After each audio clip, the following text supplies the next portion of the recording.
aplikasi GoPay baru, nggak pakai lama. Dompet andalan gamers banyak damage-nya.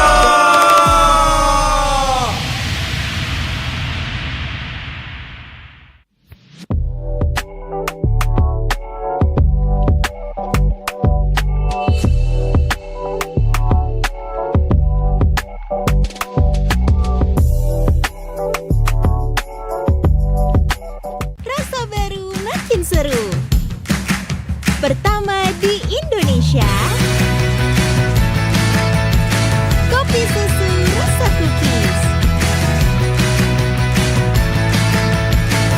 Always ready, warnai harimu.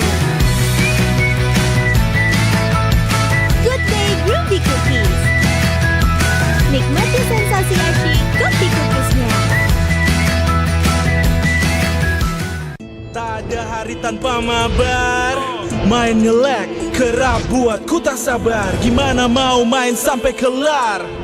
Ini waktunya ku bersinar. Okay, let's do it. Games main andalanku bikin mainku semakin hebat. Pin stabil main makin mulus, rankku fix naik terus. Tukar DG rings, diamond dan voucher game kau dapat.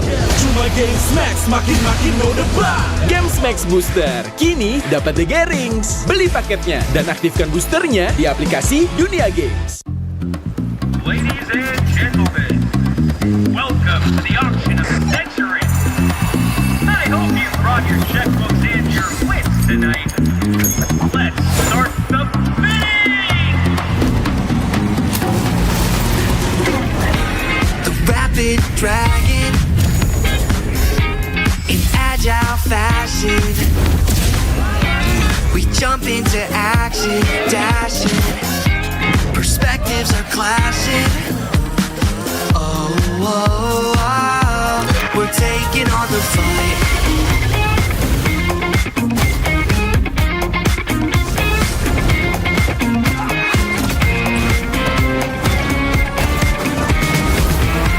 Jump into the showdown till justice is found. Transform into battle now. Judgment's gavel coming down. Fighting for the righteous justice, fighting for the priceless truth, blurring all the lines between the bad and the good. Yeah, fighting for the justice no matter what we do. Three perspectives sharing one objective, yeah. Everybody's fighting for the truth.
terus berlari, terus ke arah puncak tertinggi. Ku takkan berhenti, hanya sampai di sini. Kemenangan abadi menanti. You know we won't miss if we unite our focus. And if you haven't noticed, we all live. Nyalakan apimu, hadapi semua tantangan, hadang semua serangan, jatuh bukan halangan. Bakar semangatmu, janganlah engkau menyerah. Kita akan buat sejarah. We all this, we won't miss. We all this, we won't miss. Saatnya beraksi, jalani ambisi. Aku kan menyawakan hari ini. You know we won't miss if we unite our focus. And if you haven't noticed, we all live. Nyalakan apimu, hadapi semua tantangan, hadang semua serangan, jatuh bukan halangan. Bakar semangatmu, janganlah engkau menyerah. Kita akan buat sejarah. We all this, we won't miss. We all this, we won't miss. We all this.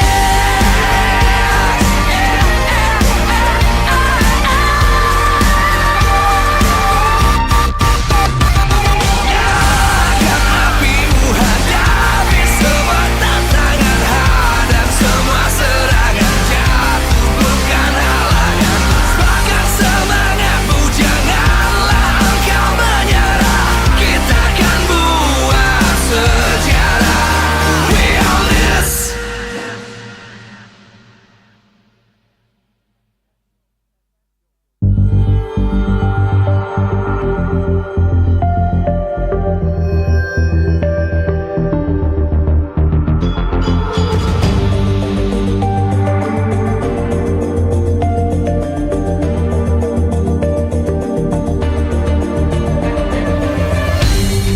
Aku kan berdiri dan terus berlari, terus ke arah puncak tertinggi.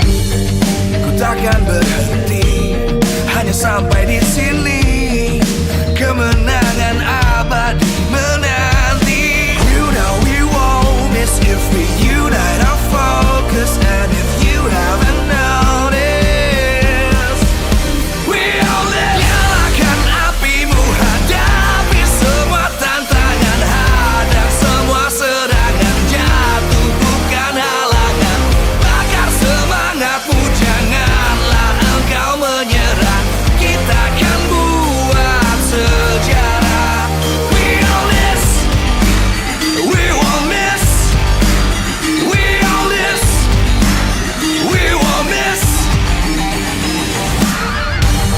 Saatnya beraksi, jalani ambisi. Aku kan menyawakan hari ini. You know we won't miss if we unite our focus. And if you haven't noticed, we all live. Nyalakan apimu, hadapi semua tantangan, hadang semua serangan, jatuh bukan halangan. Bakar semangatmu, janganlah engkau menyerah. Kita akan buat sejarah. We all this.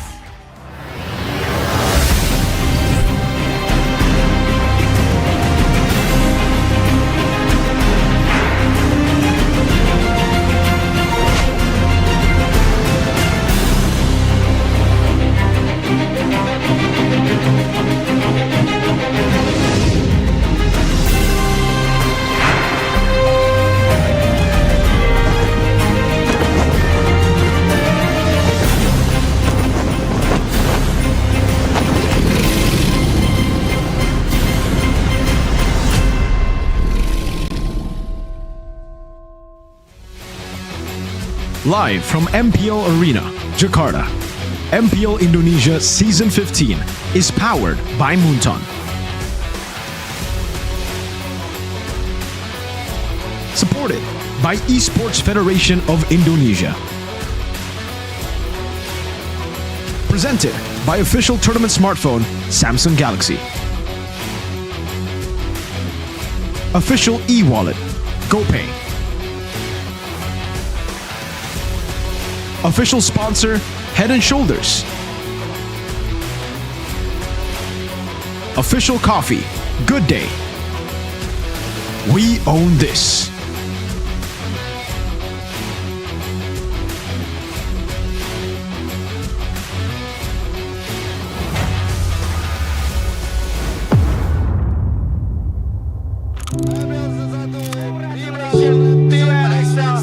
Aspekku pribadi di season 1 itu juga yang juara kalau nggak RRQ pos. Menang bonus kalah belajar. Udah itu doang kita awalnya ngomong.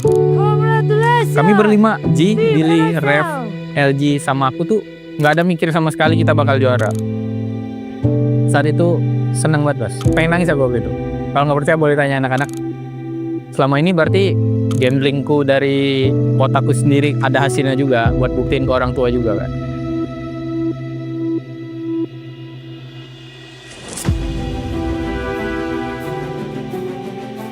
Yang gue lihat ya Piala MPL kayak simbol untuk tahta tertinggi di Mobile Legends ini sih. Our new champion, EVOS Esports. Penantian panjang yang terbayar sudah. Cuman kalau pas udah juaranya, jujur aja nggak bisa dideskripsikan dengan kata-kata.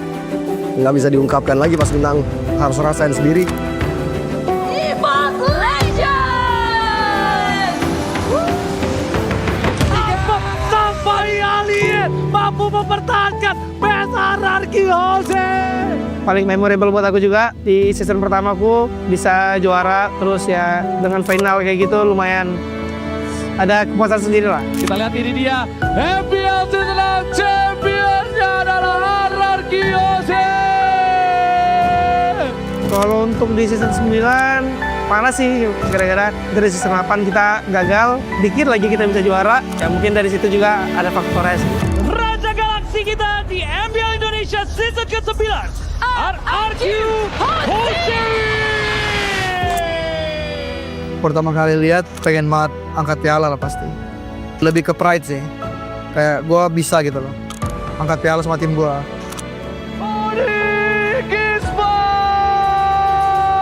Kalau perasaan yang pasti ngerasa kayak mimpi sih. Itu gila banget. Berapi-api banget. Terus kayak segala macam usaha juga terbayarkan lah. Raja Galaksi pemenang MPL Indonesia Season 10. Kalau buatnya season 10 sampai season 13 kita nggak pernah puas sekalipun. Mau udah juara lagi. Kayaknya belum cukup buat kita. Jadi akhirnya sampai forfeit kita udah berjuang banget sih tuh. Kalau ngeliat PL MPL tuh ya termotivasi dari situ. Jadinya ya pas di grand final kita coba buat main PD aja.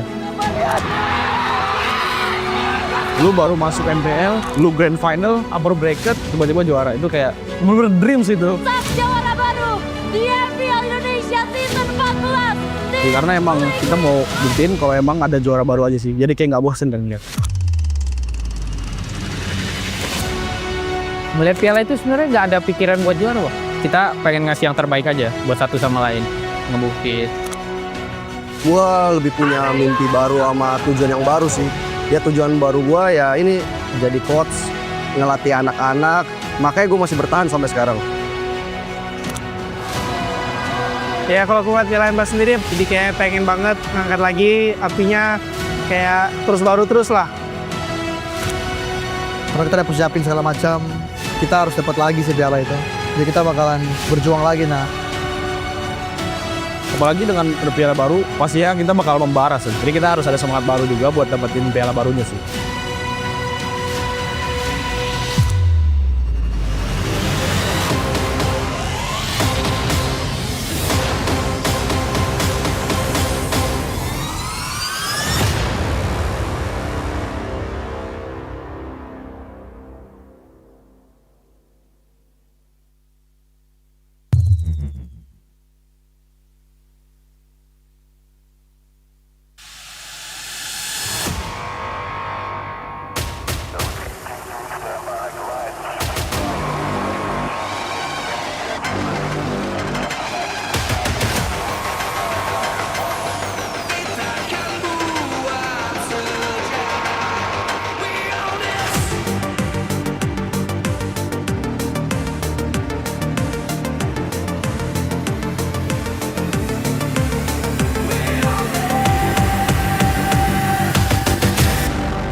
Musim demi musim, 7 tahun, 14 season telah berakhir. Dan kini, sejarah baru akan lahir. Inilah yang dinantikan. Inilah yang diperbincangkan dan diperebutkan.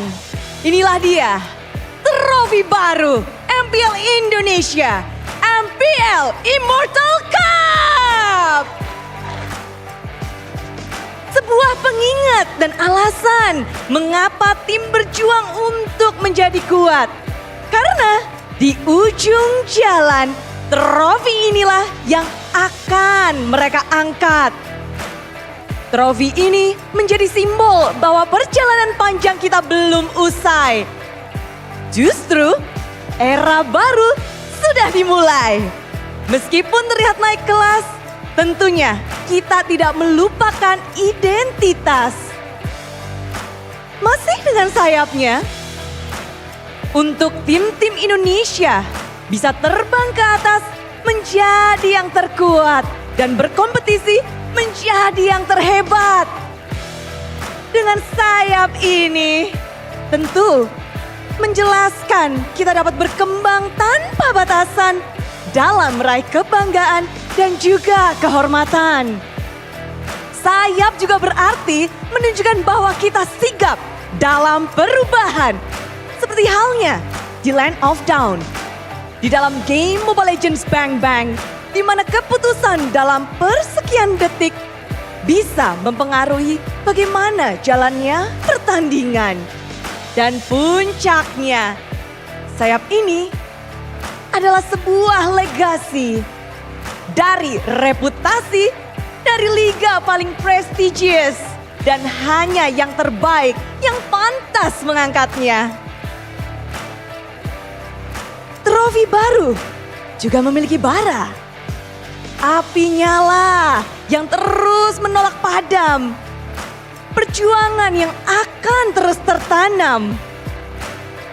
Dan base turret menjadi sebuah representasi dari dasarnya. Dengan 6 simbol role yang saling melengkapi. Di mana satu sama lain saling jadi pilar penopang untuk bisa jadi pemenang. Dan berbicara pemenang, siapa yang akan menjadi pemenang? Dan pertama kalinya dalam sejarah akan membawa pulang simbol kejayaan MPL Indonesia ini ke gaming house mereka. Dan tentunya kita semua, super fans dan seluruh masyarakat akan menjadi saksi dari sejarah baru hanya di MPL Indonesia Season 15. We own this!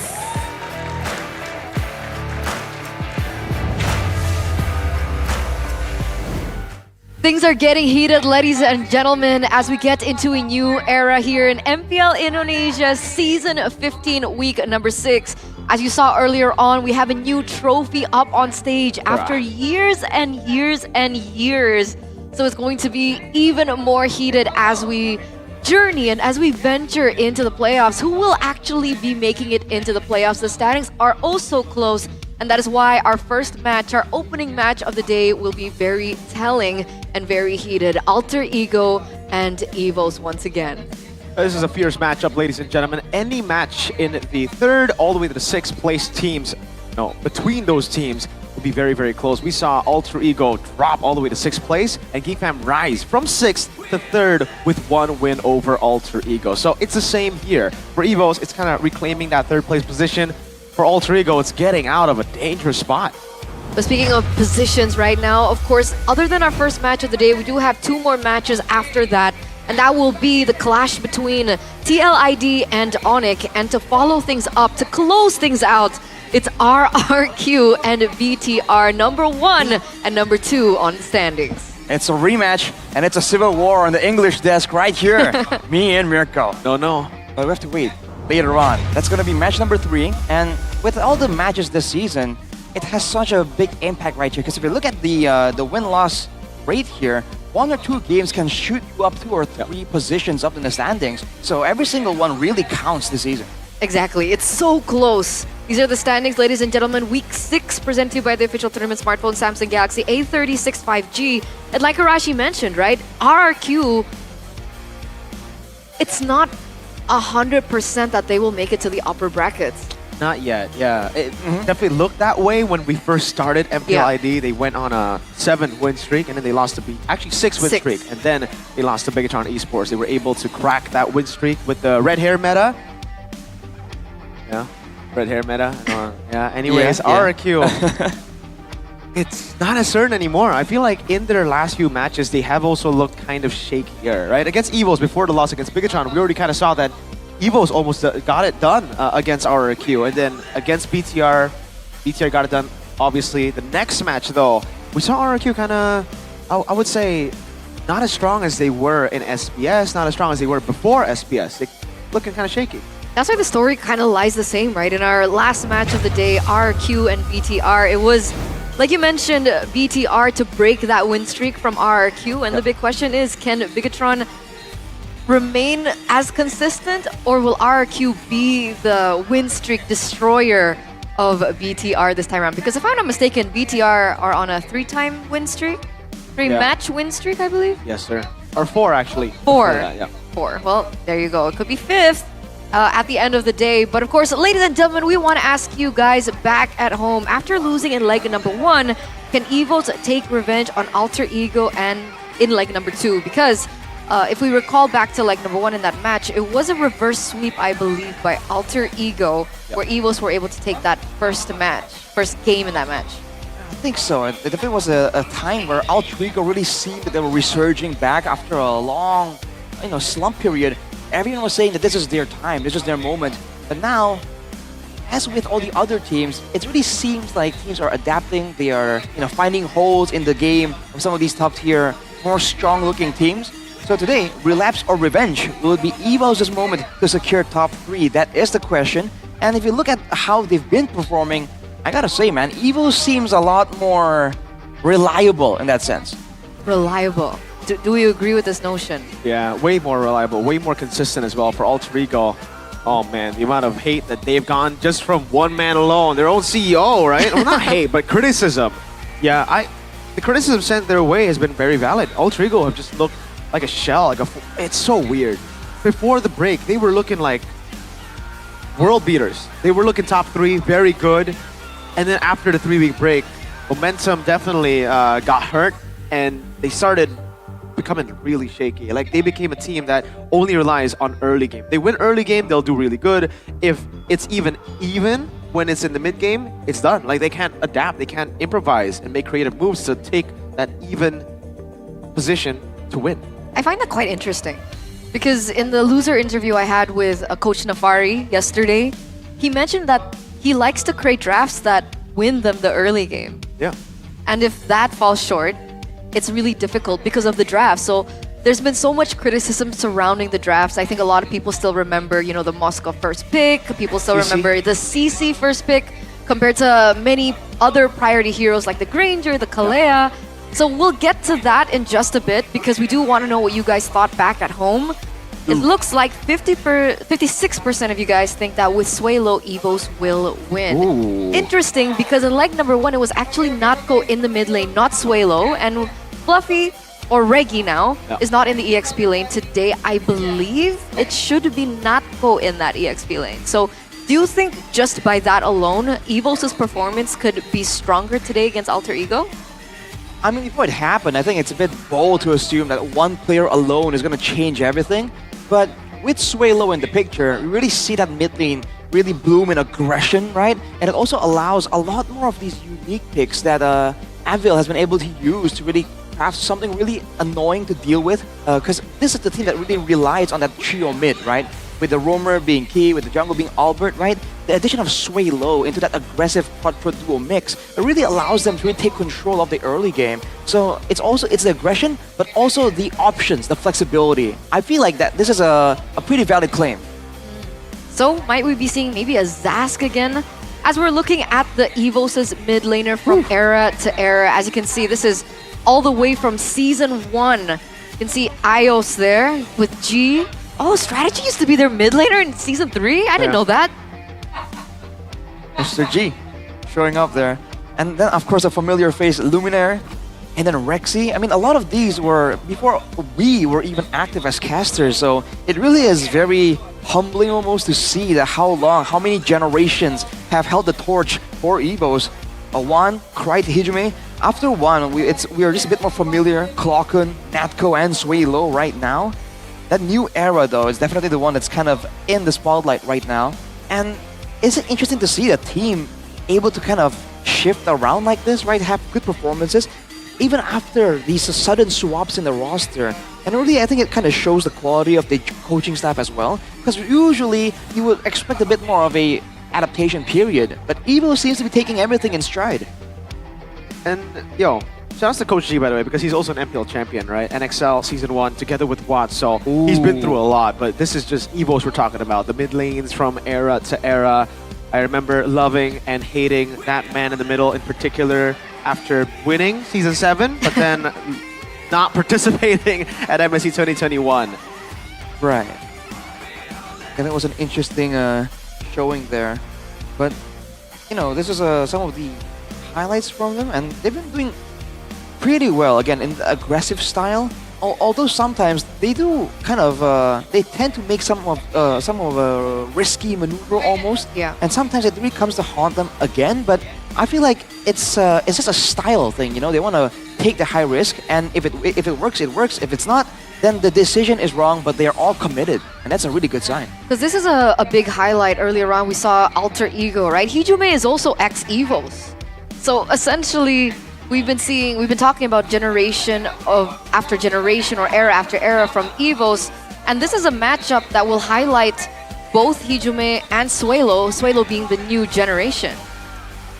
Yeah, I mean, again, he's been able to do great things for the team, and overall, the team fighting is definitely great, but it's the skirmishes that I think Evos really shines on. The team fight is great, they do well, they don't really throw hard in these 5v5s, but when it comes down to the smaller engagements before the main big fight, that's where I think Evos has a bit of flexibility, and I think the experience, we've always talked about the experience from Albert and Key definitely lends itself there, but Suelo has been able to really match up to them when it comes to these unpredictability in how they move around and when and where they pick these fights. As we're on the topic of mid laners, right, Arashi, interestingly enough, I was rewatching a little bit of Codelwin's restream, and he was like, Hijime. Yeah. Because essentially that final moment was Hijime getting taken down by Beloyski first. So let's unpack that a little bit. Do you agree with what their CEO said? No, do you agree with Codelwin? Hey, Codelwin, no disrespect, but that one right there, I don't think it was his fault. That's a signature Beloyski move with the conceal, and it was instant from Beloyski. This is something that, I don't know, maybe the only mistake I would say is them not going for Purify. Like, they went for Flicker. They kind of were very confident in the PO. Game 1 makes sense, they had a Frederick. Game 2, Hanzo, you don't really have that much PO. But it was more of just Beloyski doing Beloyski things with the conceal. Yes, you should have expected that, but at that point, you couldn't have reacted to it. The position was just held by GeekFam. That's just something that GeekFam is well known for, right? The critical moments, because they do a lot of risky things and they fall short, but when it comes down to a single moment that can make or break the game, GeekFam, especially with Beloyski, have always been able to actually do what it takes to get that exact moment. So I have to agree, man. I think that's just a Beloyski type thing. So let's hope that they're ready right now, because Codelwin is watching, ladies and gentlemen. Alter Ego and their 5. Who will be playing? It looks like it's still the same. Nino, Rin, Hijime, Dreams, and Highs. Can they find their consistency here as we get into week number 6? Can they find the form that they had in the first 3 weeks of MPL? Top 3 they were. Rise back to the heights to claim the trophy. The new one up on stage. It's Hijime leading the pack. Alter Ego Esports. Alter Ego, the team that has really doubled down on the aggressive style. It worked out for them earlier, but now today in the second half of the season, can they do the same thing against Evos? Do they have enough aggression to tame the tiger? That's the big question here because on the other hand, the White Tigers looking for their revenge from leg number 1. A 2-1 victory for Alter Ego. The last time that they have met. They're looking to clash once again, ladies and gentlemen, and reclaim that 3rd place on the standings. The Predators of MPL Indonesia, the Tigers walk up with the man leading the pack, once a bull, now head of this White Tiger squad. Key, Albert, Erlan, and Natko in the XP. It's EVOS! They have the experience, they have a good mix of veterans and rookies. Can they use that to outmaneuver, to outsmart Alter Ego right here? They have what it takes, they have the potential, but the people who are going to realize that in the Land of Dawn will be walking up on stage soon. Ooh, a little bit of flair there from Mr. Suelo. But speaking of flair, I think it's going to come back down to the drafts. We were talking about the drafts earlier on, and I think right now, Nafari is under pressure more than ever. Everyone's eyes are on him right now, especially now that we know that he has the one that has been drafting for Alter Ego. The criticism surrounding the Hilda ban, the criticism surrounding the CC first pick, the high-lows over and over. A lot of creativity, I would say, yesterday coming in from them with the Kimmy in the gold lane, and of course the Esmeralda for Nino to kind of counter the Phoveus and the Harith. Let's unpack that a little bit more. What did you guys think about that? Let's start with you, Mirko. Leaving the Harith open, man, I feel like the entire draft from Alter Ego yesterday was, we did hear from Nafari, it was planned, but I think it was just a bad plan, giving all the comfort to Geek Fam. We know that for a fact, Geek Fam, when they don't get their comfort, they do struggle. So the fact that they just let the comfort go without trading for anything much back, it is ridiculous. Yeah, here, the sandals. I got sidetracked by that. The sandals. Suelo. That's a brand of a sandal, apparently. That's why it's called a sandal right there. But he has one of the highest teamfight participations here. And that's gonna really work out against Alter Ego, I feel. Because if he's active and he's able to bring his impact to the side lanes, you know, efficient roaming is a great way to shut down aggressive laning, right? So if Alter Ego are planning on using some of those picks, like the Esmeralda, like the Kimmys, to try and get a leg up in the laning phase, Evos can really kind of ruin all those plans just by being around faster. But Hiju Mage right here, #1 mid laner total assist in MPL ID, so he himself has that aggressive style, and he's always around to help out with his team as well. So I think it really comes down to, again, the plan as a five-man squad in the early game to see if they can really find the kind of winning strategy, and it comes down from the draft as well. So I think that we have to really look out for a lot of these aggressive wave-clearing heroes in the mid lane, possibly also a lot of those pick-off assisting heroes in the roaming position as well. Here's the keys to victory by the Samsung Galaxy A36 5G. For Evos, consider comfort picks over meta picks. If they can get their comfort heroes, we've seen them perform really, really well. And against a team like Alter Ego, I think comfort will allow them to really maneuver out and away from all of the other mind games, the other strats that Alter Ego might be able to pull out of the bag against them. There was also a big highlight towards giving Key a momentum hero as compared to something a little bit more passive to create those opportunities. But here are the keys to victory now for Alter Ego. Not afraid of respect drafts and showing better synergy and having an adaptive plan in the mid game. So respect the heroes from Evos and show their own synergy, and afterwards, even though in the early game, for better or worse, if they really get to snowball, if they really get to, if they are forced to actually play defensively and stall the game out more, they need to be able to do so against a team like Evos, who we've seen perform well in the early game, but also have ways to try and look for victory all the way till the late game as well. Yeah, they also need a draft that can supplement that, right? Because I think yesterday, what was their draft yesterday? It was... Alter Ego? Alter Ego. I think it was the first game. They went Kalea. They picked up... Okay, the big point to take out of that is they always ignored Granger. Like, the Harith would go onto the right side. Obviously, when you go for first pick Kalea, you won't get the Harith when you leave it open. But we expected, at least in game number 2, the adaptation would be pick up the Granger. But they still didn't. They still went for, in game 1 it was Fredrin, in game 2 they went for Hanzo. Sure, I understand picking up the jungler early on, but the Novaria, Hijume, he has a lot of heroes in his pool. It's not that prior. You need to get highs on a comfort pick. And that's what we've been seeing. Yeah, a lot of criticism sent his way, but when he doesn't get his comfort pick, is it really fully his fault? That's why I'm wondering the decision behind that. Was it Nofari being like, you've got to pick Novaria here? You interviewed him, right? Yeah, I didn't get to ask. Did he say he has the control in the draft? The drafts are being controlled by him, yes. Well, I mean, then I think that means he's responsible for the picks, right? Because even though it's not his idea, he has the final say. He has the final say. He said yes.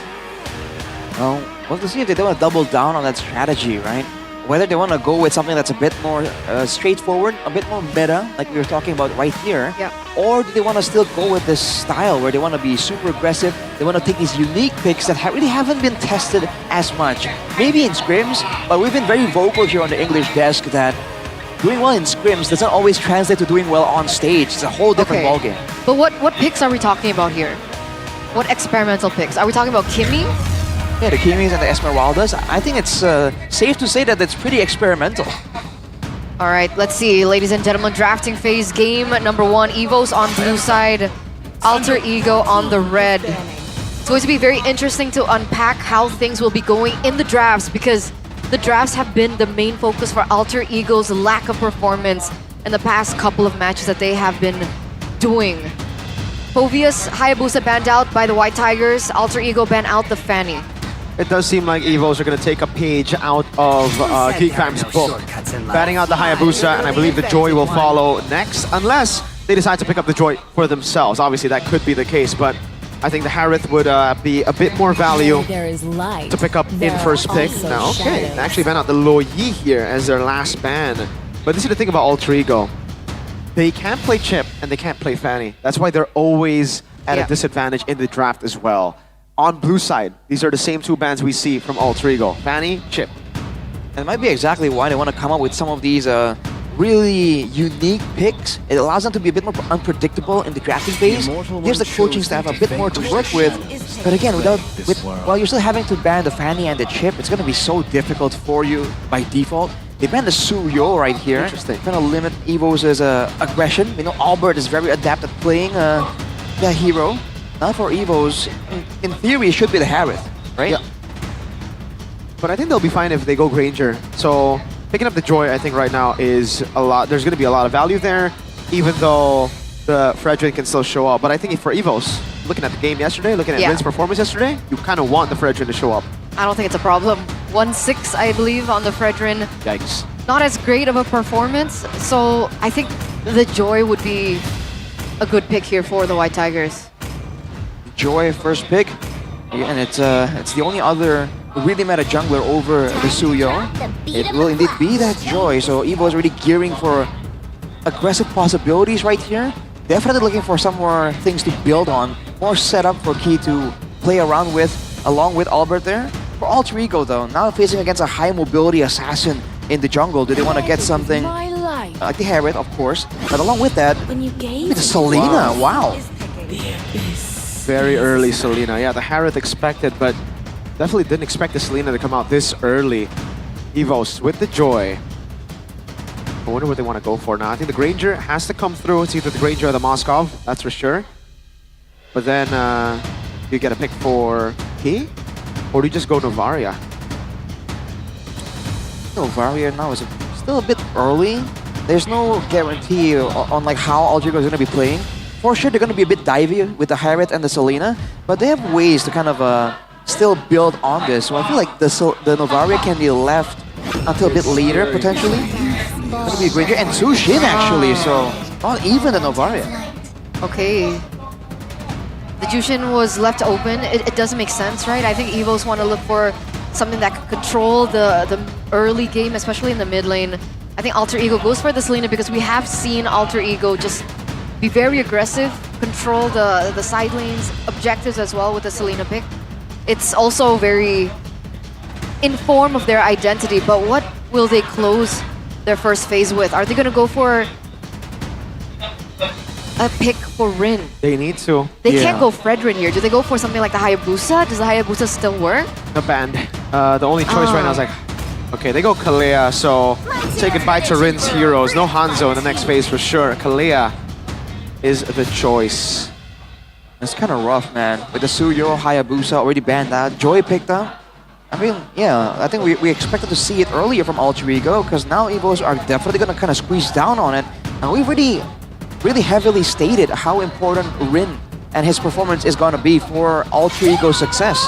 So they can put a Cho right here, possibly trying to remove pickup potential, but also remove heroes that can kind of stop these aggressive dive maneuvers for the side of Evos.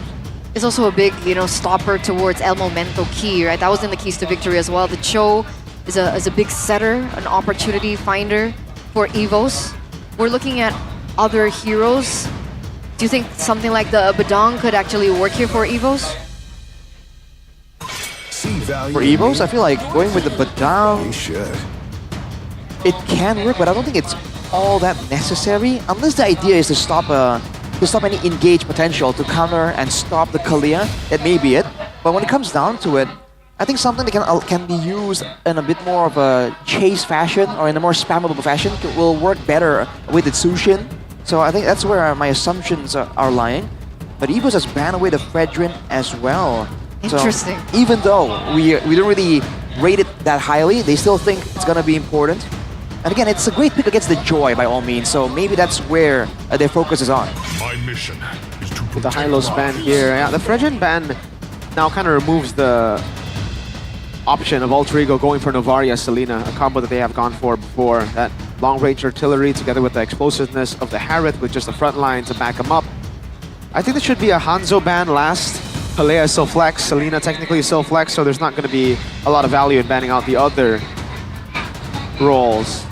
Shutting down Rin has been, I'd say, a great angle of attack for a lot of teams up against Alter Ego. So, Fredrin, Hanzo should be.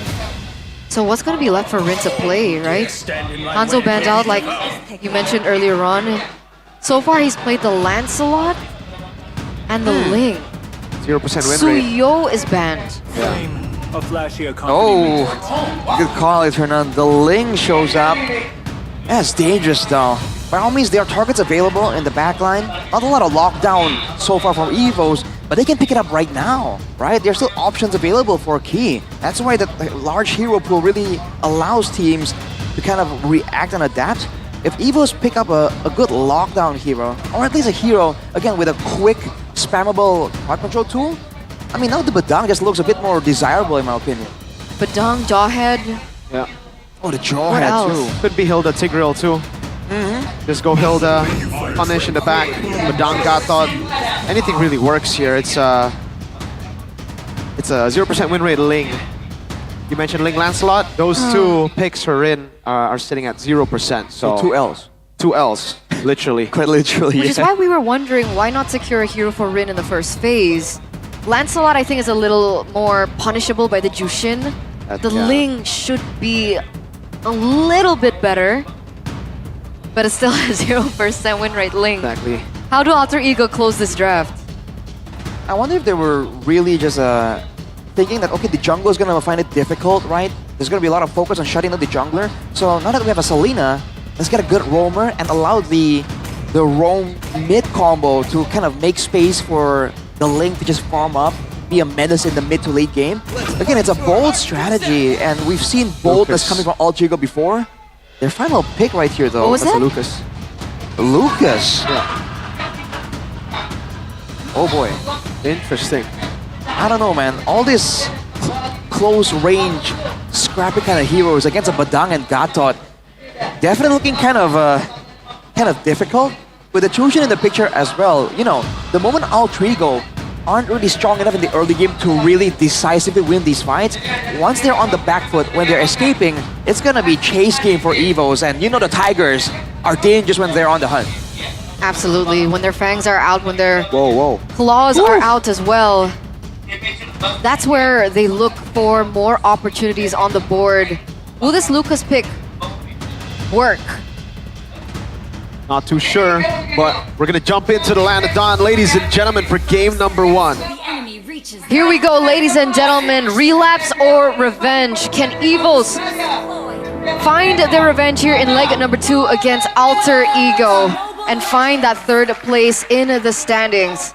Let's get into the land of dawn for game number 1. All right, ladies and gentlemen, the early game should be very important right here. Again, for both teams, they rely on that early game momentum, that's for sure. But now that Alter Ego has this strong mid lane combo, let's see how they perform right here. Against the Tsushin, the wave clear right now with the Kalia and Selena really isn't ideal. But once they do get a couple of levels in, they should be able to threaten the members of EVOS enough, to threaten this threaten Sway Low and Key enough that they can get some more ground around the Land of Dawn. We're also looking at visibility here, right? Again, the Selena under level 4 already has really big power, and the fact that they can open up these bushes, open up the map just a little bit more for more information for their team. We're looking at emblems here, and it's quite standard for the Selena, like we usually expect. Yeah, and also the tenacity for Swaylo though, but look at this, look at Rin. Engage on below, Rin able to get the Temple Blades in time, doesn't need it. First blood for Rin. Albert taking down Dreams, looking for more. Swaylo able to disengage, Dreams wants to go for more. Jumps in on the Swaylo. I think Swaylo should be safe. An Abyssal Arrow lands on Key, good disengage, but Rin wants more. Goes in on the Swaylo, has Temple Blades, will be able to use it now to revitalize, keeps him alive, not for long though. Rin gets another 2-0 start for Alter Ego. The hot-blooded jungler strikes in the first game, ladies and gentlemen, on the 0% Ling. And so far, this is the aggression that we've been expecting match after match from Alter Ego. Rin on a hero that he's comfortable with, on a high mechanical hero to kind of put in and control the early game. That's Hijume putting some damage over onto Natko, but it's a big reset before this turtle take. Yeah, before the turtle take is going to be so important here. Alter Ego, with the aggressive burst damage they have in the early game, has taken control. And now EVOS has good frontliners, but not tanky enough. And with no Revitalize, can they actually wrestle away the control? With no Avatar of the Guardian, Nino makes the first move. Okay, walks up, throwing them away. Doesn't seem like EVOS want to contest for this. Rin will be able to secure the neutral objective for free. That's a fist crack from Natko. Forced to flicker out. Alter Ego winning out this early game. Big control from 3-face masks here. It's a big change. I'm pretty sure Codelwin restreaming right now is like, yes, let's go. But there's still a long way to go. The fact was EVOS in that previous engage or encounter wasn't at level 4 just yet, so they were still looking for that opportunity. We do see a little bit of a clash coming through, but not so much as to take anyone down nor any casualties so far. Remember, the concern for Alter Ego isn't in how... oh, hang on a second. Okay. Gonna be engaged on, unable to get the AOG on time. Dreams picks up the kill, a 3-0 lead now for Alter Ego. As I was saying, man, aggression in early game is not where the concerns lie for Alter Ego. If they maintain this composure, that's a great sign for them, but they have to make sure they don't mess up in the mid-game, right? EVOS, especially with all of these playmaking tools, have a chance to try to come back from this. Looking at talent prediction right here, as always, man, consistency is not an issue for Papulo. Absolutely not. This is the talent prediction by Gobei. 2-0 for Alter Ego amongst all the casters with a 2-0 or 2-1 prediction in favor of EVOS. So far, things are looking good for Alter Ego. We did mention that Alter Ego do work when they're able to control the early game. So far, neutral objective take has been theirs. They're holding on to that 1,200 gold lead. And again, with Hijume on Selena, finding these opportunities, being able to help Rin as well to look for these picks has been massive. Uh-oh, no red tree. Key all alone, pops in Revitalize, is able to get away in time. Tsunami Slam though, locks him down just for a bit. A good taunt to JCC him, but it was Key who's able to set up for a kill for Albert. It was a great coincidence for Albert to jump in, take the Abyssal Arrow away from Alter Ego, but with the damage from Alter Ego ramping up, EVOS also has the chance to survive more of these skirmishes because they're going to get more items here for their frontliners. Again, Alter Ego require the possibility for them to really threaten EVOS and force them to respect that danger and push them back. If EVOS have enough tankiness to stand in the front right here, allow Sway Low to stand around, lift people up, that could be a bad sign for Alter Ego. Nino walks up, gonna be JCC. It has The Sacred Beast will be able to pop that Ninetales form. Key's caught in a tough spot. No Revitalize. Use a Missile Arrow already. Key caught in Tsunami Slam and that bull. My lord, Sway Low with the Crimson Beacon. Rin forced back, knocked up. Dreams able to assist engage. Steps the blades as Albert dives into the back and Rin is very, very low. He's looking for a pinch. Points over Albert. Unable to get the kill. Rin with a killing spree. That's a 3-4-2 trade. No neutral deck to take weight. That's Hijome taking some damage. Still able to get out. Big outplay from Rin on the Ling. 3-0-2, taking the veteran Albert down. That's the attitude that we were expecting coming in from Rin. And the goal disparity increases here. All three goals still has the control, but Key is trying to change that for his team. These Abyssal Arrows have been quite deadly from Hijome, but now it's back to the dance. And Rin is really pathing away from the turtle, but Evos do not know that.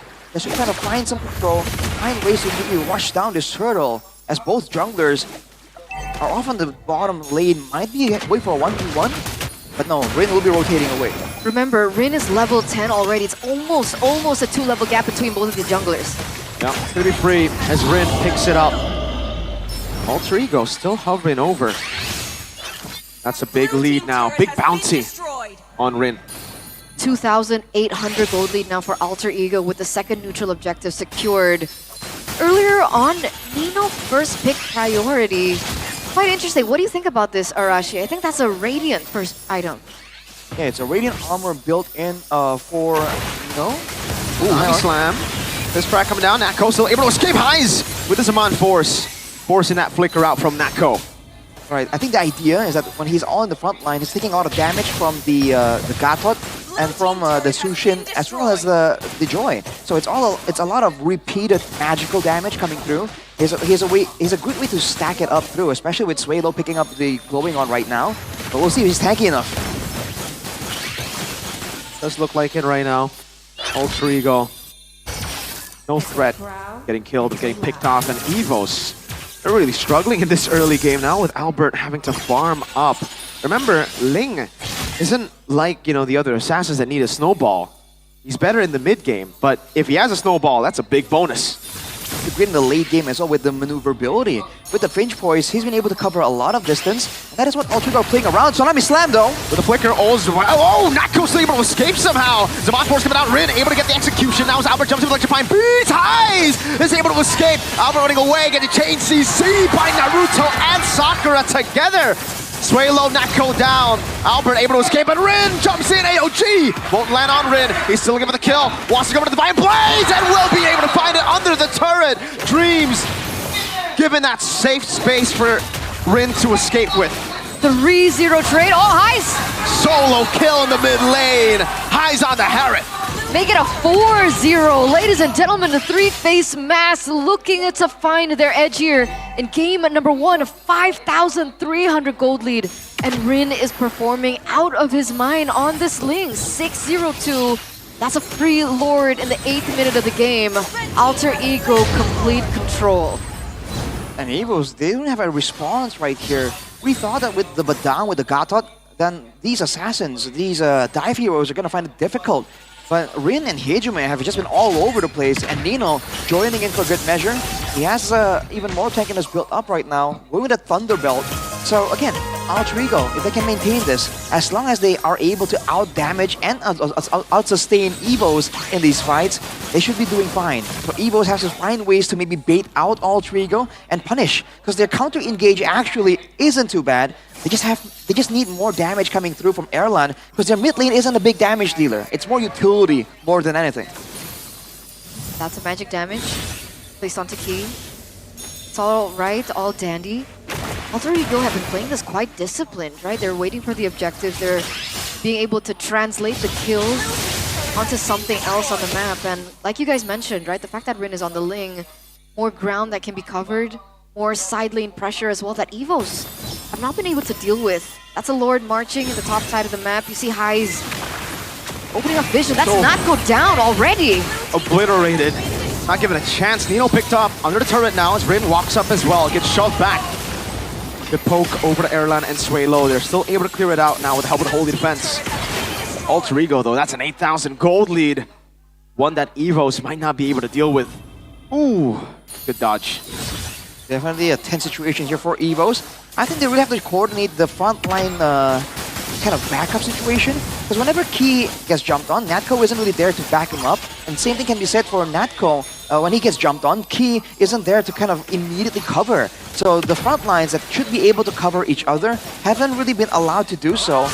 Which means Dreams can just do whatever he wants and look for those engage whenever it's possible. Because there's nothing that's stopping him or even stalling out, making it difficult for him to reach the targets in the front line. That's a 2,000 gold difference between the gold laners. What to do for the White Tigers at this moment in time? And they gotta endure. I mean, even Erla now goes for the Malefic Roar, knowing he needs some more penetration. The front lines are just out-sustaining for a bit too much for now. And talking about sustain, it's not just the front line, it's also highs on the Harith. If Evos don't have enough damage output, then this Harith can literally go in with the Zaman Force unthreatened, right? Especially when he's still scaling up. Already with the Holy Crystal, with one or two more items, he might be too tanky with all the shielding to even care about the damage coming through from Evos.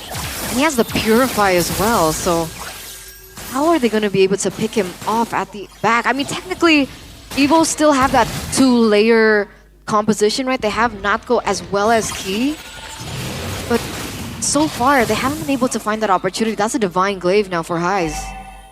Man, way more burst damage coming through for both the frontliners. Again, Alter Ego hasn't really been making Dreams go for those risky plays to the back line. All Dreams is doing is jumping on the first target he sees that is kind of unprotected. So with more penetration, it means that Natco and Key are just that much more vulnerable. And Dreams looking for another play. Again, Tsunami Slam on Natco this time around. They're gonna go in for damage. AOG with a wrist crack. Oh no! Alter Ego! They're all gonna be collapsing down, but it's a double kill for Erlan. Now Highs though! It's too much for Evos to handle, even in that crazy combo. Rim in a 1v1 against Albert. He doesn't have the Tempest ablaze, doesn't need it. Albert gets the shutdown, but Alter Ego get a wipe out. Wiped out a triple kill as well in the hands of Alter Ego right now, and it looks like they might be looking for the end here. No Lord, no problem. Should be over. Zaman Force used already. Highs will deal the final blow. Alter Ego lead in this best of 3. 12 minutes and 30 seconds. Man, Alter Ego, the comfort picks coming through with the Ling, Selena in the mid lane as well in the hands of Hijume. Kalea for Dreams. That was a very decisive victory. What was that, a 10,000 gold lead at the end? Yeah, just about. It was 10,000, went up and down between 8 and 10,000. But I think Evos definitely underestimated Alter Ego, man. This is a dangerous composition, and we know that Alter Ego likes playing around these things. And yet, they allowed Alter Ego to really start snowballing. They did not respect the engage potential. They didn't expect the burst damage as well. And in this fight, despite everything going so well for them, it just wasn't enough. A 10k gold difference, man. And Alter Ego know it. They take the fight, they know they can win it, and they decided to take game number 1 away against Evos.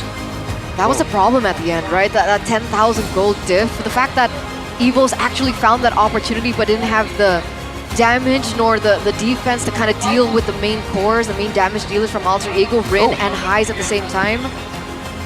You can see the flair from the audience as well, the Alter champs up front. They're all celebrating this victory, but it's just one game. There's still an opportunity for a reverse sweep from the White Tigers. So the big question is, can Alter Ego remain consistent, and do they have a different game plan? That's the thing right now. For Evos, I think the only thing I didn't like from the draft was the fact that it's Natco on the Badang and Key on the Gatot. Because that was one of the keys to victory as well that we were talking about. Yeah. He needs these heroes that can actually, force the tempo, that can engage. He needs to be the main initiator. When he's on a reactive pick, he just doesn't, it's not Key, it's someone else. It's like, it's Yik. Yik. Yeah, it's not Key. Yik. Interesting. But this is one of the crucial moments here, one of the bigger fights in the mid lane where I think this is where the gold gap really widened out. Because before that, it was about 1,000, 2,000. But after that fight, right, that really cements the situation here. That Alter Ego are the ones hunting, and Evos are just trying to survive, right? With a 10k, I mean, at this point, I believe when this fight began here, 10k gold lead it's no question who has the higher damage output and who has the more sustainability. So EVOS cannot allow Alter Ego to have that, man, because this guy will take full advantage. Absolutely, and take advantage he did. Game number 1, player of the game will go to Mr. Rin on the link, presented to you by the official tournament smartphone Samsung Galaxy A36 5G. And this was 1 minute in. The White Tigers barely had time to kind of recollect after they just went into the game. After the initial kill, it's just Dive City, man. This is level 3, level 4, by the way, right? It's super early on, and already chases and invades are happening. And look at how the fights get started, right? EVOS should understand this. They should understand how to deal with a pick-up composition because they themselves like using it.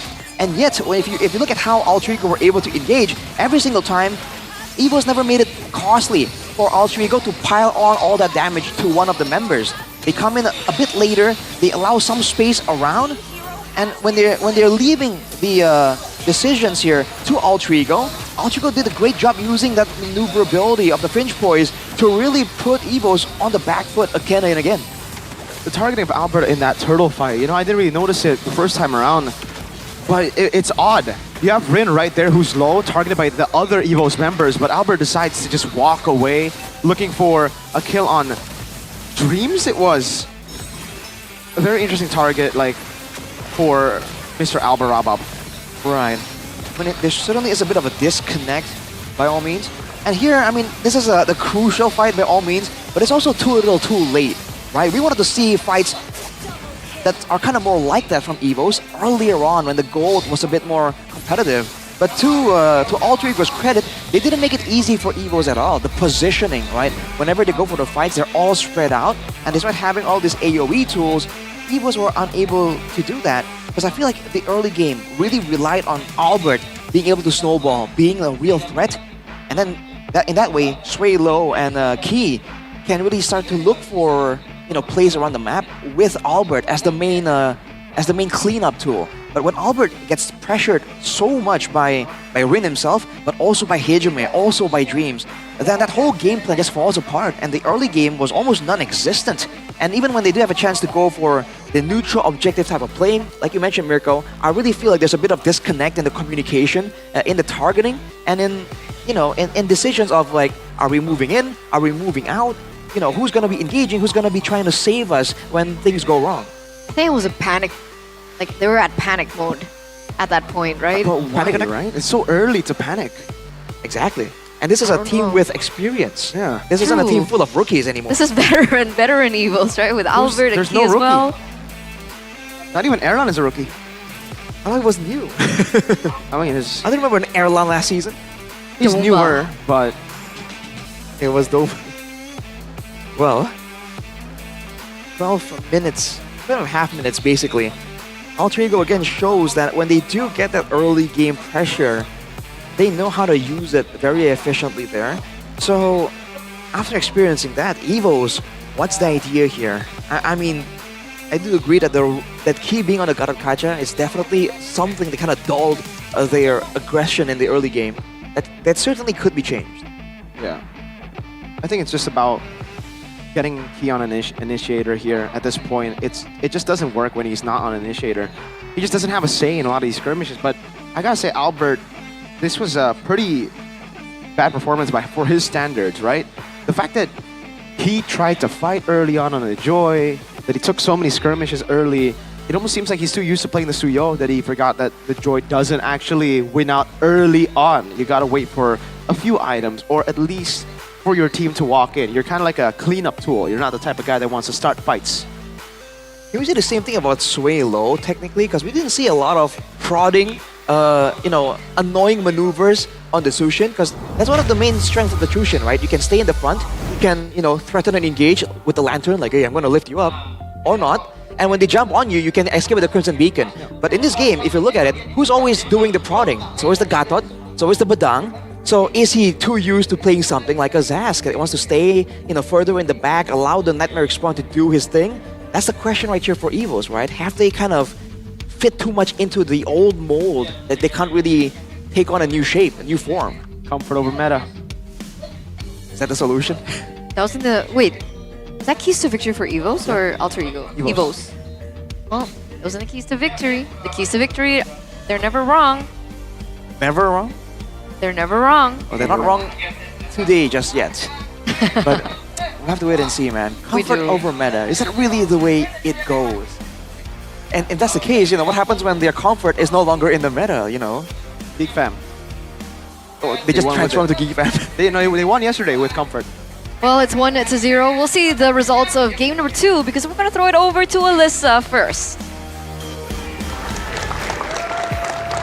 Thank you, caster. Kembali lagi bersama Lisa Natali di sini dan pastinya tadi kita sudah melihat di game pertama antara EVOS melawan Alter Ego. Nah, tapi pastinya Alisa kalau sudah di sini ditemani dengan ciwi-ciwi cantik. Halo. Halo. Boleh kenalan dulu nggak sih namanya siapa? Silakan. Boleh, aku Cindy Yuvia, biasa dipanggil Yupi. Aku Natse.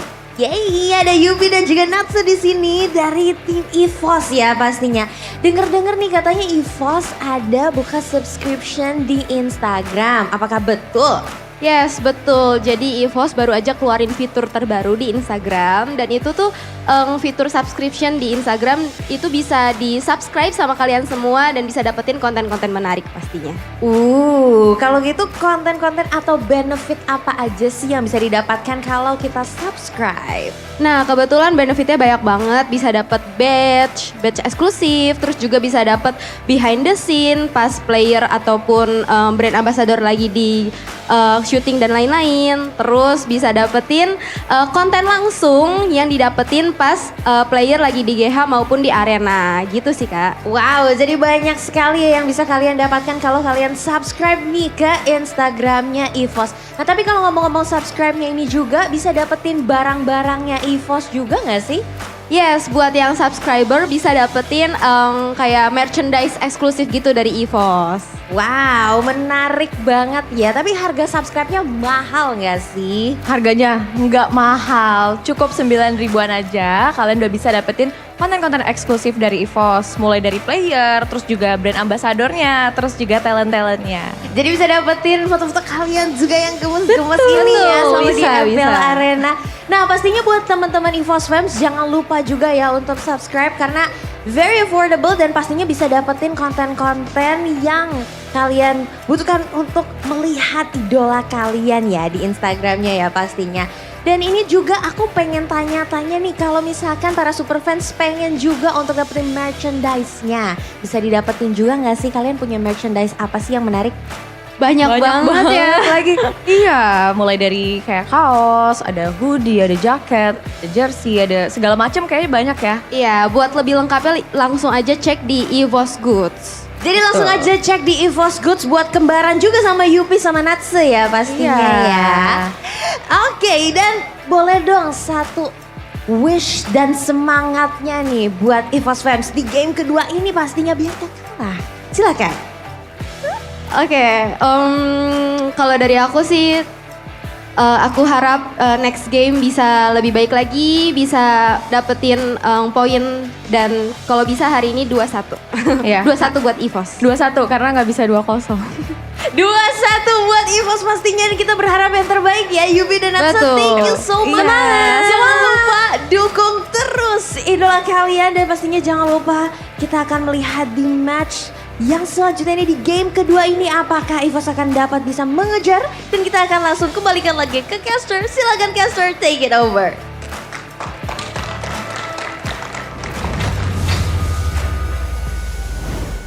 Thank you, Alyssa. So, those of you guys who are big fans of EVOS or are part of the EVOS fams, you guys can subscribe to the membership to enjoy exclusive EVOS content. And plus, there's so much EVOS merch that you guys can actually get your hands on by checking their website earlier on. That's why you gotta pay attention. You gotta pay attention. You don't have an EVOS? What?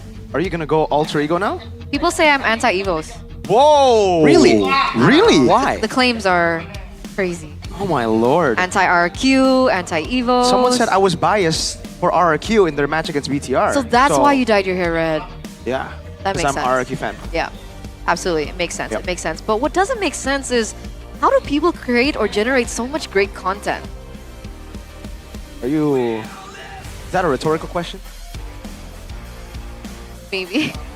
Because He looks if it so was a- disappointed. If it was an actual question, I'm scared. what the hell, brother man? It's obviously with this right here. Arashi, you know what this is, right? The Samsung. See, he knows. That's my boy right there. That's At a glance, you just know, man. The design, the quality, you can The color. see it from distance, bro. Exactly. Awesome It's so generation. Y'all are part of the awesome generation. Are you? Okay, I don't know, but want to play games Hey, with auto win streak we're and the same smooth performance generation. all day? There's something new from the Galaxy A series 5G. Introducing the Samsung Galaxy A36 5G, equipped with a Snapdragon 6 Gen 3 processor and up to 20 gigabytes of RAM.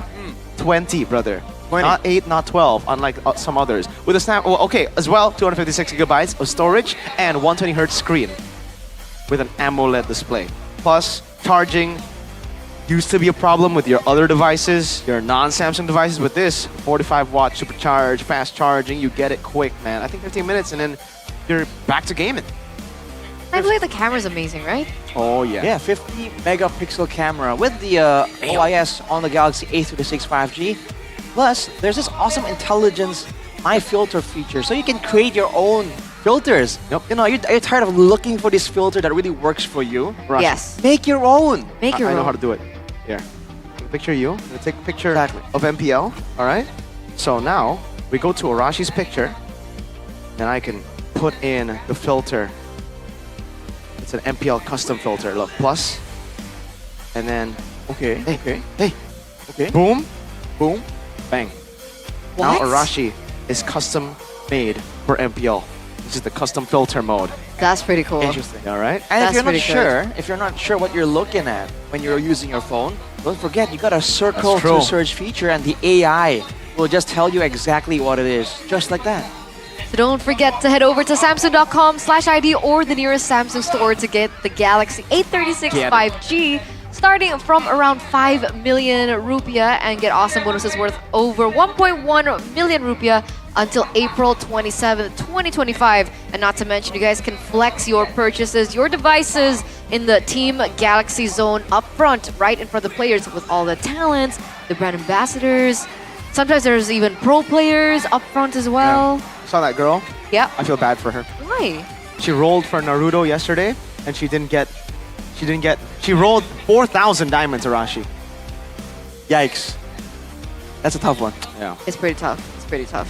But it's not tough if you can get as many diamonds as possible by, giving out the least amount of money possible. And that's possible because of GoPay. Wow, so All many right? possibilities. Get a free weekly diamond pass at GoPay Games, and here's how. Simply purchase a WDP at gopay.co.id/games during their flash sale. Yep. And don't forget to use the promo code shown during the MPL ID Season 15 live streams to get a bonus of 5 diamonds. That's the Whoa. promo code down there, and it's exclusive for first-time top-up. So topping up diamonds at GoPay Games is always cheap and 100% secure, and it's only around 26,000 IDR, and you get so many extra promotions. So what are you waiting for right now, guys? Top up now, and of course, grab that new Sasuke skin or whatever skin you want from Naruto. Why only Sasuke? Because I don't remember everyone Are you else. biased to Sasuke? You only like Sasuke? I wanted Hinata, but she's not there.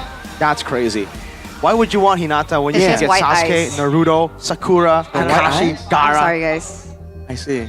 It's okay. Which one did you get, Arash?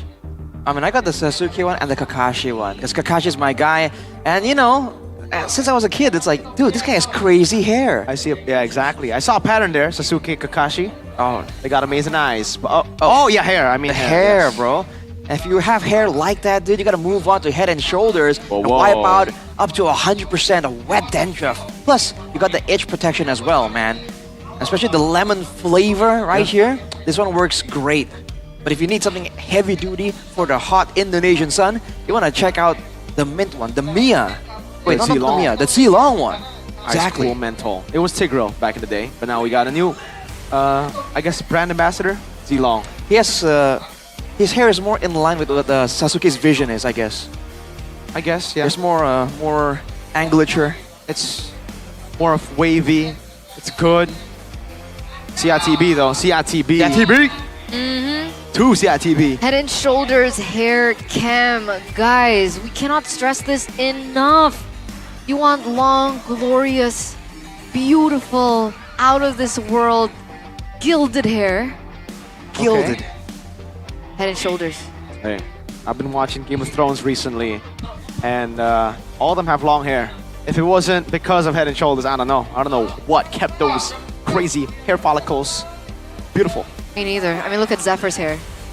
I didn't get It's to see amazing. it. Why? What's up with Zephyr's hair? It's beautiful. It's got volume. Look, it's magnificent. Look at that. Oh my lord. Not oily. You don't see any dandruff there. That's Head and Shoulders, guys. And he's a coach. Nafari. Why are you only giving love to Zephyr? Because we only saw Zephyr on the camera. No, we're seeing Nafari right now. Okay. Now we do, yeah. Arashi, you have any kind words for Nafari? Nafari's nice. You're not going to compliment his hair? He's just nice because you know him personally? I like Caleb's hair. So everyone except Nafari. Nafari's hair I is see. nice too. I see. Okay. Whoa. Everyone except Arashi. Nafari has solid hair. Let's put it that way. Whenever you have to say solid, that means, you know, like, what is he, a cube? That's crazy, Eterna. He's got shapes. That's pretty whack. Whoa, that's pretty whack. What, the solid hair? No, it's pretty whack that Alter Ego now have first pick. Why is it whack? I don't know. I just wanted to say whack. You know what? I agree.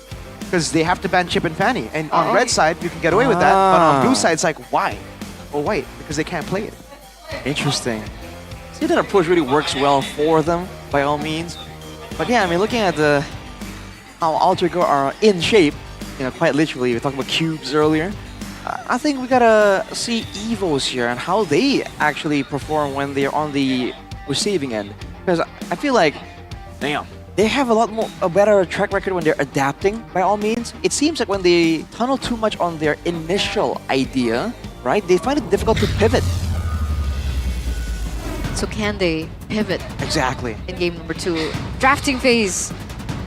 Let's head over, ladies and gentlemen, presented to you by our official tournament smartphone, Samsung Galaxy A36 5G, Alter Ego Fanny, and Granger banned out. And it looks like that's 2 jungler bans from the White Tigers on red side, Joy as well as the Hayabusa. Yeah. I think they have to ban Harith though next. That's a chip coming out from Alter Ego.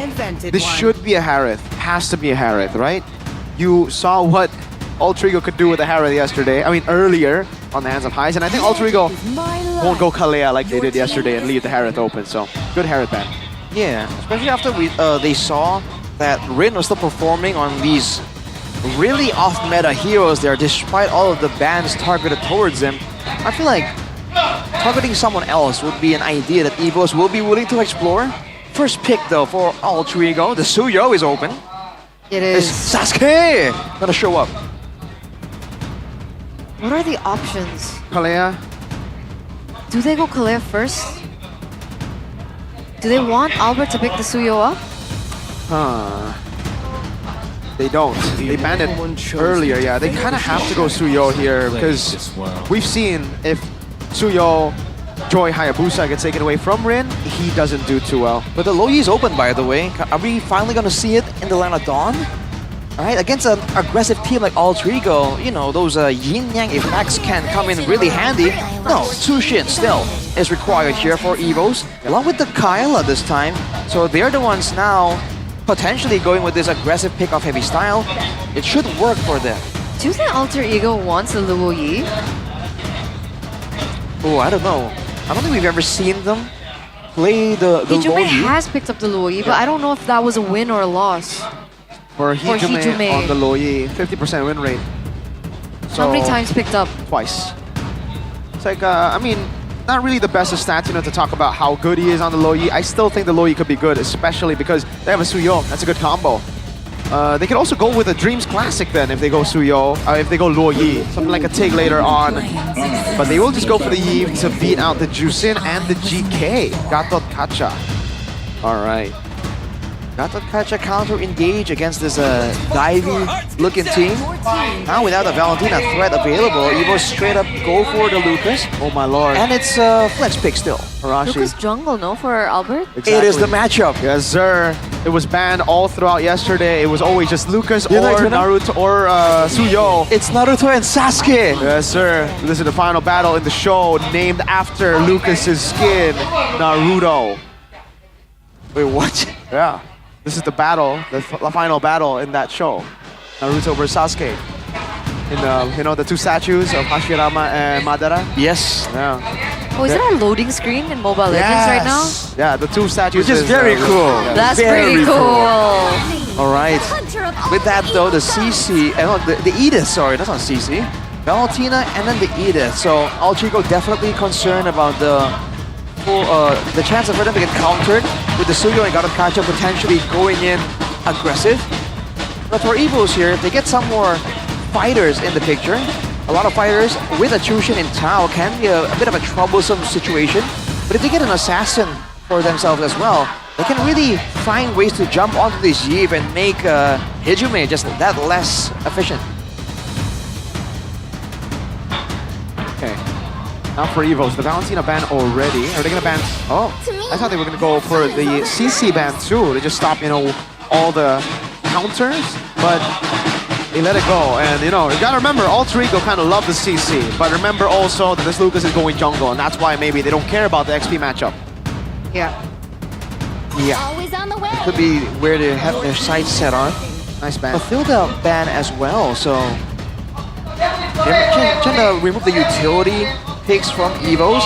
By all means, Alter Ego, they have been doing really well when they're able to go for a full-on committed fight. When it comes to a back and forth, maybe that's where they're gonna start faltering and making mistakes. So the Mathilda taking away, along with the Edith, makes sense. But Eva's picking up the Moskov. This has been a make or break hero here in Season 15, man. There are great highs, great lows as well. I mean, luckily it's not for Alter Ego, right? So yeah.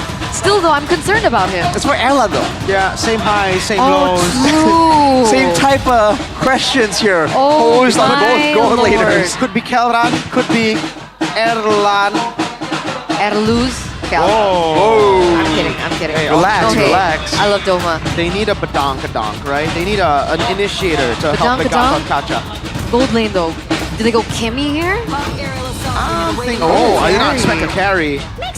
But that's the CC, as expected. We wanted to see the CC, but remember that this Lucas is not going to go into the XP, and they already have a Kalea. That is a pretty good matchup against CC if he doesn't go Purify, which Nino has never done before. He's always gone Vengeance. Now, there's not a lot of engage tools for Alter Ego at all. I mean, we talked about how Suyo does really well when you have a jawhead or something to enable him. Now, without that, can Rin find those plays? And for Evos, dealing with a lack of decisive engage when they have a Kalea, a Chushin, and a Moskov, this is a setup for them to be able to go for that split push style, and Alter Ego can't do anything about it. I agree. And even the Jushin big displacement. There you they go. Jawhead on top of that. This is danger. Henki on a signature pick. This is what we expected in game number 1. El Momento on a momentum-making pick. I think we're gonna see game number 3, boys. Well, I mean, amen.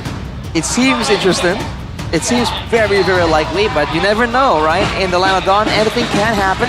But Alter Ego definitely has to be a lot more careful, and they need to try and find ways to try and pressure Evos, even when they don't have engage tools, when they don't have the cards to really control the game. This would be just a cherry on top of a story for Alter Ego if they can win this 2-0. After so much pressure on top of their shoulders with their up and down performance, especially coming to leg number 2, this is all they need to shut down the haters. But will Evos be able to let that slide? Game number 2 commences as we get into the land of dawn. Ladies and gentlemen, once again, Alter Ego and Evos. It's so meta right now. It's so meta. Arashi, that's Naruto and Sakura up against Sasuke, brother man. That is Naruto Shippuden meta. Yeah, that's mid-season there. That's not exactly the where the anime ended. No. But that's like the middle arc. That's how we started. Which is interesting. So hey, let's see if it plays out exactly the way it does in the anime. But for now, watch for Key. He's now on a playmaking hero, and Dreams is on a Gatot, right? So he's on the back foot, definitely. Ooh. Wow. Already a flicker used up by Hijume right there. Litho, full control by Evos. This is what Evos want to do. This is what they will be trying to do continuously. And again, Alter Ego won't have an answer just yet. I don't think they'll have an answer all the way till maybe like level 8, somewhere in the mid-game like that, where the AoE, the real-world manipulation, and the Avatar of the Guardian might be able to swing the favor in favor of their team. Like at least level 4, right? Because that's when the big ults They do come through for the side of Alter Ego. Meanwhile, Evo's level 1, already very strong. Suelo on the Jushin. Wait a second. Oh, first blood. Rin in the bottom lane, taking out the Kalea. Yep, 1-0 trade already. But back to that, right? Jawhead as well in the early stage of the game. That's a lot of pressure given over to the White Tigers. But Alter Ego, with that first pick, have been able to look for opportunities of themselves.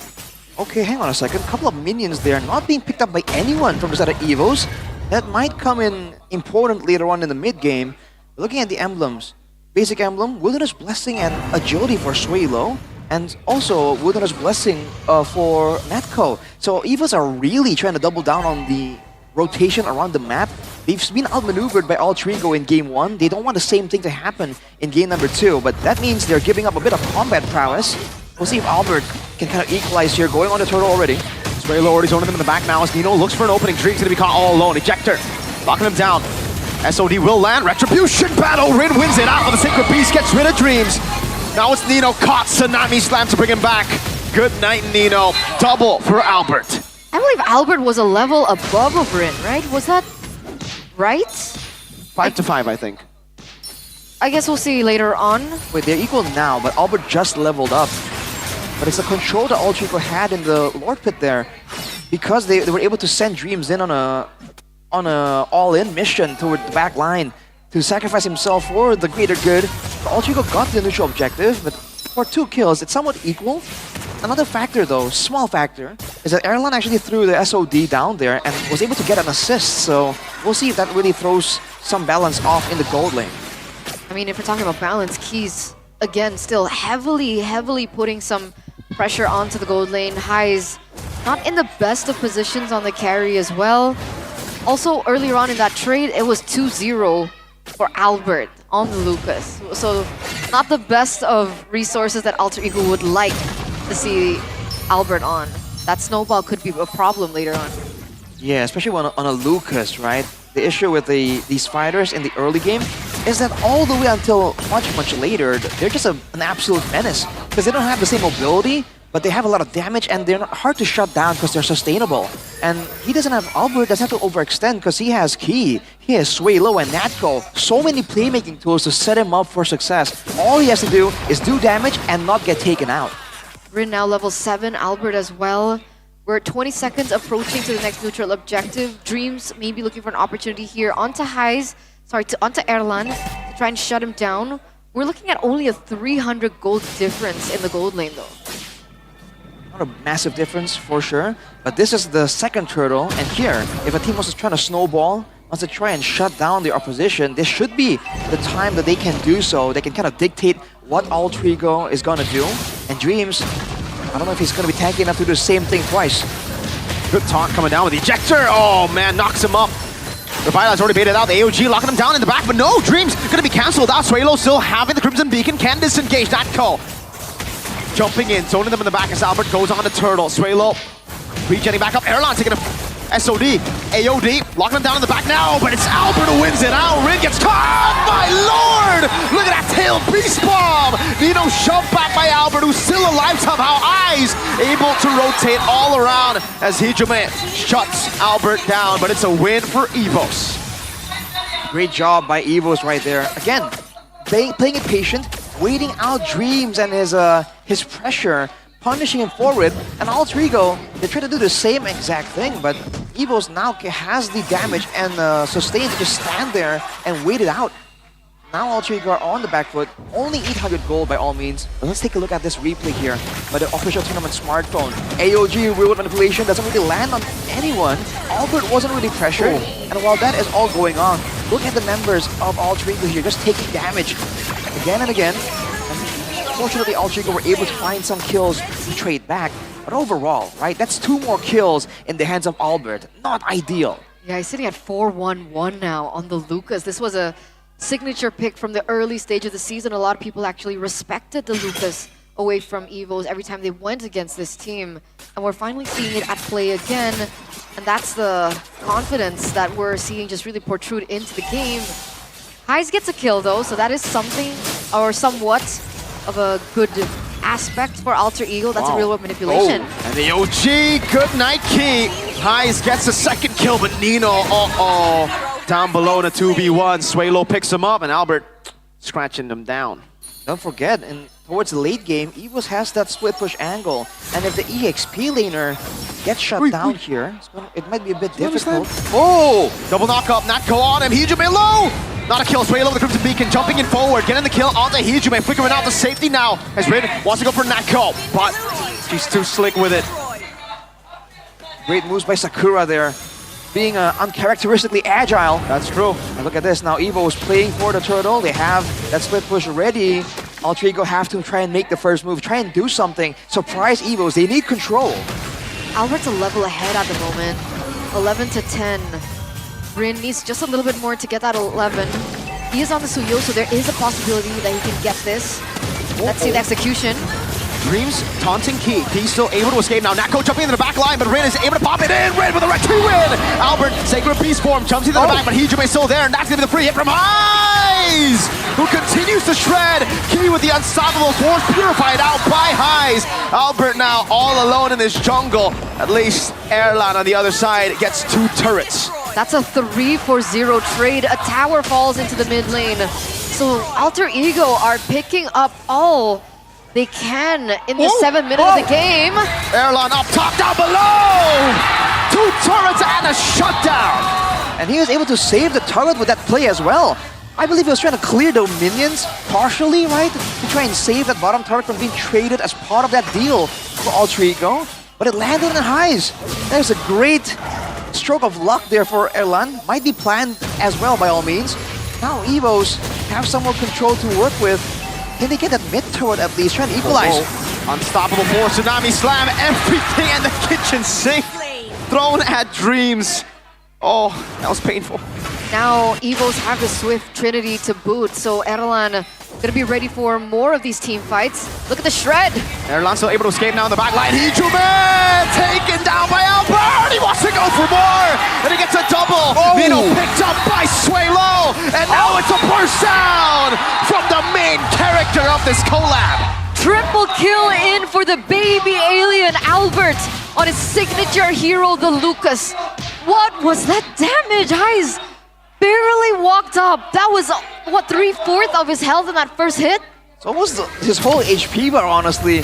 That's why you don't mess with the main character. When you see someone with a tragic backstory, back off, bro. Don't walk up like that. His entire village called him a monster, man. And you see why. What is that damage, dude? 8-1 and 3 for Albert. He's back with a vengeance, and everything that we were asking for from Evos in game number 1 is coming through. All the playmaking, all the map control, and Albert having the damage, having the decisiveness to seal the deal. 3k gold lead. By all means, Alter Ego has the carry and the heave. Their late game isn't bad by all means, but they're gonna really fall short in the frontline department, and Evos are definitely gonna be punishing for that. So Dreams is in for a world of pain. That far lane control as well is something that the White Tigers will consistently have a better time at handling over Alter Ego as time progresses. You can already see Erlan in the top side of the map trying to go for the push. He knows at any time he can just come into the team fight. And look at this, Alter Ego. They're hesitating on that decision. Oh, look at the spacing from Suelo, able to knock Heis up. Great ejector from Key to save him. And the current call was used. So much value for Evos right now. This should be a free neutral objective, and Erlan is still up top. Dreams. Wait a minute. Desperately trying to run away. Crimson Beacon. SOD lands. Suelo in the midst of it all. Now Dreams to be caught again. It's gonna be Hour picking up the kill. Key gets the kill, or rather the ejector for Erlan to get the kill on Rin. Like we said, we talked about how Alter Ego will do great when they're moving forwards.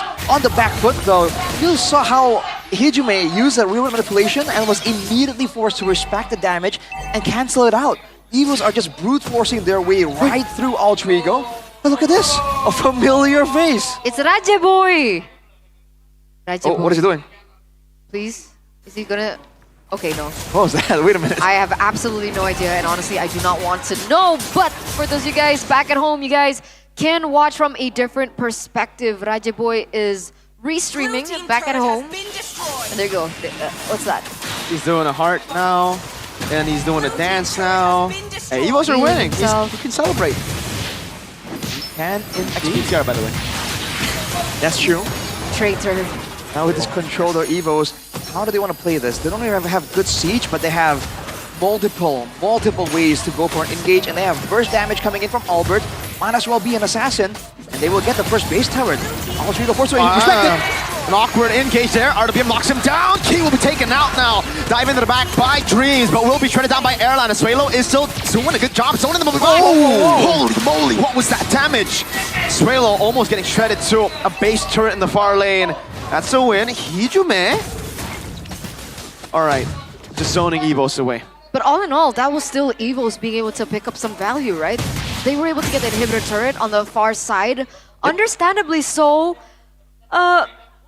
He kind of missed that engage, and I think that was how Alter Ego were able to kind of do damage control. I mean, you can only take so many ejectors before you kind of wisen up. You see key positioning. You know, right at that max distance between the flicker to try and go for that ejector play, and they read through it. So credit to Alter Ego, but now that they're oh my lord, too worried about that, that is where Natco can maybe try and do something by all means. The conceal play though, what are they looking for? Anyone they can get their hands on. on. Wait, they're cutting off Evos. Uh-oh, they're outside of their base. Highs walks up, Trailer with the Crimson Beacon. RWM comes down, but Key's able to get this out. Forces Highs is able to sustain now. Trailer falling! A big blunder! Or is it? Albert jumps in, getting the kill down. Albert going in one more time. Airline versus the world, getting the kill on Airline! With the dive forward! It's Highs there. Also, Airline still able to survive. Nice immortality too! Highs very low. Can Airline do it in a 1v4? Airline trying to sustain, gets another triple kill for Airline. He saves the day, but he gets wiped out, and Alter Ego have another shot at this game. That was so intense. So much spotlight on both of the gold laners from both of the teams, onto Highs as well as Erlan. And in that final moment, he was able to do the impossible. Erlan on the Moskov, that was redemption, despite the fact he was traded in 1-1 with Highs. You did see that a bit of a miscommunication there for Evos though. Their targeting was kind of weird, man. They were caught so off guard, and they fell into all the combos, right? They got a taunt on multiple members, and it was a 2v4 effectively, right? They were only able to get one person off that surprise play. It was just Alter Ego not respecting the damage coming in from Albert and Erlan. And by all means, this was a cool moment, great moment by Erlan. But the goal lead from 6,000 is now back to 500 only. That's not a good sign for Evos at all. You know, I'm not too sure if he's going to be stepping up like that. Retry battle. Nako going to be bursted down. The AOG lands in the back. No, it doesn't.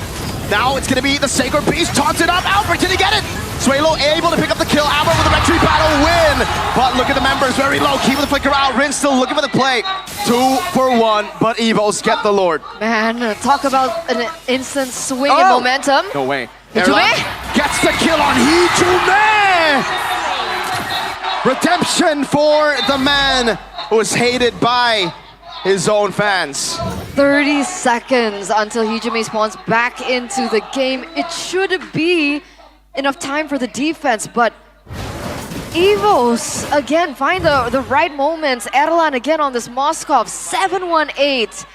This is a huge Moskov performance after the last time we saw him on the Moskov.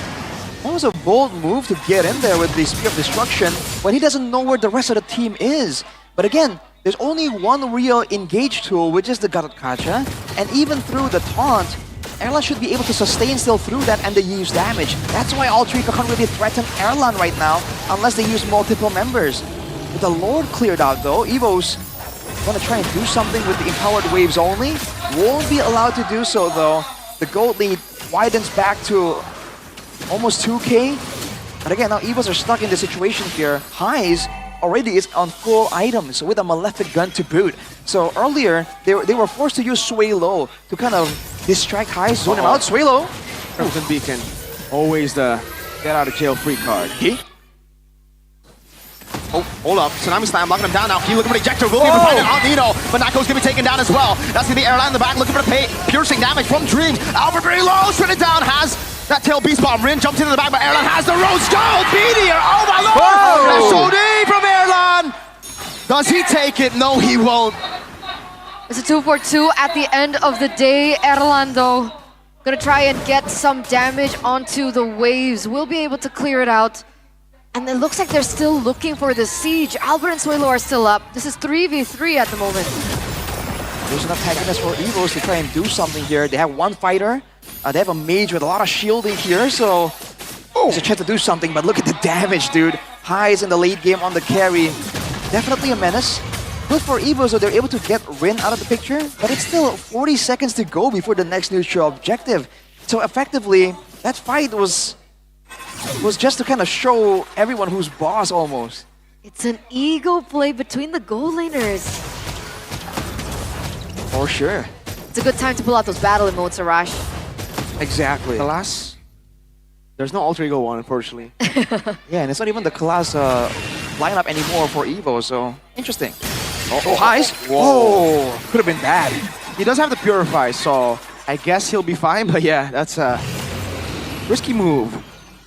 Now, as both of these teams are going to collapse onto the Lord, that far lane is going to be ever as important. Remember, Erlan at any time can utilize that to his advantage, and it's going to push in favor of Evos. So this is Evos' time to play.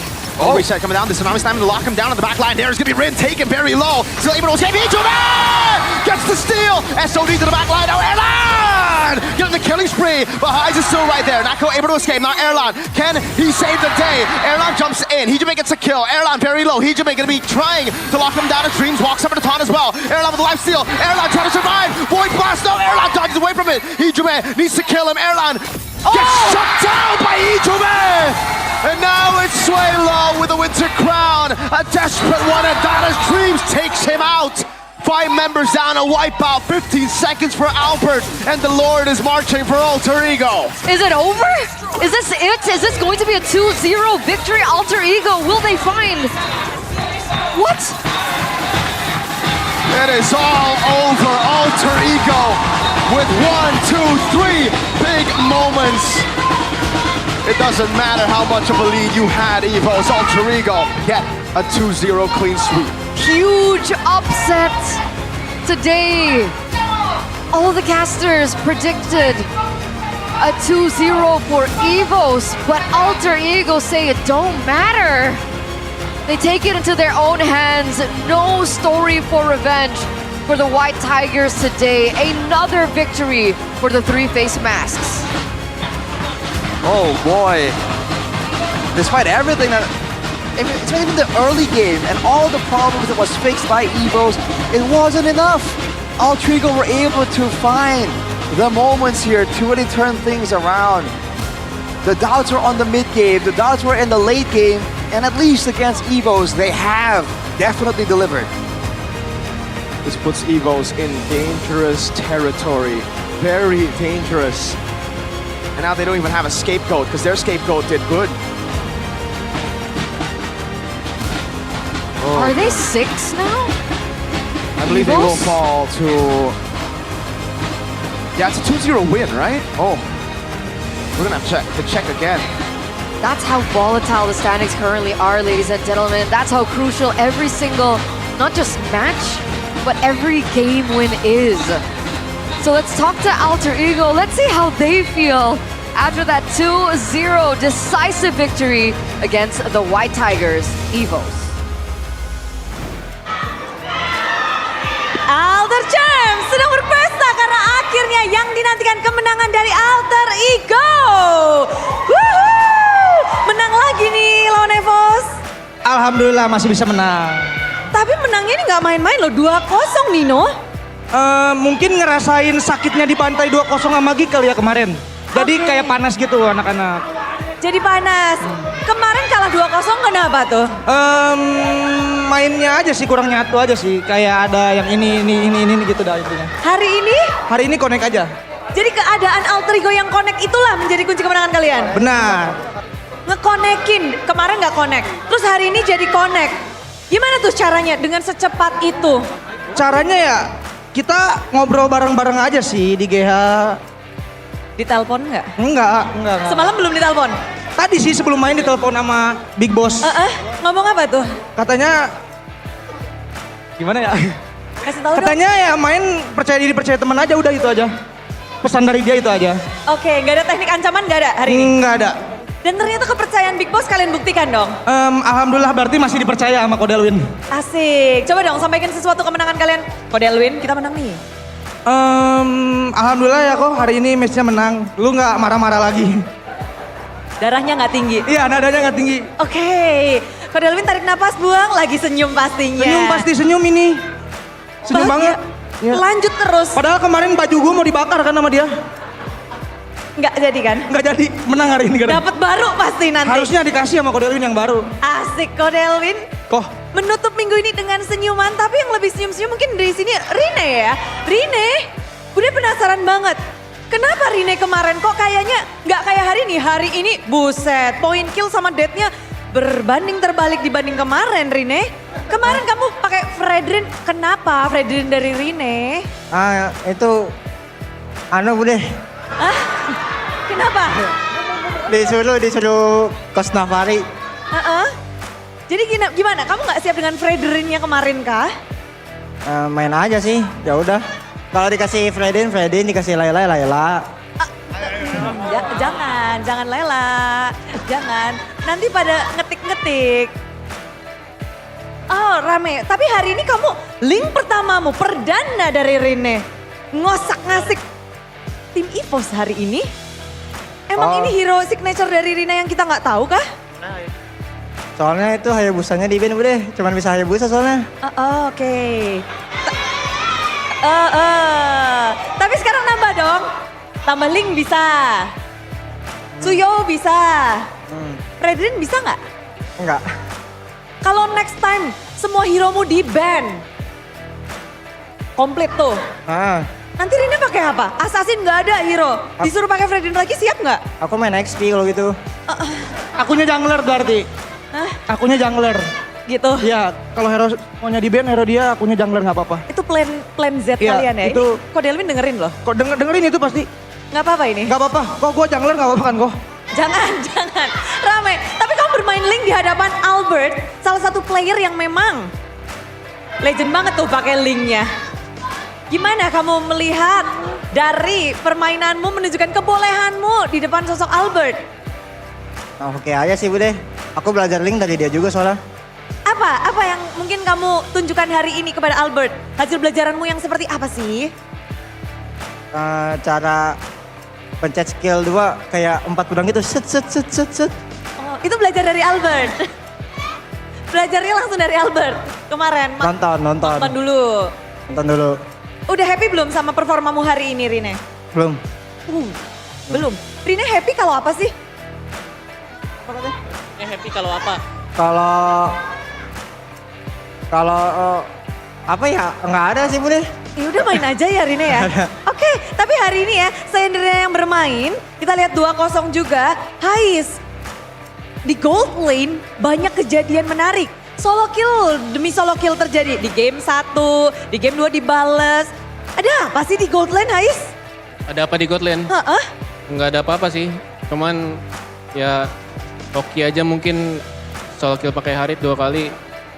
Mereka nggak respect Harit gue aja. Harit dari Hais. Sempat nggak solo kill 2 kali, tapi di solo kill juga dibales ya? Iya itu misinfo. Tadi itu ceritanya pikirnya Moskovnya no ulti, taunya ada ulti. Oke, jadi miskalkulasi itu ya, misinfo. Ya. Oke, dan kalau ngelihat pertarunganmu di leg yang kedua, lebih baik loh bisa dibilang. 2-0 dibanding dengan leg 1, 2-1. Enggak, leg Sama-sama 1 2-0 juga. Oh iya ya? Iya. Ingat ya kalau menang ya? Ingat kalau menang emang. Keren loh, 2-0. Ampun po sepul. 2-0 juga, hasil yang sama. Memang kalian tuh punya cara untuk mengetahui permainan dari EVOS. Ya bisa dibilang gitu lah. Bisa dibilang begitu. Tapi bisa dibilang ini 2 player yang sama-sama terkenal dengan Moskovnya. Hais gitu, Erlan juga gitu. Dan kamu bagaimana sih ngelihat hari ini Moskov dari Erlan? Cukup bagus tapi Moskov gue lebih better ya. Widih. Mantap. Kasih nilai, coba kasih nilai. Apa? Moskov Erlan berapa? Moskov Hais berapa? Dia 8 lah, aku 10. Mantap. Ini nih. kita tunggu-tunggu akhirnya muncul. Udah mulai kerasukan jiwa-jiwa alter ego ya? Ya, udah mulai kerasukan. Udah mulai kerasukan dan terlihat semakin yakin juga. Di papan klasemen pun terlihat mereka masih berjuang dengan gigih. Tapi yang menarik adalah dari Dreams. Ya Bude. Di depan situ tuh ada piala tuh. Lihat Bude. Piala baru. Ya baru. Apa nih tanggapanmu? Kepengin ngangkat gak sih? Ya semua pengen lah yang udah di MPL kan, nggak mungkin kagak. Melihat perubahan dari piala, apa yang Dreams langsung pikirkan ketika wow ini piala muncul di season 15? Lebih keren sih Bude tampilannya. Lebih keren. Apakah turut membakar api semangat dari Dreams dan juga kawan-kawan alter ego? Ya pasti lebih semangat lah karena kan juga piala baru juga kan. Piala baru. Semangat baru dari alter ego kan untuk leg kedua. Semangat baru ya semangat aja kayak biasanya udah. Semangat aja terus ya. Tapi dari minggu ke-6 ada kalah, ada menang. Melihat leg kedua, ini peta kekuatannya akan berubah gak sih menurut Dreams? Peta kekuatan dari tim-tim klasemen bisa terjungkir balik dengan mudah. Ya sekarang semua tim ya pada imbang lah, nggak ada yang bisa dipredik yang menang siapa, yang kalah siapa. Kayak semua bersaingnya ketat lah. Bersaingnya ketat. Jadi apa dong yang menentukan kalau udah sama-sama kuat, sama-sama jago? Apa yang menentukan nih menurut Dreams? Mungkin dari gameplay masing-masing lah. Gameplay masing-masing. Gameplay kalian udah kuat? Udah kuat belum nih gameplay dari alter ego? Belum. Jadi minggu ke-7 kalian akan lebih kuat? Apa? Minggu ke-7 akan datang lebih kuat? Insya Allah lebih kuat. Insya Allah lebih kuat. Pada nunggu ini, Alter Champs kemarin habis terseduh-seduh, hari ini happy-happy bareng. Tapi di Jume, kita ngelihat bahwa dari regenerasi lawanmu hari ini bisa dibilang ganti-ganti. Ya. Leg 1, Natko main di mid lane. Leg 2, ada siapa tadi? Swaylo, ada Swaylo. Gimana kamu udah menghadapi keduanya? Dua-duanya sama aja sih Bude, nggak ada yang bedain. Nggak ada, apa tuh samanya apa? Apa? Samanya apa maksudnya? Sama-sama kalah lah sama aku. Udah. Sama-sama kalah, sama-sama 2-0. Apa? Jadi siapapun yang kamu hadapi kamu nggak masalah berarti ya? Nggak masalah, yang penting main aja dah. Namun kan bisa dibilang kamu juga salah satu dulu yang mengisi mid lane dari tim EVOS. Tim EVOS berganti-ganti dari segi mid lane-nya. Regenerasi mereka gimana sih menurut Untuk generasinya ya Bude? regenerasi? Bagus sih Bude, ada generasi terus kan. Kayak aku kan udah pernah di sana juga dari rookie jadi di MPL juga kan. Ya EVOS menurut aku bagus lah buat regenerasinya. Bagus, tapi hasilnya belum bagus. Ada yang mau kamu sampaikan nggak sih untuk EVOS atas kemenangan 2 kali dari tim Alter Ego dengan 2-0 untuk EVOS? Apa? Untuk EVOS kemenangan kalian 2 kali 2-0. GG aja sih Bude, gak ada kata-kata lain dah. Gak ada kata-kata lain, GG. Dan berterima kasih juga pastinya ya. Ya. Terima kasih mungkin mau kepada Alter Champs yang kemarin-marin ada yang mau disampaikan untuk Alter Champs, untuk CEO kalian, untuk siapapun spesial. Apa ya? Nggak mungkin nangis. Tenang, sabar. Nggak ada kata-kata selain kalian jangan capek dukung kita sih guys. Kita juga berjuang, latihan, pakai perasaan, pengen menang. Ya intinya makasih sih guys udah support kita terus dari atas atau dari bawah. Buat Ko Delwin juga makasih kok udah support kita terus. Walaupun kita kalah kemarin kan lu kesel sama gua. Gak apa-apa kok tetap support kita terus. Terus buat kakak gua yang datang, makasih juga udah sempet datang ke Jakarta. Udah. Terima kasih support system Kakak Nino. Namanya siapa? Lutfi. Kakak Lutfi, terima kasih Kakak Lutfi. Iya katanya. Iya. Dan juga Alter Champs. Terima kasih suara kalian untuk menyambut Alter Ego. Silakan rayakan.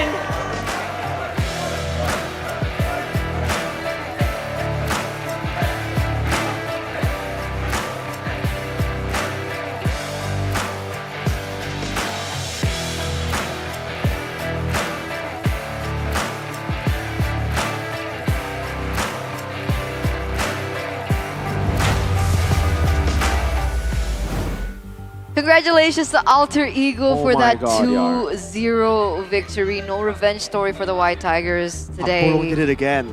The Mad How Lad did does it he again. do it? He's just built different. What is your secret? That guy's weird. He's got some juju, man. There's something up. Some wacky stuff. Well, the question is this like Evo's on a slump?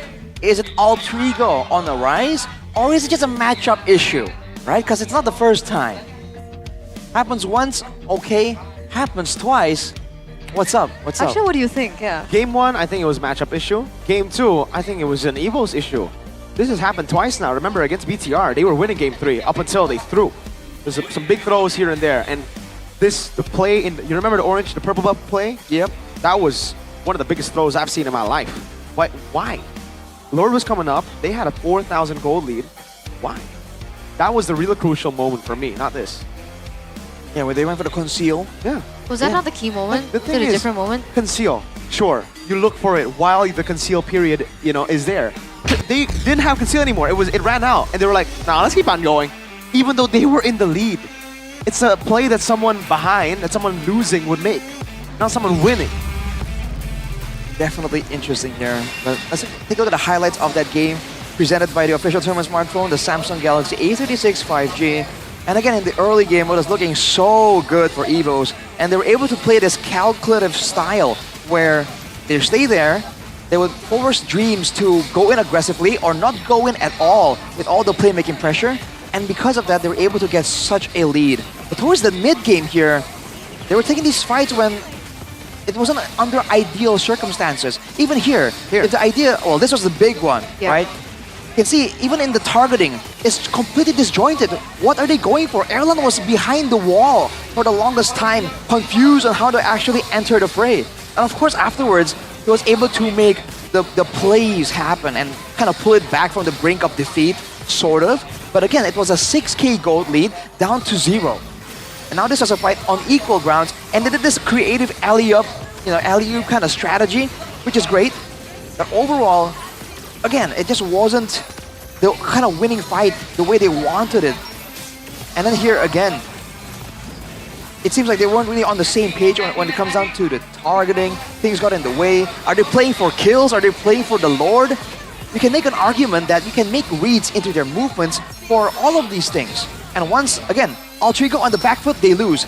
On Evas are on the back foot, same story. With the Yves chasing, with the Suyo chasing, it's just a tough order. It's a back-to-back match point throw for Evos, I will say. Not a good look for them. I think Abil, when he did the loser interview last time, already said, we already won the early game. It's just we needed discipline. We just needed to be a bit more clean. The decision-making wasn't the best. And now we're seeing it again. So it's kind of like a tilt pattern now for Evos. Whenever they are tilting, whenever they just don't get what they want, they get emotional. And then they go in, and then they fight, and then they make decisions that are not the best at the moment. So, to be fair, Alex an olive branch, and I think that if they're able to cut off Alter Ego from their own base, in theory, a team with a carry and a Yves would not want to fight under those circumstances. I feel like there is... You can make an argument for how that would have worked out for Evos by all means, but even if they were gonna take that fight, again, how they were doing it, who they were targeting, who they went into initially, I feel like all that wasn't really communicated properly. The biggest factor for me is the fact that Erlan was stuck not basic attacking for a good 2 or 3 seconds. Yeah. That's fatal in a game that has gone full late game with both marksmen at full items, So, yeah, man, I don't know if that's the decision-making issue or is it a communication issue? Because I feel like the communication issue would explain a lot more than just that one moment. And it should be the shot calling coming in from Key, right? And yeah, it's been working for the first few weeks. When they win early game, when they get the snowball. But they did win early game, right? Exactly, but they didn't win fast enough for those risky, explosive shot calls to win them the game. Interesting. Let's take a look into the mic checks now for Alter Ego in this 2-0 victory against Evos. Atasnya. Boleh. Matt, gue butuh badan lu, Matt. Carry, Sumpah, gue butuh badan lu, Matt. carry kita nggak ada ulti, boy. 15 santai dia. Ayo, gas. Bukan. Pelan-pelan aja. Ayo maju pelan-pelan. 10 detik gua. Takut. Nah, tadi mid. Moskop di mid, gua ulti nah. Golin. Moskop Gue ikat. Gua kabur. Kabur. Bisa balik. Lihat Moskopnya masuk ke gua. Berikan Moskop. Moskopnya berikan. Rata sama gua. Moskopnya hati-hati. Ada gua. Lihat gua, sumpah. Dia ada one. Oke, boleh. Main-mainan gua, boy. Main-mainan gua. Boleh satu main. Meng, kok lu jago banget, Meng? Udah selalu, udah biasa. Nice! Cari mainan gua kan. Main-mainan gua, boy. Santai aja. Dipiga. They were so happy about that win. Bro, you gotta love Nino. You gotta love Nino, so dude. cute. You know, Speed when it comes to Indo should meet Nino. El Sabar, They have bro. the same energy, Santai, bro. kind of. Sabar, oh my cute, god, it's bro. so That- cute. Yeah, he was going like, bro, come here. I need your body, bro. I need your body. Right. But also we learned that Nino needs someone louder than him Yeah. to make the calls. Because Who's louder? in that final moment, he was nearly like, let's stop, let's just wait for Lord. But then somebody, I don't know who it was, but somebody was shouting like, no, we got this. I think it's Hijume. We can take I think Elan. it's Hijume. Yeah. Hijume's always been very, very vocal. Yeah. But So Nino can make or break a game because of that, in my opinion. Yeah. Because of that emotion. that's always been the case, you know. El Sabar. It's always fun to see though. I mean, Yeah, towards it's the end, amazing to Super see. cute. I tied him up. I'm like, you tell him, bro. You tell him. And then the nice that breaks your ears, bro. Nino, what a. It's crazy to see. You know, this guy has gone through season 7 all the way to 15, and he hasn't lost that emotion, Yeah, that's that true. But we're in passion. the same generation, kind of, with Nino. Yeah. We That's entered why I at the had same to time. ask in the interview with him. I was Yeah. like, are you just an emotional person? He's like, yeah, kinda. I get terbawa suasana. He's very passionate. Carried very, by very passionate. The mood. the mood. The atmosphere. Atmosphere. Atmosphere. There you go. Because I cried because of him. Oh. Speaking of crying, let's talk to Evos and see how they feel in the back Oh, rooms with yikes. Alyssa. Avil, what's going on? Thank you caster, kembali lagi bersama Alisa Natali kalau sudah di backstage dan bersama coach pastinya kita akan masuk ke dalam sesi loser interview. Halo Coach Avel. Halo. Bertemu lagi yang harapannya harusnya tidak bertemu lagi ya Coach. Amin. Gimana Semoga nih ketemu rasanya? lagi. Yes, gimana rasanya 2 kali kalah sama Shaver nih Coach? Ya pasti kekalahan nggak ada yang enak. Dan ya kita cuman bisa belajar dari situ aja karena udah nggak bisa diubah juga kan. Semoga ke depannya hopefully nanti di playoff ketemu lagi dan bisa menang. Hopefully bisa menang pasti ke depannya. Tapi kalau melihat dari segi draft-draft untuk EVOS Yes. nih, tidak banyak perubahan nih Coach. Hmm. Apa emang masih nyaman dengan meta yang sekarang atau sebenarnya telat mengadaptasi patch? Karena kalau kita lihat di luar sudah banyak yang menggunakan Esmeralda, Valir. Gimana nih Coach? Sebenarnya itu situasional semua ya. Jadi hero-hero yang kayak Esmeralda situasional kalau yang banyak kill. Valir juga itu benar situasional kalau misalkan lawan yang butuh verify gratis gitu bisa juga. Jadi sebenarnya kita juga udah adapt juga. Cuman situasi dari draftnya memungkinkan dengan hero-hero yang lebih efektif. Jadi ya keluarnya pasti kelihatan di itu aja. Di luar juga pasti banyak hero yang ganti itu kalau misalkan hero-hero normalnya udah di-ban. Jadi kelihatannya kayak di luar udah pada pakai ini ya itu karena hero-hero normalnya udah di-ban. Jadi kalau misalnya hero normal belum di-ban ya tim luar juga pasti masih kurang lebih hero-nya kurang lebih sama. Karena kita juga scrim kita scrim juga sama tim luar juga kan. Kita juga scrim tiap hari sama PH, sama Malai. Semua ya kurang lebih sama sebenarnya. Sisanya situasional aja dan situasi yang sekarang bagusnya dengan hero yang normalnya udah oke gitu. Oke, kita akan melihat apakah itu nanti akan digunakan. Namun kita melihat bagaimana persiapan besok nih Coach. Karena kan besok akan melawan Oke. Big Fam nih. Persiapan di 1 minggu sebelumnya setelah MPL minggu kemarin kita juga udah tahu lawannya bakal siapa kan. Jadi di scrim juga kita ada scrim yang kita siapin dari draft untuk lawan AE, ada yang buat lawan Geek Fam. Jadi dari segi persiapan draft, oke, anak-anaknya juga mereka udah nonton Geek Fam juga kemarin. Jadi udah dapat udah dapat bayangan juga kurang lebihnya bakal kayak gimana. Jadi tinggal nanti di match-nya aja, di stage-nya aja. Kalau misalnya semuanya lancar, ya semoga semuanya lancar dan bisa dapat menang. Yes, hopefully yang terbaik buat EVOS dan pastinya bisa bounce back di hari esok. Amin. Dan kita akan melihat apakah besok akan kembali EVOS dapat mengumpulkan poin. Thank you so much, Sama-sama. Coach. Dan kita akan melihat lagi ke para caster. Apakah analisisnya sudah cukup? Silakan caster, take it over.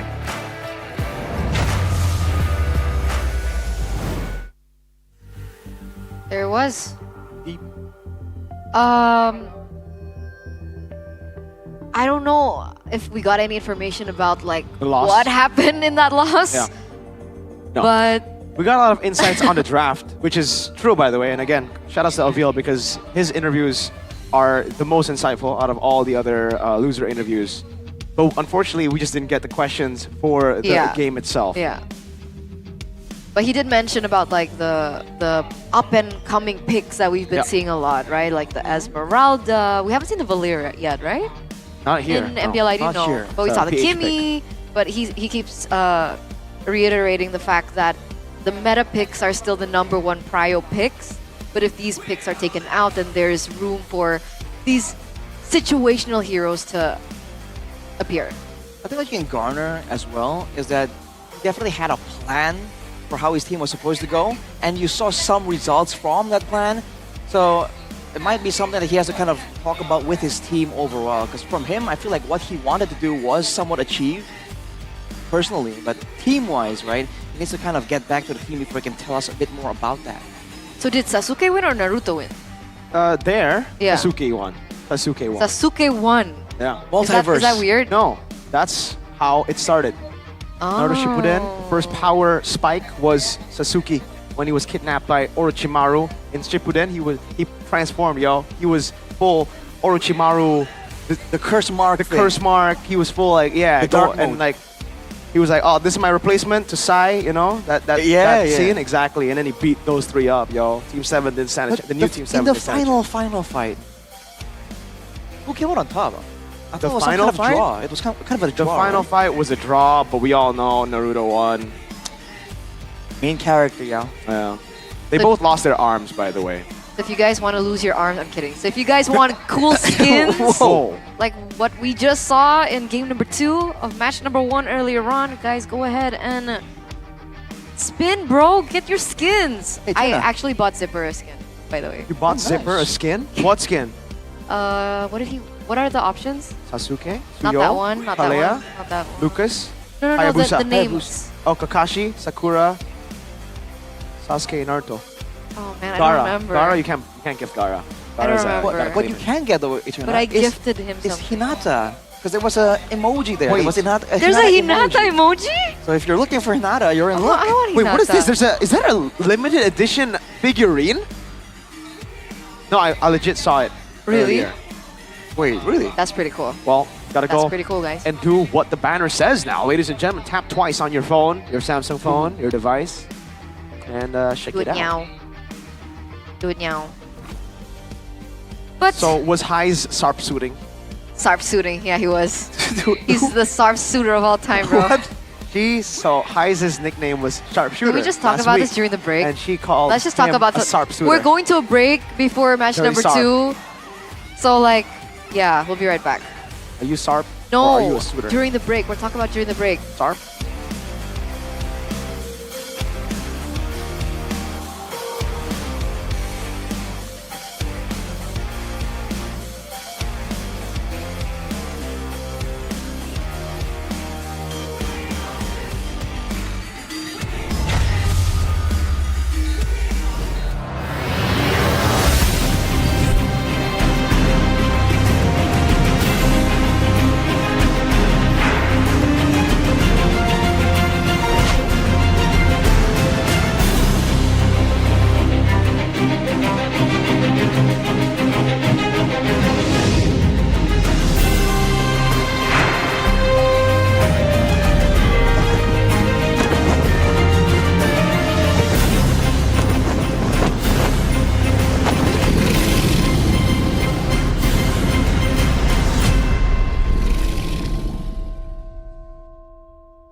baru. Awesome intelligence, tambah makin next level, always race. Semua game kita gak worry, fast story, guns victory. Baru Galaxy A36 5G. Baru. Awesome intelligence, tambah makin next level, always race. Wasting time no more. Charging obviously faster. Baru Galaxy A36 5G.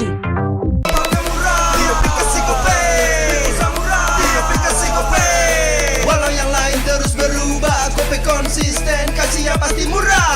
Tagihan murah di aplikasi Gope, 100 kali per bulan. Download aplikasi Gope baru, nggak pakai lama. Dompet andalan gamers banyak damage-nya.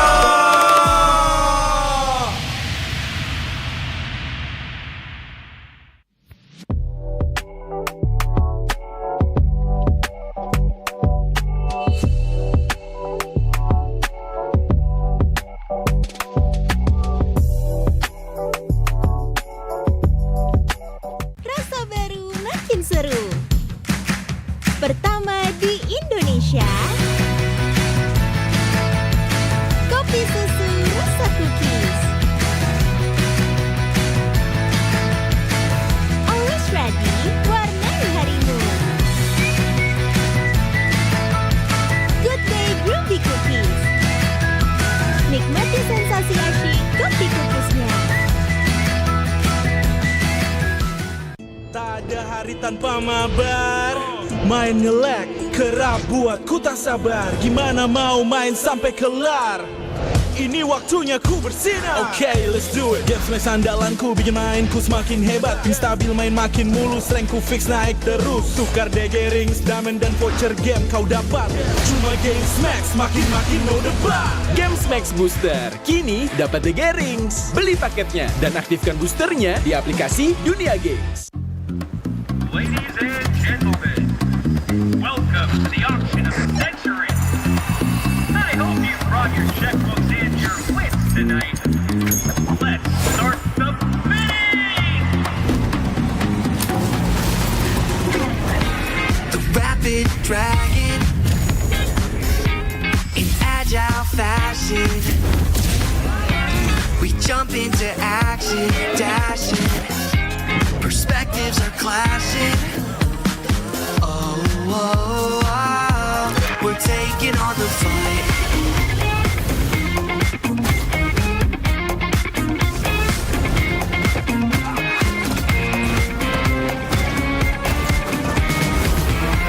Jump into the showdown till justice is found.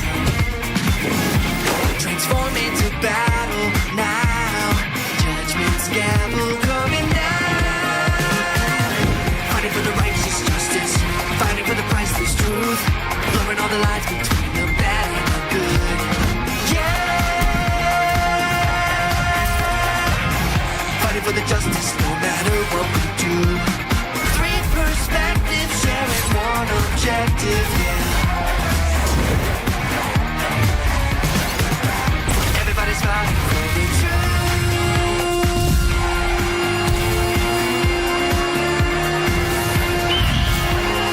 Justice calls.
相変わらずやかましい奴らだ。今度は背中合わせでいくわよ。よっしゃ、第7班ここに復活だってばよ。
渦巻きナルトが帰ってきたぞ。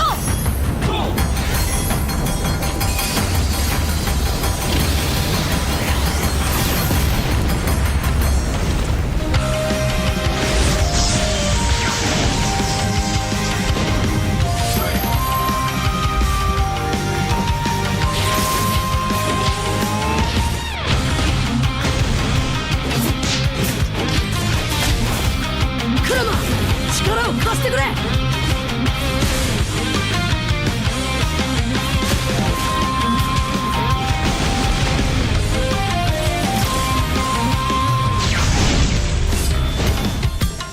よっしゃ、第7班ここに復活だってばよ。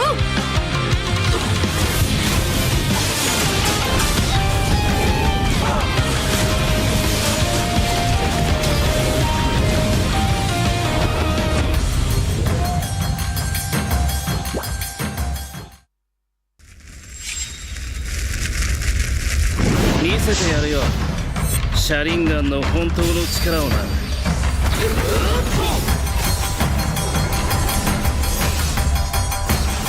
力が湧いてくる。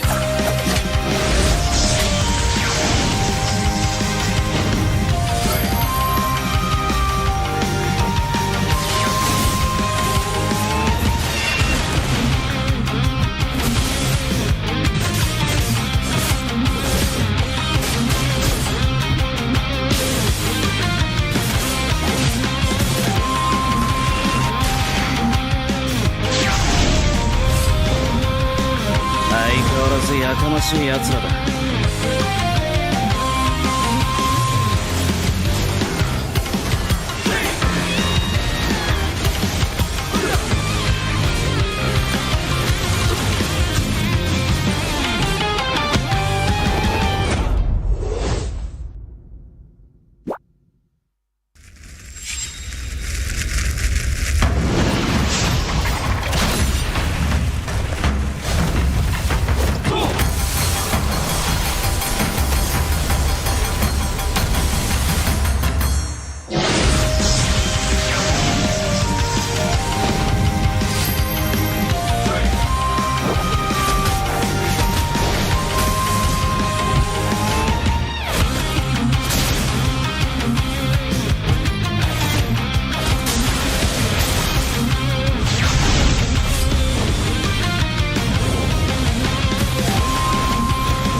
は俺に任せてもらった。4代目他目を超える忍びはお前しかいないと俺はそう信じた。み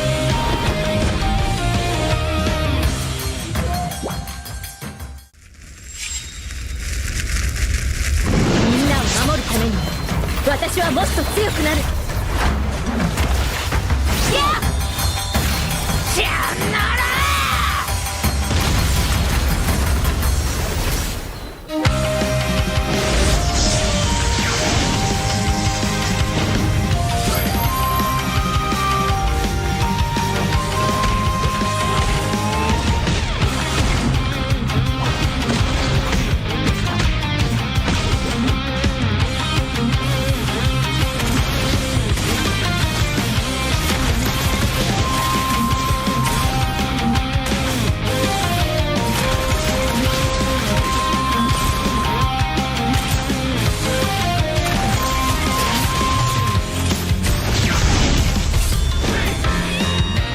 今度は背中合わせでいくわよ。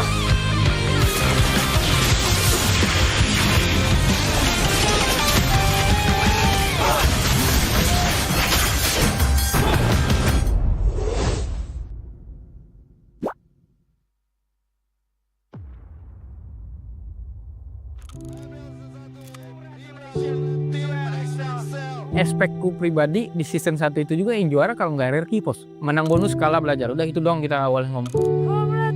Kami berlima, G, Billy, Rev, LG sama aku tuh nggak ada mikir sama sekali kita bakal juara. Saat itu seneng banget bos. Pengen nangis aku waktu itu.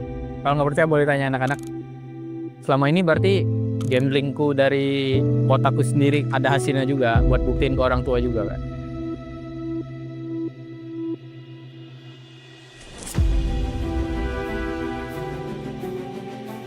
Yang gue lihat ya piala MPL kayak simbol untuk tahta tertinggi di Mobile Legends ini sih. Our new champion, EVOS Esports. Penantian panjang yang terbayar sudah. Cuman kalau pas udah juaranya, jujur aja nggak bisa dideskripsikan dengan kata-kata. Nggak bisa diungkapkan lagi pas menang, harus rasain sendiri. EVOS Legends! Sampai alien mampu mempertahankan PSRRQ Jose. Paling memorable buat aku juga di season pertamaku bisa juara, terus ya dengan final kayak gitu lumayan ada kepuasan sendiri lah. Kita lihat ini dia, MPL Season Championnya adalah RRQ Jose. Kalau untuk di season 9 panas sih, gara-gara dari season 8 kita gagal, dikit lagi kita bisa juara. Ya mungkin dari situ juga ada faktornya sih. Raja Galaksi kita di MPL Indonesia Season ke-9, RRQ Jose. Pertama kali lihat pengen banget angkat piala lah pasti. Lebih ke pride sih. Kayak gue bisa gitu loh. Angkat piala sama tim gue.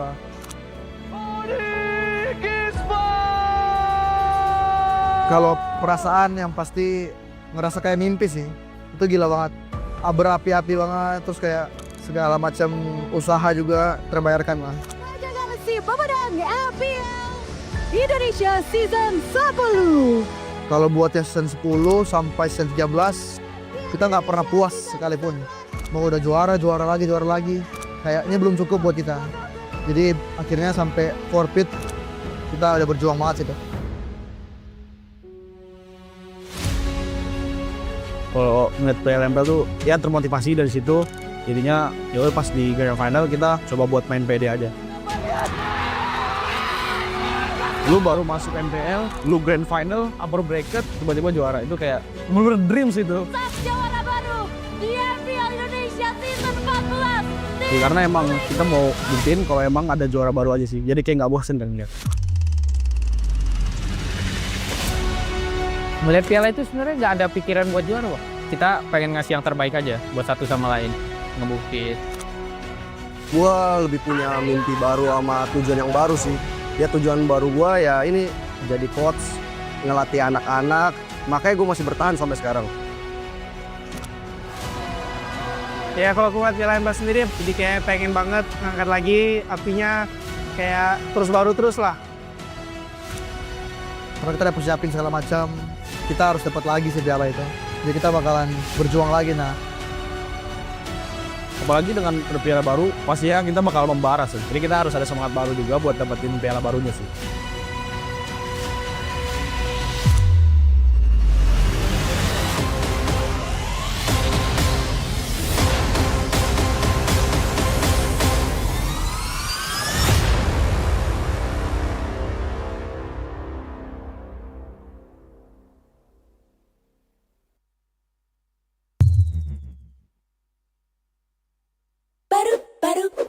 baru Awesome intelligence tambah makin next level always race Semua game kita gak worry Fast and easy guns victory Baru Galaxy A36 5G baru Awesome intelligence tambah makin next level always race Wasting time no more Charging obviously faster Baru Galaxy A36 5G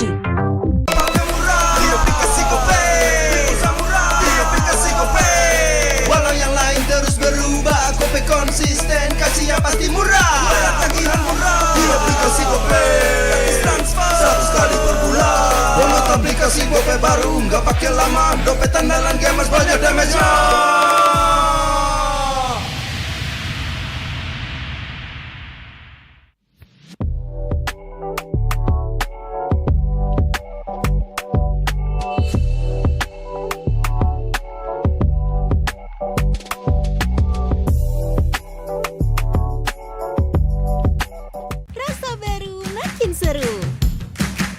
Pertama di Indonesia,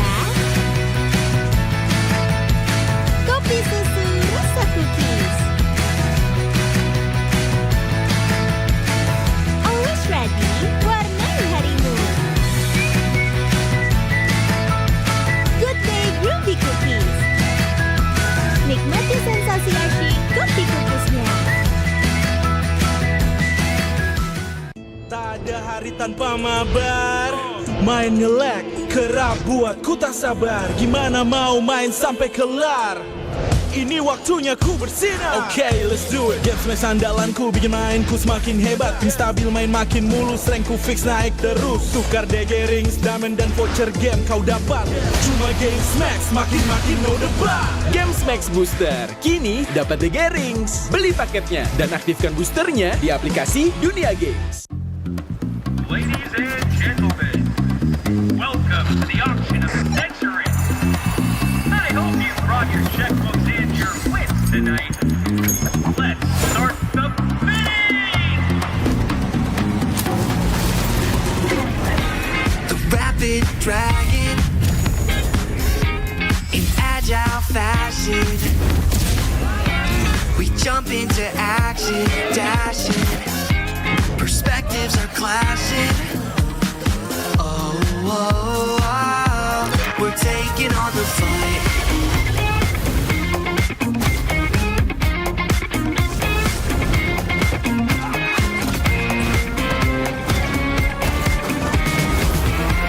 Jump into the showdown till justice is found.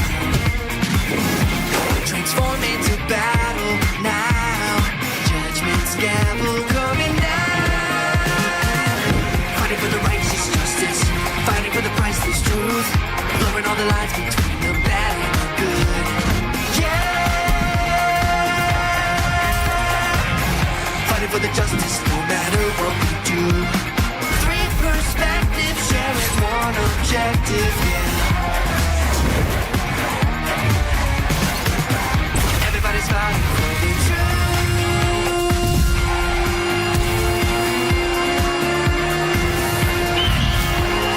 Justice calls.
相変わらずやかましい奴らだ。今度は背中合わせでいくわよ。よっしゃ、第7班ここに復活だってばよ。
渦巻きナルトが帰ってきたぞ。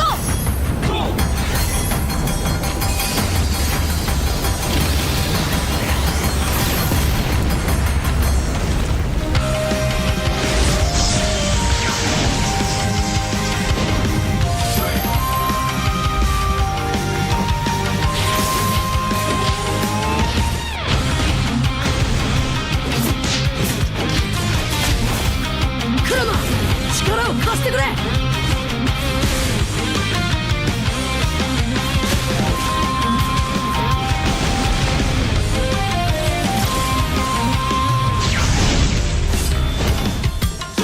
っしゃ、第7班ここに復活だってばよ。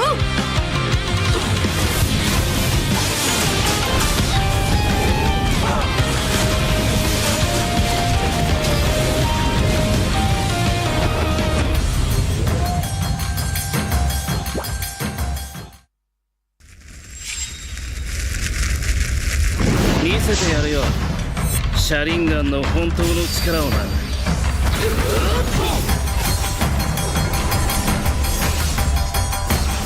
力が湧いてくる。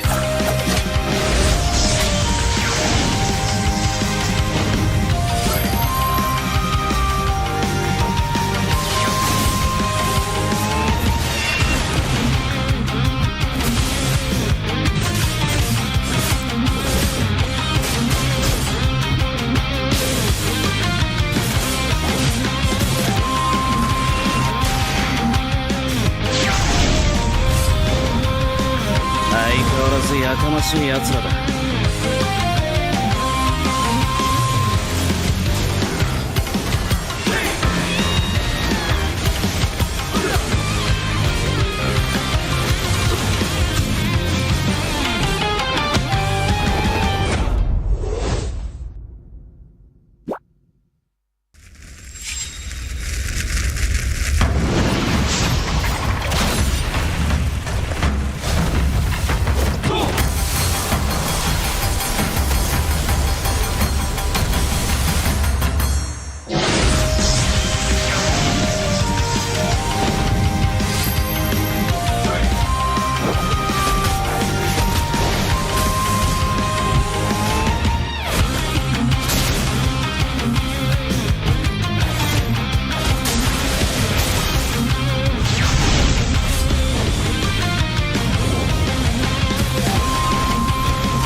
ここは俺に任せて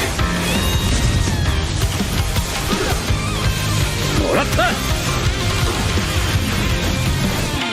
4代目他を超える忍びはお前しかいないと俺はそう信じた。み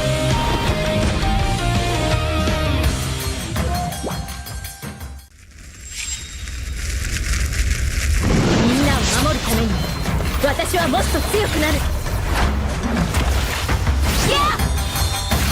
さよなら。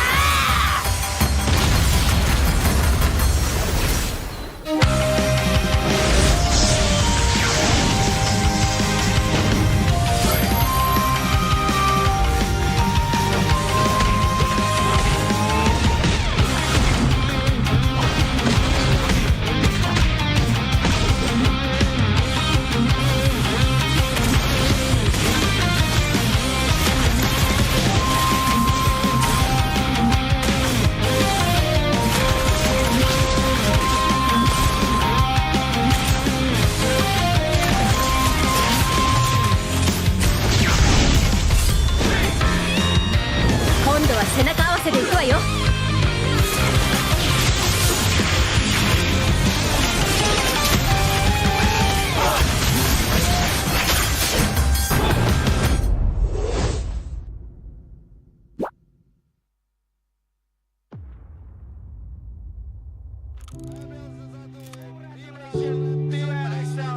Aspekku pribadi di season 1 itu juga yang juara kalau nggak rare kipos. Menang bonus kalah belajar. Udah itu doang kita awalnya ngomong.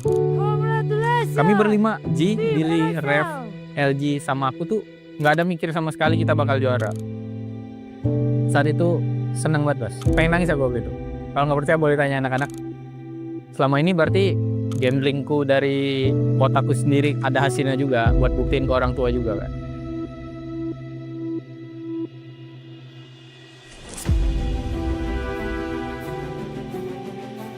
Yang gue lihat ya piala MPL kayak simbol untuk tahta tertinggi di Mobile Legends ini sih. Our new champion, EVOS Esports. Penantian panjang yang terbayar sudah.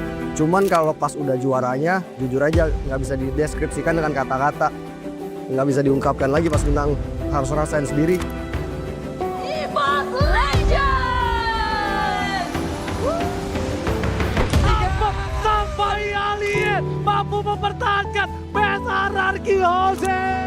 Paling memorable buat aku juga di season pertamaku bisa juara, terus ya dengan final kayak gitu lumayan ada kepuasan sendiri lah. Kita lihat ini dia, MPL Season 6 Championnya adalah Arkiose. Kalau untuk di season 9 panas sih, gara-gara dari season 8 kita gagal, dikit lagi kita bisa juara, ya mungkin dari situ juga ada faktornya sih. Raja Galaksi kita di MPL Indonesia Season ke-9, RRQ Hoshi. Pertama kali lihat pengen banget angkat piala lah pasti. Lebih ke pride sih. Kayak gue bisa gitu loh. Angkat piala sama tim gue. Kalau perasaan yang pasti ngerasa kayak mimpi sih. Itu gila banget. Berapi-api banget, terus kayak segala macam usaha juga terbayarkan lah. Raja Galaksi pemenang MPL Indonesia Season 10. Kalau buat yang season 10 sampai season 13, kita nggak pernah puas sekalipun. Mau udah juara lagi. Kayaknya belum cukup buat kita. Jadi akhirnya sampai forfeit, kita udah berjuang banget sih tuh. Kalau ngeliat piala MPL tuh ya termotivasi dari situ. Jadinya ya pas di grand final kita coba buat main pede aja. Lu baru masuk MPL, lu grand final, upper bracket, tiba-tiba juara. Itu kayak bener-bener dreams itu. Juara baru di MPL Indonesia Season 14. Ya, karena emang kita mau buktiin kalau emang ada juara baru aja sih. Jadi kayak nggak bosen kan lihat. Melihat piala itu sebenarnya nggak ada pikiran buat juara, Wah. Kita pengen ngasih yang terbaik aja buat satu sama lain, ngebuktiin. Gua lebih punya mimpi baru sama tujuan yang baru sih. Ya tujuan baru gua ya ini jadi coach, ngelatih anak-anak. Makanya gue masih bertahan sampai sekarang. Ya kalau aku buat Piala MPL sendiri, jadi kayak pengen banget ngangkat lagi apinya kayak terus baru terus lah. Karena kita udah persiapin segala macam, kita harus dapat lagi si piala itu. Jadi kita bakalan berjuang lagi nah. Apalagi dengan piala baru, pastinya kita bakal membara sih. Jadi kita harus ada semangat baru juga buat dapetin piala barunya sih.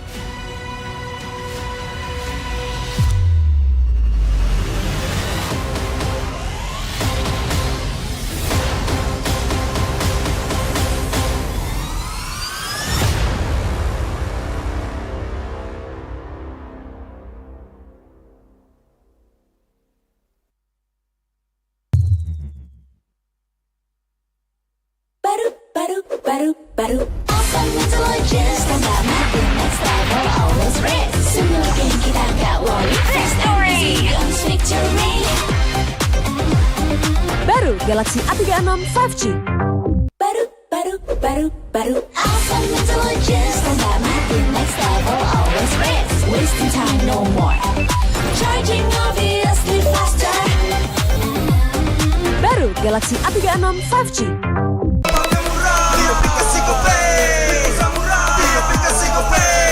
Walau yang lain terus berubah, Gope konsisten, kasihnya pasti murah. Bayar tagihan murah di aplikasi Gope, gratis transfer 100 kali per bulan.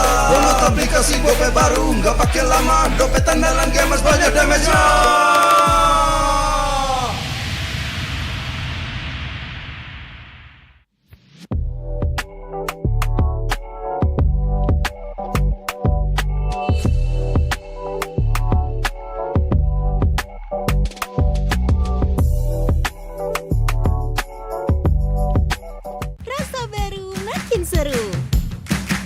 Pertama di Indonesia, kopi susu rasa cookies. Always ready, warnai harimu. Good Day Groovy Cookies. Nikmati sensasi asyik kopi cookiesnya. Tak ada hari tanpa mabar. Main nge-lag, kerap buat ku tak sabar. Gimana mau main sampai kelar?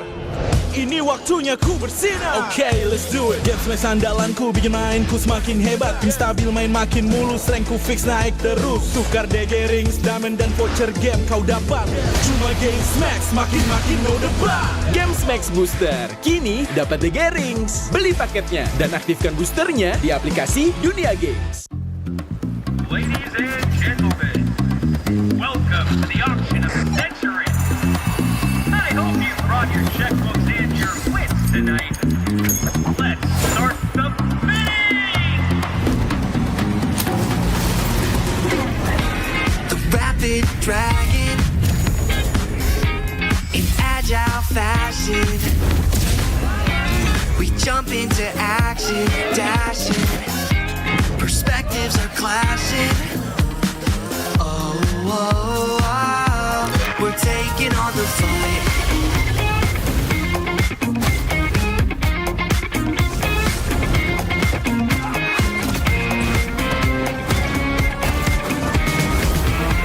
Jump into the showdown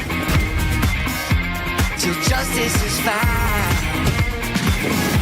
Transform into battle now. Judgment's gavel coming down. Fighting for the righteous justice, fighting for the priceless truth, blurring all the lines between the bad and the good. Yeah, fighting for the justice no matter what we do. Three perspectives sharing one objective, yeah. Everybody's fighting for the truth.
相変わらずやかましい奴らだ。今度は背中合わせで行くわよ。よっしゃ、第7班ここに復活だってばよ。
みんな、渦巻きナルトが帰ってきたぞ。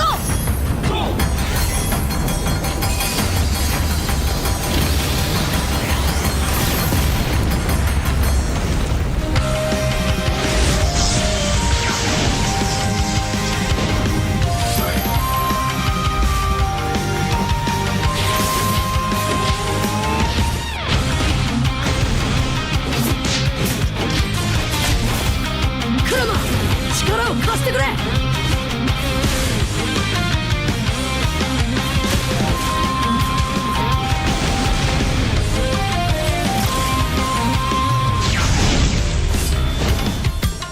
よっしゃ、第7班ここに復活だってばよ。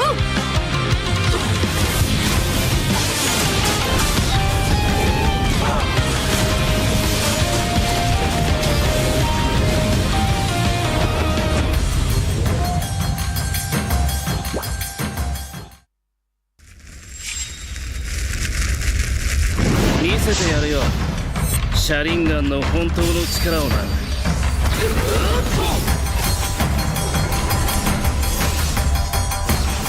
力が湧いてくる。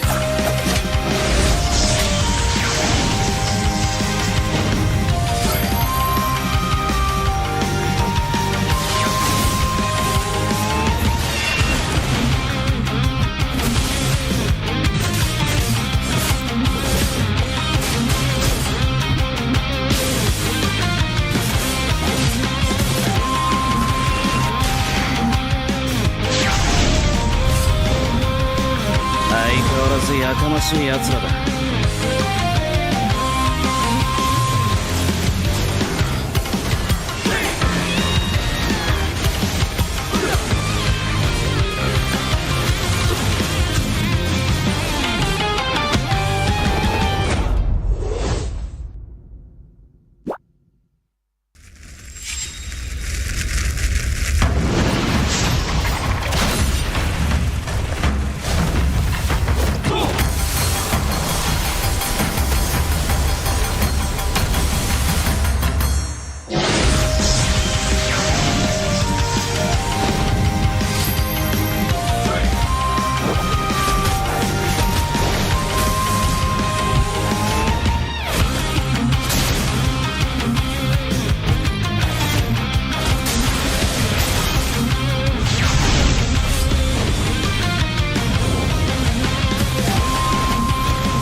kan berdiri dan terus berlari, terus ke arah puncak tertinggi.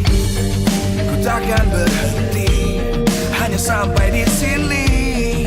Kemenangan abadi menanti. You know we won't miss if we unite our focus. And if you haven't noticed, we all live. Nyalakan apimu, hadapi semua tantangan, hadang semua serangan, jatuh bukan halangan. Bakar semangatmu, janganlah engkau menyerah. Kita akan buat sejarah. We all this, we won't miss. We all this, we won't miss. Saatnya beraksi, jalani ambisi.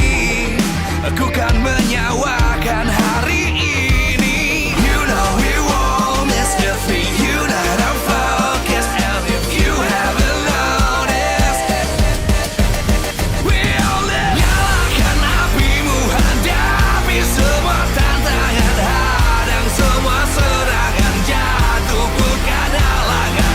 Bakar semangatmu, janganlah engkau menyerah.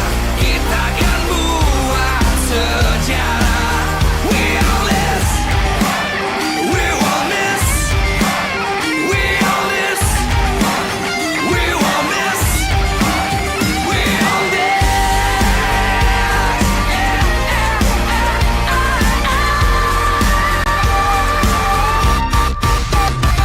Nyalakan apimu, hadapi semua tantangan, hadang semua serangan, jatuh bukan halangan. Bakar semangatmu, janganlah engkau menyerah. Kita akan buat sejarah. We all this.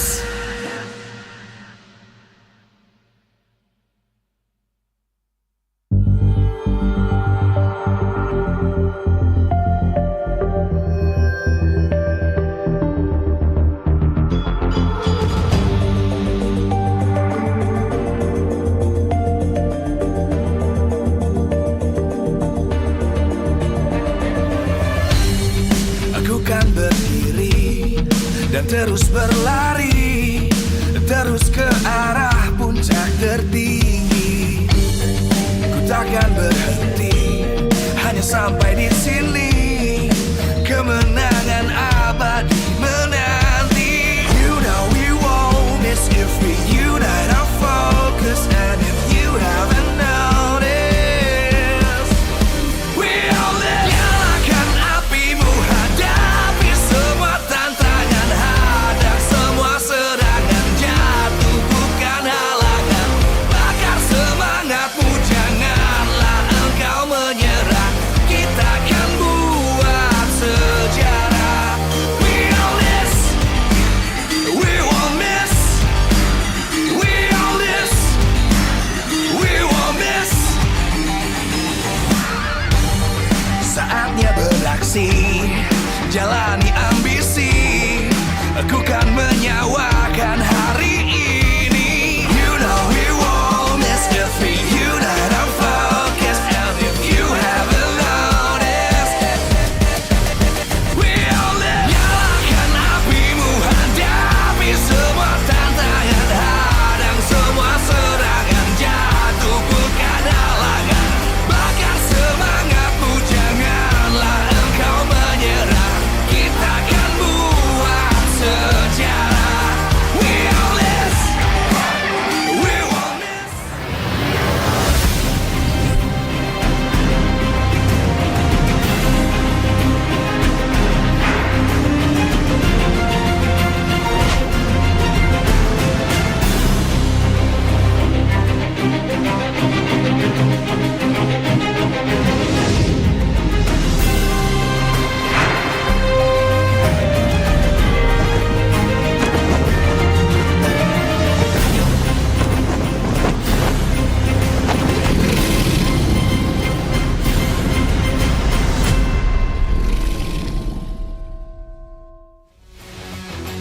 Live from MPL Arena, Jakarta, MPL Indonesia Season 15 is powered by Moonton.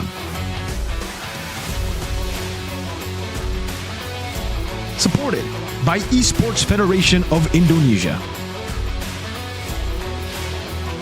Presented by official tournament smartphone Samsung Galaxy. Official e-wallet GoPay. Official sponsor Head & Shoulders. Official coffee Good Day. We own this.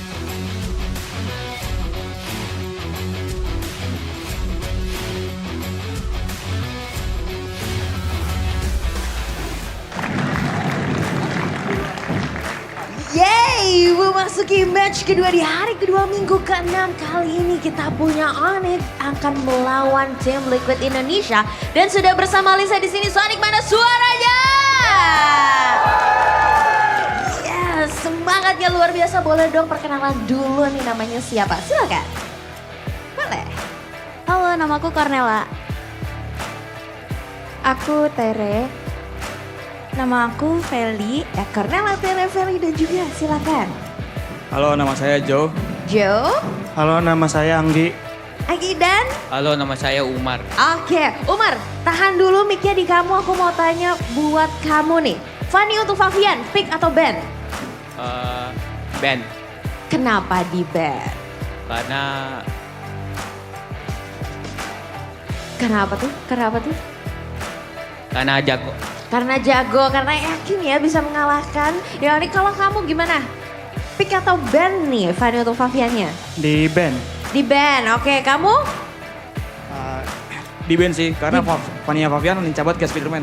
Lincah banget kayak Spiderman, oke. Kalau ciwi-ciwi di sebelahku nih mungkin Anda punya jawaban berbeda. Pick atau ban? Fanny untuk Favian? Kalau menurut aku sih di ban aja, soalnya Fanny Papian kan masih anti meta ya. Jadi mau di nerf ataupun di buff kayaknya masih serem sih. Oke, ada yang punya jawaban lain mungkin pick aja. Menurut aku di pick aja. Di pick aja, oke. Kenapa nih? Karena Onyx pasti bisa ngalahin guys. Iya dong, harus optimis ya. Boleh dong Sonic, mana suaranya lagi? Yeay. Kamu ada jawaban berbeda mungkin di sini? Aku juga kayaknya pilih pick aja. Pick aja, karena? Karena I think Onyx ini bisa take advantage of Fanny-nya. Dan dia juga bisa mengalahkan Liquid. Yes, kita sudah melihat ada dua jawaban berbeda di sini. Apakah nanti akan di pick atau di ban? Kita akan melihat di match kedua ini. Tapi aku mau minta dong semangatnya buat Onyx, tim kesayangan kalian. Silakan. Ini dari Tere atau dari Umar mungkin? Umar, banyak nih fansnya kayaknya. Umar, boleh dong dikasih semangatnya nih. Mungkin buat kembaran kamu, Kairi mungkin. Cepat semangat Kairi, acu. Semangat Kairi, acu. Dari kalian ada lagi yang mau kasih semangat buat bias-biasnya, silakan. Bebas dong, buat idolamu siapapun. Buat Clayton semangat ya. Buat Clayton semangat. Buat semuanya sih tetap improve aja ya main kali ini ya. Tetap improve main kali ini. Dari ciwi-ciwi aku ada pesan-pesan buat Kairi, acu biasanya. Semangat Onyx buat King Sans utamanya, semangat. Semangat buat King Sans, ada lagi? Semangat, kalian pasti bisa lebih baik. Last but not least. Semangat Onyx, pasti bisa menang dan welcome back Coach Yap. Welcome back Coach Yap, dan kita akan melihat apakah kehadiran Coach Yap di sini akan membawa perubahan untuk Onyx, dan apakah di match kali ini Onyx akan bisa mendapatkan poin atau tim Liquid Indonesia sang juara bertahanlah yang akan mendapatkan poin. Langsung saja kita akan melihat dan kita akan lemparkan ke Bude Clara Mongstar. Take it over.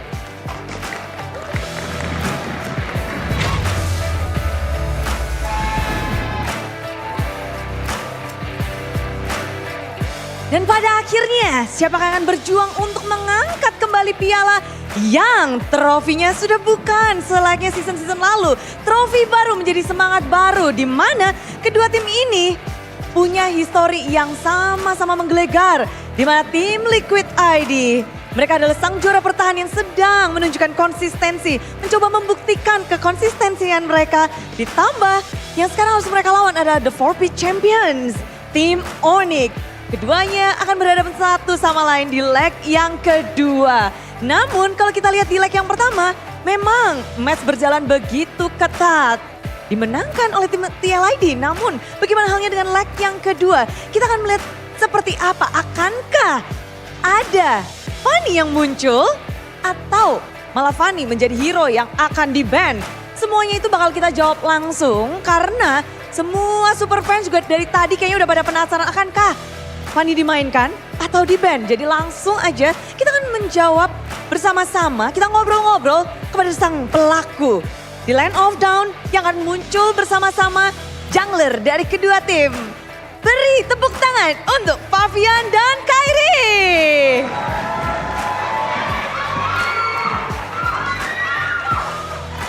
Woo! Ini jalannya penuh semangat kayaknya ya. Untuk keduanya, leg kedua Fabian, seberapa semangat Fabian? Leg baru, semangat baru. Wow, leg baru, semangat baru. Masih menang satu. Ini match kedua untuk TLID.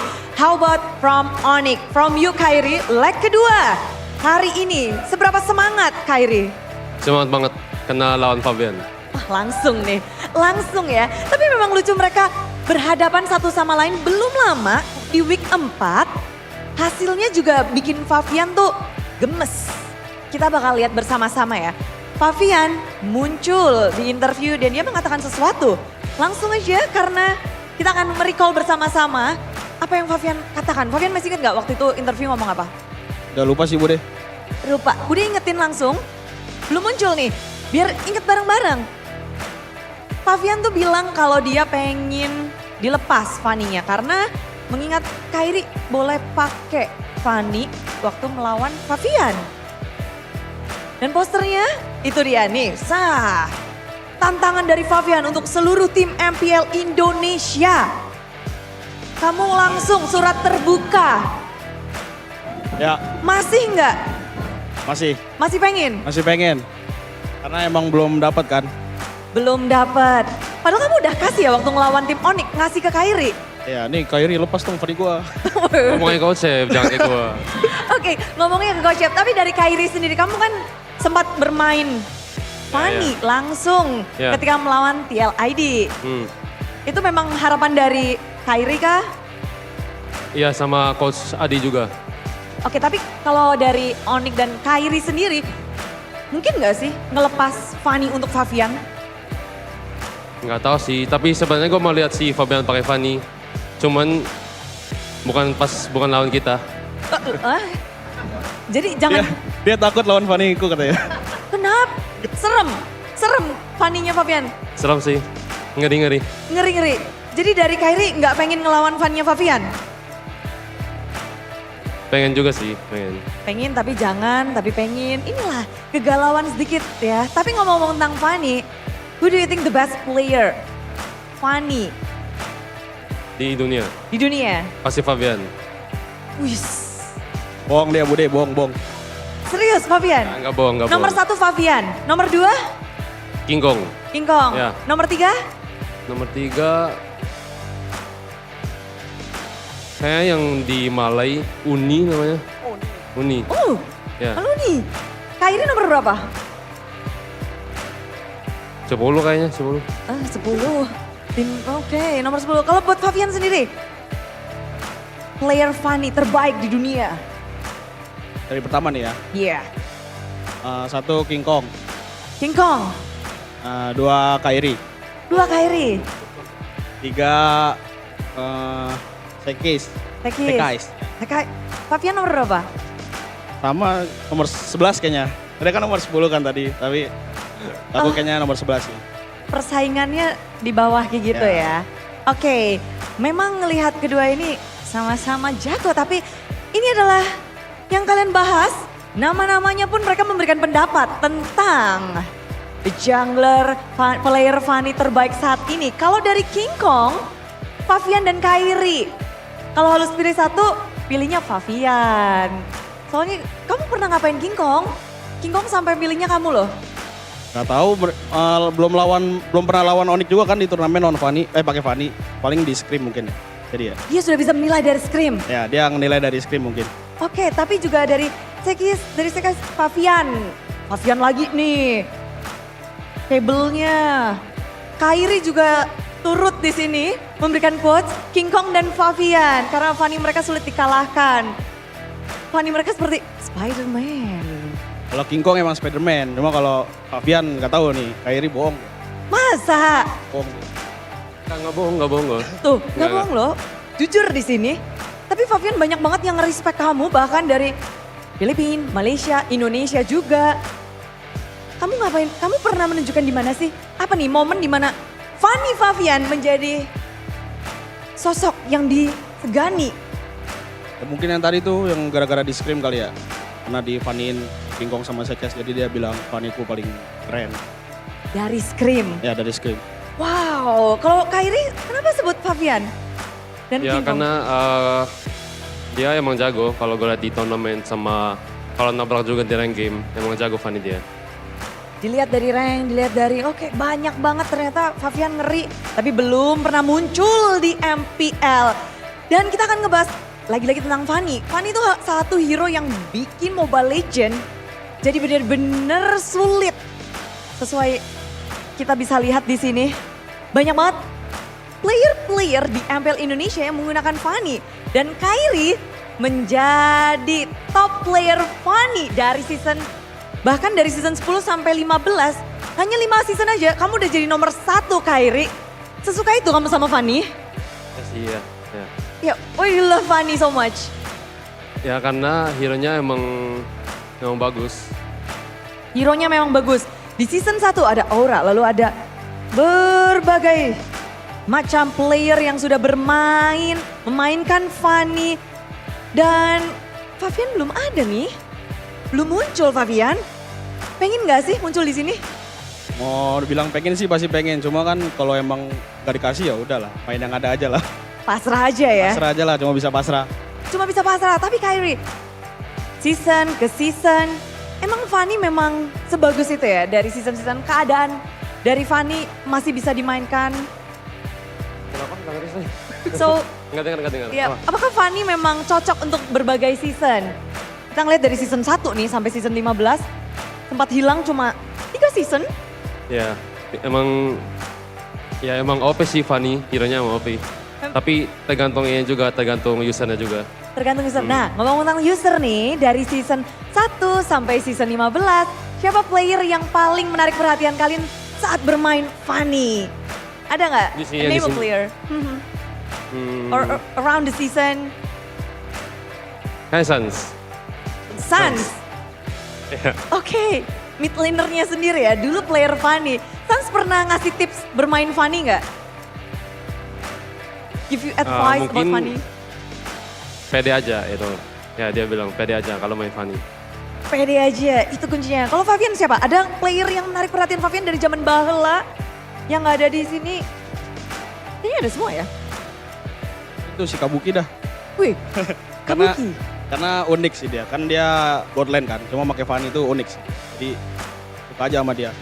Oke, kalau ngelihat sekarang Fanny ada berbagai macam dipakai juga sama Kabuki pada saat itu. Saat ini kita penasaran banget sih. Fabian, coba dong, ini kan ada Coach Chip nih sekarang baru nih. Ada Coach Chip, ada Coach Adi. Coba langsung minta ke mereka buat ngeluarin Fanny-mu. Dan mungkin kamu mau ngapain Kairi nanti? Ya buat Coach Yeba, tolong lepaskan Fanny saya. Tolong lepaskan Fanny saya, Coach Yeba. Tuh udah senyum-senyum di ruangan. Dan ada nggak mungkin di sini dari kalian tantangan untuk nanti di Land of Dawn, apakah ingin bertemu, adu retri sesuatu Kairi, tuh Fabian tuh Kairi. Tantangan. Oh, lu dulu. Kairi, I wanna solo kill you.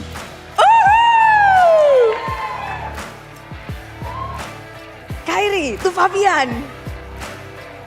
Diambil sama dia. Tapi nggak mau jawab itu. Mungkin ini aja challenge buat dia. Apa tuh? Di MPL kalau sempat main Fanny mungkin jangan pakai ini, coba. Jangan pakai skill 2. Disuruh jangan pakai skill 2 main Fanny. No kabel. Cannot bro. Gak bisa langsung ditolak.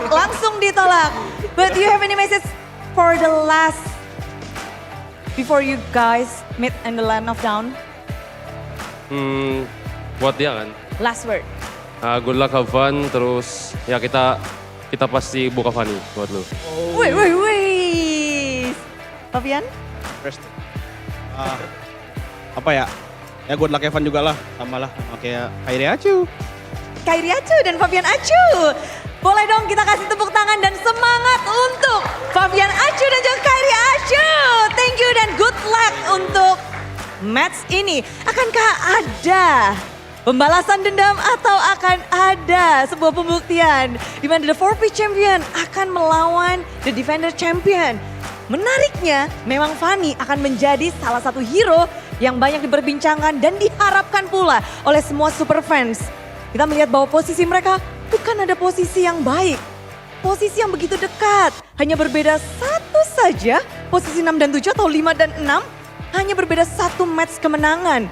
Dan siapapun yang menang bisa jadi akan mengubah klasemen. Dan tentu saja di sini Bude mengajak semua super fans yang telah hadir, yang ada di rumah untuk menantikan bagaimana kedua tim ini akan beradu. Sorak-sorai dibutuhkan dan semangat pun harus mengalir. Namun Bude juga mengingatkan bahwa MPL Indonesia Season 15 powered by Moonton, supported by PBSI, presented by official turnamen smartphone Samsung Galaxy, official e-wallet GoPay, official sponsor Head and Shoulder, official dari coffee partner Good Day, dan juga kita punya partner ini sports, ada Telkomsel, Dunia Games, dan IndiHome. Tak lupa ada advertiser, Hokben, dan juga Kacang Sukro, ditambah dengan supplier RSV Helmet. Dan di MPL Arena sudah terasa wajah-wajah tegang, wajah-wajah semangat, dan bagaimana kalau kita dengerin semangat dari Sonic. Sonic nge-hype banget nih. TLID di mana nih? TLID jangan mau kalah. The Cavalries. Semuanya sudah bersiap. Semuanya sudah tidak sabar. Fanny, bagaimana nasib Fanny di match kali ini? Langsung saja kita cari tahu bersama dengan para caster. So caster, monggo.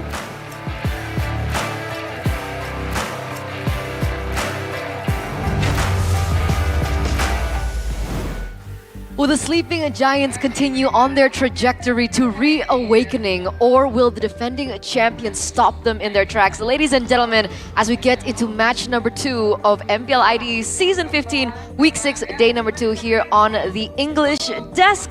With me, Eterna, alongside with Mirko as well as Arashi. TLID versus Onyx. Leg number 1, it was TLID that won it 2-1, but it was a very, very close match.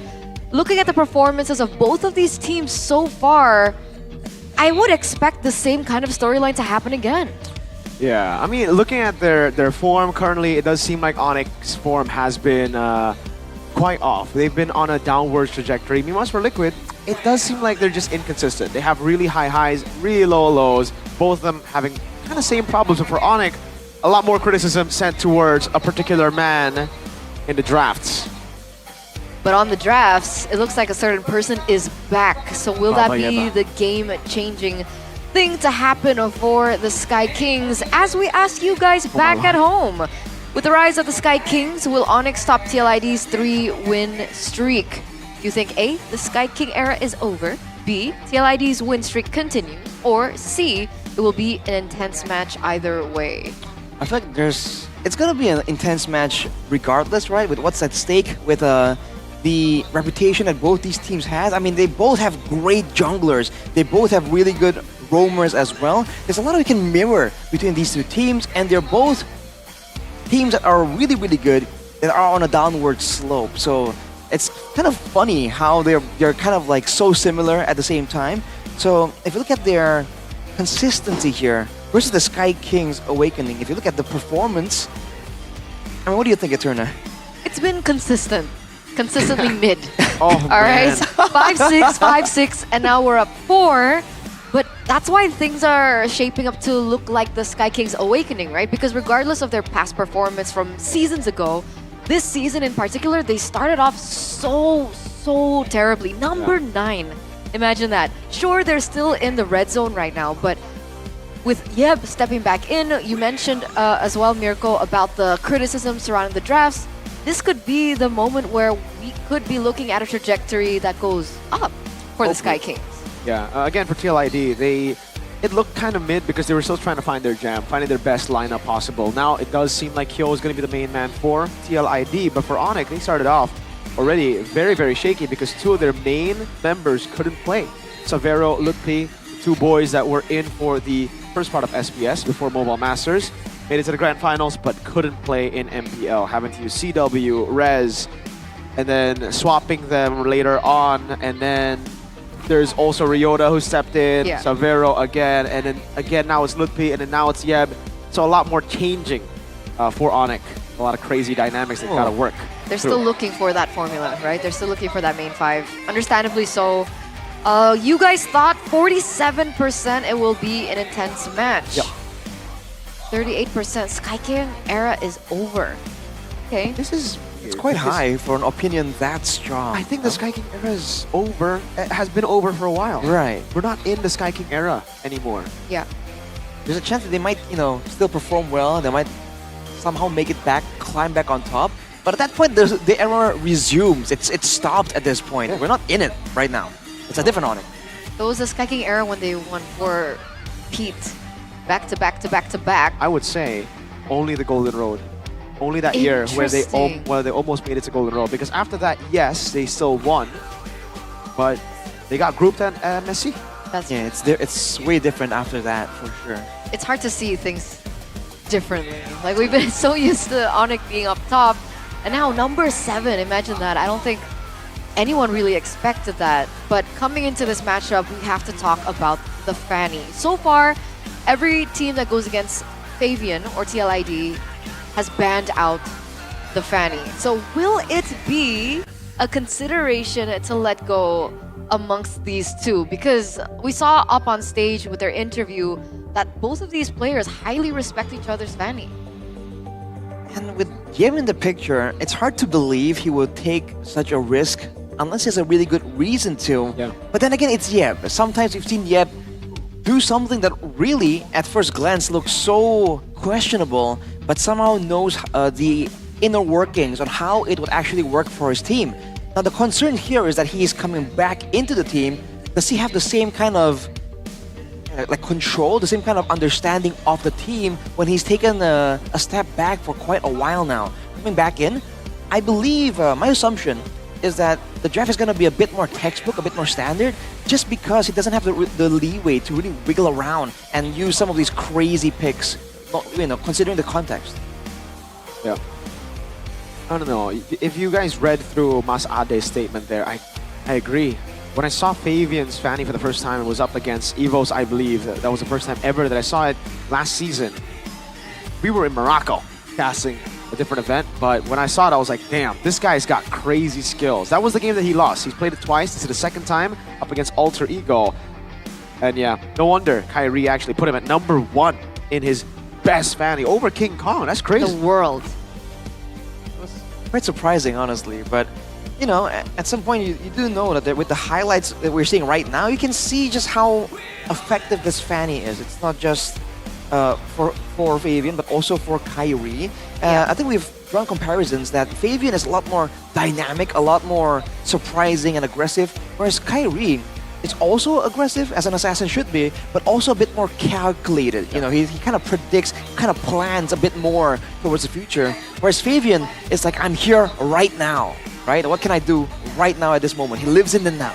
People would call it youthful explosiveness. Youthful explosiveness. Youthful explosiveness. You're calling Kyrie old?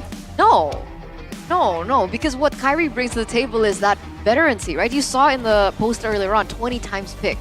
Right. 60% win rate. He has the efficiency, the discipline, like you mentioned, the calculated way of doing it that is different to Favian, but both have been highly feared at some point. Kyrie at one point was the golden standard for the Fanny. When was that?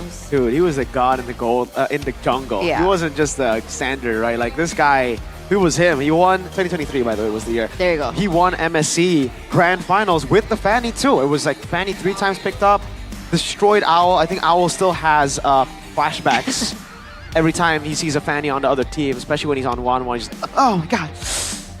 Whew. Really? The jitters. Just remembering. But he was definitely terrorizing everyone. And what's really special about Kyrie, prime Kyrie at least, is like he doesn't really... he does a lot of things really, really well all together. So the sleeping giants, will they reawaken today? 4P champions, back to back to back to back, looking to find their former form, their former glory.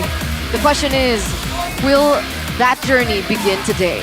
A shaky Sky King lineup will make their way up top, trying to desperately recover their old magic with some old components in the return of the mastermind. Will they prevail?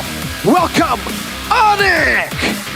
It's a make or break moment for them right now. They've pulled out all the stops, they've taken all the measures, calling back Coach Yeb. A huge factor, a massive factor in their success.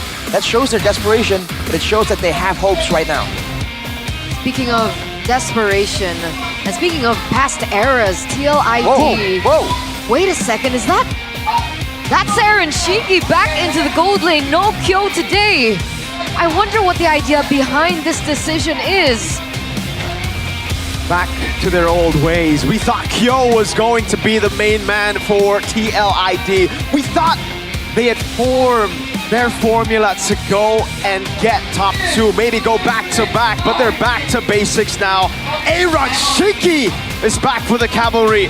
Liquid ID! The good old team Liquid ID. They bring out the old school to deal with the old school Onyx today. And they recreate the same kind of success, the same kind of factors that allowed them to be the champions just last season, man. The unpredictability, the flexibility, that all comes through from these men right here. And today it's a special one, man, with the return of Coach Yeb against St. DeLucas. I never thought that this would happen once again. Coach Yeb back on Onyx Coach ID. Yeb. You're right. It's been so long that we forgot Coach Yeb. It's Raja, Coach VP Yeb now. But the fact that he's here, there's been a lot of discussion surrounding it, right? He's been with, sure, behind the scenes, backstage with Onyx. But will his presence now, just after a few days as well, be able to create an impact for Onyx today? I think so. You know, a lot of people will definitely say one man can't change that much, but I think if there is someone like that, it will be Yeb. Yeb, for the longest time, has not just been the head coach for Onyx, but he's been the father figure for a lot of these players. He knows how to straighten these players when they're not disciplined. He knows how to just form a unit when it comes to these all-stars. And by all means, it's not the same kind of situation. There's a different player in the mix. Again, Coach Yeb hasn't really been around as much, but there's definitely a lot of respect onto his name, onto his prowess here as a coach, you know, as a mentor figure as well, like Erica mentioned. So even if he doesn't really get Onyx to shape immediately and changes everything immediately, I think we're gonna see some results. Whether or not it's enough to win today, we'll have to wait and see. We will. We'll have to see that impact. I think, you know, Sonics all around the world are just anticipating this matchup, especially with him coming back into the fray.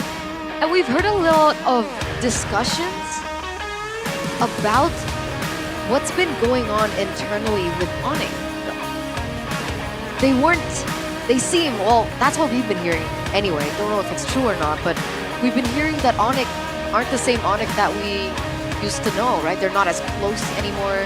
That brotherhood isn't as evident as it once was, and I feel like that has a huge impact towards their chemistry, and that's the chemistry that we're waiting, and whether or not Baba Yeba here can actually bring that chemistry back onto the table.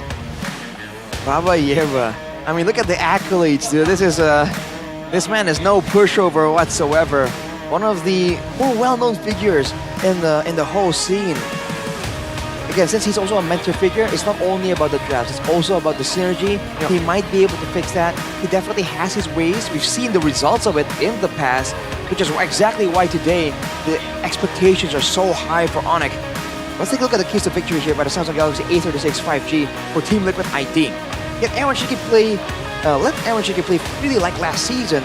Use that creativity, do those aggressive moves in the laning phase and also outside of the laning phase and give Fabian the assassin power. There's so many options available in the draft right now for Fabian. If he can get the Fanny, that's great. Most likely he wouldn't. So they should plan around here and try and find him something that allows him to carry, not just to, win, get something really good, but for Onyx, it's plain and simple. In Yeb, we trust. Wow. Just as simple as that. A lot of pressure on Yeb's shoulders, to be fair, with the hype surrounding this move. But again, if there's anyone to really fix those internal issues, like you said, yes, maybe some drafts have been good from Adi, but the thing that Yeb brings, the reason, again, we've been talking about it so much is because he can unite this team. He's the guy that you can trust to unite a team like this. If they are all going their separate ways, you can expect all of them to form back together if Yeb is there with them. And that's now pressure for TLID. But going back to the keys to victory for TLID, with Aaron Shiki back into the gold lane, can we expect Ruby to maybe come out into the gold lane, let the Fanny go, pick up Ruby like Amon did? Yeah, if they do want to go if they want to go up against the Fanny, maybe that could be an angle too, yeah. Love to see him, and it's an option they can explore. It hasn't really been as meta. You have to recall that the Ruby and the Golden was an actual thing when they were doing it. Well, in fact, they kind of popularized it as well to a degree. So, yeah, that approach still hasn't really been explored. Aaron Shiki hasn't really been allowed to actually be too creative in the hero selection. That might change here with the change of the drafts, with all the heroes opened up. We haven't seen Team Liquid do anything too crazy with the possible options, but maybe that's about to change. Maybe. It's just, seeing Aaron Shiki back to the gold lane, it offers more flexibility and options, I think, for TLIE. Maybe someone like Kyo isn't comfortable with exploring those options. Because what do we remember about Aaron Shiki last season? Alice in the gold lane, Ruby in the gold lane. Maybe heroes like the Kimmy might actually pop up. Maybe Kyo's not comfortable with that, right? Maybe that's the reason Aaron Shiki's back. Right, with the experience, that confidence to bring in something that's not really widely accepted yet, it's definitely something that favors Aaron Shiki a bit more. But there's also pressure on his shoulders here because a lot of people are complaining that he's just past his prime. He's no longer performing at the same level. So if he brings out something crazy and fails to perform on it, that thought, that possibility is definitely lingering around his head. So many questions, and so many avenues for proving grounds for both of these teams equally. Can Yeba be the X Factor? Can Aaron Shiki be the X Factor?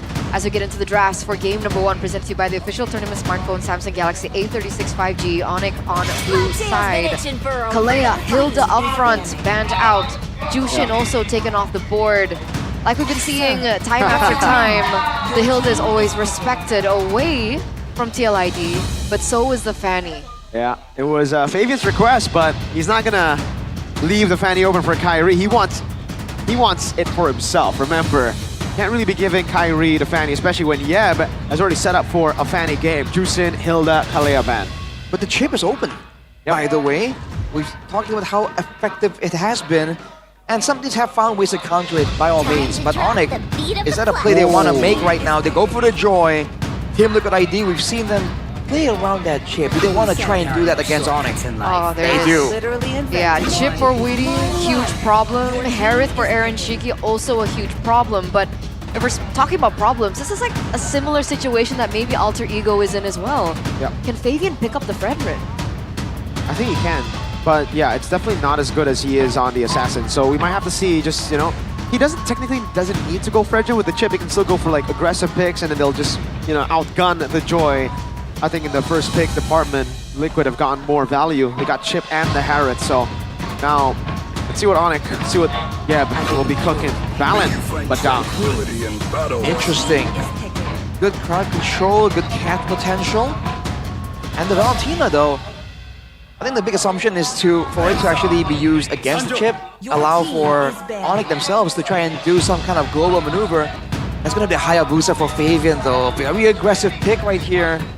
Are we going to see 1v1 duels? That's the big thought whenever you see Fabian and Kyrie go toe-to-toe. Absolutely, that's something that we're all anticipating. I think even you guys back at home wanting to see that 1v1 battle between Fabian as well as Kyrie, two very high mechanical assassin players.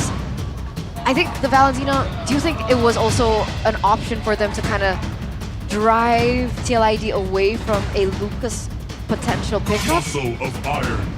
Could be the idea, and we've seen Onyx use this Valentina as a bit of a deterrent before, right? Especially in the hands of someone like Gila Sans. We've seen him use a lot of different ultimates in a very creative fashion. So if there's anyone you want on the Valentina that can threaten the playmaking potential, it's definitely Sans.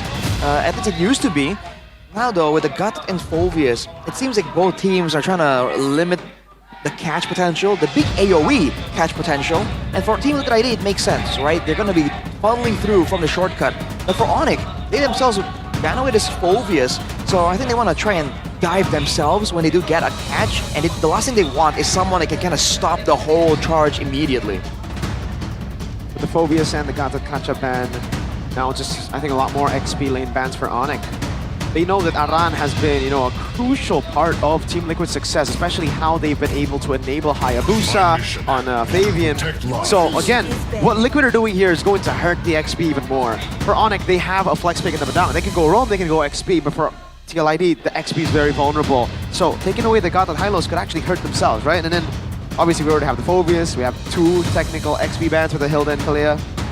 I have a question. Is glue not an option?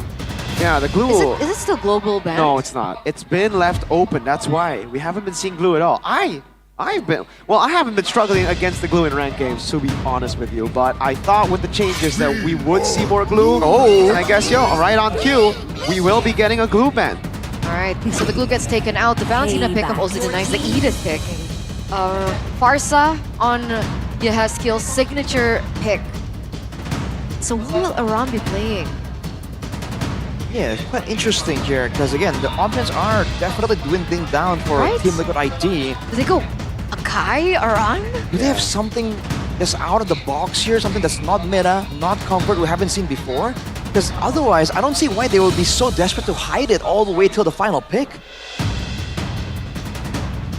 This could be a Carmilla still, I would say. They go for the Claude. There has been a way to actually deal with the Harith. Again, you can blink. It's good against the far set too. You can go Purify, so it's a safe choice up against Chip. Last pick though, we've seen Carmilla up against the Chip. You'll see Cho for Keyboy for Onyx.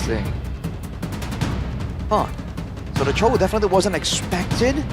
It's a good deterrent for the Hayabusa, but that's about it. But it is Keyboy we're talking about here. The man makes moments happen. So there's potential for this to really work out, but overall synergy, you don't really see it working out, synergizing together too much, right? No big AoE combos, but that means they're also a bit more flexible in how they want to approach fights. That could be what they're trying to use to confuse Team Liquid ID. Never mind. I was gonna say, like, how crazy would Fredrin XP be, right? But no, I don't think so. I think if they do want to go for Peel, it's like Akai XP. We've seen it before from Aran. They go Edith. Still, even against the Valentina. Yeah, they're gonna overwhelm Sans with as many big ultimates as they can find. They have 3, Edith, Farsa, and Chip. But I don't know, a player like Sans, with that experience, with the fact that he's been in almost every single role, like, I would expect Sans to be able to kind of know which ultimate to pick up in which kind of scenario. I feel like in the big fights, Sans might not even be really forced to use one of these big ultimates. In these kind of divey team fights alone, right? He can terrify so many people, stay safe in the by kiting backwards with the dashes. So even before the ultimate's in the picture, I feel like the Valentina already has value for Sans.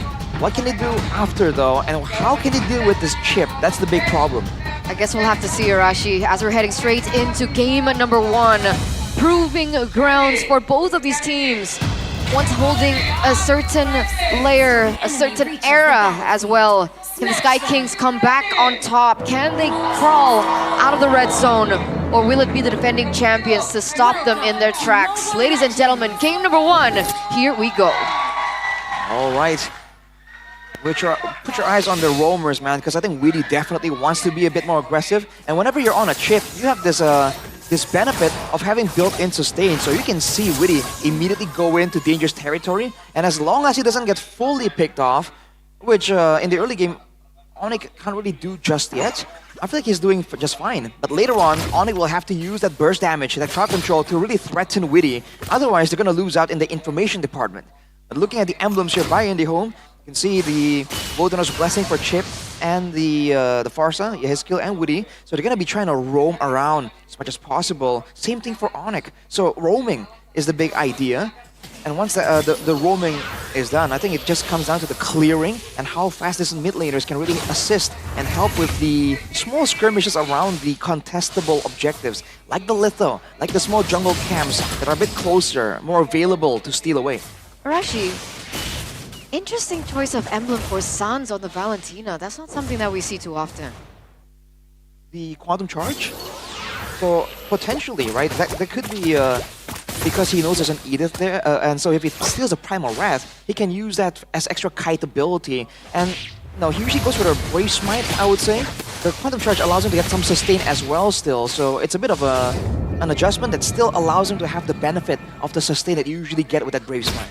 So we're already seeing a layer of flexibility here and adaptability, even from emblem choices from the Sky Kings. We're gonna see whether or not it works out. Keyboy so far doing a really good job of giving information as well as screening Weedy, who has not been able to find an opportunity just yet. I think that level 4 spike will be incredibly powerful for TLID.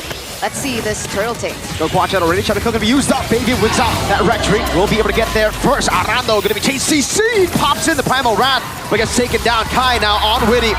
No try and beats. Flicker out from Witty. A kill for the turtle. Keyboy going already into the enemy jungle. Fabian, no retribution. He's gotta be careful here. Keyboy, no way the dragon just yet. Fabian jumps back in with the quad shadow, forcing Keyboy to flicker out as Witty has the shortcut. Doesn't have the flicker, but will be looking for the crash course. Both teams disengage. 1-for-1 trade, and I believe that TLID were still able to get the orange buff, yes? I believe so. I think Fabian was still able to secure it for himself there, fortunately for him. But you can see that both teams, there's not a moment wasted, man. The moment that there's a shift in the tempo, the moment that there's a advantage there, immediately there's going to be a response. But that's an interesting prediction there. Talent prediction by GoPay. 2, Lim Kochil and Papulung for Onyx 2-0, and the rest for TLID. Yeah, I voted for Onyx, by the way. Oh. Very interesting. So you believe in the Baba Yeba effect? Never doubted the man. Raja Yeba. All right. Goat.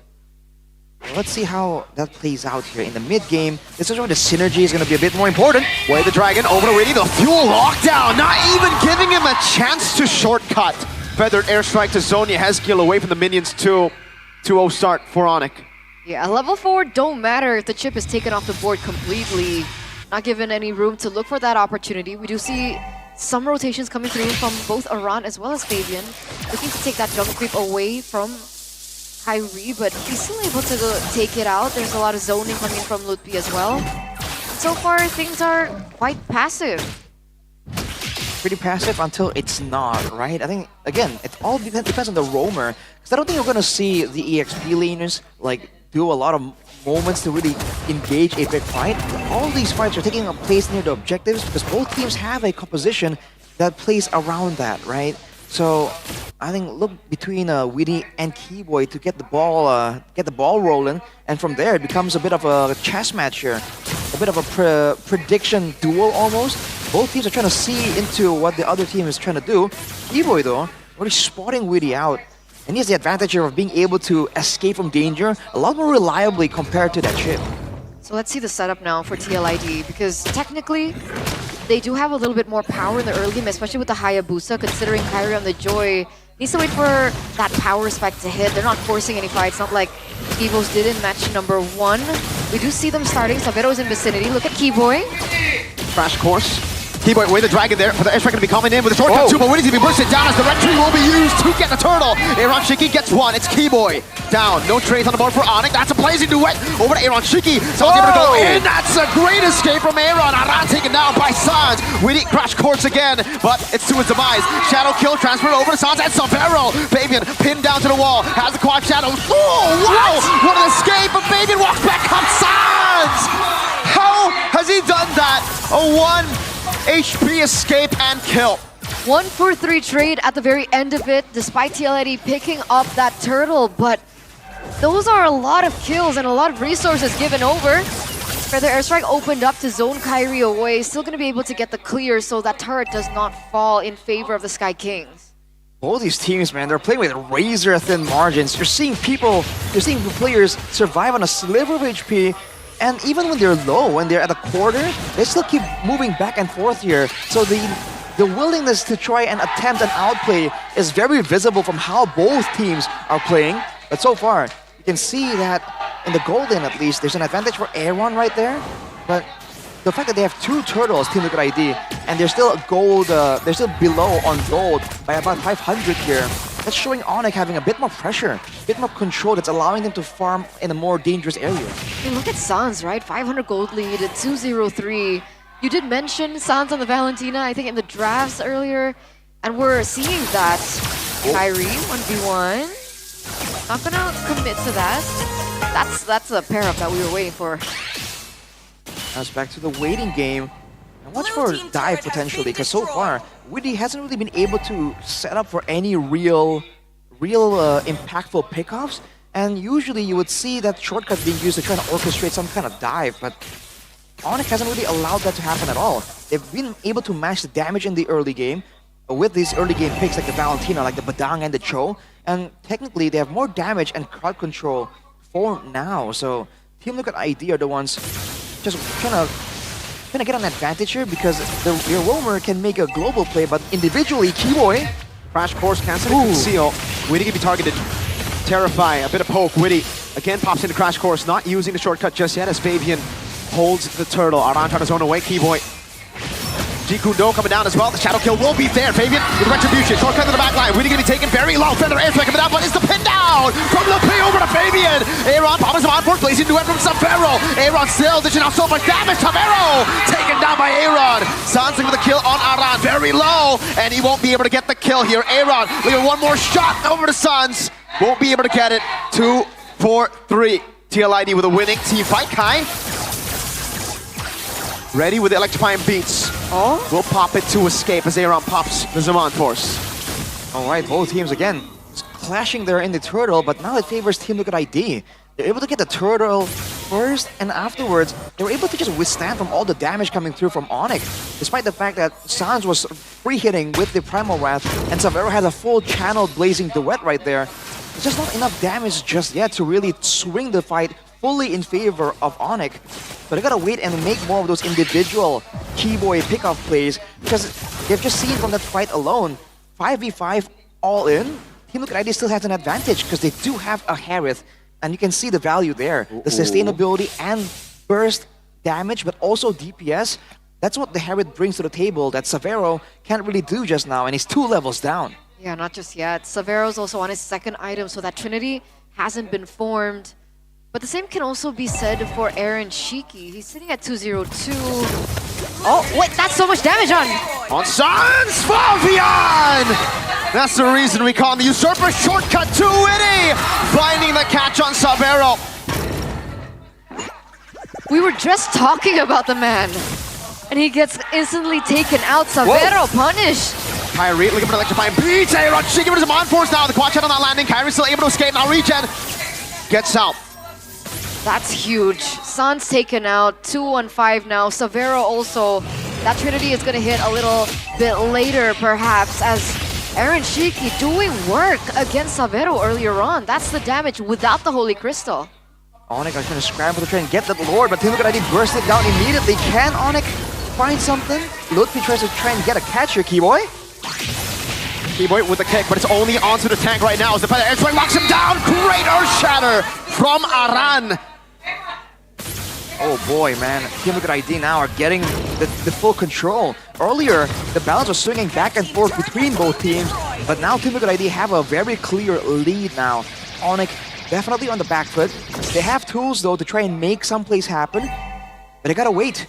And while they're waiting, Witty and Fabian are just waiting around, waiting for a chance to make an individual play or a team-based shortcut play that we still haven't really seen. A massive shortcut to really go for some kind of pickoff. Not just yet, but that possibility is always lurking, and Onyx knows that. So far, it's Onyx that's been the one to look for an engage, and kind of fail with the range coming from Yehezkiel. The damage already there with 2 items under his belt. That's a 1,700 gold lead on Aaron Shiki, by the way. Pretty crazy, man. 3-0 and 3. Still no deaths despite all the dangers right here. He's doing a good job really respecting the damage potential coming in from Onyx. We haven't really seen him overextend or get stuck in a position where he'll be in danger. Witty there gets spotted by Kyrie, but Team Liquid ID just brute forcing all these turret takes, using the damage and sustain advantage they have right now with a 4K gold lead, and it's still growing. Yeah, and they're not forcing anything fancy, right? They don't really need to. The range alone has been able to zone Onyx away. Keyboy giving up information, not looking for that moment once again. But all these turrets have been taken down. The shield in the bottom side as well has also been bursted. And that can be utilized to TLID's benefit. 4,800 gold lead. Right. There's going to be a defensive move here from Onyx. And Keyboy is definitely looking for something, but he might get caught. Great Shunpu to escape there. But the airstrike still committed down on Keyboy. He'll be able to escape. But again, it's TLID with this crazy lead. Aaron, he's going to start to one-shot a lot of these, very squishy members. Really standing on the Holy Crystal after all, so definitely a ton of burst damage. And the thing with Onyx is they have outplayed tools, but now they're going to really be forced to go for a front to back against a Farsa, a Harith, and also an Edith that's going to be just blasting away with a Primal Wrath. So they might have to really wait and try and find a moment where they can try and get a pick off onto someone like Yehezkiel perhaps, because they can't even go for Aaron Shiki because he has the Purify, and he hasn't really been abusing the fact that he has that Purify. He hasn't been overextending and allowing Onyx to try and get something and force out that Purify before a big engagement. Yeah, I think Yehezkiel is also going to be very key. I like that you mentioned that.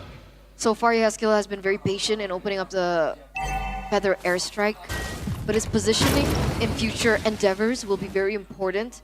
No Purify on the board for him, so it should be an easy target for Keyboy to pick up. And we've seen TLID falter in these team fights when Yehezkiel makes certain movements. That's a Divine Glaive now for Aaron Shiki alongside that Holy Crystal. That's a lot of magic damage and pen. Oh, Yehezkiel! There it is. The reactions of Yehezkiel. Witty with a shortcut behind, flanking Lutpi. Only finding Lutpi though. Are they going to take it? Around with Primal Wrath already. Keyboy fake. And able to get the Weatherweight Dragon. They're trying to burst him down, but Kai's getting very low. That should be over. Fabian jumps into the quad shadow one more time. Sans in the back! Yehezkiel taken down. He has the Primal Wrath now, and he's going to be silenced to go in. Witty in the back going to be taking that Severo! Almost getting him down. A double from Sans. Now only against Aaron Shiki. Fabian's running for the hills. Gila Sans! He's back! He's back! That's a wiped out, ladies and gentlemen, for the Sky Kings in minute number 13. And they're going straight into the enemy base. They have the waves. Oh my goodness. Glimpses of the old, the prime, the Sky Kings. A 5,000 gold lead. The madman who terrorized the world, MPL ID for the longest time. Looks like he's back. That definitely seems like the case. The fact that they were so behind, it's looking so bleak, and yet they found an angle.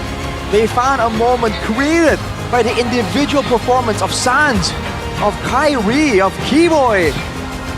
This is the Onyx that everyone, literally everyone, has been waiting for. Do we dare assume that they might be back? The madman is back. Wow. That's crazy. No way, right? No way. Let's see it again. In slow motion here, Sans finding Yehezkiel, and afterwards, I don't know what happened. I think Team Liquid might be just caught completely off guard there. Sans just started blasting with the Primal Wrath 1v3 and just wiped the floor with everyone from Team Liquid ID. That's why it was such a gamble in the drafting phase for them to pick up the Edith into Sans, of all people, on the Valentina. Like, that's why we were thinking about heroes like the Akai from popping up. But man, That was a gamble that they took, and it did not pay off in the very end. Just behind that move alone by Sans, 1-0 for Onyx. They tried to overwhelm Sans. Little did they know, Sans does not get overwhelmed, brother man. Those are just more options for him to take. Jeez. We thought Yehezkiel was impressive with a flicker out to G-Kundo flicker of Keyboy. Sans like, nah, brother. Oh my lord, that was crazy. That was ridiculous. Usually I would say like, oh, it's a coincidence, and then afterwards, you know, Sans seeing the Keyboy has forced Yehezkiel to use his flicker, taken advantage of it.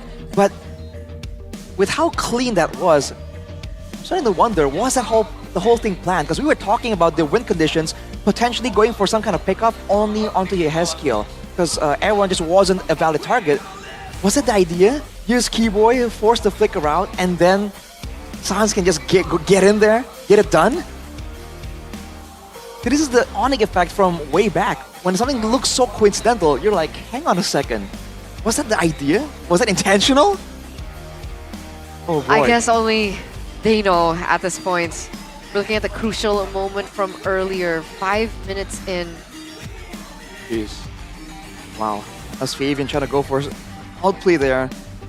By all means, both teams were doing crazy outplays there. Very impressive. But in the end there... Oh man, let's see it again. To start things off again, the calculation of damage, right? A lot of times the Valentinas will just dash first, then flicker. He flickered, then dash because he wants the damage to just burst Yehezkiel before he can react. Stole away the Primal Wrath, and I think this is like we've seen back in the day, Edith was a way to counter the Harith, right? Because when you have Primal Wrath, you kind of out-sustain the boy when you constantly just, you know, get the spell vamp while hitting. And that's what we saw from Sans up against Aaron. Presented to you by the official tournament smartphone Samsung Galaxy A36 5G. The smile on his face when the camera panned on him earlier. He's feeling that confidence. Bro, he knows that he has just done it. You know, he has shown a glimpse of the good old Gila Sans. But credit to the rest of the team as well. I mean, Ludpi, despite being behind and you know, being the main front line, taking all the abuse, he was still able to find some really good fist cracks here towards the late game. And I believe later on we might see in the highlights that Salvero actually survived almost like a 1v1 type deal against Fabian. That definitely kind of swung the tides in their favor as well.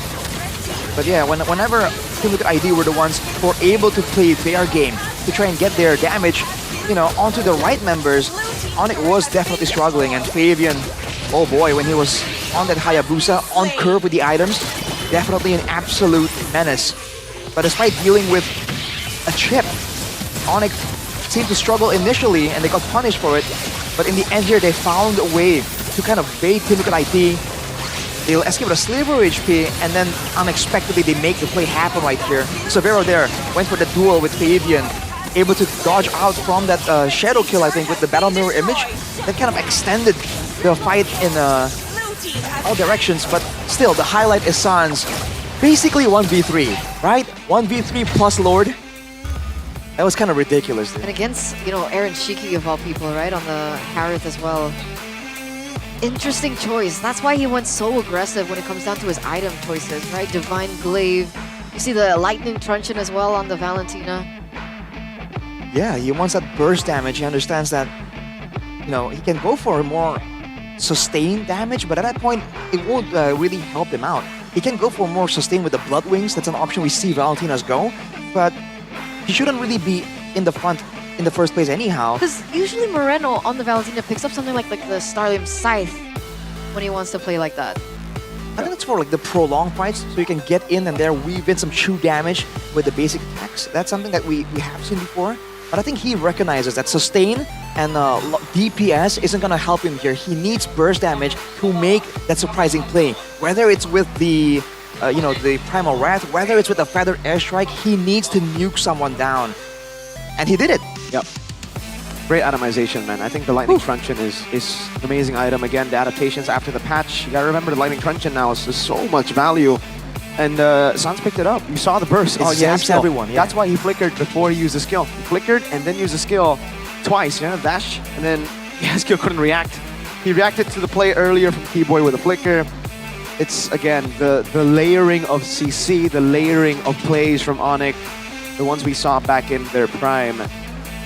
here again. A 5,000 gold, winning a fight while being down 5k. I don't think I've seen the Onyx of the last 5 weeks do that. The past 5 weeks, definitely not. Which is why you're seeing glimmers, glimpses of the good old.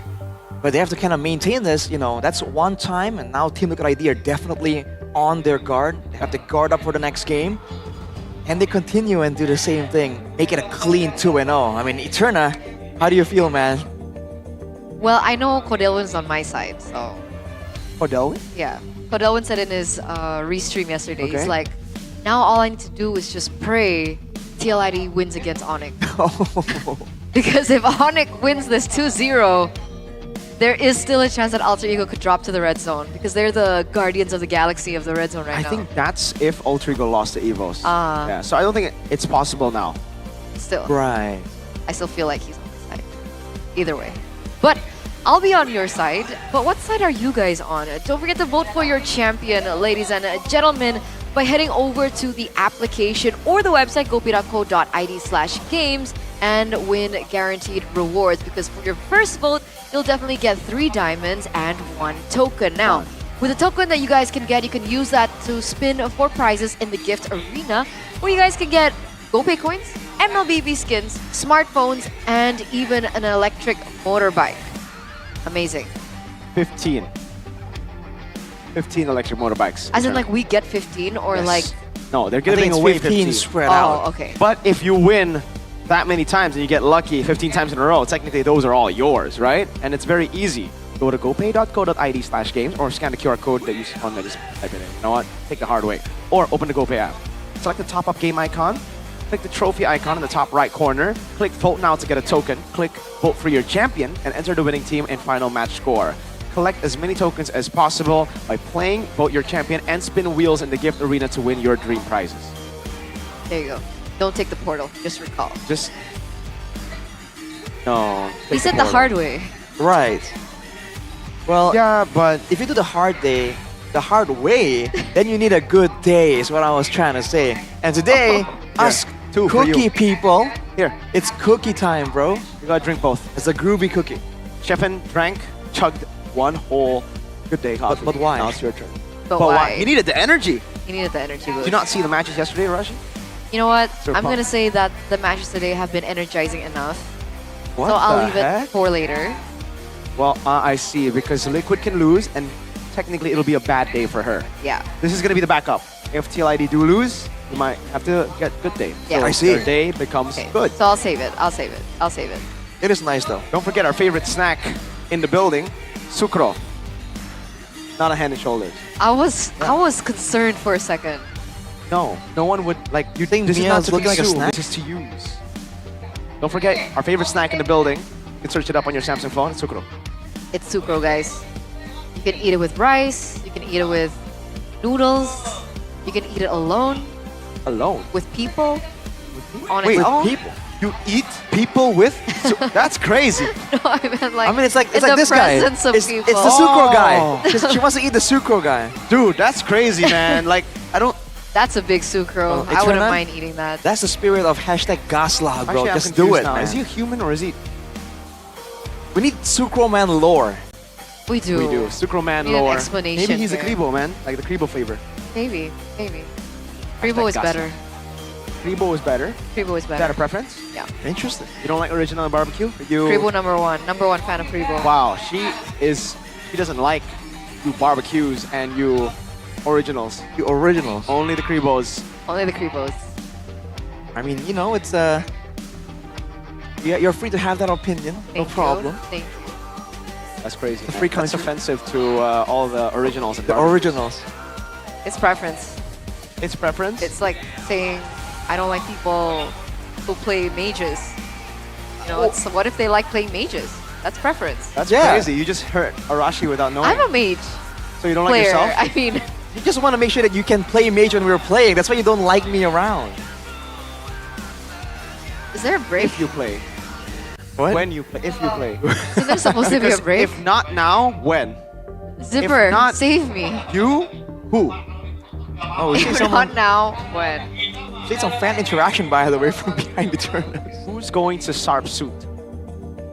These are all lines. Oh, that's a said Sarp by- suit, bro. Thank you, sir.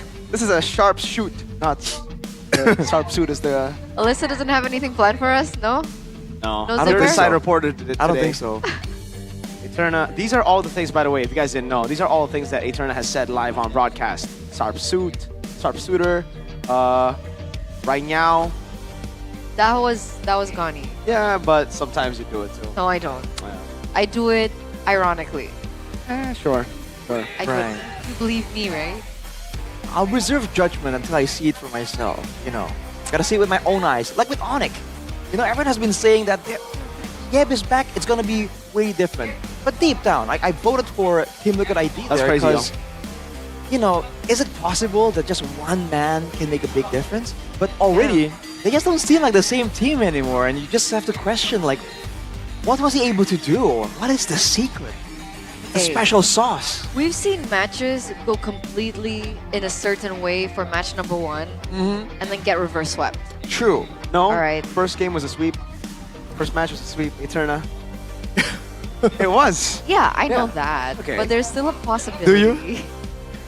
It sounds like hope, Eterna. It sounds like hope. It's like the type of I hope need- that I I need say the when emote now. BTR are down The what? 1-0 too. I need the emote. Which one? You might need. You good know which day. emote. Yeah, good day. Yes, you know which emote.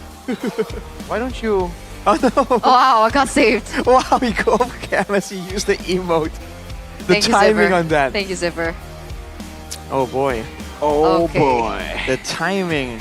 So draft site selection. Do you think that will be a thing that we need to consider?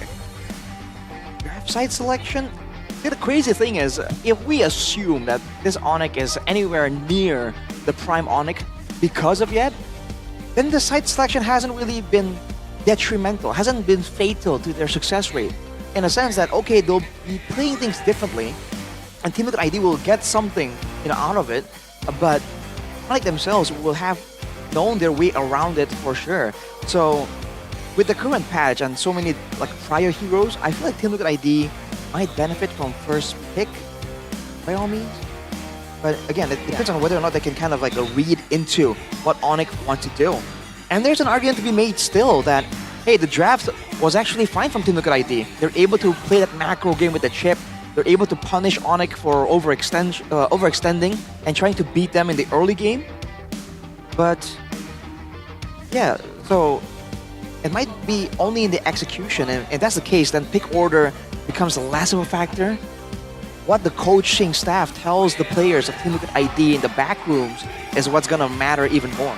You know what? No matter what we're talking about right now, and no matter what we will be talking about in the next few minutes, the fact that Onyx are laughing and smiling with one another, that's a scary sight.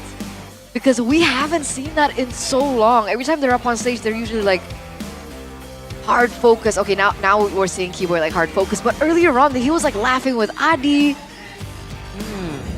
Guys, Interesting. you know, at the end of the day, Mobile Legends is not just played with like data and statistics. It's basically also a relationship and synergy between these players, and we're seeing that come back to life for the Sky Kings. Will it be enough for them to take this 2-0 against the defending champs TLID as we get into the drafts presented to you by the official tournament smartphone Samsung Galaxy A36 5G. TLID now on a blue side.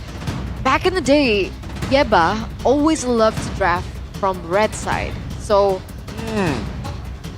the fact that they're on red side now,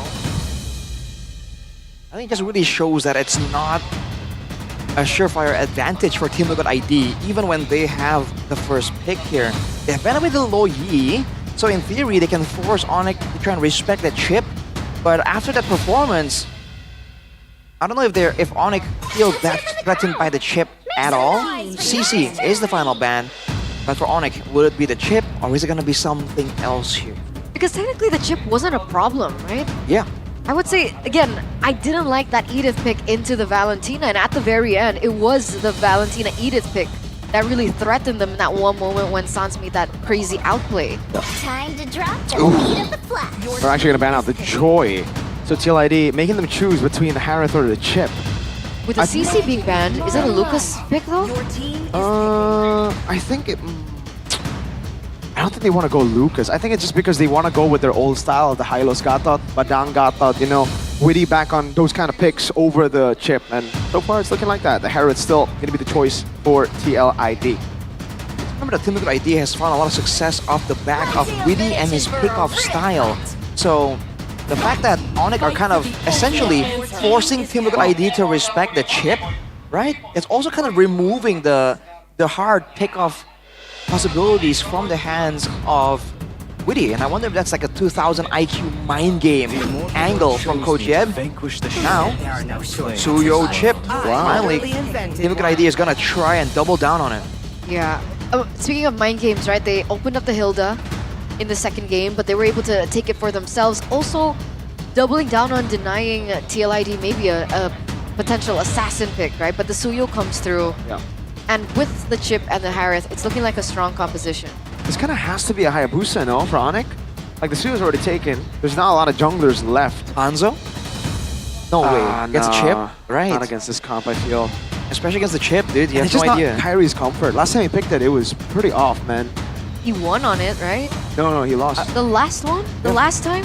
I believe so. It was the one where he went in with the... It was Keyboy on chip. Oh, no, I'm thinking about the previous one where he was able to make plays with a diversion from Sans and have that long range Hanzo delivery. But no, it's gonna be the Hayabusa. So Sakura and Kakashi for Onyx right now. He's only played it once. Right. So I believe it was the game where Keyboy had the chip. The only one bound by these interesting. chains. Might have been a different match then. But okay. That being said, Phobius now being picked up, being banned up by Onyx.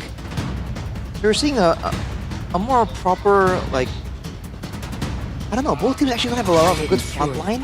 It seems like it's going to be a sporadic type of fight. But Team Liquid ID immediately respect the Valentina for a good reason. Yeah, they lost on Hanzo against TL. Yeah. Oh. I remember it. I remember because it was, he used the Hanzo, he didn't go back in time, and then he appeared in the fight. The glue's still going to be banned out. Again, the focus seems to be Aran. His picks has been taken away from him. Now maybe like, I'm thinking more Hylos, GK, those are the two. Maybe the GK here with the chip. Or actually, maybe the Hylos actually with the chip. I don't think Lucas could pop up. CC Valentina banned out. Could be actually, yeah. It's for sure gonna be for Team Liquid, right? But Onyx have first pick. Oh, they have the clear Hilda already. Exactly, they have all the cards already shown. Yeah. Even the jungle, right? So everything is up. All right, though. So the Claude actually interesting. All right, so what would you pick against the Harith, Mirko? Moskov. Oh, just the usual Moskov. Yeah, that's a safe choice. But if they do want to play with the Kalea, with the pickup potential, I can see how a carry could step in. It's just you're not as mobile, right, against the chip. That could be kind of scary. And with this team, it does seem like you want mobility. They're very fast. I wonder for Onyx if they're gonna try and get some more utility. Because I figure that with the Kalea and Hilda, it's literally just the Kalea. So you can either get some more lockdown to ensure the job gets done, or you can get some damage to already seal the deal. And that's where the Farsa comes in. Good option here. Can kind of catch the whole team of Team Liquid ID when they're funneling through that shortcut as well. Signature pick Farsa on Sans. Yep. TLID though, are they gonna go for the Hylos or the Lucas? That no other option, right? technically is already set up. Edith. What the Badang? The Badang, yeah. Badang chip. That works. And it will secure a good engage tool, but no, Edith still. Yeah. For Aran. And the Novaria. Good shot. Nice. That's a good choice, I would say. It's gonna help them, find Onyx and set up for some of these plays. Good harass damage as well, because there's a Hilda, but late game Novaria damage can't be tanked up by the Hilda alone. The only real risk is the Hayabusa. If Kyrie can get onto your Heskiel, the Ghost of Jakarta is looking pretty spooky there. I just don't see the synergy with the Novaria and the chip. first, it's signature pick. Second, it enlarges the hitboxes. So when the chip does go in, if they get hit by, oh wow, if they get hit by the Astral Echo, Edith, Suyo, Aerith it'll be easier for them to brawl because everybody's like easier to hit. But there's so much magic damage. For Suyo, good idea. It's all good, I think, for now. I mean, I think in the late game, I think it's fine. They have Suyo. Definitely not bad, but I think Onyx has a bit more of a, I wouldn't even call it balanced composition, but they just have a lot more burst damage, right? And in a game like this where there's no real front line, I feel like that burst damage is going to be so useful for Onyx because we saw it earlier, right? In game number 1. Because of the burst damage, they're able to do things that catch you off guard and you can't respawn once your HP bar hits 0. And Onyx has an abundance of ways to make that happen. So is the Coach Yeb effect real? Or was it just a one-game kind of thing? Oh, I guess we'll see as game number 2 will unfold. Ladies and gentlemen, will he be enough to bring the Sky Kings back from the red zone? Let's head into game number 2. We shall see, ladies and gentlemen, a possible clean sweep for Onyx as we see the Kalea Beatrix. Arashi, thoughts on the Beatrix? Not really, you know, the choice I would have gone for. Not safe. Kyrie still able to get the orange buff, jumps in. Uh-oh, look, piece here too, Witty. Might just be first blood, and he will be to Kai on the Haya. That's some bad news for TLID. It's almost like a misplan. They were invading in the side with the Hilda. An early game Hilda is not something to be trifled with, that's for sure. Fabian trying to return some of the favor. But yes, I think Onyx are completely disregarding safety. Just try and get some more playmaking, some more damage, and we've seen that work out for them. And in fact, Severo, going with the weapon mastery and thrill, so nothing when it comes to movement speed or defenses. He's just going all in here, probably trying to rely on the team and use that damage pressure to really force Team Liquid ID back. And TLID should know that, right? They're like the #1. Oh, wait a second. Shadow kill into the back. Aaron Shiki with the Purify already. Just forcing out these battle spells. Both Purifies are down. Resources taken out of the bat just like that. And that is the danger of Kyrie on the Hayabusa. But back to the point earlier, TLID should know that. They're the ones that have been picking up the Hilda left, right, and center. They know the early game damage that the Hilda can do. They know the pressure and the presence. Ooh. Witty again targeted down. Very low. He's practically out of the fight despite not getting taken. Wow. Whoa. Just outside of the range of that Blade Surge. Sans really playing with the pixels. And he's been super aggressive the whole time here. If you look at the Heskill, again, Novaria clears waves really, really fast, but he has not been allowed to at all by Sans. Team Liquid ID walking up. Aran's gonna be the one who picks up the neutral objective. For the airstrike coming down, is Witty gonna be bursted down by that feather airstrike. It's slammed down to Aran. That's an onward to lock Keyboy down. Turtle for a kill. But it's a kill traded back. Let's pay! Oh, he gets through the wall almost. Snipe from Severo. Doesn't land. Yeheskiel. Ooh, barely had a range.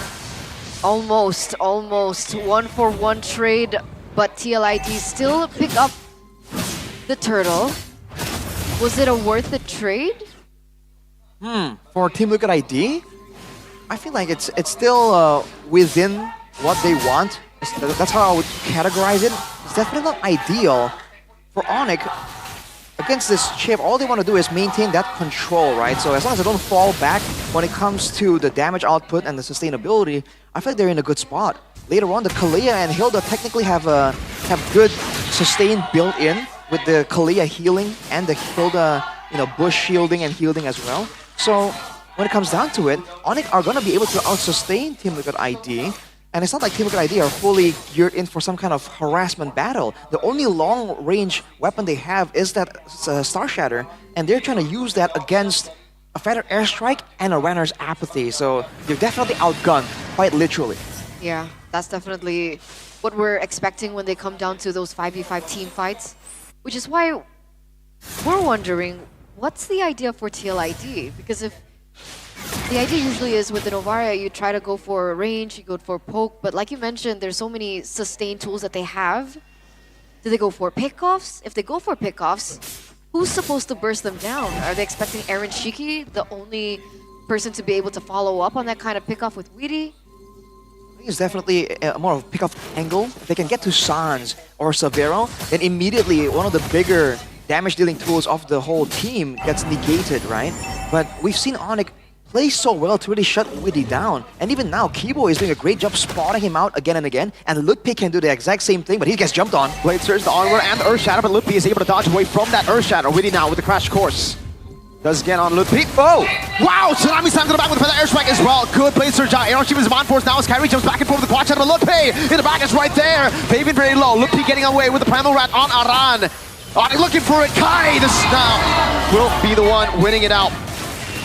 Still Fabian shooting down. Kyrie jumps in. Shadow kill! 2 kills for Sans. Witty gunned down by Savero. That's a 3-4-0. That's a 3-4-0. A 4-4-0 with that neutral objective take by Kyrie as well. He wasted 0 resources before that take. Sans! Uh-oh. Way too aggressive this time, Sans. Aeron with the punish. That's a shutdown as well for Aaron Shiki. Should be able to utilize that resource to their benefit. But in the end, Keyboy goes in once again onto Witty. Whoa. Tsunami Slam too. Not too sure about that, Witty. No shortcut, so there's no punishment. But Onyx, they can't overheat here. Well, as we said earlier, Hila Sans works both ways. Occasionally he overextends. Sometimes it works, sometimes it doesn't. But I think a bit of a weak link you can see from Onyx right here is the placements of the Bennett's rages. We've seen those. You know, it's not a really difficult skill to land, but sometimes Savero has been placing it just outside of range, and that is going to be very important when it comes down to the later stages of the pickoff game. So Onyx definitely have to try and communicate better with Savero on that. Even earlier with the Tsunami Slam, Savero did not put it in the right location. So they were unable to utilize it in that particular moment. But for the most part, it's still Onyx. Claiming control, 2,000 gold lead. They pick up the turret as well in the top side of the map. And Lutpi has been doing a really great job at zoning Fabian out of these neutral objective takes. They're not giving Fabian an option on the Suyo. That's Witty. Wow. Is able to escape. Kyrie against all of them. Now it's a re-engage from Keyboy. Jumps in, Tsunami Slam, locking him down. Banish Rage! Over to Aran, Witty to be shredded down. Fabian jumps in, Sans able to fly by away. Lutpi still zoning them in the back. Fabian taking low! Kai with a quad shadow and the shadow kill. It's a good blink out from Yehezkiel as Aeron goes in on Lutpi, but Lutpi is a bit too tanky. It's just tanking everything now, putting the damage back on Aeron. Shiki, Savero.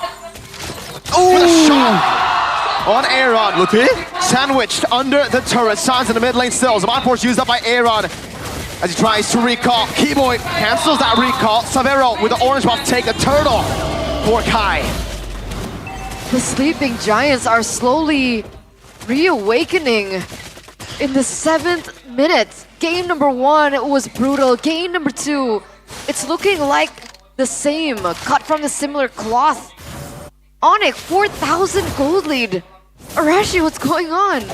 They're just able to use the back and forth, dude. Whenever Team Liquid ID can get a fully committed fight, they have the tools available there. The Primal Wrath, the shortcut, the Blade Surge, all of these tools, right? But the moment Onyx are able to get some distance and then do the back and forth, that dance, you can see Kyrie, even when he's low, able to find windows to get in. He has an invulnerability period. There's a range to play around with for Onyx as well. And they can go in, do some burst damage, and then get back out and wait for the reset. And Team Liquid ID cannot do the same. So Team Liquid ID should really stop chasing once that shortcut play doesn't really work out. Because when they've done so, again and again, they have been punished for it. So what do they look for, if that's the case, right? What do they commit to? What can their composition offer in this moment in time? At this point in time, unfortunately for them, the only real good lockdown tool... Oh, boy! Snipe! Feather Airstrike, last one doesn't land! But Witty's practically out of the fight already. Keyboy with the conceal, looking for the back line. Ershiki? Able to zone them away. Kai though, shadow kill. Oh, transfer over to Aeron Shiki. Baby just soaking it in. They will recall, but look at Witty in the back. Sans goes in. Oh, what a shot! But Lutpi takes him down. Witty in the back, looking for the flank right now. Sans will be taken very low, but it's going to be the gun down. Aran finds the Earth Shatter, and that's the Star Shatter to take Savero out. But look at Kai on Aran. Keyboy walking up, getting the sustain necessary. They're waiting for the cooldowns now. Kai, Quad Shadow locking him down. Onward, Earth Shatter. Kyrie locked. Oh, won't be able to get the kill, but will be able to get back into the Quad Shadow. Onyx with another favorable trade. It's a 3-4-2. It's a 3-4-2, but saving grace for TLID is the fact that they took both Sans and Severo down. So that was a shutdown and given over. Fabian, though. Ooh, okay. Won't be a steal just yet. Onyx though, now they can set up and do the exact same thing near the Lord objective. Admittedly though, near the Lord, with this kind of situation, that all-in nature of Team Liquid ID can be a bit better. They just have to kind of space out better right now because Sans and Severo are getting taken out, but they're doing so much damage before getting taken out. There is a run! Full burst on Aran. He did not get a chance to react to it. Venice Rage, Feather Airstrike. It'll be a turret up top at least, but Onyx will definitely get the value out of this one. Yeah, no contest whatsoever there. They know that he's behind quite a bit. 2 levels down, plus even if they wanted to go for, let's say, a team fight, Aaron Shiki only has 2 items under his belt, no Holy Crystal just yet. So they're buying time, and hopefully this could be the moment where they turn things around. Maybe that's what they're thinking. Could be it, but against a Farsa and a Beatrix, man, the siege situation doesn't really look too promising. Onyx, whoa! Oh, Redder's Apathy! The ball from Sans! Feathered Airstrike and the shot. Sans and Severo, the double S of Onyx. What was that? Was that Lethal Ignition tick? And blowing one. Wow. And the built-in Farsa passive as well. I mean, man, that's a combo we haven't seen in a while, and it's devastating, dude. That's Aaron. Check out of the picture. Whoa! Kiboy! Getting the pick shots again with the burn! What? Onyx are well and truly back. The mastermind behind this, but the players who have all the morale. Kiboy jumps in one more time. Aran with the Primal Wrath. Kiboy gonna be taken very low, taken down by Aaron Shiki as he pops the Mind Force down. Now Kyrie with the Quad Shadow jumps in. Aaron trying to poke Sans. Turret very low up top. Severo just needs a few more shots. A base turret again falling down below. Wow. What was that engage? We're seeing Onyx back. These waves are still crashing in favor of the Sky Kings as well. TLID have not been given room whatsoever. Oh. Look at that damage! This time though, Severo with a big blunder. Oh, still able to flicker out and the Kyrie? In the back, getting a killing spree with a Quad Shadow able to escape as well. Really no flicker to jump in. Onyx somehow with Severo locked with Kyrie jumping in. They got the dub, only losing their Hilda. Yeah, they traded back just Lutpi for Fabian. That's super worth. The waves are still crashing. It looks like Onyx are still there. That's an inhibitor turret taken down. And this is an 8,000 gold lead for the Sky Kings. It's Sans just making solo plays, dude. Doesn't even care that the team has backed out. That play was a winning play by Team Liquid ID. They're able to get Severo. He wasn't able to output all the damage. That could be an angle to really start a winning fight. But Kyrie, dude, came in there 1v2 with some minions too. Takes out Fabian and still finds ways to be elusive. Get out. Kyrie just turned that around solo.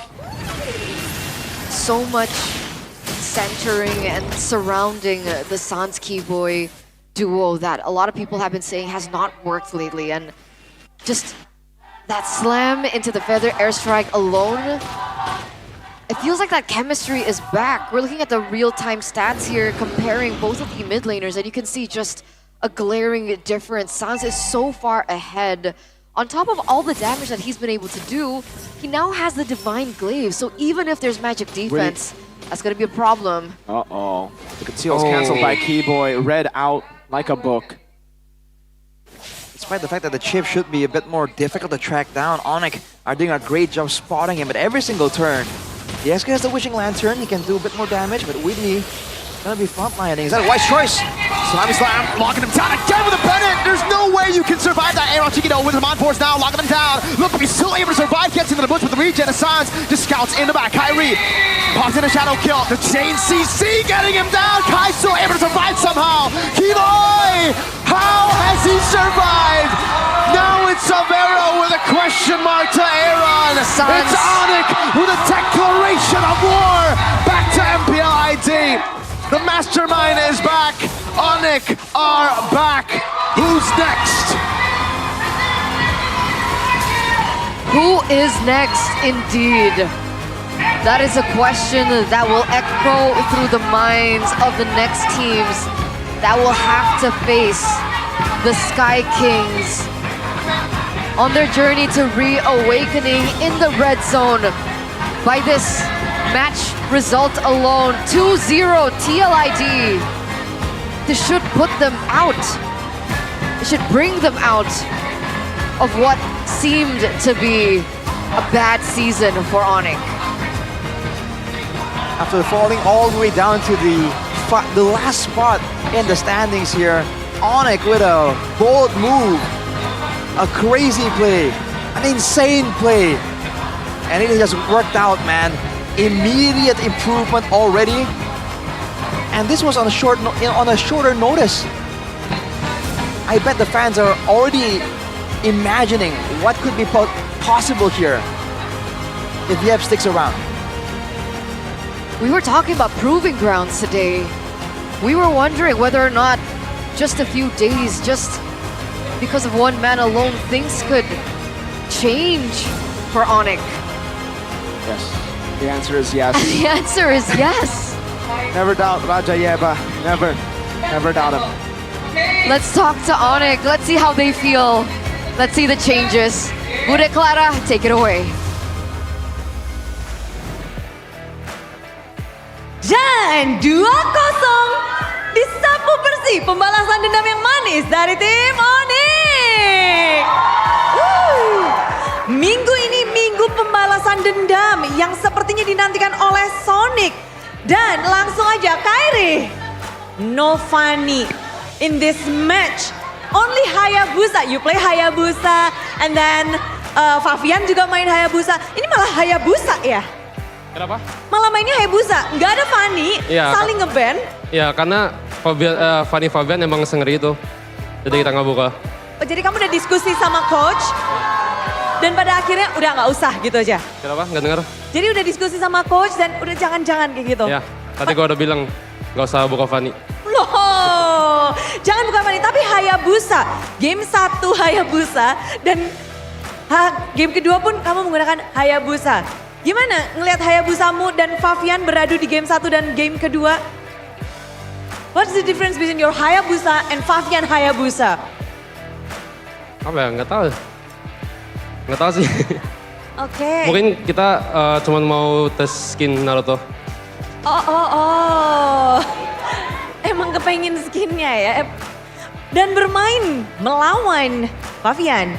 Leg 1, you lose 2-1. And then the revenge is 2-0. Ya. Ini Onyx mode ngamuk. Kenapa? Are you angry Onyx in this leg 2, second half? Bukan gua sih, Gilang sih. Bener sih. Gilang.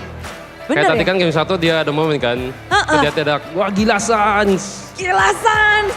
Kalian juga teriak gila Sans gitu nggak? Si Sans yang teriak itu, dia sendiri. Dia teriak sendiri. Tapi Sans, kamu melakukan kegilaan di game yang pertama di mana bisa dibilang itu game lumayan di arah tangan tim Liquid. Tapi dengan satu momen dari gila Sans. Itu kamu menciptakan momen gila Sans itu dengan teriakanmu. Bagaimana? Nggak tahu, emang dapat momen aja tadi. Terus emang semua udah pada hilang skill kan. Jadi otomatis ya maju aja. Oh jadi udah kalkulasi? Nggak kalkulasi sih, cuman emang lihat skill-skillnya aja udah keluar. Jadi emang udah harus maju kalau kayak gitu. Gas aja? Gas aja. Dan kamu teriak gila Sans? Enggak, emang teriak aja. Gitu. Oh, teriakannya ya. Dan ngelihat momen itu kalian dapatkan, mudah nggak sih mendapatkan momen seperti itu di game pertama tadi? Apakah itu menjadi benar-benar titik comeback kalian? Ya sebenarnya bisa bilang kayak gitu, soalnya kan emang pas dia rata kita udah bisa end kan. Jadi ya bisa dibilang momennya emang cukup susah juga untuk dapatin momen kayak gitu. Cuman emang ya mungkin kebetulan aja sih. Kebetulan? Ya. Tapi kebetulan itu pasti nggak mudah untuk didapatkan dong Sans. Pernah kepikiran nggak, waduh ini game 1 gawat nih. Nggak ada kepikiran kayak gitu sih. Yang penting kita mainnya enjoy seperti biasanya. Enjoy seperti biasanya, tapi ada yang bilang nih, waduh, apakah efek dari Coach Yep menjadi Suns kembali gila? Ya sebenarnya sama aja sih. Ya mau Coach Yep, mau Adi, semuanya bagus-bagus aja. Tapi kembalinya Coach Yep ke dalam coaching staff dari Onyx, apa yang dibawa nih yang berbeda? Mungkin kan udah nggak ada, atau sebelumnya dari yang sebelum terakhir dan sekarang. Gimana, ada sesuatu yang Coach Yep bawa terbaru untuk kalian?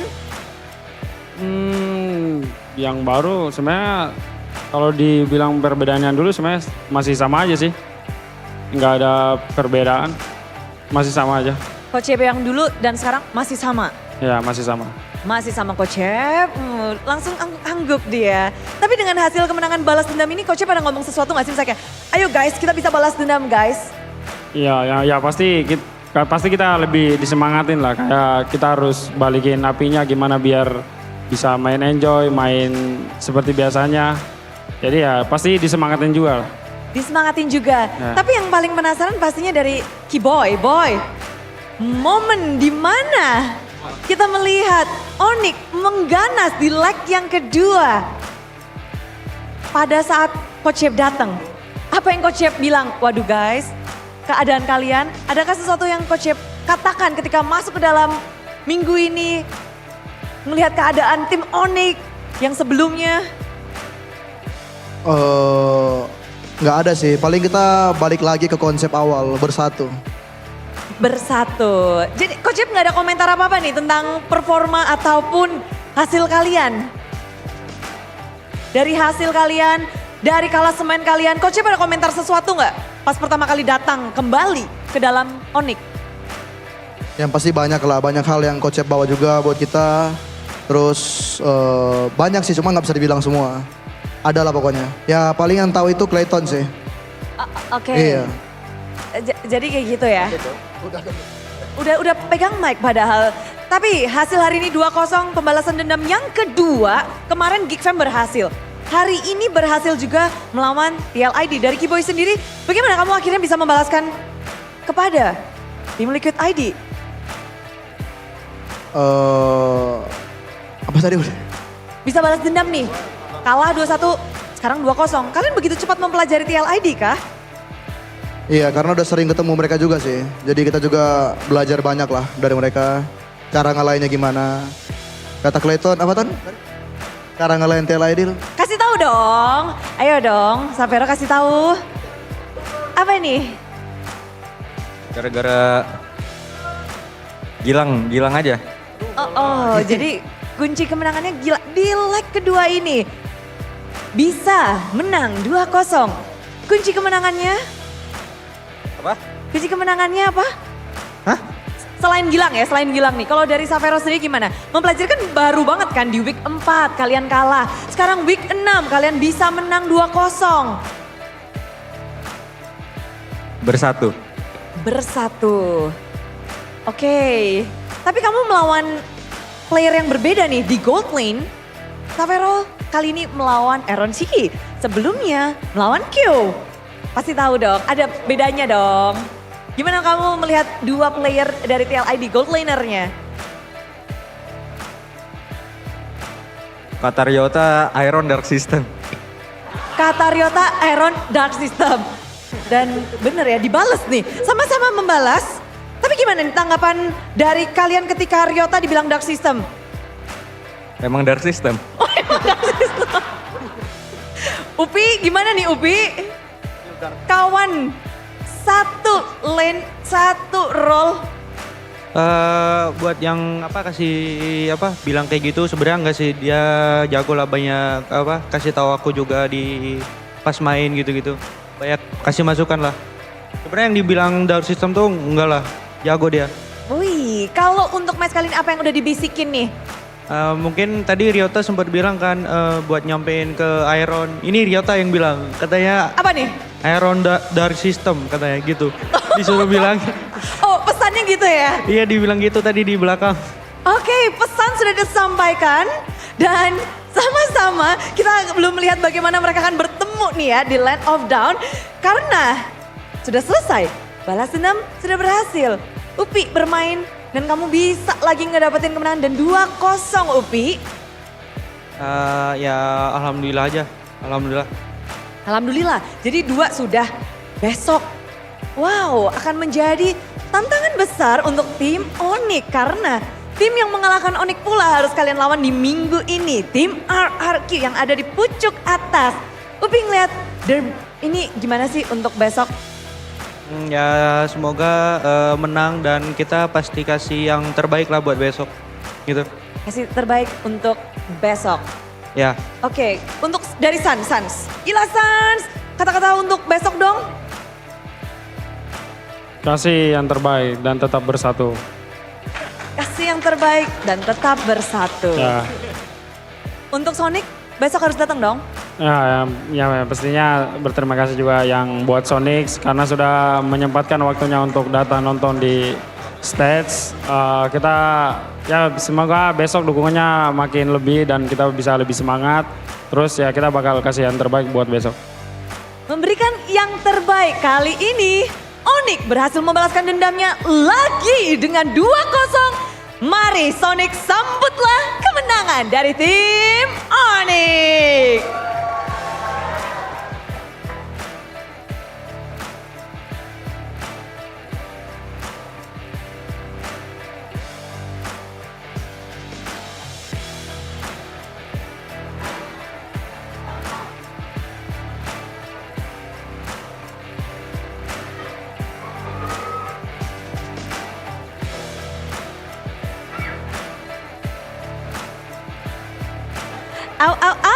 Semuanya lagi tos-tosan, semuanya lagi happy-happy dan menyaksikan bagaimana pertarungan yang 1 detik aja bisa mengubah jalannya permainan. Tapi kalian di sini cuma butuh 1 detik aja untuk mendapatkan GoPay hadiah GG.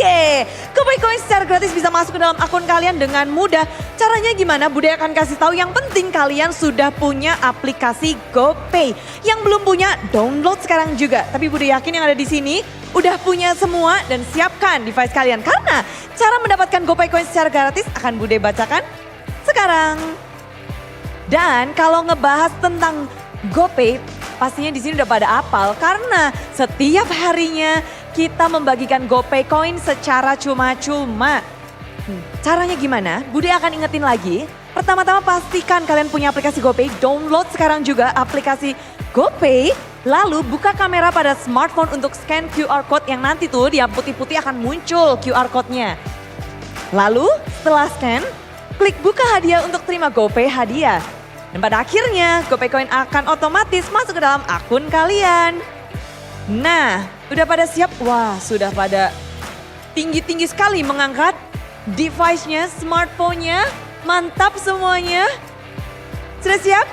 Langsung saja, inilah dia GoPay hadiah GG. Woo! Langsung. Tinggal diklaim, tinggal di scan, tinggal klik saja GoPay Coins untuk kalian. Pamerin dong, pamerin ke Bude. Siapa cepat, dia dapat, dia happy-happy. Uduh.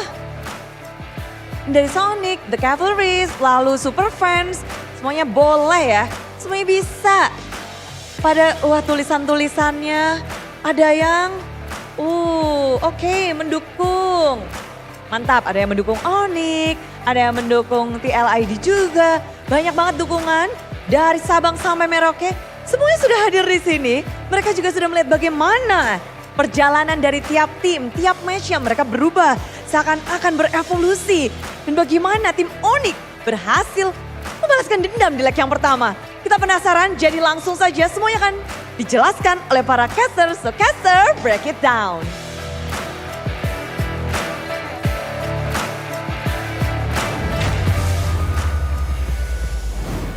The Yev effect in its truest, purest form. And even in the interview, we heard the players themselves. Their underlining word that they kept talking about was united. United. One. United. One. Unity? They're Onyx United now. They're You can call them Onyx Onyx United. United. No longer Onyx Esports, blah, blah. It's Onyx United. Okay? Dramatic. Yeah, crucial moment though. Arashi, break it down.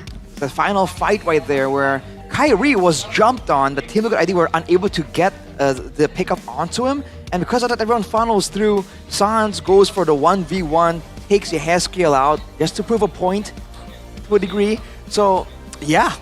What can you say, man? Basically, this is the... Whoa, whoa. That's the... Whoa, what was that? That's the Gila in him, bro. Oh, man. Got a dog in him. Player of the match presented to you by the official tournament smartphone Samsung Galaxy A36 5G. It's Gila Sans. King Sans is back. Whether it be on the Valentino or the Farsa, he was able to perform on both. And we were asking about the potential here. Is it just the drafting that Coach Yeb is going to improve on? Or is it everything else as well? And it really seems like the synergy, the communication, the fact that they were able to pull off some of these fights with a sliver of HP, with a very respectable outplay potential there. I mean, it really shows that they're on the same page. They're trying to help each other out. And even when it comes down to the split-second decision-making, it seems like everyone, not just as a group, but individually, they seem to be a lot cleaner in that department as well. And you really have to wonder how that's all possible. And here you can see that because of that, even when Team Liquid ID are able to catch them off guard, they still have to pay a hefty price walking through the Nibiru's passion, the Banner's rage, and of course, the long-distance combo, the burn down. Oh man, we haven't seen it in a while, but it really is as devastating as ever. And in this kind of matchup, like we talked about earlier, it's all about the outplays. It's all about the split-second moments here. Onyx definitely basically identified that is the factor here and said, how do we decide fights that have to be settled in a split second? We need damage. And even if we don't have a lot of big tanky members to stay in the front and zone the opposition out and take the damage, we'll be fine as long as we get that snowball going. And it's just a great game plan, and you can see that Team Liquid ID were completely unprepared for it. Bro, I just realized that was a Sans solo kill on Novaria. Yeah, it was. He just flew after him. Where you going, bro? So that's why he was at the base first. Yep. Yes, basically it. Oh man, the scary Sans is back. Dude, I'm telling this guy is so good, dude. It just comes down to they were okay. Just tell me what the problems were for Onyx before. Keyboy Sans synergy. Okay, and bit of a less vision in the drafting phase. There you go. With Yeb coming back, I think that's what he can bring to the table. A lot of people, I think, were too tunnel vision on like, oh yeah, Yeb's gonna come back, the draft's gonna be good, sure, but like the players still gonna be out of, like they're not gonna be connected, blah blah. No, that's what Yeb brings. For the longest time, that unity is with Yeb. Like when Yeb leaves, yeah, we see those, the synergy issues, but this guy is not just the drafter for the team. As a head coach, he actually is the head coach. He's the main father figure. Everybody. He's the glue. He's the glue. And yeah, I gotta say, even in M6, we experienced this, Sarashi. We were there with the Onyx PH boys. Well, we were there with Yeb. Right. The Onyx PH boys just came over to Yeb. Always. This guy he has a way. He has a way with just uniting the team, boosting their morale. Yeah. It's like a passive that just radiates from him. And you're seeing it again, like I said, if it's just synergy, I felt like you would see a lot more individual mistakes from Onyx still, because they really weren't all that clean individually as well. And yet, Ludpi, Kairi, Sans, Keyboy, Severo, except for a very select, maybe nitpicky moments there, like Severo not really being super on point with the Bandit's Rage. I mean, there's very little to complain about individually. Ludpi on the Hilda, usually, my expectation seeing that was that he's gonna be really aggressive and he's gonna get punished for it. And look at his KDA, 2, 2, and 7, and he was doing side steps. He was calculating the damage, securing kills, zoning. And this is the Ludpi that, people were complaining about. The player that people said needs to maybe be replaced with Ryota. That's why he's in the picture now. And yet he was able to perform at that level. Truly was just God's work from every single member. Yeah. So let's see what the mic checks were like, right? A lot of synergy issues. Was it there still? Let's take a look, boys.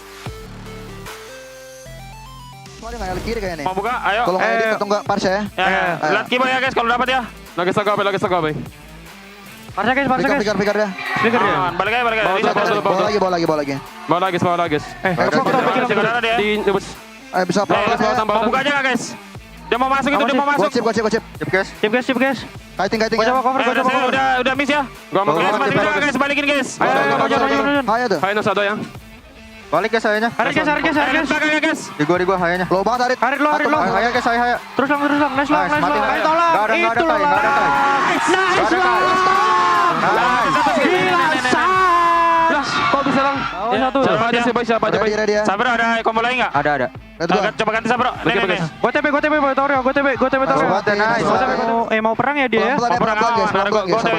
Entar lagi cip botelnya nih, sumpah. Haritnya ada peneta guys. Lalu siapa ya guys? Jangan bodoh-bodoh guys. Dia nih. Kait. Awas dia mau flicker. Aman. Guys, 20 detik flicker Sabro, tunggu aja. Iya, menit lagi.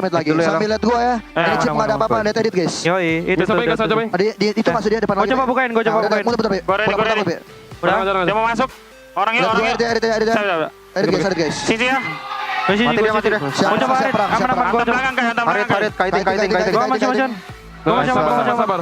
Mau masuk? Bisa masuk guys, Harit. Gua Gue heal lo orang, gue heal lo. Mati. belakang guys, mati belakang. Mati seyonya. Gue heal lo orang, gue heal. Mati dia. Bunuh dulu. Kasih tahu. Those were some clean comms, bro. Were they? They were clean. It was just loot beaming. Kill hands. You know. It's way more emotional now, though, right? Yeah. You can really see. It's not the old Onyx of just like, yeah, nice. Yeah. I mean, I It found looks that like they finally like each other. looks like they're not just there, paid by Onyx to play together. It looks like they actually want to play together now. Right. There's like a bit of jokes involved in the comms and all that. I really thought it might be a bit more clean, as in not a lot of clashes, but they were just like yelling over each other, but in a good way. Like there's some balance there in the volume, in the tone and all that. So everyone seems to be doing their own thing. There was that one fight there where someone was saying, oh, that guy, the other guy, and yet it still works out. Really does. So let's talk to, TLID now. Who is it going to be with? You. Oh, man. Thank you Caster, dan sudah bersama Lisa di sini. Sudah bersama ada Coach Facehugger. Halo Coach. Halo. Pastinya kita berharap tidak bertemu di sini ya Coach sebenarnya. Sudah pasti. Gimana nih Coach melihat di game tim Liquid Indonesia ini udah punya kunci kemenangan di leg 1 dengan memainkan Kyo. Tapi kenapa di leg kedua ini memilih Aaron Shiki untuk dimainkan? Kalau untuk player yang kita mainkan itu balik lagi dari hasil kita latihan seminggu sebelum bertanding. Jadi kayak siapapun yang ready, siapapun yang layak buat main, bakal main. Jadi kayak nggak harus melulu Kyo, nggak harus melulu Iron. Itu tergantung hasil dari kita latihan dan preparation aja. Oke, jadi siapapun bisa saja dimainkan di leg kedua ini ya pastinya Coach. Tapi aku penasaran dan aku kepo nih ya ketika Suns itu bikin comeback moment di game 1. Gimana sih reaksi di player room? Reaksi sih sebenarnya kita lebih nggak ngeliatin gerakan Suns ya, kayak kita lebih ngeliatin gerakan kitanya malah yang blunder. Jadi kayak mungkin nggak notice ya, cuma nggak terlalu yang kayak gimana. I see, oke. Tapi ya kalau melihat permainan dari Onyx tadi, ada nggak sih sebenarnya perbedaan yang paling signifikan antara di leg 1 dan leg kedua, khususnya dengan kehadiran dari Coach Yap? Mungkin dari segi draft pas ada Coach Yap lebih punya apa ya? Lebih punya sebutnya apa ya? Lebih pede aja sih dengan pick-pickannya mereka, karena sebelumnya gue lihat kayak dari pickan mereka lebih banyak nge-react pickan lawan. Pas ada Yep, mereka udah mulai nge-rebuild lagi lah. Oke, kita melihat ini adalah satu langkah baru juga dari Onyx, dan juga kita tarik lagi ke belakang mengenai pemain. Apakah keberadaan Lutfi di leg kedua ini sesignifikan itu dibandingkan Ryota?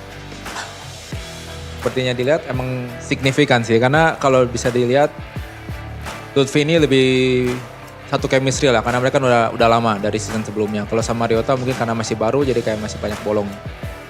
Oke, baiklah kita akan melihat apakah tim Liquid Indonesia bisa tampil prima besok. Jadi gimana, ada plan-plan untuk reset nih Coach besok akan melawan Navi?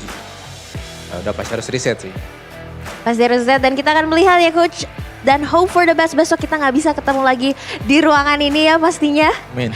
Thank you so much, dan pastikan juga kalian dukung terus tim kesayangan kalian, Superfans The Covers. Jangan lupa dukung terus tim Liquid Indonesia, dan kita akan kembalikan lagi ke para caster. Silakan caster, take it over.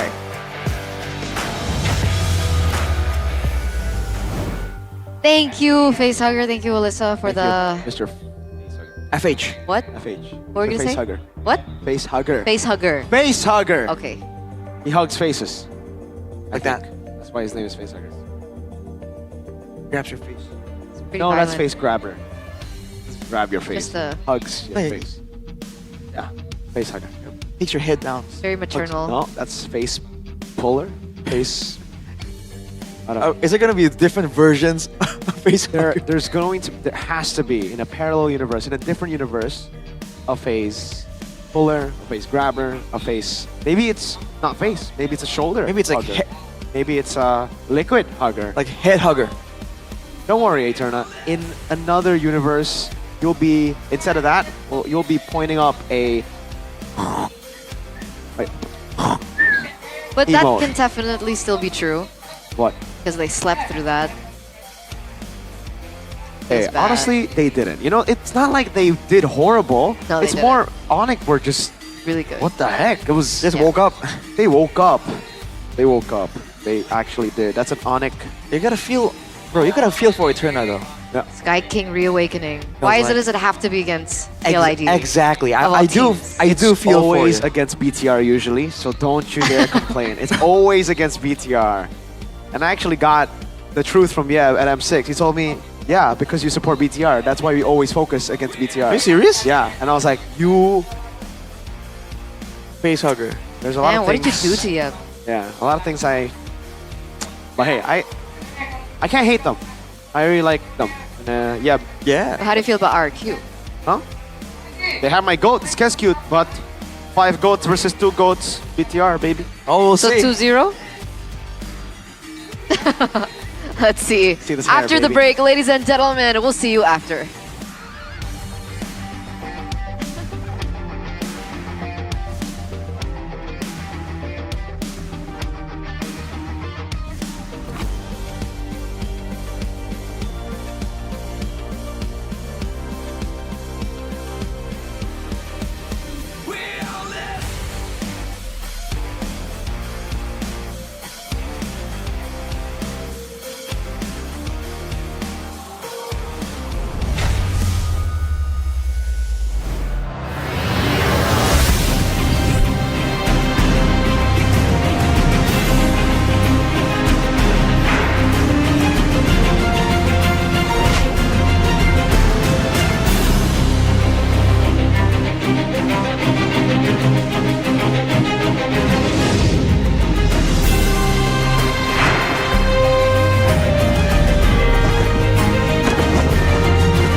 baru Awesome intelligence tangga mati next level always race Semua game kita gak worry Victory comes victory Baru Galaxy A36 5G. Baru Awesome intelligence tangga mati next level always race Wasting time no more Charging obviously faster Baru Galaxy A36 5G.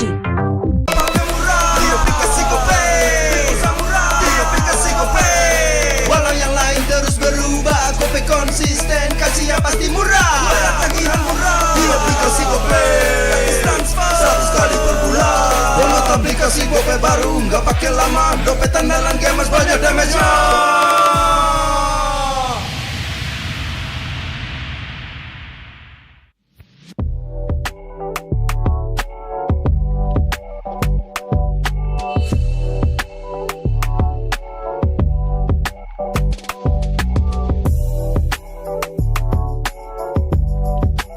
Rasa baru makin seru. Pertama di Indonesia. Kopi susu rasa cookies. Always ready, warnai harimu. Good Day Groovy Cookies. Nikmati sensasi asyik kopi cookiesnya. Tak ada hari tanpa mabar. Main nge-lag, kerap buatku tak sabar. Gimana mau main sampai kelar? ini waktunya ku bersinar. Okay, let's do it. Game smash andalanku bikin mainku semakin hebat. Tim stabil main makin mulus, rankku fix naik terus. Tukar DG rings, diamond dan voucher game kau dapat. Cuma game smash makin no debat. Game Max Booster, kini dapat DG Rings. Beli paketnya dan aktifkan boosternya di aplikasi Dunia Games. Ladies and gentlemen, welcome to the auction of the century. I hope you brought your checkbooks and your wits tonight. Let's start the bidding! The rapid dragon in agile fashion. We jump into action, dashing. Perspectives are clashing. Oh, oh, oh, we're taking on the fight.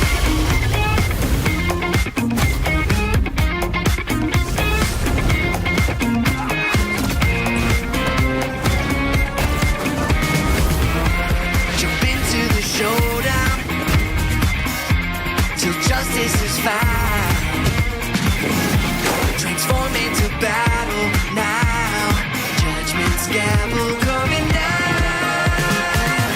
Fighting for the righteous justice, fighting for the priceless truth, blurring all the lines between the bad and the good. Yeah,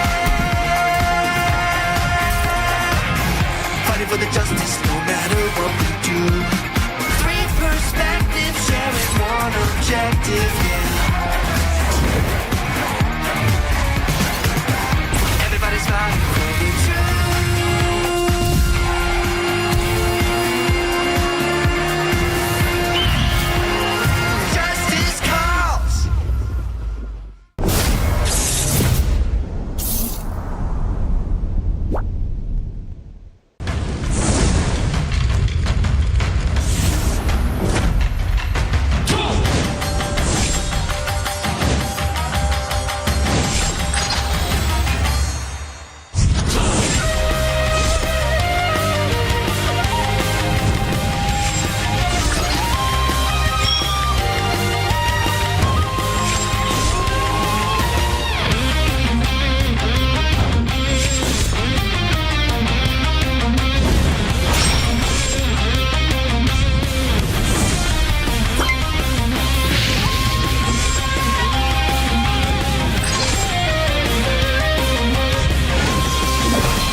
相変わらずやかましい奴らだ。今度は背中合わせでいくわよ。よっしゃ、第7班ここに復活だってばよ。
椿ナルトが帰ってきたぞ。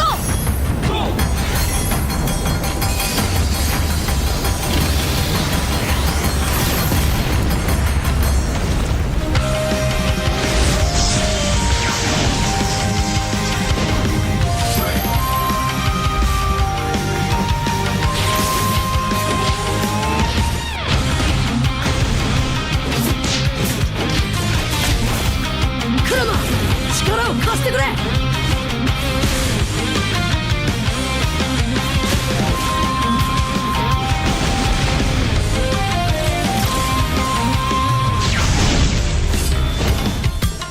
よっしゃ、第7班ここに復活だってばよ。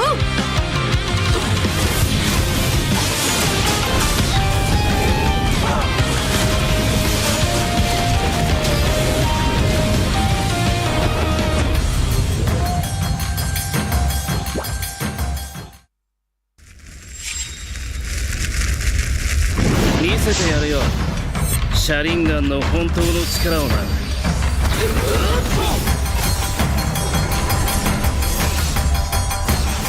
力が湧いてくる。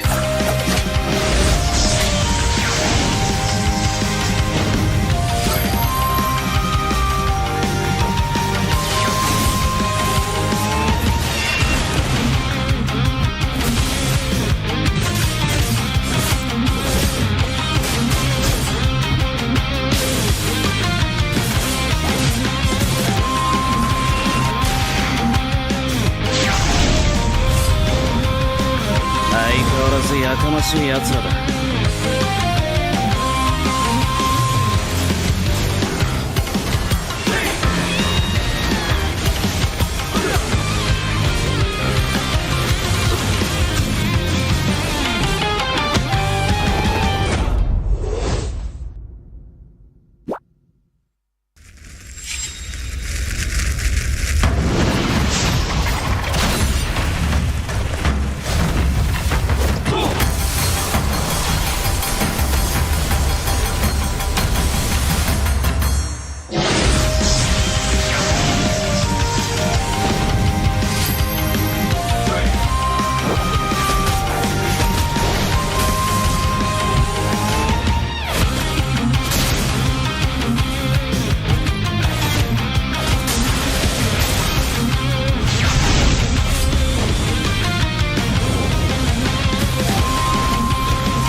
俺に任せてもらった。4代目他目を超える忍びはお前しかいないと俺はそう信じた。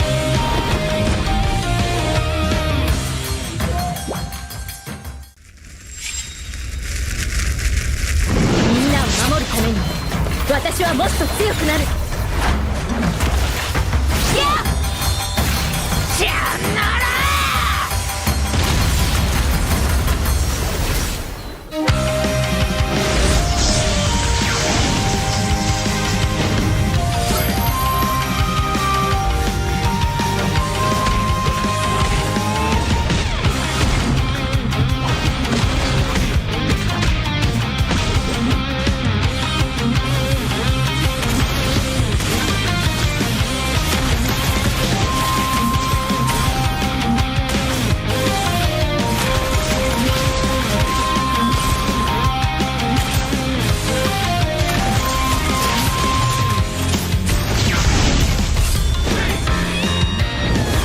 背中合わせでいくわよ。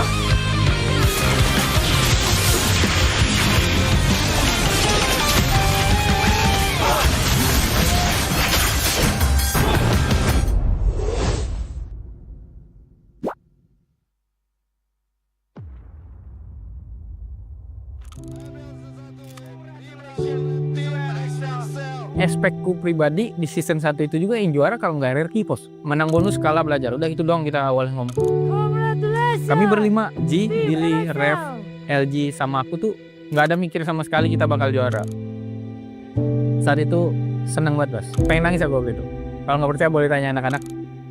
Selama ini berarti gamblingku dari kotaku sendiri ada hasilnya juga buat buktiin ke orang tua juga kan.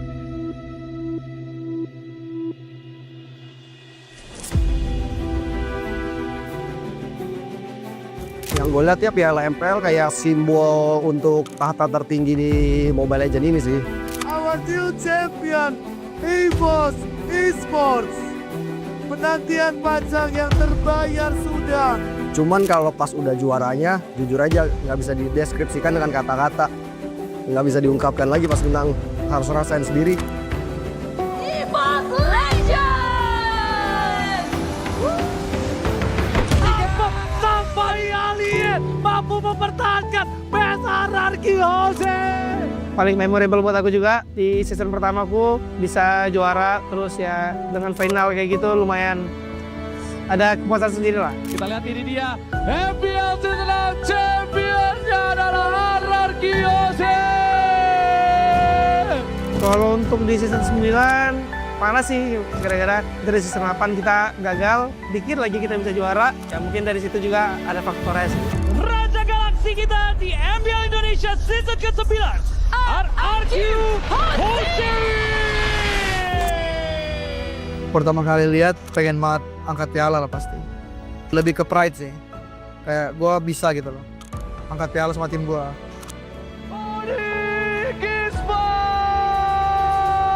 Kalau perasaan yang pasti ngerasa kayak mimpi sih. Itu gila banget. Berapi-api banget, terus kayak segala macam usaha juga terbayarkan lah. Raja Galaksi pemenang MPL Indonesia Season 10.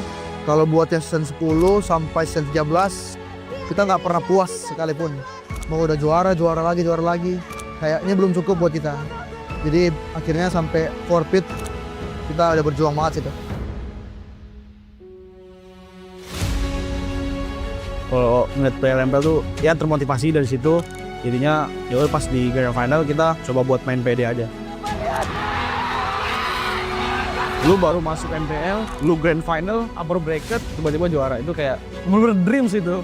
Juara baru di MPL Indonesia Season 14. Ya, karena emang kita mau buktiin kalau emang ada juara baru aja sih, jadi kayak nggak bosen kan lihat. Melihat piala itu sebenarnya nggak ada pikiran buat juara, Wak. Kita pengen ngasih yang terbaik aja buat satu sama lain, ngebuktiin. Gua lebih punya mimpi baru sama tujuan yang baru sih. Ya tujuan baru gua ya ini jadi coach, ngelatih anak-anak. Makanya gua masih bertahan sampai sekarang. Ya kalau kuat piala MPL sendiri, jadi kayak pengen banget ngangkat lagi apinya kayak terus baru terus lah. Karena kita udah persiapin segala macam, kita harus dapat lagi si piala itu. Jadi kita bakalan berjuang lagi nah. Apalagi dengan piala baru, pastinya kita bakal membara sih. Jadi kita harus ada semangat baru juga buat dapetin piala barunya sih.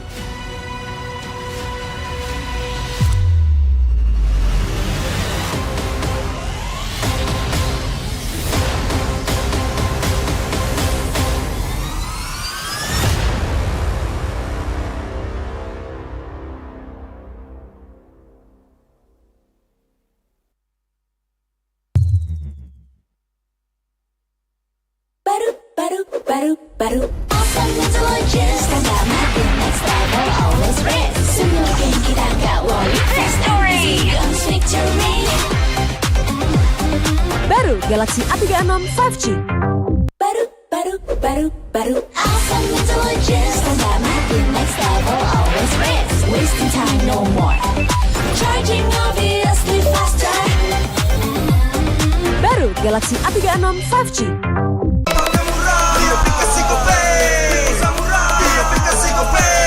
Walau yang lain terus berubah, Gope konsisten, kasihnya pasti murah. Tagihan murah, di aplikasi Gope, transfer 100 kali per bulan. Download aplikasi Gope baru, nggak pakai lama. Dompet andalan gamers banyak damage-nya.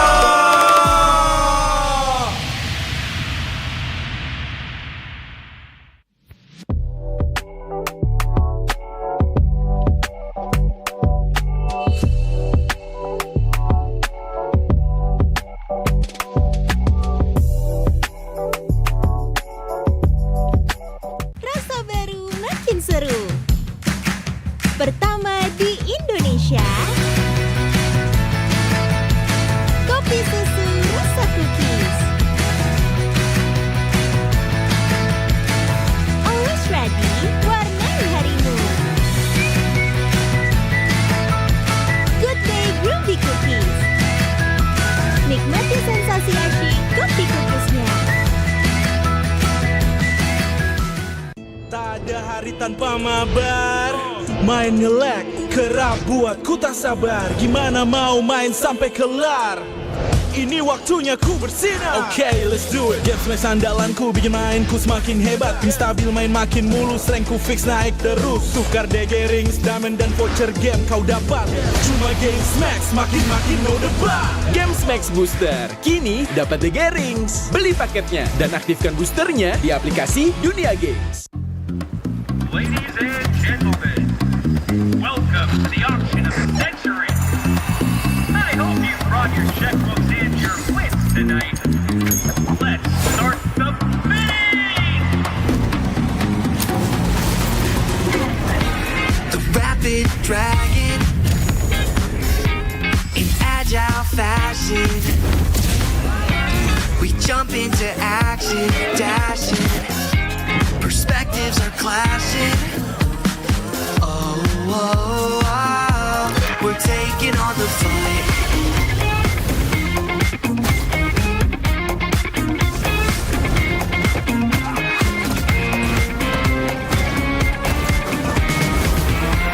Jump into the showdown till justice is found. Transform into battle now. Judgment's gavel coming down. Fighting for the righteous justice, fighting for the priceless truth, blurring all the lines between the bad and the good. Yeah, fighting for the justice no matter what we do. Three perspectives sharing one objective, yeah. Everybody's fighting for the truth.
相変わらずやかましい奴らだ。今度は背中合わせで行くわよ。よっしゃ、第7班ここに復活だってばよ。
渦巻きナルトが帰ってきたぞ。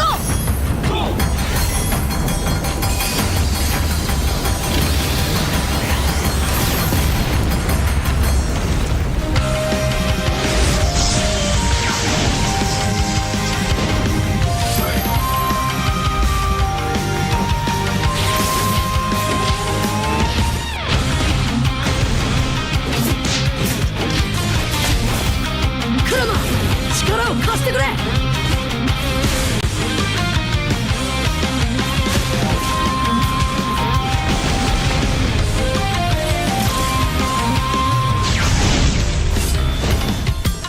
よっしゃ、第7班ここに復活だってばよ。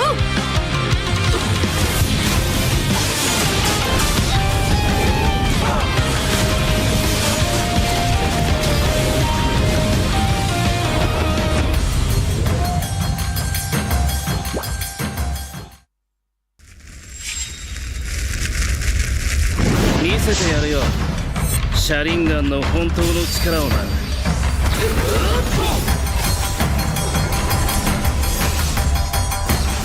力が湧いてくる。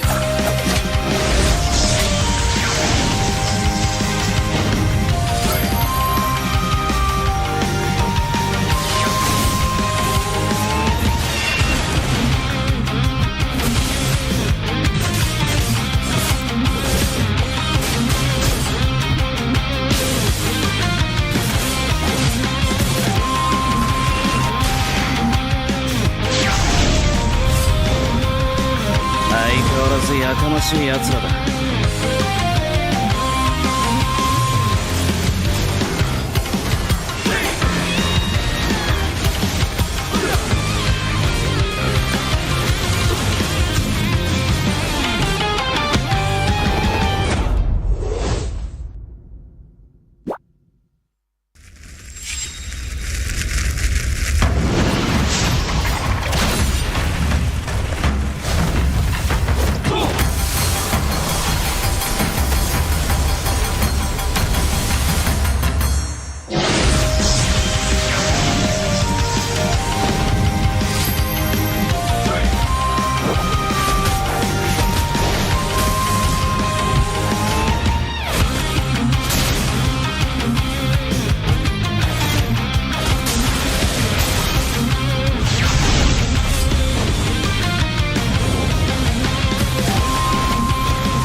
は俺に任せて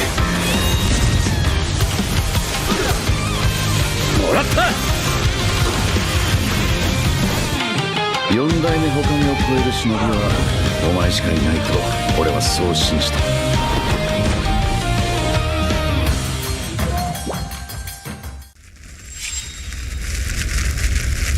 みんなを守るために私はもっと強くなる。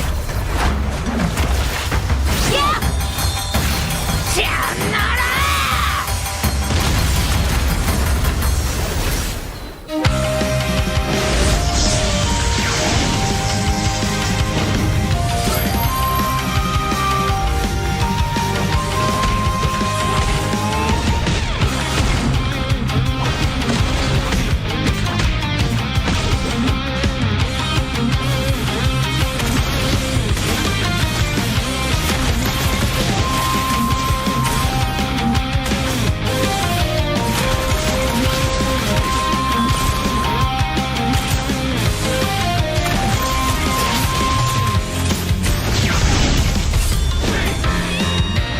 今度は背中合わせでいくわよ。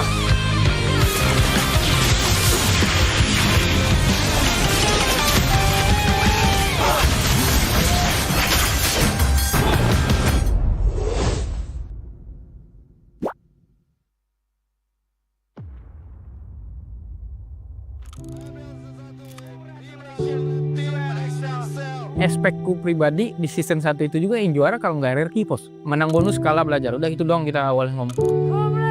Kami berlima, G, Billy, Rev, LG, sama aku tuh nggak ada mikir sama sekali kita bakal juara. Saat itu seneng banget, Bas. Pengen nangis aku waktu itu. Kalau nggak percaya boleh tanya anak-anak. Selama ini berarti gamblingku dari kotaku sendiri ada hasilnya juga buat buktiin ke orang tua juga kan.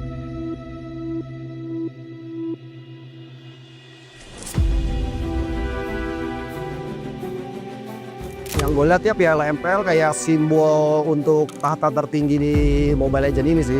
Our new champion, EVOS Esports. Penantian panjang yang terbayar sudah. Cuman kalau pas udah juaranya, jujur aja nggak bisa dideskripsikan dengan kata-kata. Nggak bisa diungkapkan lagi pas menang, harus rasain sendiri. EVOS Legends! Sampai alien mampu mempertahankan besaran Jose. Paling memorable buat aku juga di season pertamaku bisa juara, terus ya dengan final kayak gitu lumayan ada kepuasan sendiri lah. Kita lihat ini dia, MPL Season 6 championnya adalah RRQ Jose. Kalau untuk di season 9 panas sih, gara-gara dari season 8 kita gagal, dikit lagi kita bisa juara, ya mungkin dari situ juga ada faktornya sih. Raja Galaksi kita di MPL Indonesia Season ke-9, RRQ Jose. Pertama kali lihat pengen banget angkat piala lah pasti. Lebih ke pride sih. Kayak gue bisa gitu loh. Angkat piala sama tim gue.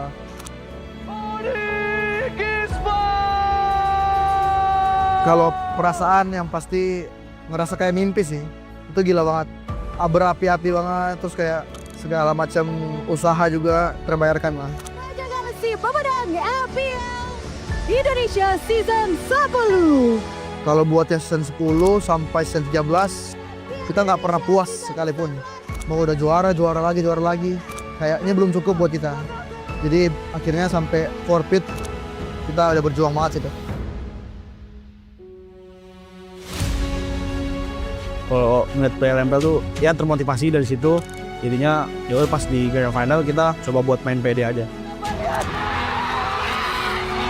Lu baru masuk MPL, lu grand final, upper bracket, tiba-tiba juara, itu kayak bener-bener dreams itu. Juara baru di MPL Indonesia Season 14. Ya, karena emang kita mau buktiin kalau emang ada juara baru aja sih, jadi kayak nggak bosen kan lihat. Melihat piala itu sebenarnya nggak ada pikiran buat juara, Wak. Kita pengen ngasih yang terbaik aja buat satu sama lain, ngebuktiin. Gua lebih punya mimpi baru sama tujuan yang baru sih. Ya tujuan baru gua ya ini jadi coach, ngelatih anak-anak, makanya gue masih bertahan sampai sekarang. Ya kalau aku buat piala MPL sendiri, jadi kayak pengen banget ngangkat lagi apinya kayak terus baru terus lah.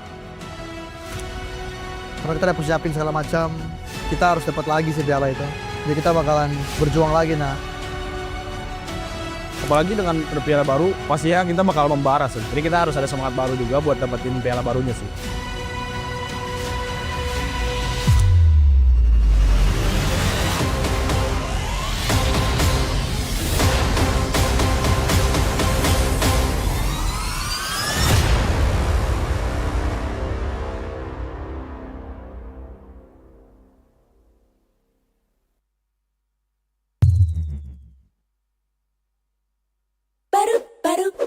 baru. Awesome intelligence, tambah makin next level, always red. Semoga kita gak worry. Next story. Guns victory. Baru Galaxy A36 5G. Baru. Awesome intelligence, tambah makin next level, always red. Wasting time no more. Charging obviously faster. Baru Galaxy A36 5G.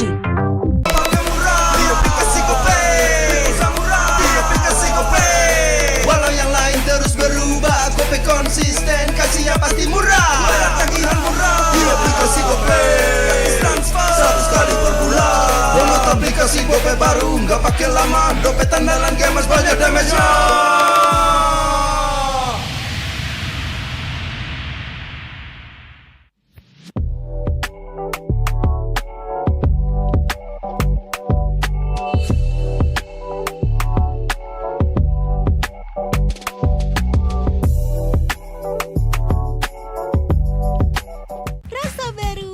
Seru.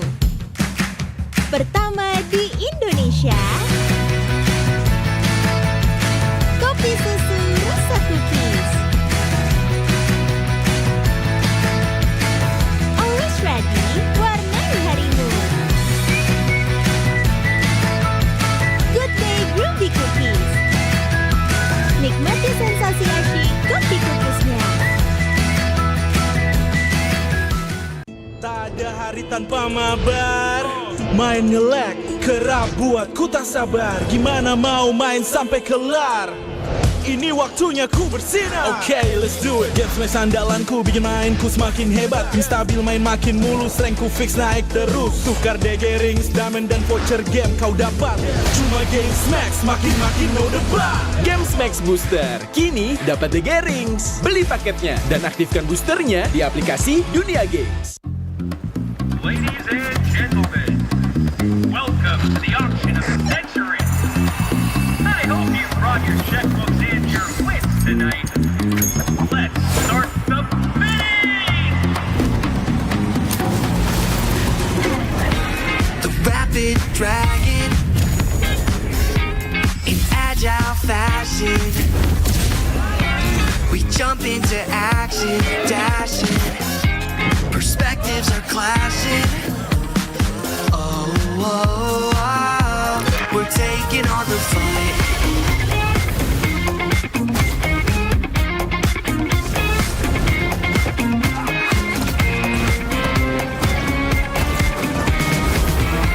Jump into the showdown till justice is found. Transform into battle now.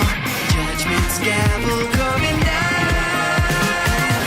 Fighting for the righteous justice, fighting for the priceless truth, blurring all the lines between the bad and the good. Yeah, fighting for the justice no matter what we do. Three perspectives sharing one objective, yeah. Everybody's fighting for the truth.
相変わらずやかましい奴らだ。今度は背中合わせでいくわよ。よっしゃ、第7班ここに復活だってばよ。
みんな、渦巻きナルトが帰ってきたぞ。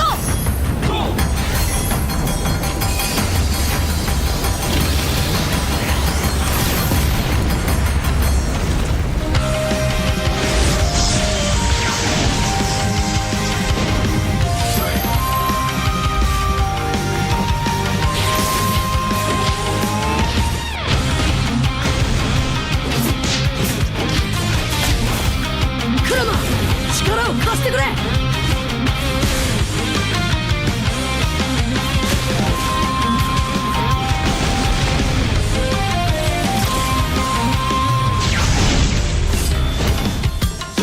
っしゃ、第7班ここに復活だってばよ。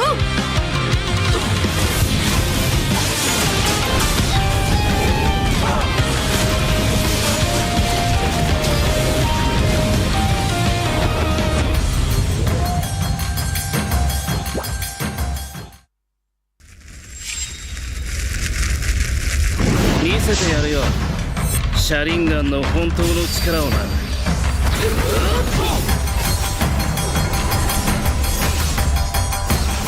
力が湧いてくる。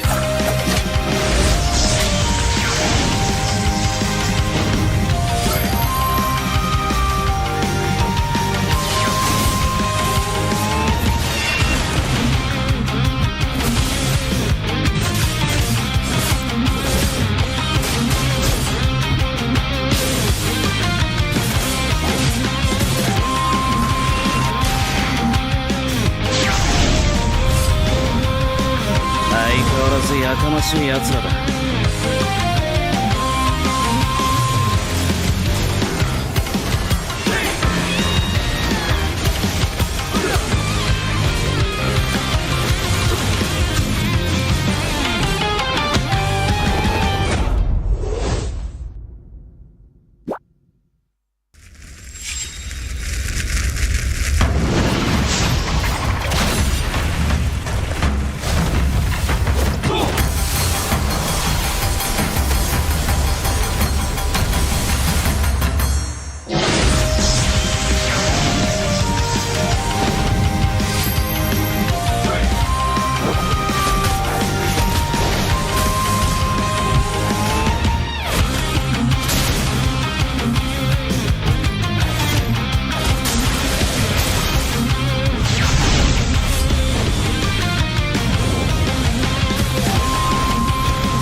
は俺に任せてもらった4代目他を超える忍びはお前しかいないと俺はそう信じた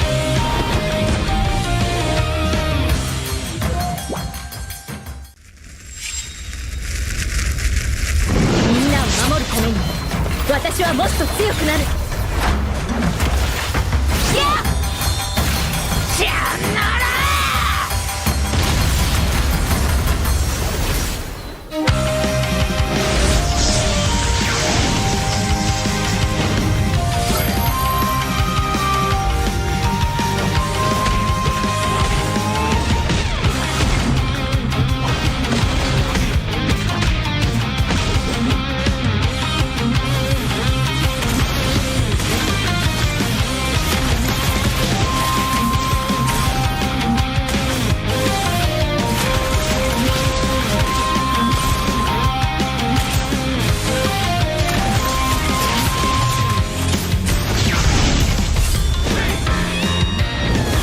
背中合わせでいくわよ。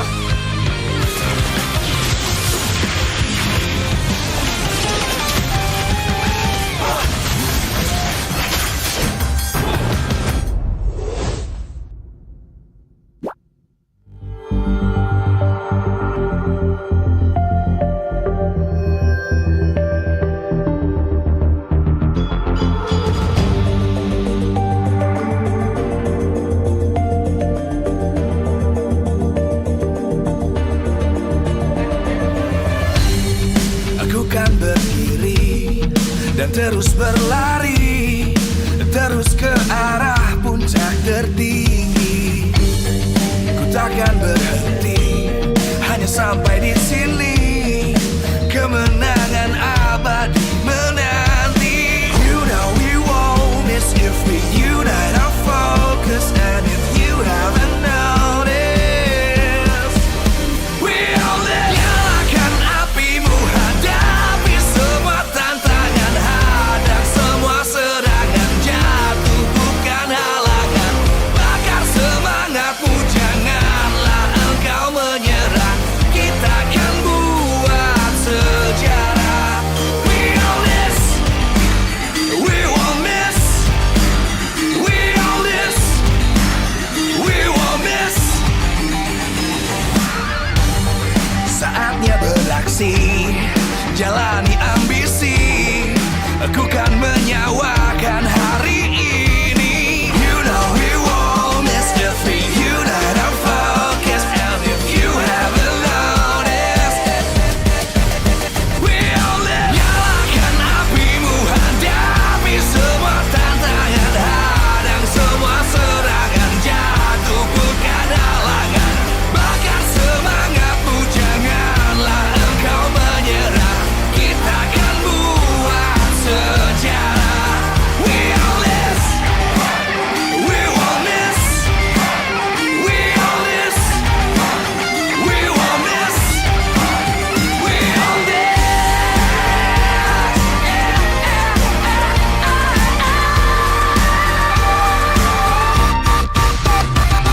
Nyalakan apimu, hadapi semua tantangan, hadang semua serangan, jatuh bukan halangan, bakar semangatmu, janganlah engkau menyerah, kita akan buat sejarah. We all this.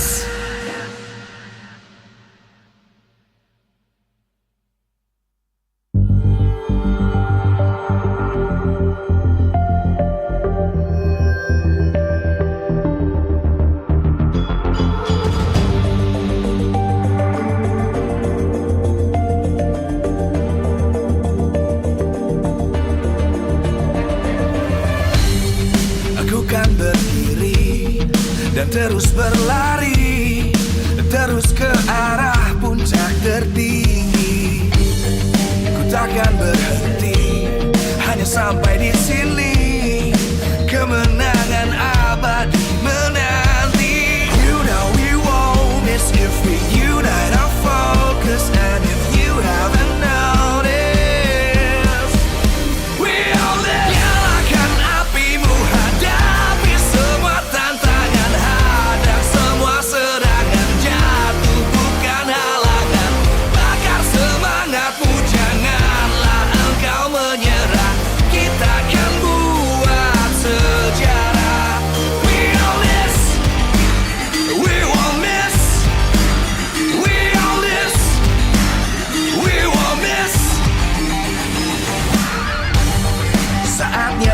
prestasi, jalani ambisi, aku kan menyawakan hari ini. You know we won't miss if we unite our focus. And if you haven't noticed, we'll live. Nyalakan apimu, hadapi semua tantangan, hadang semua serangan, jatuh pun kadalangan. Bakar semangatmu, janganlah engkau menyerah. Kita akan buat sejarah. We all this, we won't miss. We all this, we won't miss.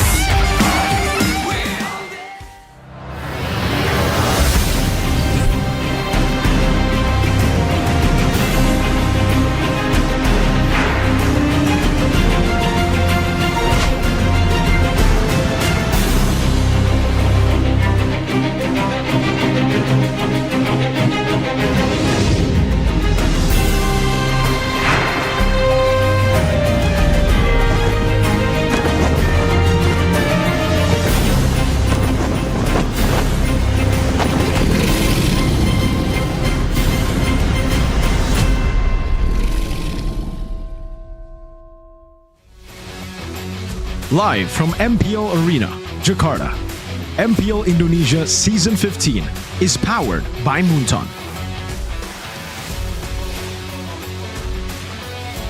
Supported by Esports Federation of Indonesia. Presented by official tournament smartphone Samsung Galaxy. Official e-wallet GoPay. Official sponsor, Head & Shoulders. Official coffee, Good Day. We own this.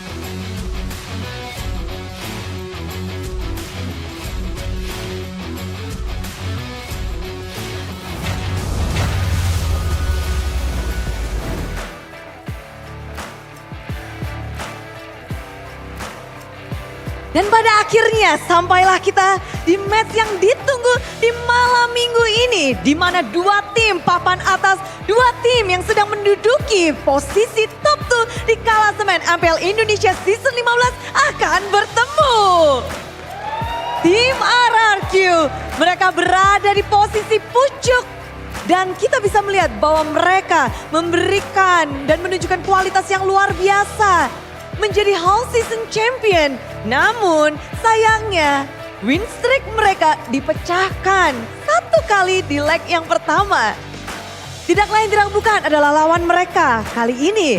Di mana tim Bigetron mereka hadir di MPL Season 15. Dari awal kita melihat ada sedikit pergentaran namun memasuki era di mana robot merah dengan rambut yang membara membuat mereka tak terkalahkan. Di mana kesulitan dari Bigetron membuahkan hasil yang terus-menerus menjadi lebih baik di setiap matchnya. Belum kalah sama sekali dari kemunculan rambut merah mereka. Dan di sini Budi semakin penasaran juga bagaimana kedua tim ini memasuki leg yang kedua. Di mana proses mereka sampai pada titik ini pun tidak mudah. Dan para super fans juga pastinya penasaran bagaimana dengan dua tim ini di season 15. Jadi Budi akan langsung ngobrol-ngobrol. Panggung MPL akan semakin meriah. Super fans, sambutlah satu sosok yang bisa dibilang sangat dirindukan dan menjadi support system pertama untuk tim Bigetron. Sambutlah Koet!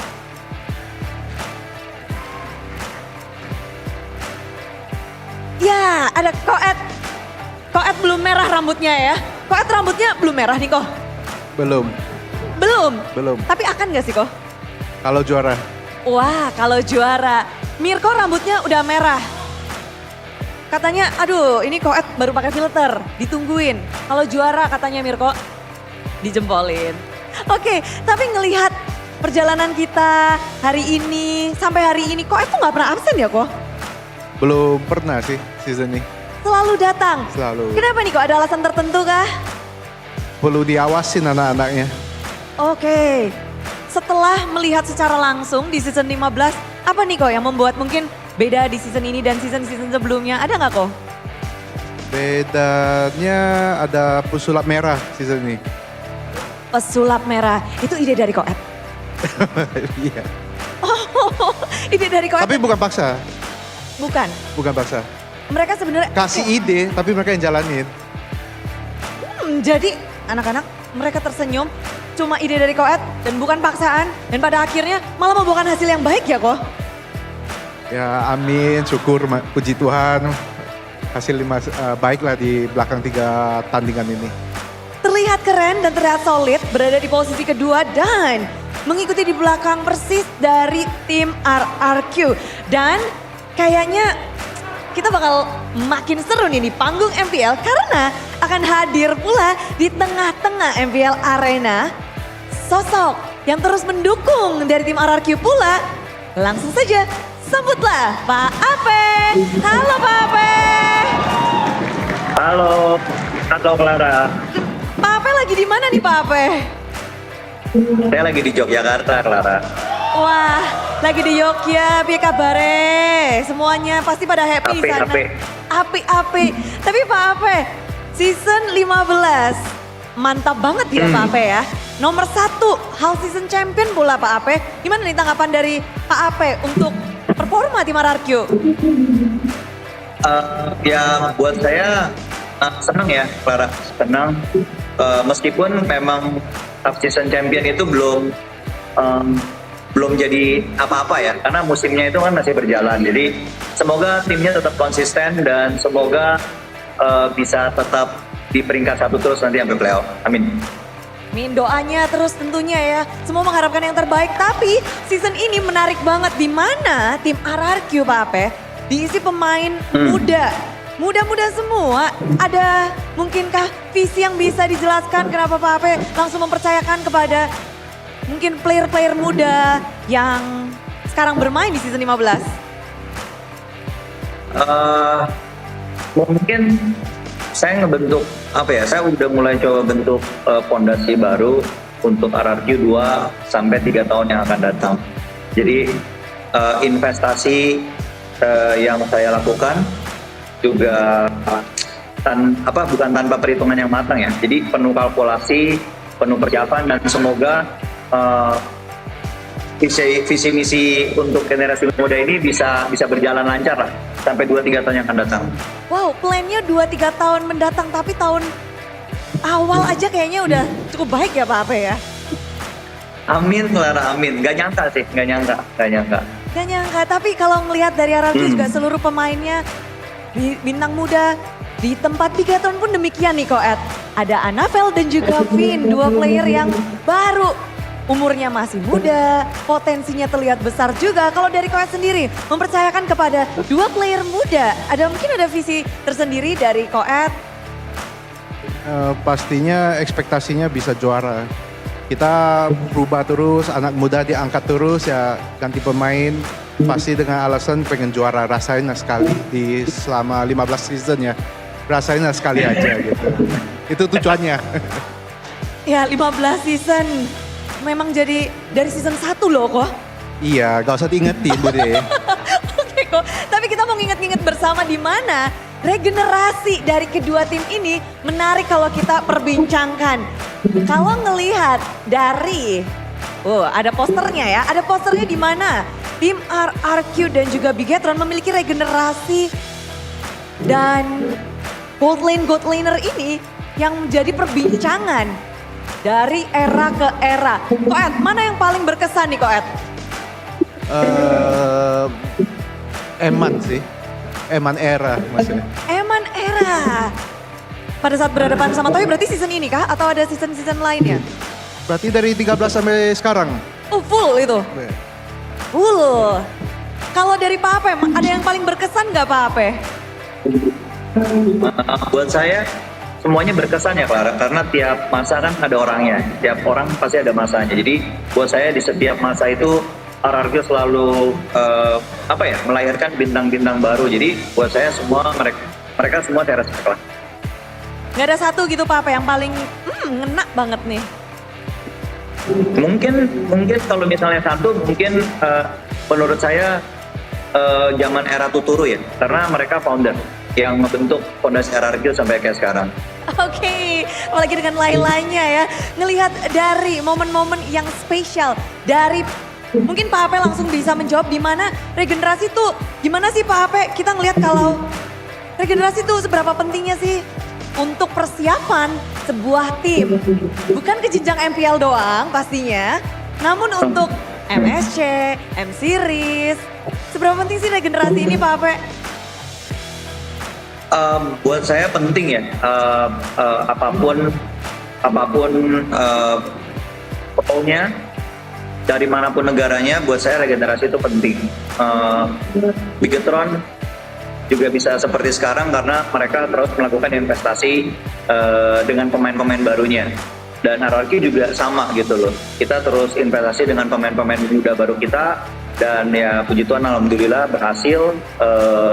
Belum dibilang berhasil ya, tapi menunjukkan progres yang signifikan menurut saya. Jadi penting lah untuk MSC ataupun untuk M7, dan kalau nggak ada regenerasi saya pikir akan cukup membahayakan untuk ekosistem e-sports, khususnya Mobile Legends kita sendiri gitu. Untuk menghidupkan, dan kalau melihat dari jawaban Pape, kita juga ingin mendengar dari Koet tentang regenerasi. Dari season pertama nih banyak banget player yang datang dan pergi, yang dimunculkan. Bahkan Koet juga bisa dibilang terkenal dengan investasinya kepada player-player muda. Seberapa penting sih kok membawa player-player atau regenerasi untuk jenjang internasional, khususnya MSC di depan mata dan juga M-Series? Kalau internasional masih terlalu jauh lah Bude, saya pikirin ya. Lokal belum pernah juara juga, fokus lokal dulu. Tapi pemain muda itu penting, buat saya sih lebih ke jaga hausan sebuah tim sih, dengan ada anak muda, pemain senior dicampur biar bersama bisa haus buat juara gitu. Berarti semangat dan spiritnya ya kok ya, yang diangkat. Namun semangat, dan kita bisa ngeliat bahwa semangat dari Bigetron ini kelihatan banget di season 15 ini, menjadi satu-satunya tim yang bisa mengalahkan RRQ. Koet, untung Pak Ape nggak ada di sini ya. Apa? Koet memecahkan win streak RRQ. Apa tuh tanggapan dari Koet? Mungkin ngelihatnya ada artinya kah ini, ada sesuatu kah dari kemenangan melawan tim RRQ? Hoki Bude. Oke. Canda. Ini berarti pemain-pemain BTR udah makin solid, teamworknya makin bagus. Dan itu lebih dari keluargaan, mereka juga punya cintai buat salah satu pemain-pemainnya, anggota-anggota di tim BTR. Respon Koet pas ngalahin RRQ apa? Seneng. Langsung chat Pak Ape nggak? Enggak sih, tapi ada DM bilang GG. WP ya. GGWP, tetap ya. Tapi Pak Ape gimana melihat win streaknya dipecahkan oleh tim Bigetron? Ada makna tersendiri nggak sih untuk Pak Ape bahwa win streaknya kemenangan yang kayaknya tuh bersih banget, pecah sekali sama tim Bigetron? Ya nggak apa-apa ya, Bigetron ya nggak apa-apa ya. Yang penting jangan tim satunya lagi gitu. Jadi nggak masalah jadi GGWP. Oh tetap ya, Pak Ape masih ya Pak Ape ya. Kita tahu ya, memang ya gitu. Jadi ya memang pantas lah BTR. Oke, ini yang paling menarik pastinya. Dimana kalau ngomong tentang MPL, history itu tapi kalau sampai kita kan ngelihat juga, itu momen yang dinantikan juga, banyak sekali yang melihat dan semua mata memandang. Player pun euforianya sampai berasa, Vin sampai langsung selebrasi. Pak Ape gimana Pak Ape? Tim berarti kan untuk memenangkan RRQ sesusah itu. Lihat selebrasi dari Vin, Pak Ape gimana responnya? Ya nggak apa-apa, kalau menang ya bebas. Jadi kalau kita yang kalah ya kita evaluasi lah. Jadi buat saya tuh wajar-wajar aja ya. Maksudnya buat seru-seruan aja kan itu kan. Saya pikir player-playernya juga saling respect kok, karena memang nggak pernah ada masalah sama anak Bigetron dari dulu. Sohib dari dulu dan tetap ya ke bawah hype. Dan kalau Koet sendiri ngeliat anaknya berekspresif gitu, seneng gak sih kok? Lebih ke banyak doa buat Finn sih, buat kuatin mental. Kalau dia berani lakuin hal seperti itu ya sendiri mau udah siap mentalnya gitu loh. Tapi nggak apa-apa, dari Koet nggak apa-apa dong? Gak apa-apa asal gak kelewatan gitu. Asal nggak kelewatan, dan itu termaksud wajar. Masih oke, selebrasi. Selebrasi terus terjadi. Tapi kalau sekarang, kemarin BTR menang atas RRQ. Mungkin nggak ini menang lagi atau gimana nih Koet? Percaya nggak? Percaya dong. Percaya dong. Kalau Pak Ape gimana? Percaya nggak nih RRQ bakal balas dendam di leg kedua? Percayalah, harus percayalah. Pasti bisa. Dua-duanya saling percaya. Saling percaya. Oke, tapi penasaran. Ini biasa ada sesuatu nih. Kalau Pak Ape dan Koet sudah bersatu, sekarang Bude penasaran apakah ada ingin saling men-challenge satu sama lain? Kalau Koet menang, boleh. Dan Pak Ape menang, bagaimana Koet? Pak Ape rambutnya warna merah. Weh. Canda. Kayaknya gini aja. Profile picture di IG 3 hari ganti ke foto saya. Kayaknya ini ya, benar ya? Oke, Pak Ape gimana Pak Ape? Boleh. Boleh, deal ya? Kalau udah ditantang, saya nggak bisa mundur, Bude. Oke. Semua jadi saksi, Superfan sudah siap, Superfan sudah juga tahu. Jadi, mungkin ada kata-kata terakhir, Koet buat Pak Ape. Kata-kata terakhir untuk Pak Ape. Pak Ape, siap-siap profile picture-nya jadi muka saya. Pak Ape untuk Koet. Boleh. Saya siapin sekarang ya. Sekian dan oke, terima kasih ya Pak Ape. Salam buat semuanya yang ada di Jogja. Dan MPL Arena juga ramai banget menyambut Pak Ape. Terima kasih Pak Ape. Thank you Kingdom di MPL Arena. Thank you. Dan tentu saja kita harus mengucapkan terima kasih sebesar-besarnya MPL Arena di panggung ini. Telah hadir Koet yang biasanya di ruangan player dan sekarang sudah hadir di sini. Kasih tepuk tangan untuk Koet. Terima kasih Koet. Semuanya langsung heboh ngelihat Pak Ape dan Koet karena kita tahu dua CEO ini memang sangat menarik kalau lagi ngobrol. Semuanya nge-hype, semuanya ingin juga hasil yang terbaik untuk timnya masing-masing. Namun kita boleh ingat bahwa ini adalah leg kedua. Di mana match mereka yang kedua, mereka harus menghadapi satu sama lain. Kalau kita ngebahas tentang histori, tentunya mereka membawa histori yang sangat panjang. Dan bahkan kalau Bigetron sendiri dari season 1 hingga season ini mereka berjuang. RRQ pun menjadi tim yang penuh dengan sejarah.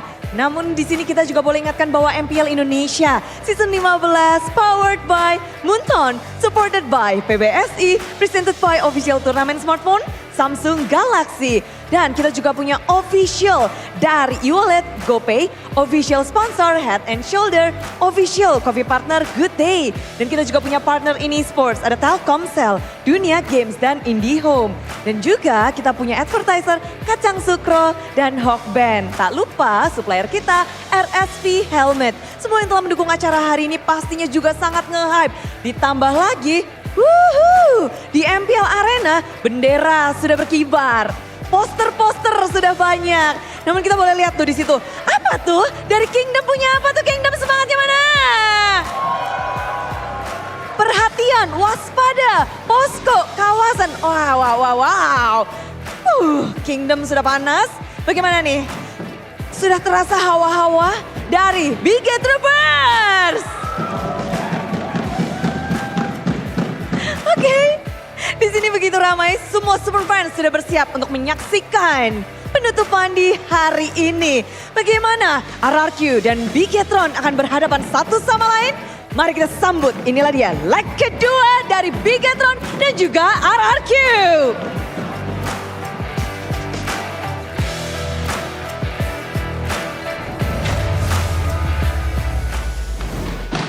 Once upon a time in MPL ID Season 15 stood a team called RRQ who went on an undefeated rampage. But one day, the Red Robots came over and took them down, tarnishing their first leg despite them still being able to get the half-season champions. Now, once again, these two teams collide. And will it be the same story? Because it looks like the opposite team, BTR, are sitting on a win streak of their own. Will RRQ be the team to take them down? Ladies and gentlemen, boys and girls, welcome back to MPL ID Season 15. You guys are now watching the English broadcast with me, Eterna, alongside with Mirko, as well as Arashi. And why not we get straight into it?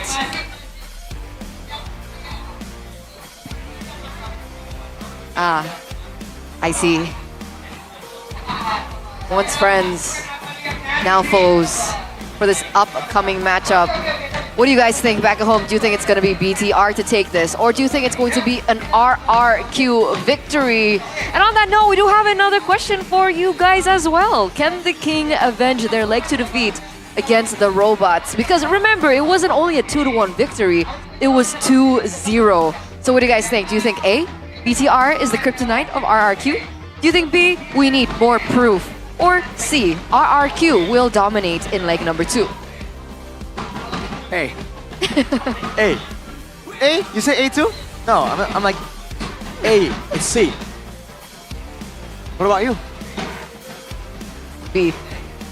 B. So we're 1 point each for ABC. You guys get to be the decider. But you know, history has it here. I mean, leg number 1, it was a 2-0, Rashi. And we caught you with the Masha. We caught you with the Ruby Gold. Right. Yep. Yes, you did. It's a different time, though. It's a different situation altogether.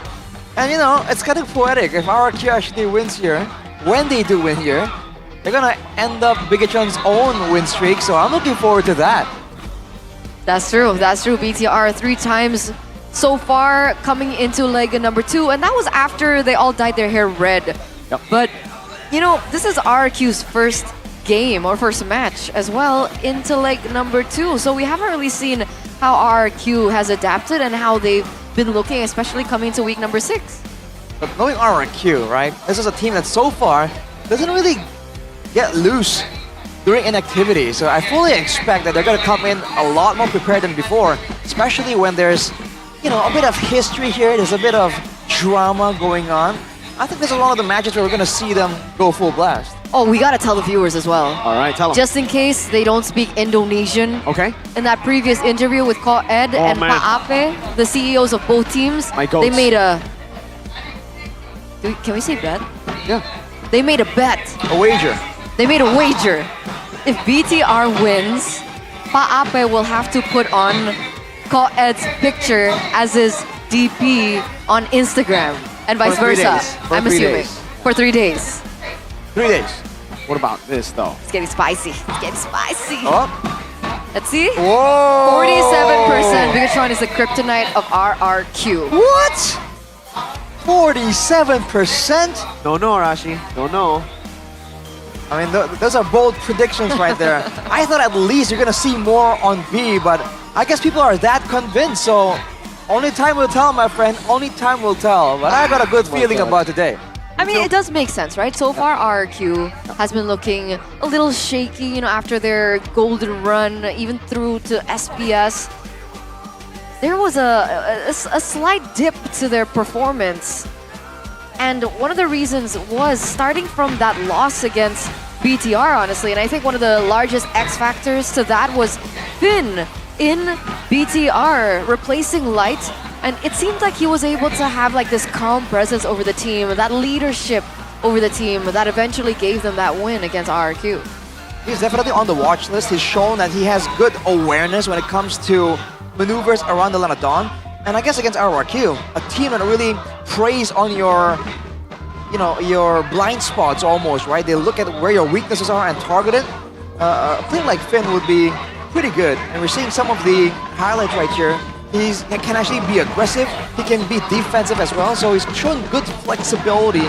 And technically, he's no longer a rookie per se. He's a player with a good deal of experience under his belt.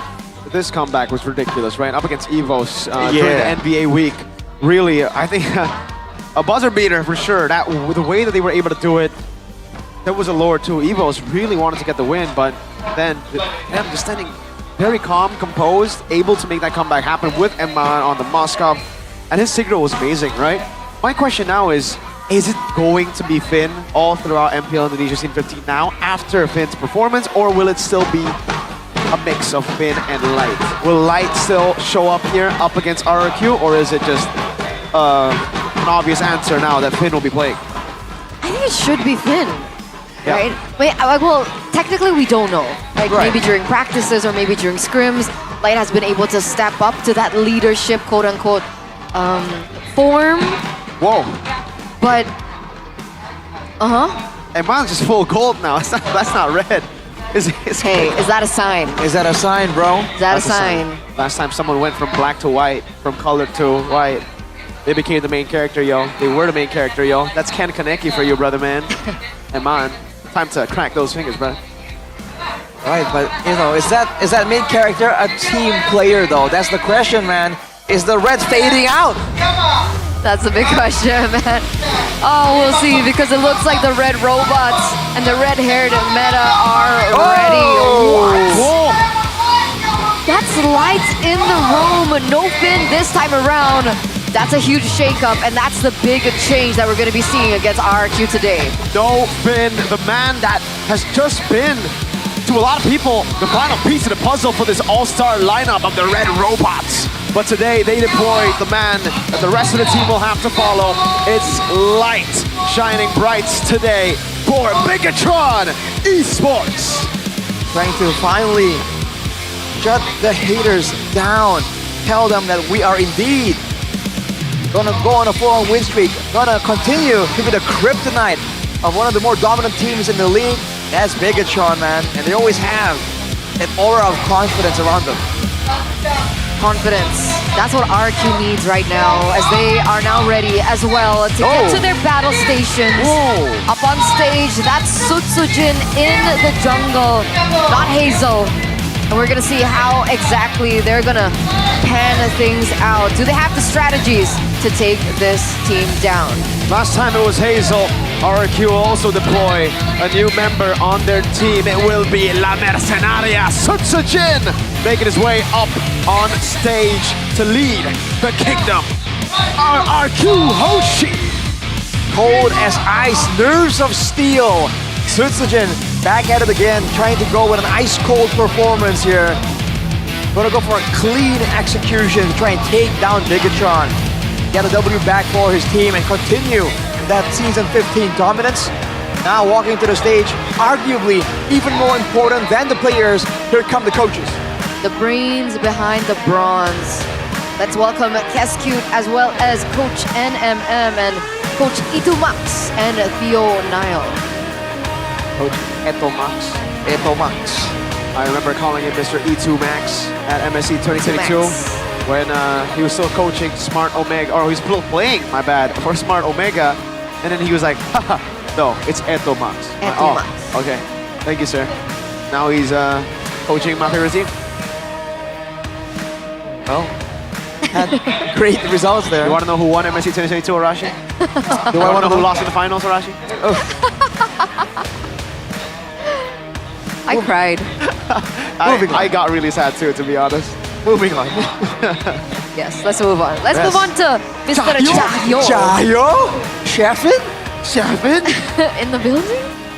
Technically, Chahyo is in the building. No, this is Chahyo on stage, not in the building. All right, let's talk about Mr. Chahyo on stage and not in the building. Well, unfortunately, the stats don't really show him to be the greatest of players, but it's because of the inconsistency, right? When this guy is on point, we've seen great things come out from him, and maybe that's why he's being selected today. In the player rankings, though, hang on a second. Wow, he's beat by his own teammate. Hey, his number one op is his boy. Finn. This is the competition within, right? When Light came up, when Finn just got promoted, it was still Light who played in their first match. And Light said after winning that, this is the competition that we have inside of BTR now. Like, we have to be constantly one-upping each other. And I think because of that, both of them have really improved. Sometimes that's what it takes, right? Sometimes that's what it takes. And maybe because of that, despite the success that BTR have found so far with Finn in the roam, maybe Light has stepped up. It could be the case. Again, on specific heroes at least, he's shown to be really, really good. Maybe now he has a wider hero pool that can be used in the drafting phase. Especially in a matchup like this, Bigatron against RRQ, dude, the drafting phase is going to be so critical. And any single weakness will be exploited. Don't forget the man you see on your screen here, the Maestro, who's been able to do so well with the new patch. Novaria, it seems like the patch was kind of built for him. Back on the carry mid laners, Rin's obviously more of the utility type. Those Lord steals, those objective steals were expensive for BTR. Moreno has been popping off. Are you worried, Arashi? No, I think we've dealt with aggressive, talented mid laners before. I don't think it's something that's foreign for RRQ to deal with. Remember though, Rins, even though he's been very utility based, he has a reputation for going aggro. So hey, you know, gotta be careful, man. Okay, a lot of aggression. It's not guaranteed. It's not guaranteed. It isn't. But what's guaranteed is now BTR, the Red Robots, have first pick with a 50% win rate. Meanwhile, on Red side, they actually have a 69% win rate. So they've been doing better on Red. Meanwhile, we are going to take a look at the stats for RRQ that will be on Red side, and it looks like it's a better win rate for them on Red, 75%. No, Red side has been the way that Bigatron have been able to also beat RRQ. Remember, in that first matchup, that second game, when they pulled out the Masha, the Ruby as well, they were able to adjust from their previous Uranus RRQ pick that stopped that lineup last season in the Red side. Love to see, they've already seen it once. Are there more traps, more surprises in store by Bigatron? Or has RRQ adapted, analyzed what went wrong in those altercations there that allowed Bigatron to catch them off guard? Because in that specific game, that was the way for them to counter the Fanny, right? RRQ put all their eggs in one basket, put the Fanny up in first pick, committed to that, and RRQ went with the Masha and the Ruby. So it was a very surprising, I think, jaw-breaking moment where they were also able to utilize that to counter the Fanny. So I'm wondering whether or not this Fanny actually will be a contested pick in this next matchup. And I guess we'll see as we get into the drafting phase. Ladies and gentlemen, for the final match of the day to close things out here in Week 6, Day number 2, presented to you by the official tournament smartphone Samsung Galaxy A36 5G. No Fanny ban so far. BTR Hayabusa chip band out. RRQ Jushin. Sales been itching for a real fight. Kalea also going to be respected here. Does seem like RRQ might want to leave the Fanny open. I think both teams haven't been able to really utilize the Fanny. It was also the Fanny 2 games in a row that we saw BTR go up against RRQ in that first leg. Yeah, so both teams definitely have a great flexible jungler that can use the Fanny, but again, it all depends on how well. You can't just simply be able to use the Fanny, you need to be able to do amazingly on the Fanny. Especially with both these teams having great roamers, right, that know how to adapt in their playstyle and know how to select skills, select utility tools for the right member. So if they want to go with a Fanny, it has to be a very elusive Fanny to try and go around a lot of these danger zones in the middle of a big team fight. So now the big question is, RRQ, do they let it go? And the answer is yes. Granger, last ban from the Kings of Kings. Are BTR gonna pick up the bait? Are they gonna put it on Annabelle? I think the Harith and the Joy will be the better options here for BTR. Again, for Annabelle, sitting at a 0% win rate on that Fanny. Exactly. For RRQ as well, we've seen Tsujin seem uncomfortable on that Fanny as well. Maybe Bigatron are planning to just force him on it, almost. For He now, has though. played it this season though, right? So Tsujin? Okay, I believe so. Didn't really go, it wasn't really super impressive by all means, but we'll see if that has changed now with the Joy selected first, RRQ. In theory, the gold lane should come through, and it does. Along with that, Tsujin is known for the Hayabusa, but that's banned out, so will it be the Suyo that people have claimed that he is not comfortable with? No, it's the Phobius. Yeah, so it wasn't an MPL ID actually. The time that we did see Tsujin play the Fanny, it was Snapdragon Pro Series Mobile Masters. And it did lose, so yeah. Interesting. Well, now with the Phobius and the Harith in place already though, strong side lanes already, RRQ still keeping their trio mid lane invisible. especially in a matchup like this. We know Bigatron likes playing with a trio mid as well, with the Maestro, with Light and Annabelle as well. So Bigatron are going to be ones forced to show their cards first. I mean, technically RQ could still pick it up, right? Unless they want to go for something like the Fredrin, which also works against the Joy in their next pick. So BTR, do they pick up something like the Moskov, let's say, for Moreno? It looks like, okay, debut pick. Wait, is this Kimmy mid or Kimmy gold? Exactly. It's something that we didn't get to see yesterday. We've heard gold, mid, both work. So why is it picked up towards the end when you can flex it? Create confusion. I like it. Yeah, it's already a curveball by a Bigatron. Now RRQ, how do they want to play this out, man? If they go for a fighter, they can deal with the Joy, but if they go for a fighter, then the Kimi kind of has free reign. And sometimes against a hero like this that just constantly sprays down damage, you don't want to let her, you know, deal damage unsupervised. And they definitely can't go Suyo here. But I think they should secure a hero for... Okay. Novaria gets picked up in for Rinse. A big deny as well for Moreno. Interesting. When you talk about Rinse, you don't really think of these really long range, long cooldown kind of heroes. He's known to be a bit more aggro. He wants to go get in deep into the action. But I guess it's a deny pick, like you mentioned, so that's fine. But there's physical damage for RRQ right now, so I do wonder how the gold lane situation is gonna play out. Because again, Bigatron have a flex pick ready, but with the Harith, right, is already in the gold lane. Hey, now I think you gotta get rid of. See, this is the thing. Now it's so confusing.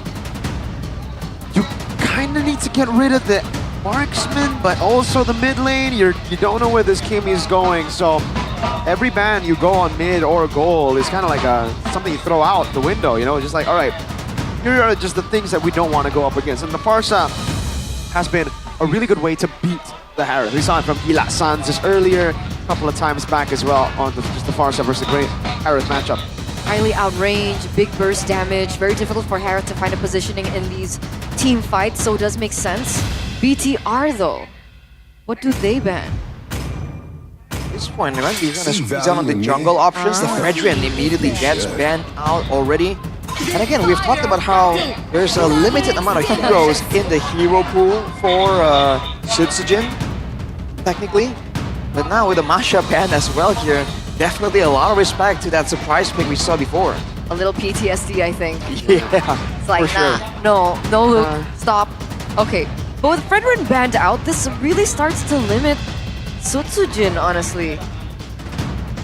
Yeah. What does he go for? He cannot go Suyo, right? Lucas Haya. Yeah, he can, but Kimi and Joy, he's banned. Kimi and Joy will definitely punish, penetrate through, you know, the no more magical damage reduction. Yes. Yep. Got that Kimi, Joy.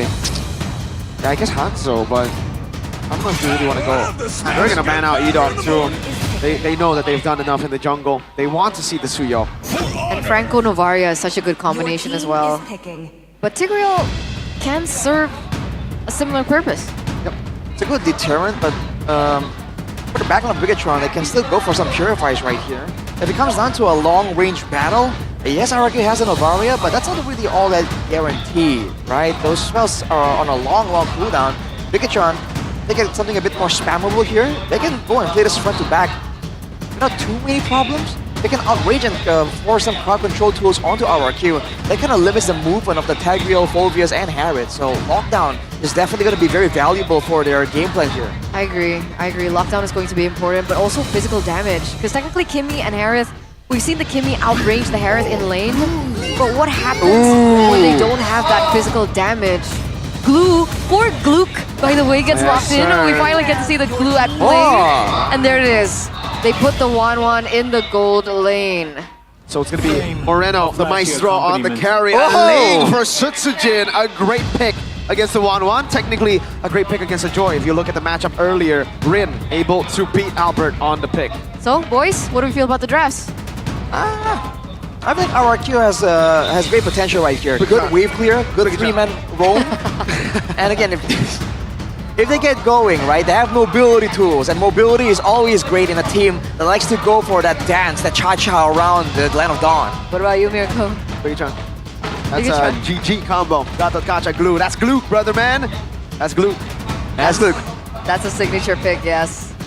So things are already getting heated, ladies and gentlemen. Even on the caster desk, the MPL Arena are soaring as well for the respective teams. So here it is, ladies and gentlemen. Will RRQ be able to bring and break the win streak that BTR have fought so hard to continue? Or will they be able to find their revenge here? Let's get into the Land of Dawn. Game number 1. Here we go. Tensions are rising here in the arena, man. The fans are definitely ready to see a conclusion.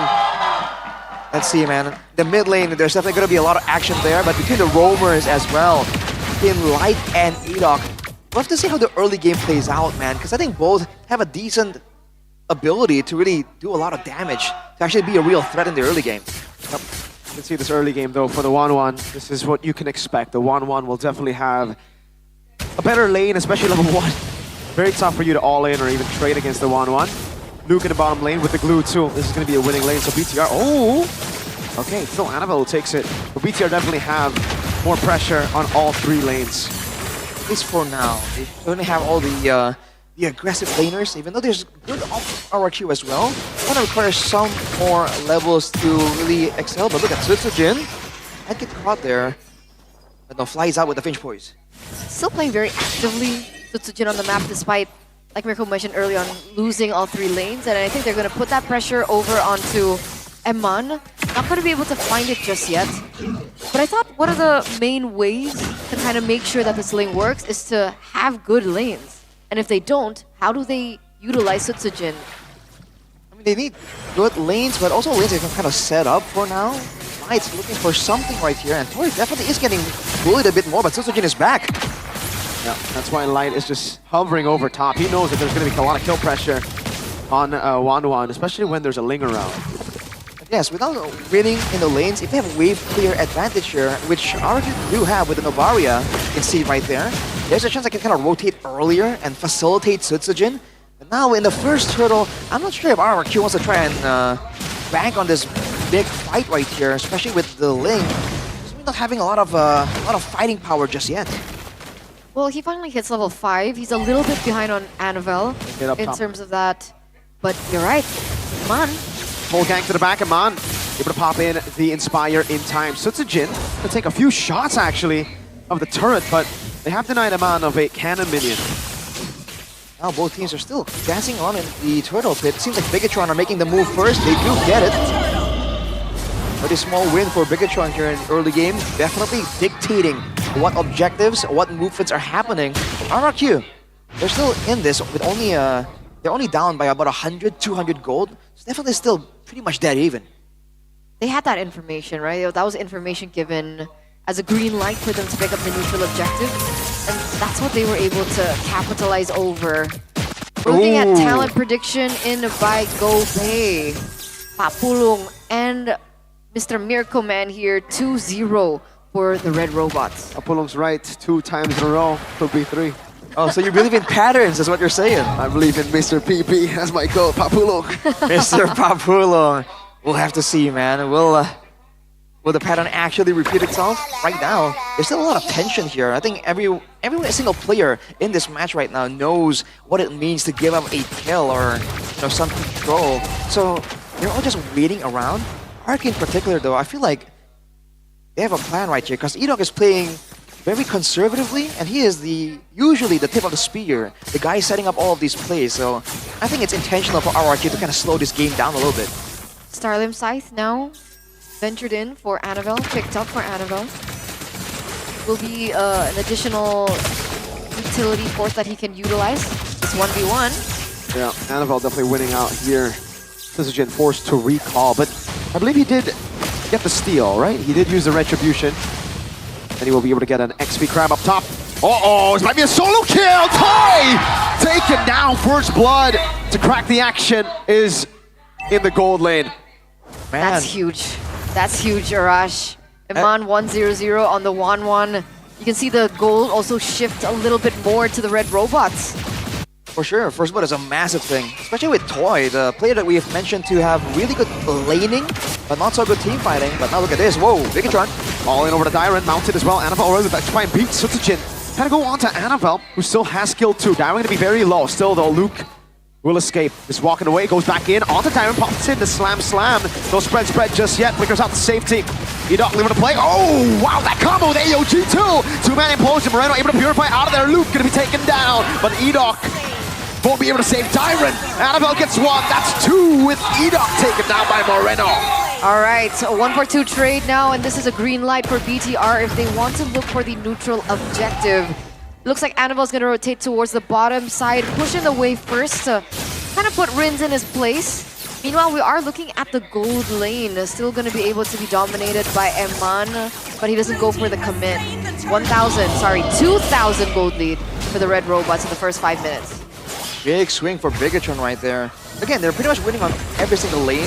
For RRQ, the fact that Dyron was surviving for so long, they're able to get 1 more kill traded back for that sequence of events. But still, total, it's 3-1 with the 2 neutral objectives for Bigatron.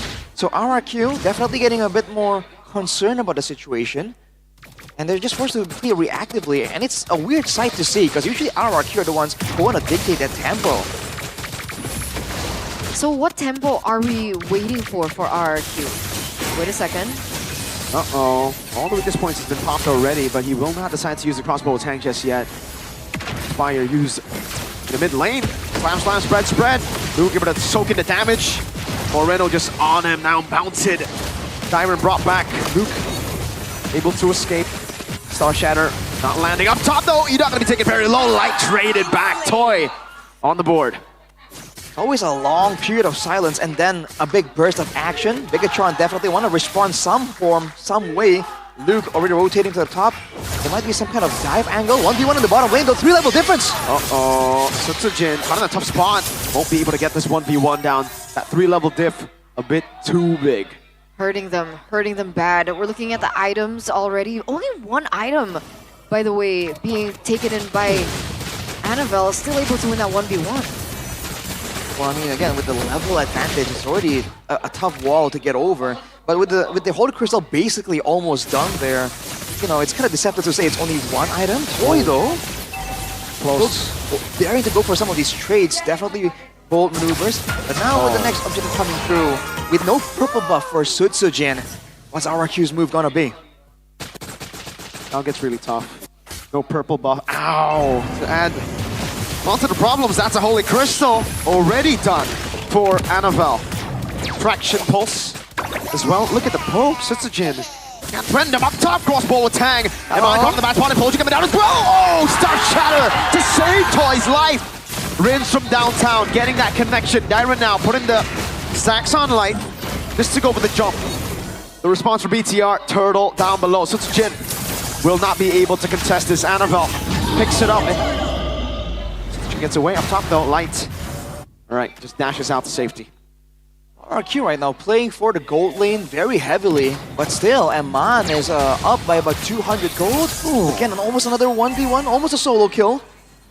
Man, Sutsujin's gotta be careful, dude. Annabelle has a ton of damage available right now. Wait a second, Sutsujin's gonna be walking up here. But Annabelle gets a turret, brings 3 members down, gets some space for the rest of the team up top. Annabelle's doing work, for sure. And we thought maybe RRQ with the lane would have a little bit more side lane pressure, but unfortunately, with Sutsujin losing in these 1v1s, it's not as simple as that. It's Annabelle that's been able to kind of capitalize over that fact, being able to pick up 2 turrets so far. Now there's damage onto Edok here. Uh-oh, mounted on now. Edok might have to use a flicker, and he does. A big flicker used, that implosion, the AOG locks him down. That's gonna be the traction pulse light. Makes up the kill. Oh, Tyron gets 3 members on that. That's the infinite pursuit over. Eman looking for the points, and we'll be able to find it. Inspire used up. No crossbow attack. Sutsujin had to wait on that. Couldn't have pulled in the trigger because the crossbow tank was ready. Just like that, 1-for-2 trade. Edok able to actually force Luke into a tough situation. So it's still some space for RRQ. Whoa, man! Tempest of play is used, Annabelle! The orange buff is still secured, I believe, by Sutsujin. But man, that damage is starting to pile up. Especially the Novaria damage. we haven't seen a lot of long dances where Rins can output some of the damage again and again. But you see Bigatron also itemizing smartly, going for these Athenas, making sure that those random shots of damage won't compare to how much damage Moreno can deal on this Kimmy, man. They have the same range technically if you consider Moreno's ultimate, kind of. But overall, when it's just a kiting game, if RQ can't get a full-on catch, Bigatron can just keep doing that, no problem. But we see the potential now from RQ, right? Astral Echo, and then we see Dyron pop in, being able to take control over 1 or 2 or even 3 members of BTR. Have been a way to kind of turn things around. So now BTR have that information. BTR know that they can't naturally clump up, especially if the Astral Echo has not been landed. And that's going to be really crucial as we get into these next neutral objective. Yeah. They see the link down below. There's going to be a green light to take it for free. Oh my lord, Rins! Uh-oh, going to be caught in the immobilization. Traction pulse, forcing to flicker out. Zaman Force used up with Astral Echo. Moreno caught in the back spot as he owes with the Purify, and Luke body blocks. The Star Shatter stops what Edok was going for. No flicker on Rins, no Purify on Moreno. Tense situation right there. Target down for RRQ in the bottom lane as well, but Bigatron not wasting any space at all, waiting, setting up a trap in the jungle here. So RRQ spotted out, though they will. Rins finds them. Edok's maybe looking for a play here. Knows where Sutsujin is. He gets spotted out. Jumps onto Moreno, but Moreno's able to escape now. What? Time to play it juiced up. Very aggressively, Sutsujin. Oh, playing with fire. But when you're that good, you can. That was really close, though. That was really close, especially you don't want to get taken down right before this Lord marches down. Still unattended so far. Looks like Luke is there to accompany it. They're going to be able to get some damage onto the mid lane here. That tower falls. 1v1 again? Yeah. Implosion connecting onto Iman. He's able to escape for a bit. Oh, by AOT! Onto 2 from Light. Iman going to be taken down by the burst damage, though. Light still able to survive for a bit. Toy getting the Holy Crystal. Annabelle cleaning them up. Light able to escape. Gets boxed out in front of pursuit. Now mounted on. He still wants to go for more. Moreno caught again. A Star Shatter from Rins as Annabelle deals with Dyron. Now a 2v2. Annabelle and Luke against Rins and Toy. Oh wow, man, considering the fact that Bigatron were the ones in control right there, it's not exactly a favorable trade-off events, but it keeps the game going longer, where RRQ can use that Ling advantage to try and do something. But Dyron, man, Dyron has been holding this game down the whole time, dude. Every single big team fight that could have swung the balance completely in favor of Bigatron, Dyron just body blocks it and gets in the way. Yeah, always. It's starting to become a big problem for the Red Robots as they were looking to secure in that snowball from the early game. What was once, 3,000, 4,000, both now only 2.7. And RRQ, they're catching up. Holy Crystal already built in for Toy. Ooh, whoa, shove, implosion. Luke, can he spread? Oh, flicker out to safety, the spread as well. Star Shatter not locking him down. Luke gonna be taken down, but in front of as soon as the man walks up as well. Moreno jumped on one more time. Dyron unable to go for the last shot there, and it will be a kill back. Dyron for Luke, both XPs down. Unfortunately, man, for RRQ, the moment Dyron commits and says it's time to go in, he can't really back out of that engagement. So he's been able to find something, trade back at least, or zone the rest of Bigatron. But that's only for now, right? With more damage built up for Bigatron, Dyron. Whoa, wait on Toy! No way. Ridiculous damage! Good job to Peel. Can Toy survive this? Annabelle walking back and forth. Oh, my damage! Sutsujin gonna be able to go for the re-engage now with the Astral Echo landing. Oh! That's a kill back. Shut down as Rins gets the snipe, and it's on to the man with a bounty. A mini wave down below, though, will take the base turret down. Housekeeping for RRQ. Housekeeping is still going to be important, and the fact that they did not focus on that. They sure got the shutdown onto Annabelle, but they lose an inhibitor turret forward, and unfortunately for them, it's on the opposite side of the map. You want to blitz this without Annabelle in the midst. Gonna be tough. Luke, though, on Toy he goes, trying to put on the stacks to go for the mount, but he will not be able to get it in time. He'll go onto Edok instead, and gets bursted down by Toy. What do? Conceal, use up. Iman looking for the play right now. That should be. Oh! How has he stolen that? Light buying some time. Look at Iman in the back, looking at the crossbow attack, but gets bursted down in single vision. It's turned like a forward. Iman gets the crossbow attack. solo. How? Moreno with the steal, Emma with the winning fight, Tyron with the desperate play, but it won't be enough. BTR are going to go for the base. Unlucky! Unlucky for the Kings of Kings. Unlucky that Aman was able to get those points in, create and turn the things completely around. The entire situation has shifted in favor of the red robots and the Lord is still marching. 16 seconds for Dyron to spawn back into the game. The base is wide open, traction, pulse stops, Edok and immobilization as well. Good shove away, base turret, oh, implosion baited out. Immortality down, Toy with his Mon Force, the Lord is still there. Annabelle looking to clear the mini waves, Toy doing the same thing right now, trying to defend. Another base turret falls up top. Lord taken down, BTR. Want to play one more. And they can afford to do so, man, with 3 base turrets down, all the control in the world right now. Luke, though, tries to find something. A mount down, look at Zaman Force though for Toy. So Jin diving to the back with Tempest Blaze as well, just trying to buy some time, but Zaman Force is down. AOG not locking anyone down, the base will just be targeted. BTR, strike first. That was so clean. That was such a clean performance from the red robots. No fin, no problem. Light just was able to blend in so well into the team. It looked like they were on a course, on par of the same direction and the same vision. Moreno once again going for that steal. Everyone was making amazing plays individually. And RRQ were not given room at all. Impressive stuff. I mean, that Lord moment there where RRQ could have gotten it, that was the moment that has been building up from the beginning. They played slow to try and get an equal trade, a playmaking opportunity for a moment like that. And even then, Moreno just denies it. And I think at that point, they're only delaying the inevitable. Wow, I'm conflicted here. I don't know who to choose. The steal was great, but Annabelle's control early game was amazing, and Man's play was ridiculous. This is gonna be a hard MVP shout, guys. Wow, that was amazing. What happened? I want to see the replay again. How did Moreno steal it without the Novaria? He stole it with a Kimmy.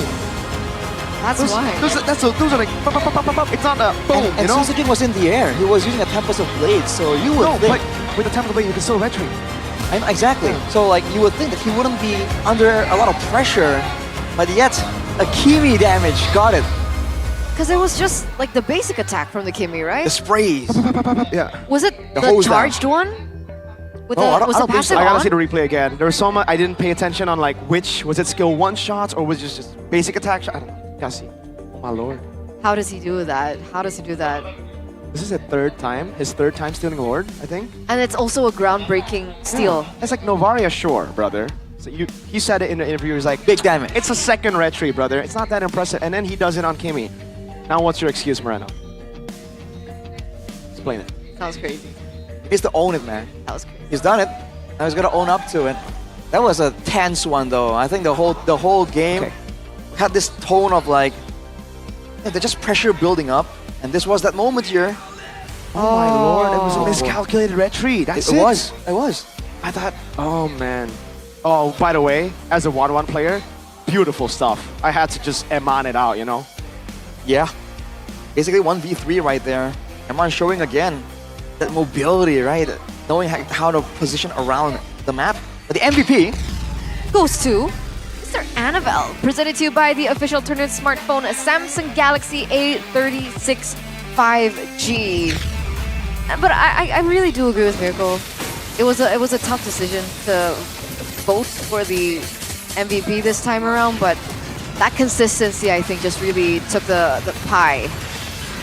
So well played. The consistency from the start. And again, guys, the big moment was Moreno. The big moment was Eman. Annabelle did get caught, yes, but the early lead was 100%, not 100, but a lot of it was on Annabelle. He was the one really making it work, getting turrets down below, taking everyone's attention away from the team.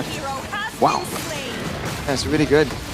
Again and again, there was just not a lot of things that could be done by RRQ at all, right? All they can really do is wait for a moment to just go in and go for a dive, but at that point, they still lack damage. Dyron did a very respectable attempt right here. You know, zoning the team away, forcing Luke to be left alone. Afterwards, this was the big moment again. They were able to get it when they found Annabelle kind of alone and isolated. But at that point, I mean, that has to be a mental blow as well to lose the Lord in that kind of fashion. And then right afterwards, get outplayed by Eman like this. That's a tough one.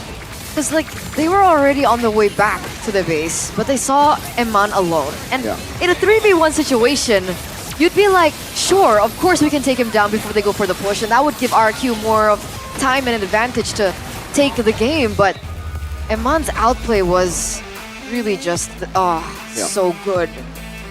I gotta say as well though that I gotta give props to the team for knowing, or maybe for Eman for communicating the fact that this is a pet peeve of mine. A counter to 1-1 is your own team sometimes. When your teammate kills someone before you can use that crossbow attack, it stops the 1-1 from being useful. Right. That's why, well, usually Octa, I think Highs as well, Sky Piercer is an item you would go for on Kimmy. But in this game, because they had a 1-1, they decided no Sky Piercer. We want Eman to pop the crossbow attack. We want that crossbow attack to transfer. Interesting. On that note as well, by the way, with RRQ Hoshi going for the back and forth, it really felt like their whole plan is to go for the to one-shot one of the squishier members like Moreno or Eman. And Rinzen and Novaria, just as an example, he went without the Wishing Lantern for a long time. Usually we see Novarias go for like second or third item Wishing Lantern, but in this game he went with the Lightning Truncheon into a Glowing Wand and then Divine Glaive before he even started working onto that Wishing Lantern. So it really felt like RRQ Hoshi thought they could dive towards that backline and really just catch Bigatron when they aren't expecting it.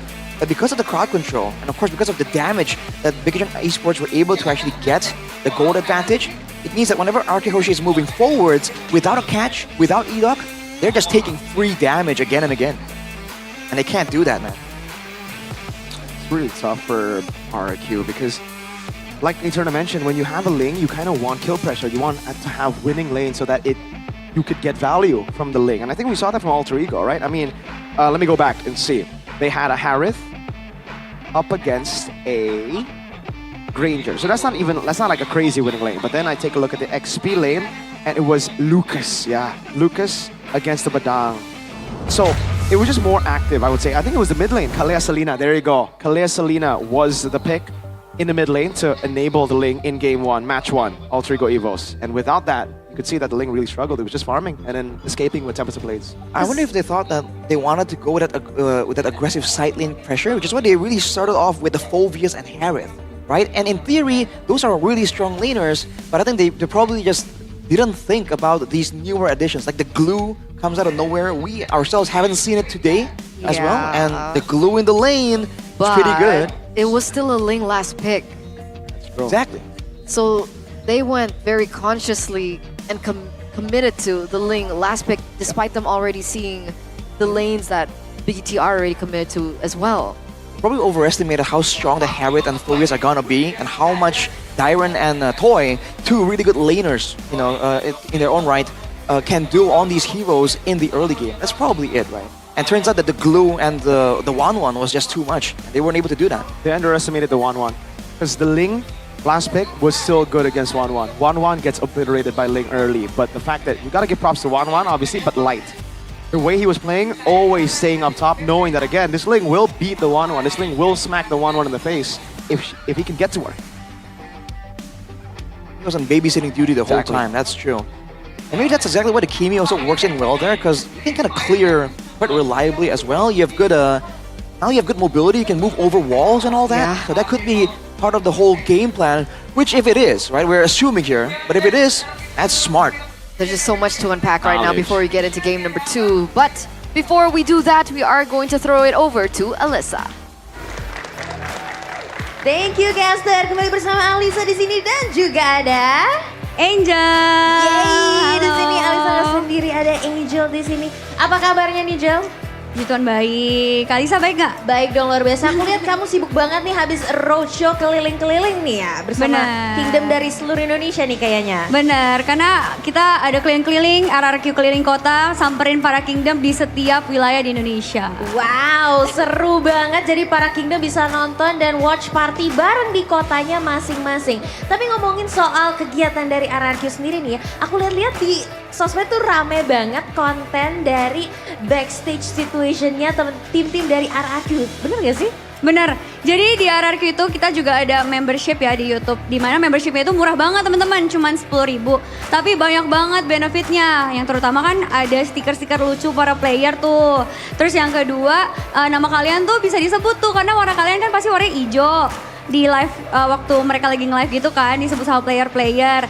Habis itu ditambah setiap selesai match gini nih ada live backstage khusus para member. Jadi kalian bisa lihat keunikan para player-player kalau habis selesai tanding MPL atau tanding yang lain tuh kayak gimana sih mereka kayak gitu. Seru banget dan pastinya banyak banget ya benefit yang bisa didapatkan kalau membeli membershipnya tadi ya, subscriptionnya. Benar, apalagi kalian bisa lihat player-player kayak Sojin Acu, Rins Acu, Dairen Acu, pokoknya semua yang Acu-Acu deh di RRQ bisa nonton nanti. Semua idola-idola kalian lengkap ya di sana ya. Tapi Benar. gimana sih caranya kalau mau subscribe? Caranya gampang banget nih, kalian tinggal cek aja YouTube-nya RRQ, terus kalian subscribe, terus ada tulisan join kan, kalian bisa langsung klik join, terus udah deh. Apalagi kalian juga sekarang bisa langsung scan QR di layar kalian ini, kayak ada QR-nya ya, langsung aja diklik QR-nya. Yes, langsung aja bisa di-scan QR-nya yang ada di bawah sini ya. Pastinya untuk subscription dari tim RRQ. Dan pastinya kalau kita nonton match kali ini nih. Match yang dimenangkan game pertama oleh Bigetron nih sayang sekali. Menurut kamu gimana nih prediksinya? Apakah kira-kira RRQ bisa menang hari ini? Gak apa-apa, belajar. Aku ngerasa sih ini paling RRQ lagi ngusahain strategi baru buat bisa comeback dan ngelawan BTR. Kita lihat ya apakah di game kedua kali ini RRQ bisa comeback nih ya. Puji Tapi Tuhan, kalau bisa.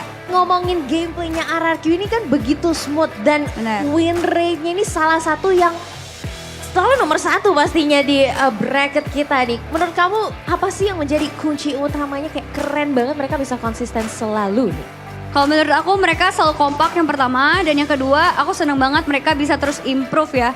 Di setiap game aku lihat mereka improve terus, dan ya mungkin salah satu yang mereka harus improve banget ini pas lawan Bigetron ini sih. Karena emang satu-satunya ya selama season ini yang bisa ngelawan RRQ tuh Bigetron. Jadi I hope you come back guys, come on! Woo! Yeay, bola dong Kingdom, mana suaranya?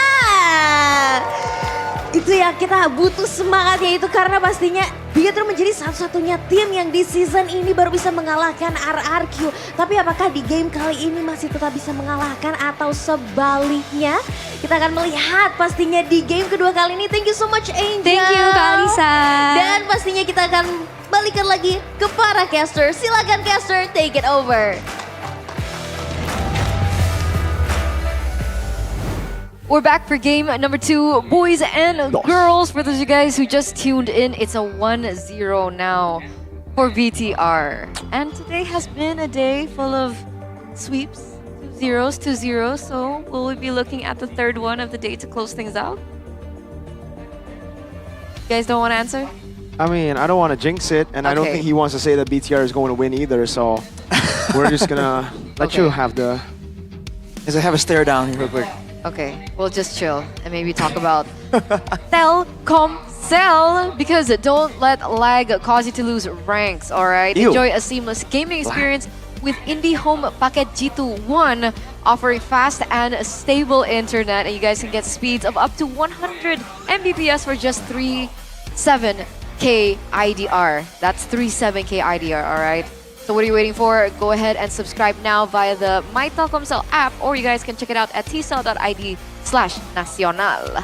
Lag in the big 2025? Ew. What's wrong with you, brother, man? Go ahead and get it, man. And also, stay protected. Because protection can be fun. All right. When strategy and speed are the key, you're going at 100 Mbps per hour. Focus and protection are everything, both in the game as well as on the road. So get your hands on the exclusive collaboration between RSV, Helmet, as well as MPL. Because for every helmet, there's a specific design for all the MPL teams.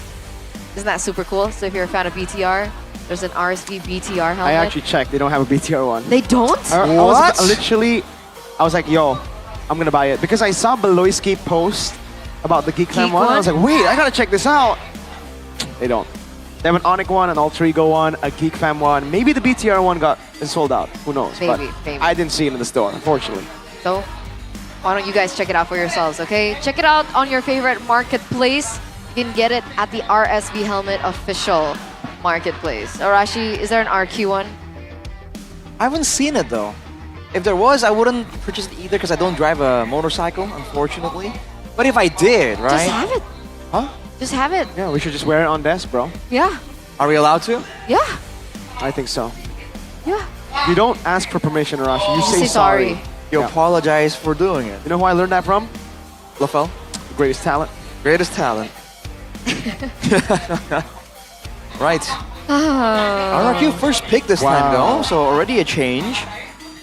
And man, again, the fashion in which they lost, where they were unable to get any momentum going, that certainly is a concerning factor here if you're the coaching staff or the fan of RRQ right now. Yeah. And it's so weird because losing every single lane in the drafts with Keskute. Yeah, I was talking about this with That's Arashi. so weird. That was the first time that I actually saw, Keskute lose out in the draft completely. Like, yes, there were some win conditions, but it all kind of felt forced. And the 1-1 pick to end things off against the TIG was amazing. The Kimmy Flex was amazing. One of the rare times, I think one of the only times I've seen Keskute lose out. Usually it's like 50-50. That's the worst case scenario for Keskute. There's definitely only a real small handful of times where that happened. And usually afterwards, there is a response for sure. And Wayne bold enough to actually claim that it's going to be a complete overhaul, a complete overturn from game number 1. But I'm curious to see what kind of response we can expect from RRQ. They want to double down on their own win conditions, as in maybe get one winning lane instead of trying to get both, and make sure that it's a full-on guaranteed winning lane. Or do they want to get present Cryo, let Bigatron show their cards first, and then, try and pivot the way that RRQ really likes to do in the season? We'll see. We'll see the adaptations from Keskute and Coach NMM. Because it will be a big question to Keskute after doing so well all throughout the season.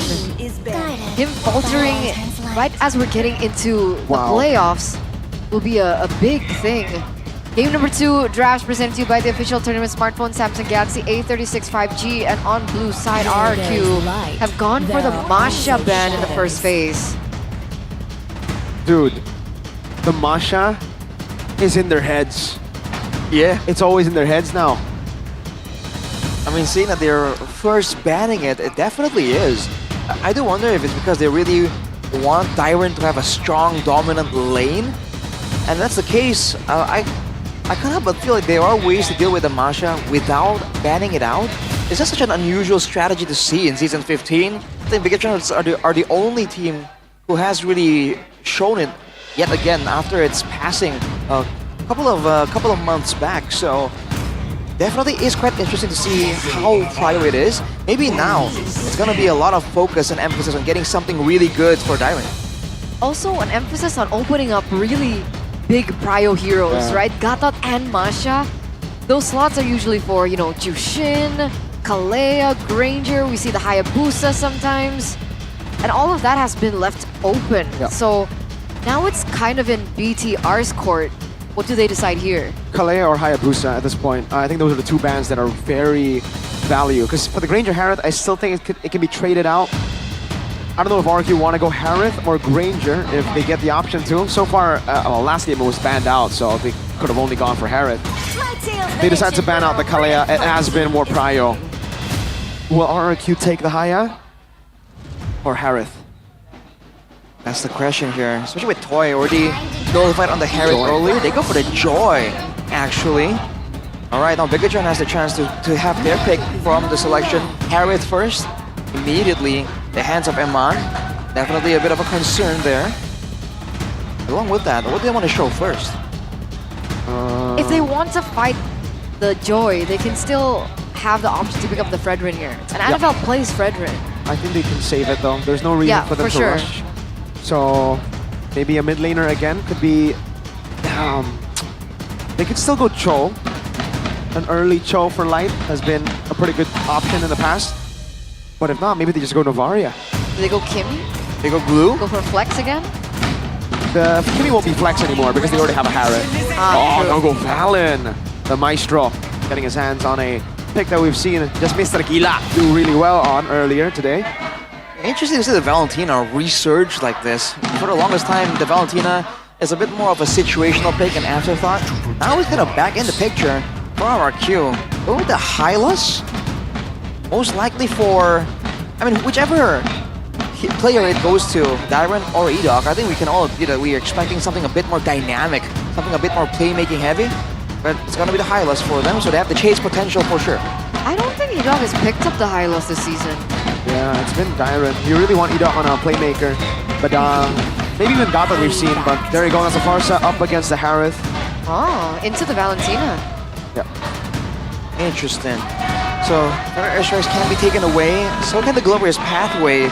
So, again, sets up for the situation where if Bigatron starts getting any momentum, you know, Bigatron themselves can use the Glorious Pathway and guarantee some really good chase potential. So it seems like, again, laning becomes something that's such a prior right now, and both teams are kind of trying their best to hide almost what they have. The Hayabusa, though, falls into the hands of Bigatron, not RRQ. Yep. That's definitely... I don't know if that's something that Kescute has taken into consideration, has counted on. Yeah, I think it was either the Haya or the Fredrin, right? We were talking about it.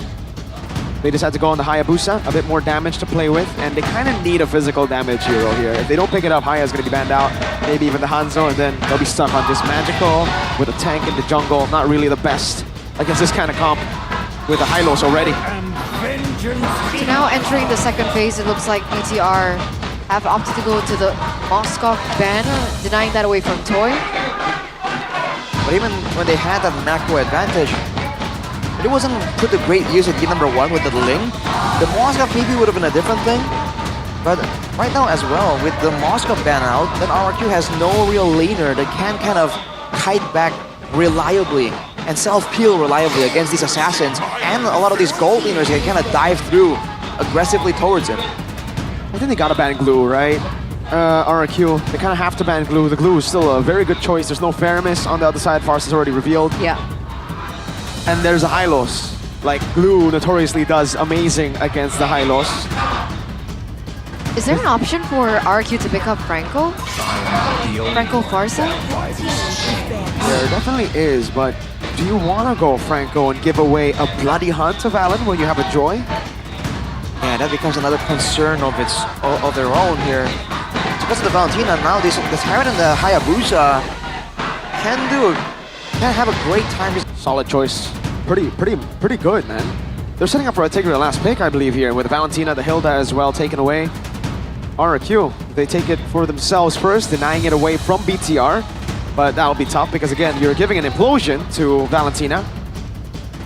And it's Moreno on the Valentina as well. Oh, this is tough. BTR, again, I think have done a very good job at setting up for this. Even despite RRQ's emphasis on roam, Gatot, Badang, Cho. They're really targeting Chahyo, Light. And we saw what he was able to do there, not just by playmaking, but by smart maneuvers around the map. Final 2 cards for RRQ. The Franco indeed comes through, along with the Granger. So it's a long-range type of strategy. It's a burst pickup kind of strategy. And for Bigatron, they have one reliable frontline here. Do they want to get some more? Tigreal or Kufra?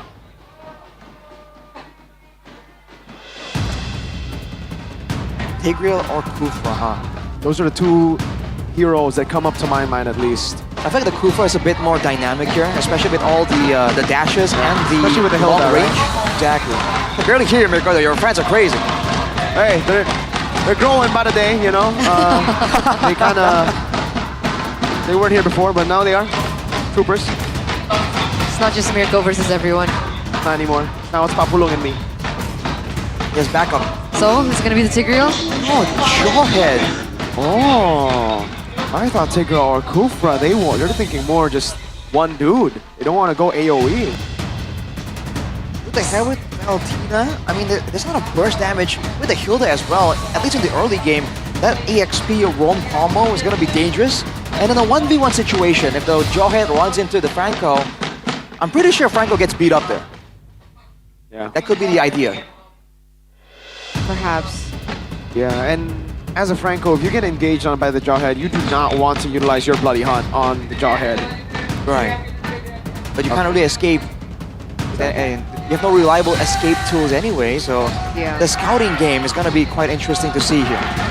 There's a lot of range and burst that RRQ are playing with though, so let's see if it will work out. Will it be another 2-0, ladies and gentlemen, as we get into the final match of the day, potentially the last game of the day, as RRQ are looking to find their revenge over BTR. Will they be able to force a game number 3?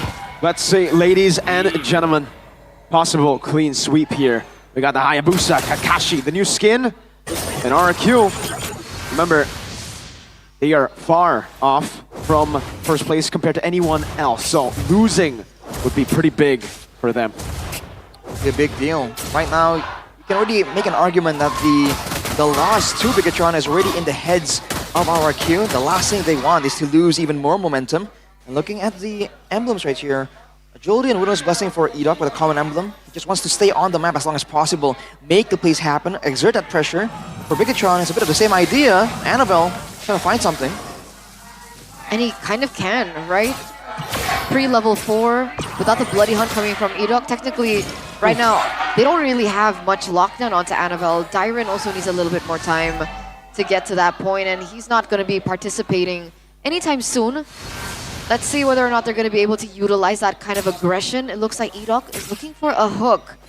This is a signature prio pick for Edok. Oh, what an ejector! First blood for Annabelle. Now on Edok he goes. Shadow Kill gonna be used up.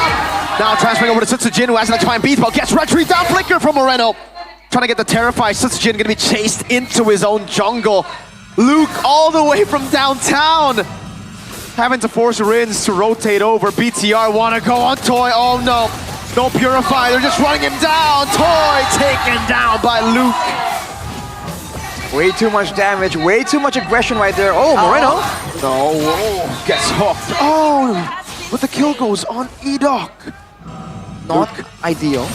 Hold up, this might still be no bonk used up. Luke also with a vengeance. Sutsujin on the turtle, Annabelle rotating over, has the retribution. Sutsujin trying to go for the stacks right now, gonna be caught in it now. Red tree win for Sutsujin, very low. Luke taken down by Rins. An Iron Hulk 2 with a bloody hunt. And we're back to level on the board. All right, again, big, not even big, small shifts in momentum back and forth. That is what we've come to expect. That is how game 1 went on. But now RRQ has a bit more to say, more dynamic moves. They go for a dive out of top side, but Eman is just really good at avoiding for the most of it. Gets a flicker as well, by the way, not going for the Purify, understanding that if anyone's gonna get to him, it's gonna be Edok. And you can't really Purify from it. Ooh, light. The flicker out, Iron Hulk will land. Annabelle don't pops in the Shadow Kill into the back line. Edok still has the bloody hunt! No, he doesn't. It was on cooldown. Eman with the flicker forward to on force as well. Edok taking low, feathered airstrike stolen. Rins falling to the last strike. That's a 2-for-1 trade. Light goes down. Eman nearly as well, but Annabelle comes. With the crotch shadow, the Maestro finds a triple. It's solo play after solo play again and again. Bigatron wrestle it back from RRQ. Oh boy, we have a game on our hands, dude. It's only 3 minutes and there's been 10 kills on the board. Eman staying way too long, getting punished by Sutsujin. Not the greatest of decisions. Looks like Annabelle is looking for a pick here. Won't be able to get it. They know that Edok still has his ult up. The Bloody Hunt is still available for him to utilize. No lockdown. But man, Eman already at 0-0-4, now at 1-4. Oh, look at this. They're planning to go for Eman right as he walks up. Oh, good read from Eman. Right. Unstoppable force. This time, no flicker. Edok gonna be using Bloody Hunt, but again, onto the light. That's not really the best option to go for Moreno. Steals the Death Sonata just to shoot it back at Toy. Just to trade things back, but you mentioned it, Mirko. The Franco against the Jawhead. That's the problem here. Bigatron can just force these engages again and again. With a turtle up, one man down, RRQ are still in the area, but what can they do here? Might be dangerous for them to stick around. Sutsujin walking up, now give the shadow kill used up, and the retrieve from Annabelle. Locking him down, Diamond taken very low, still able to sustain for a bit, but Annabelle comes back in, and now jumps on the Sutsujin. Moreno. Feather airstrike, not with the flicker. Sutsujin forced to recall as BTR continue to control the enemy jungle. Yeah, they pick up 2 there. Turtle, and they pick up Dyron as well. Annabelle, luckily, with a ult, is still going to be able to get that retribution down. Plus, he was a level above of Sutsujin, so not the best of odds for Sutsujin to pick up that neutral objective. And to make things all worse, that's all the gold in Annabelle. Annabelle just takes all that gold for himself right there, trying to snowball even further. RRQ, it just really seems that they can't really rotate with the same kind of speed that Bigatron is doing right now. Luke, getting jumped on. Bloody hunt on Luke. Even if their airstrike committed down. Oh, that's an ejector, a big bump to the head. Light also taken down, but it's worth it. Now Eda going to be caught in a tough spot. No Bloody Hunt to utilize him on. Jumping back and forth. Meanwhile, in the mid lane, Annabelle clearing and shoving. When the dust settles here, Moreno is 4-1-3, and we know what this guy can do when you give him the resources. It's looking dangerous for Bigatron. Luke sets up a dive. Iron Hook not landing. Moreno forcing Rins to flicker. Dyron walks up, has the glorious pathway, will be able to utilize it. Luke pops in a vengeance to escape. No Death Sonata to lock him down. Edok looking for a hook, but will not be able to find it now as Dyron gets chunked really low. But the airstrike as Sutsujin dives into the back line. It's going to be Iman jumping back and forth with it. Good ejector. Iman with the flicker. Iman constantly dashing. Luke with a gamble that does not pay off. Rins takes him down. Yeah, BTR looking a little bit overhyped here. They do have space and has given space for Annabelle to put some damage onto the mid-side turret, but it still stands. It doesn't get traded back. That was a 2-4-1 in favor of RRQ. That's a tough situation right here. RRQ, they're forced to try and deal with the push coming in, the objectives coming in through for Annabelle, and at the same time they do so, then the lanes just kept getting dove. So right there, they allowed Annabelle the free reign just to ensure that they do come out on top, but overall, it's still a 2k gold lead for Bigatron, and these hooks from Edok hasn't really been landing, dude. He gets jumped on. Ejector flicker with the ensemble force. Edok going to be taken very low. Has the Blade Hunt and also that winner crown, but Iman gets rid of him. Now Luke trying to run away. Doesn't have the vengeance. Will be taken out by Toy. BTR 4 strong up against RRQ, who's only lost a roamer. 1-for-1 trade there. Annabelle still looking strong as well, still putting on pressure onto the neutral objective. Annabelle level 11, Sutsujin is 1 level behind. But the turtle gets reset there. That's damage onto Rins, half health. Annabelle with a jump into the back line with a shadow kill too. Still coming down, no retribution from Annabelle. It's gonna be Sutsujin with Seal as Amon pops in, as Amon Force and Dyron will be taken down by Moreno. Unstoppable force, flicker out, light. Can and will get away. While that's happening though, Sutsujin immediately goes on the purple. It's Annabelle. No, it's Sutsujin who gets it, but there's no shadow kill. Sutsujin able to run. Luke looking for the chase. He's on the hunt. Won't be able to find him though, fortunately. Moreno, hang on a second.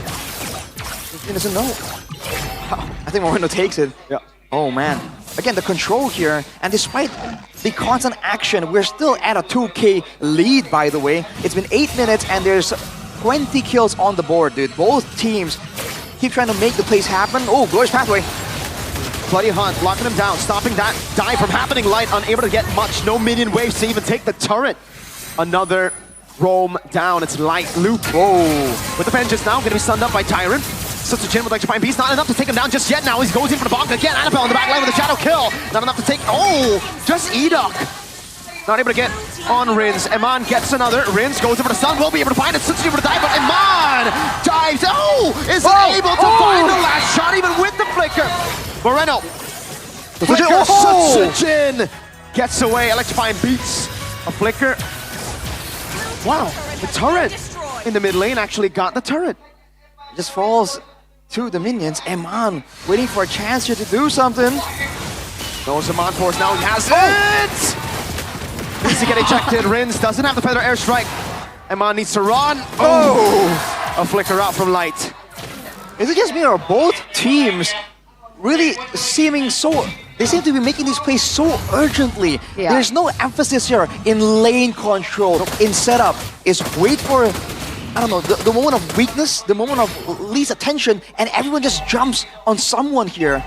Overall though, 1.3k gold lead, it has shrunken from the 2k earlier. If they keep trading like this, the team with the better late game, in theory, should come out on top. So, and who's that?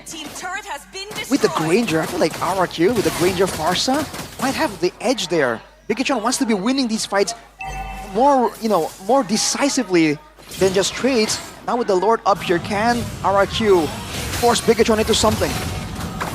Turret down below though.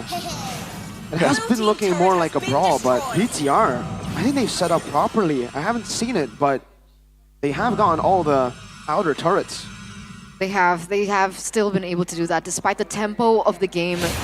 That mid tower still fell, the bottom tower still fell. So RRQ are the ones kind of drowning in their own chaos. It looks like Edok is looking for an opportunity to strike here. They do have the combination with Dyron as well to get that hook down, but it actually misses. Oh, flicker bloody hard from Edok! Jin in the back, diving in as the airstrike lands. Luke trying to survive now. That's gonna be Annabelle! Getting rid of Rins, getting the shutdown down. Edok running away. An iron hook over to Luke this time. Toy being fed kills by the man who does not miss on the Franco. This is a 2-4-1 now, and BTR don't have Amon, they don't have the Harith, they don't have their core damage dealer. Is this a signal for BTR to call it quits? Maybe. Seems Light has a different idea. Ejector used already. Sutsujin diving in with electrifying beats. Annabelle.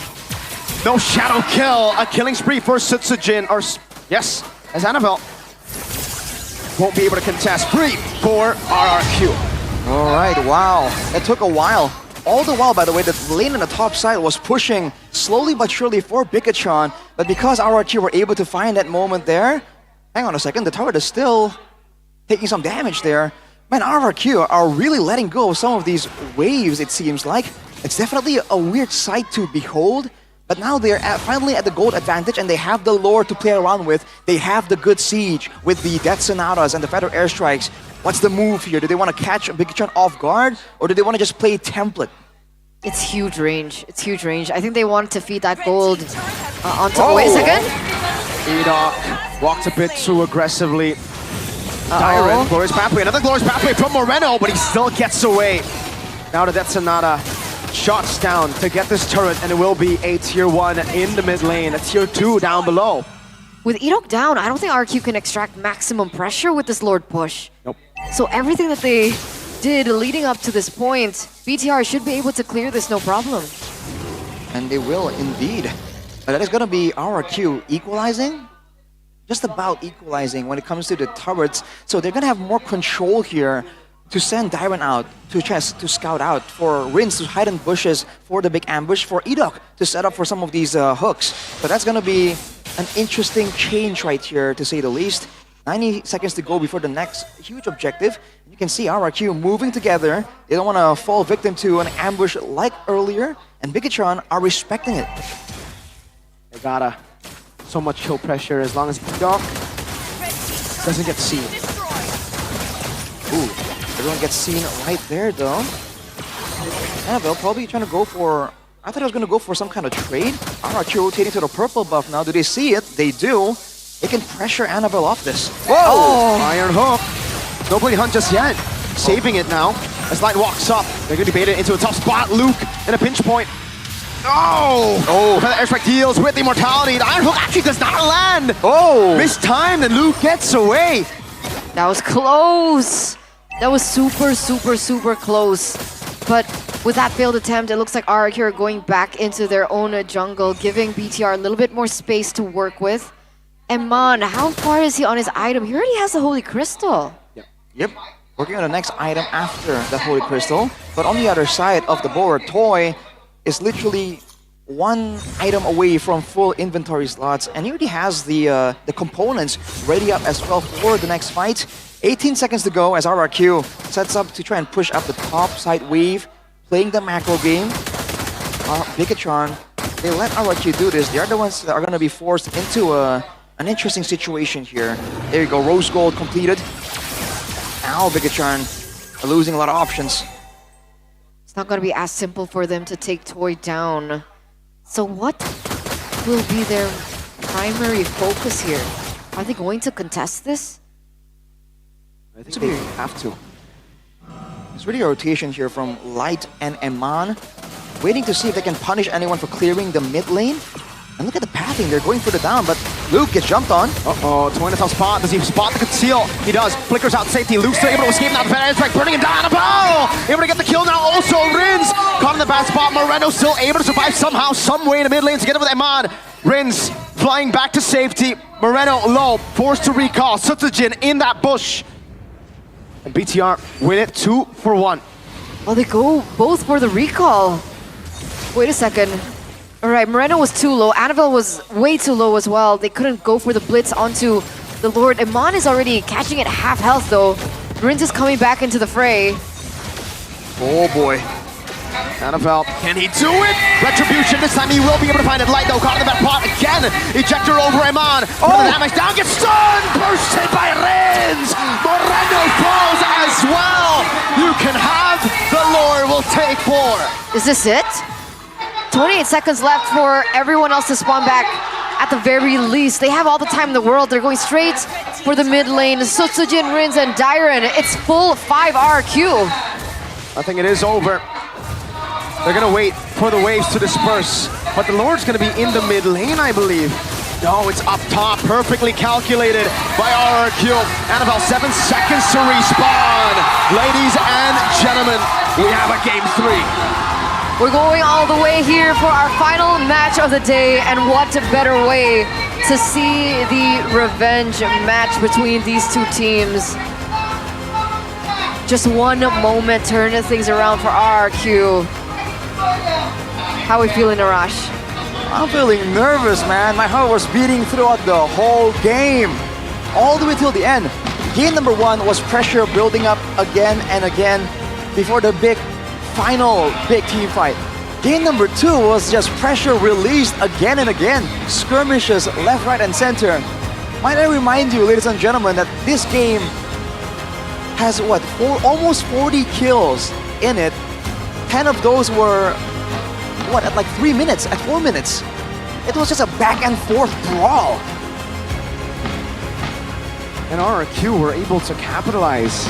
That last winning team fight for BTR, they committed too hard and they got punished by RRQ. The Joy, the Granger, and even the Hylos again, able to slow them down. That burst was ridiculous. Eman half HP to 0 from Rins. That final fight, dude, Eman was gonna clean the house. He got stunned by Rins. And as he stood there, he just got nuked immediately, dude. That could have changed everything. That's how close the game was. It's just like small moments here, small stunts. But it was really weird seeing BTR play to that tempo. I wasn't expecting that. There were so many moments, even from the mid-game where like Eman went very aggressively forward alone. And then I felt like that all just really added up because BTR were holding that lead. They were holding the control of the early game. But they allowed RQ to slowly come back into the game. BTR getting a little bit hasty there, cleaning things up. They're definitely rushing, right? Yeah. A lot of rushes in the early mid-game, especially getting the 1,000 gold lead 3-0 to then being leveled completely. A turtle plus 3 kills on the board as well. Well, you know, that's BTR. That's BTR? That's how they play, man. I do like that one fight though. We might see it in the highlights where it seems like Bigatron are gonna use that gold advantage, win a front to back, and then Edok just jumps in, gets Eman. Dude, Edok, the composure for RRQ to just pull off, I don't know, like super risky maneuvers like that, because why not? You're gonna lose anyways if you don't do it. It's just so crazy. Let's see what the crucial moment was. This was 5 minutes in. We're losing track here just because there's so many. This was one of the big throws, I feel. When they traded just for, I don't know who they traded for. But yeah, here as well. This was a big one there. Oh man, that stun. I don't know if that's coincidence, whether it's just perfectly timed. It really worked out in RQ's favor. And it looks like the player of the game for that game number 2, presented to you by the official tournament smartphone Samsung Galaxy A36 5G, goes to Sutsujin on the Joy. Yep. La Mercenaria. La Mercenaria. Mercenaria. When he gets a comfort pick like a Joy, this man is redonkulous, brother man. But yeah, this was one of the first engagements in the early game, and you can see that Bigatron were able to get 3 kills for nothing. And it seemed like, oh boy, RRQ might have already messed up the early game, but afterwards, moments like this where, I don't know if it's Bigatron being rushed into mistakes, but it seems like it's just chaos. Look at where Sutsujin is. Look at what the team is doing. It's almost like RRQ says, you know what? We can't beat Bigatron in that calm, slow, calculated, patient style. Let's just go all in. Let's go for this brawl style, and at least make things difficult for Bigatron to at least get a grasp on tempo-wise. And by all means, there were moments like this where the backline gets dove on and RRQ lose a fight. But then there's times where they just find big moments because they're really in unexpected spots again and again. Yeah, this was it. What a play from Edok, man. He got engaged on, he decides to flicker into the back, finding the Harith, and there was no CC to help him. And before this, later, there will be the final fight where Light concealed together with, look who it was, right here, actually. Light and Amon. They got Toy immediately. So his DPS wasn't present in this fight at all. And yet somehow Sutsujin, again, held it down, and this was just a risky move from both teams, and it just seems like risky is what RRQ lives for. Again, there are so many ways that could have gone wrong, but somehow it went good for RRQ. I mean, in that moment, did BTR really have to force that? No.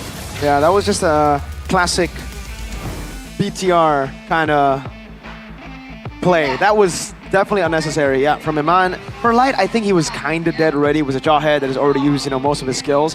But Iman, he had a flicker, I believe, and he had everything in his arsenal to get out. There was also Moreno to provide backup if RRQ went for the chase. And it could have been well, it would have been a useless Lord, sure. Because Annabelle was taken down, Light was taken down. It would have been cleared out for sure. But that was unnecessary. Yeah. Agreed. Because at least they'll deny the Lord from being in the picture, in play at all. And like we mentioned in the mid-game, it seems like both teams, funny enough, even more so for RRQ, how many times did they go for a fight, go to even the scoreboard, and let their turrets fall to minions? Yeah. It was such a weird feeling seeing that in the MPL. That looks, that's something I would see in my ranked games, right? People just, I want that kill. Chase us too far, we lose a base turret. They lost the base turret, right? From minions. Yeah, they did. Wow, bottom dude. lane. Mid-game also, targeting for RRQ Hoshi was kind of interesting, right? They wasted a lot of resources, I think, that one moment where they targeted Luke, I believe. And then, because of all the resources that were spent to take down Luke, Annabelle comes in last minute and just wreaks havoc onto the rest of the members from RRQ. But after that, it looked like RRQ adapted, right? They were able to get Eman. That was a really good pick-off, like you guys mentioned in the highlights. But it was a messy game, I think, for both of these teams. Looks a bit too instinctual Very- for MPL. Very ego-driven in moments. They really wanted to get it done, man. They really wanted to get a 2-0 with a statement. Yeah. And they ended up having to play a third game here, and it could be an RRQ victory. Momentum back on their side. Yeah, especially with the mental situation here. They were thrust from a super long, focus-driven game into a full-on mechanical brawl. Who knows what Game 3 is going to be, right? And shifting from those two different mindsets, the brawl mindset into the patient mindset, I don't know, me personally, I find that a bit tough. If we're playing the pattern game, The pattern game. Okay. whoever gets joy wins the game. Man, So I don't who's know. gonna be blue I just want to side? say, this Franco is still sitting at 100% win rate, man. This This what? Franco. Franco, 100% win rate. Still. Edok, you Franco Lord, you. That's why it was banned out in Game 1, was it Yeah. not? Name it Franco, That's man. why. Franco.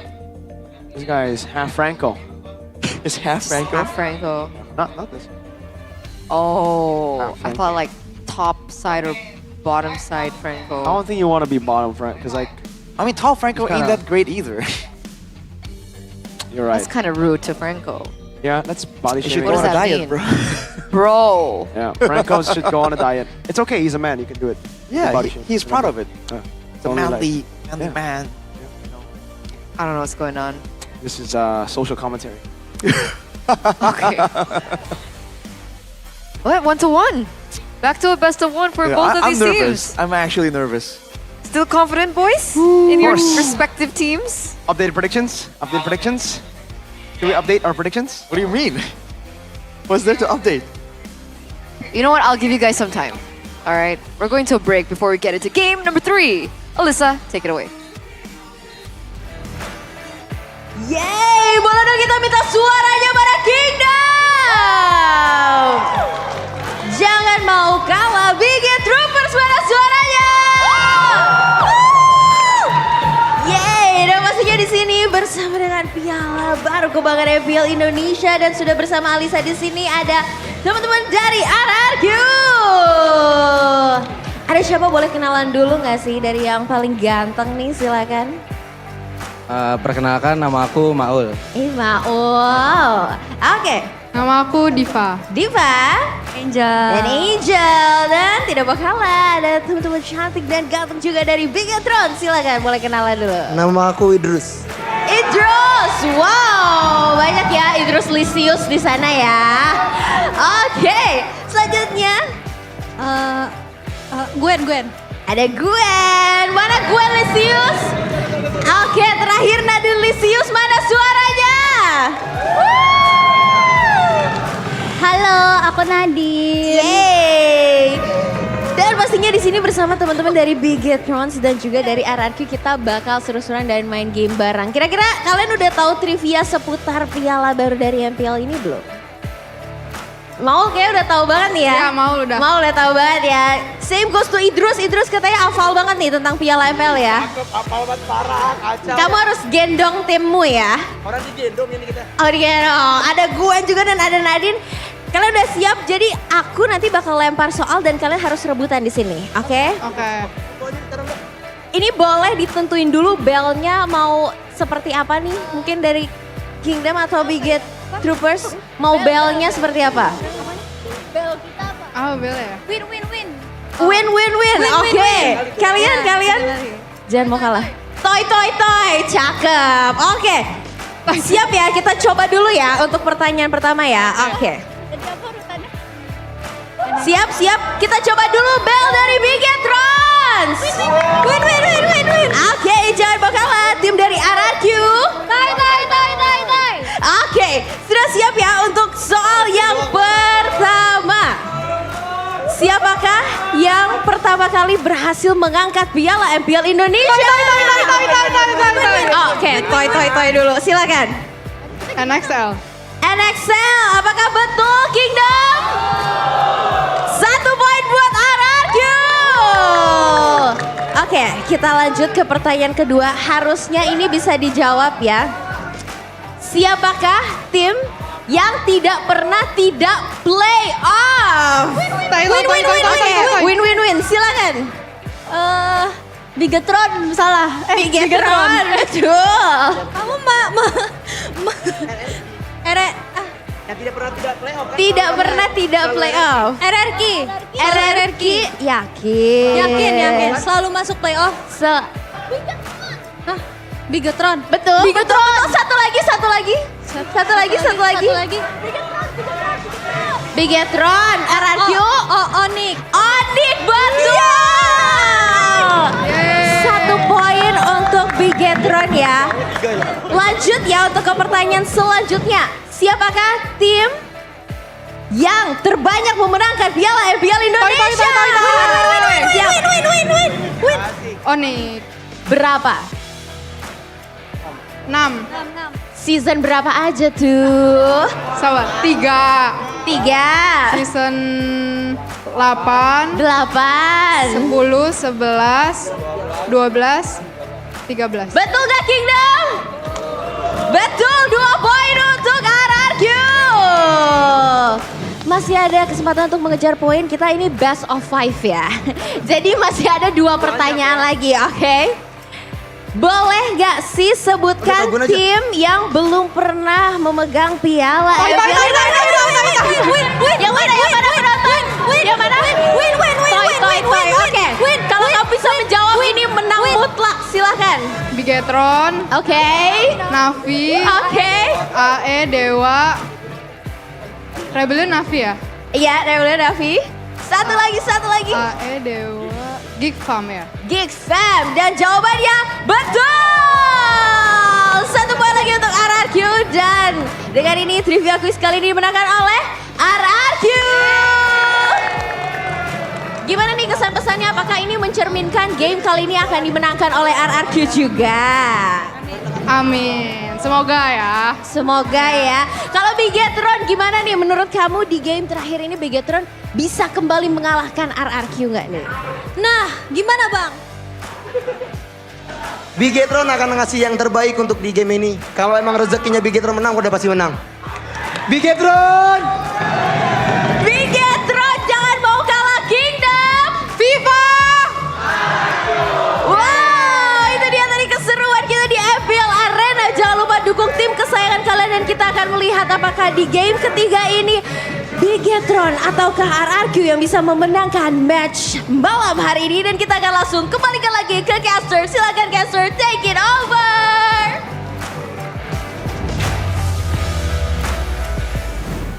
Back to a best of one between RRQ and BTR. And now we're going to do updated predictions.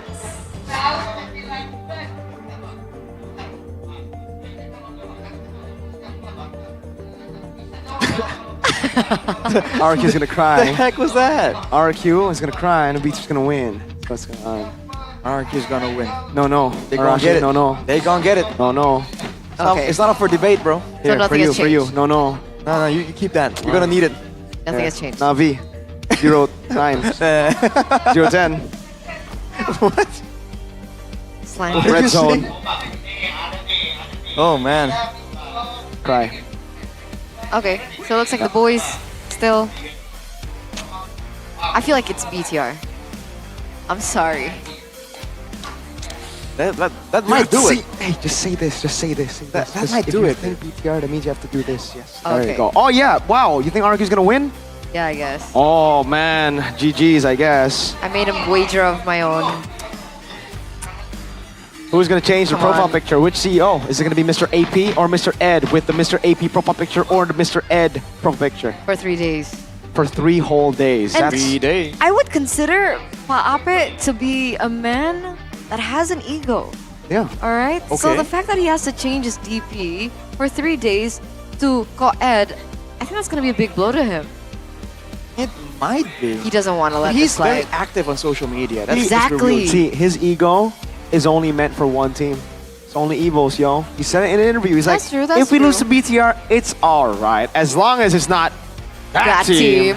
We all know what that team is. That and it's- team? I think Navi. Ugh. That team. Well, Whoa, Arashi. What do you have against Navi? I'm not sure if that's the. That's kind of that's mean, the Arash. that team, you know. Is that because Just they're 'cause 0 they're and 0-10? 9? Maybe a different that team. What are you talking about? What that team are you talking about, Rash? I don't know. What could it be, man? What's up with Iman's hair? Dude, If they lose today, literally it's washed. Iman's fault.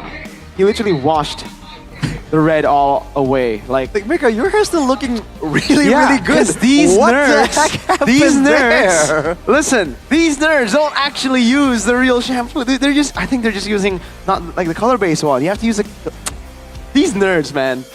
Shout out to our international counterparts because they saw Yeah. Big John's hair and they were like, "Yo, what happened?" Dude, they might as well go bald. Is what One of them random said- person We said. won't name names, we Yeah. won't point fingers, but someone Someone said, who has red "What hair is too. that? Might as well go bald." I think his last name is Amy. First name Ling. Plays purple Hero in the now. Jungle. Yeah, Gideon's. Isn't it purple now? What? Whatever, dude. Like, Purple, bro. it's like what? It's everything. It's a different shades, different saturation. Yep. Yep. 50 Shades of Amy.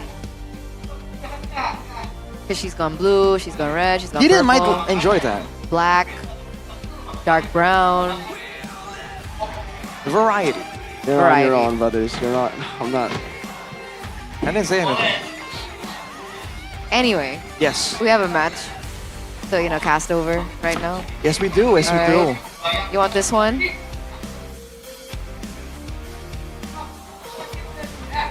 So sides. Do you think side selection is going to be imperative to the outcome of game number 3? And do you think the joy is actually the main thing? Right, 'cause it's not the legit, only joy thing. pickup. Joy But is it MVP the game main 1. thing? Joy MVP game 2. Which is so crazy. Is Joy the second coming of Suyo. Because they haven't tried the Fredrin into it. No, Right? none That of is them want to true. go and just none of them want to go tanks. You know, that's like a what They the need hell? That's damage. You saw what allowed those teams to draw it out, win those skirmishes in game number 2 is damage, bro. They need that violence.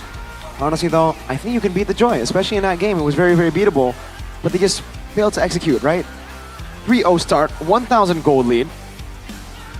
Yeah. What happened? That's a good question. 2,000 gold lead. What happened? Lord, They happened. what happened? The boys happened. Hey, listen, They need to boys. calm down. They do. Discipline was a big, big factor in how they were able to get this 3-game win streak. Fast pick selection. So, red side, BTR, sticking to red. So joy for RQ. Unless it's panned Potentially. out. Potentially. Could be Chip Luoyi. Joy. So Bigatron are trying to get a bit more red on their side because of the faded hair. Yeah. That's where we're at right now. But they won on blue. What? They won on blue. That's a different time. Yeah. E2 Max. All right. What do you think about the drafts in game number 2, though? I like it. It was pretty good. Because Bigatron got a lead. Did they get the lead because of execution, or did they get the lead because of draft? Because of execution and draft. Like, the early game was played really, really well. Like, the early game. And then the Turtle, that's not what you want to see. Again, after getting a 3-0 at the start, losing the Turtle ain't the end of the world. They really thought it was. That's why they had to, like, go in. 4 members just piling on to the Turtle. Then they got slain, and then Edoc got, like, 3 hooks. Yep. That was the story of the game, pretty much. Now the Edoc on Franco. Wait, the Franco on Edoc, though. The hooks didn't really seem as terrifying as it usually is. There were a lot of hooks that were missed out. So I really do feel like Bigatron at least has done some precautions on the go-to hooks. You know, these investigative hooks from Edoc. Because they were able to actually evade from a lot of those. And that's an interesting factor here. It might mean that the Franco is still a big factor, but they might know how to go around it. But at the end of the day, if they have a composition that requires the main damage dealer, I feel like it's a bit too difficult. Because again, Eman got caught multiple times with that savage Bloody Hunt. Yeah, because I think for me, like the hooks are great if they land, but the big problem is the Bloody Hunt. And we saw Edoc being able to utilize it really, really well, especially coming into the late game. And I think that was one of the main reasons why they were able to win off these skirmishes, team fights, neutral objectives as well around the Lord. So let's see how this drafting phase goes for game number 3, presented to you by the official tournament smartphone Samsung Galaxy A36 5G. Alright, Masha Gatot again. Last time it was the Jushin banned by RRQ. And coming into red side, Chip Hayabusa. So that's a change. It was Loyi and Kalea before. What are they gonna leave open? Kalea or Loyi or both?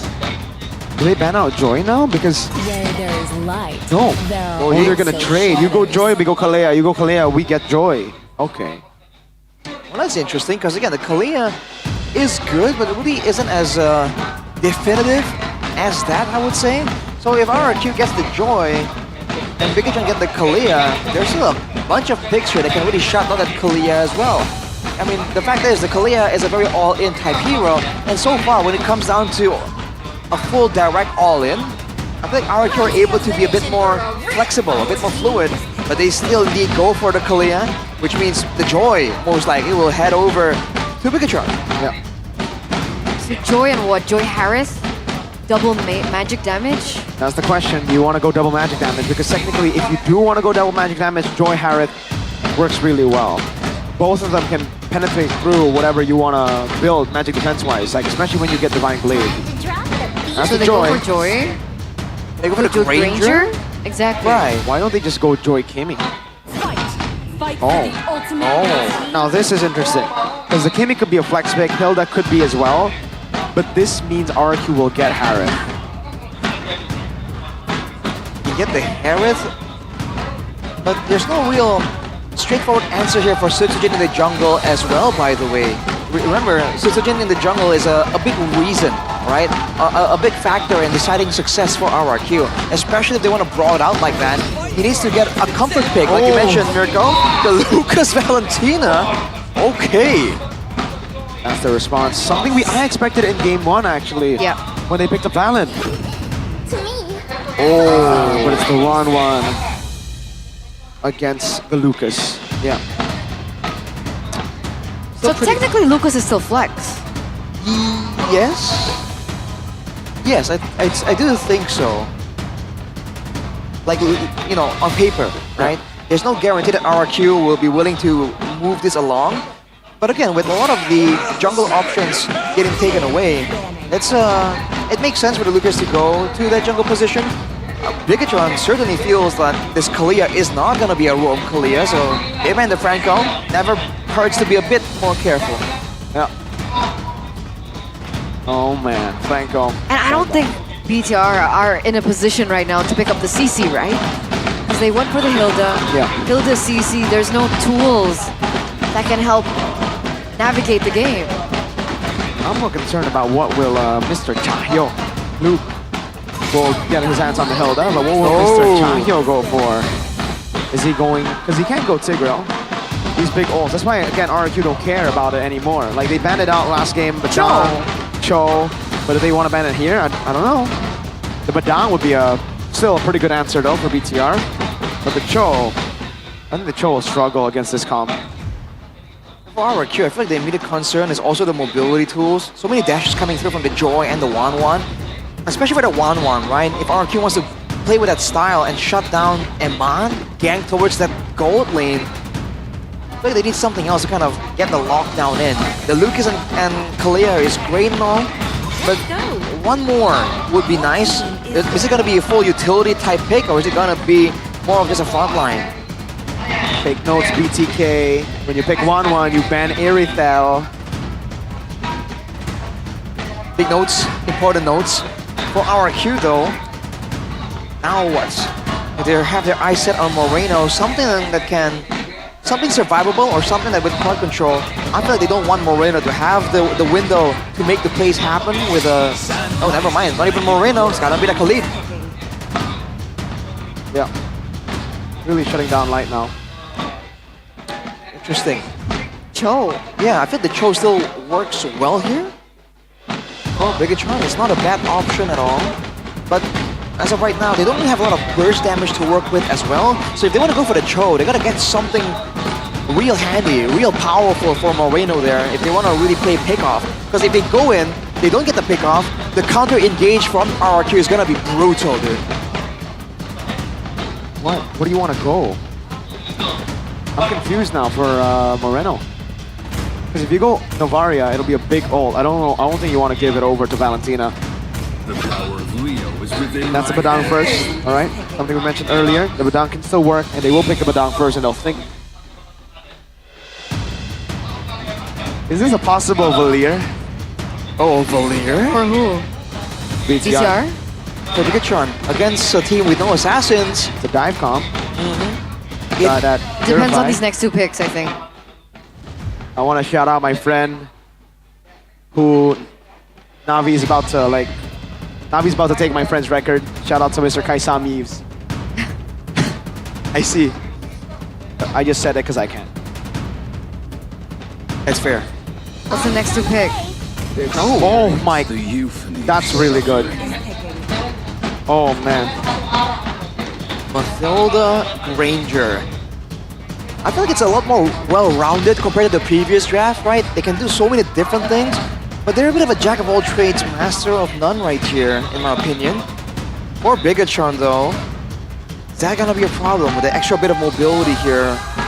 What's it gonna be for Moreno, man?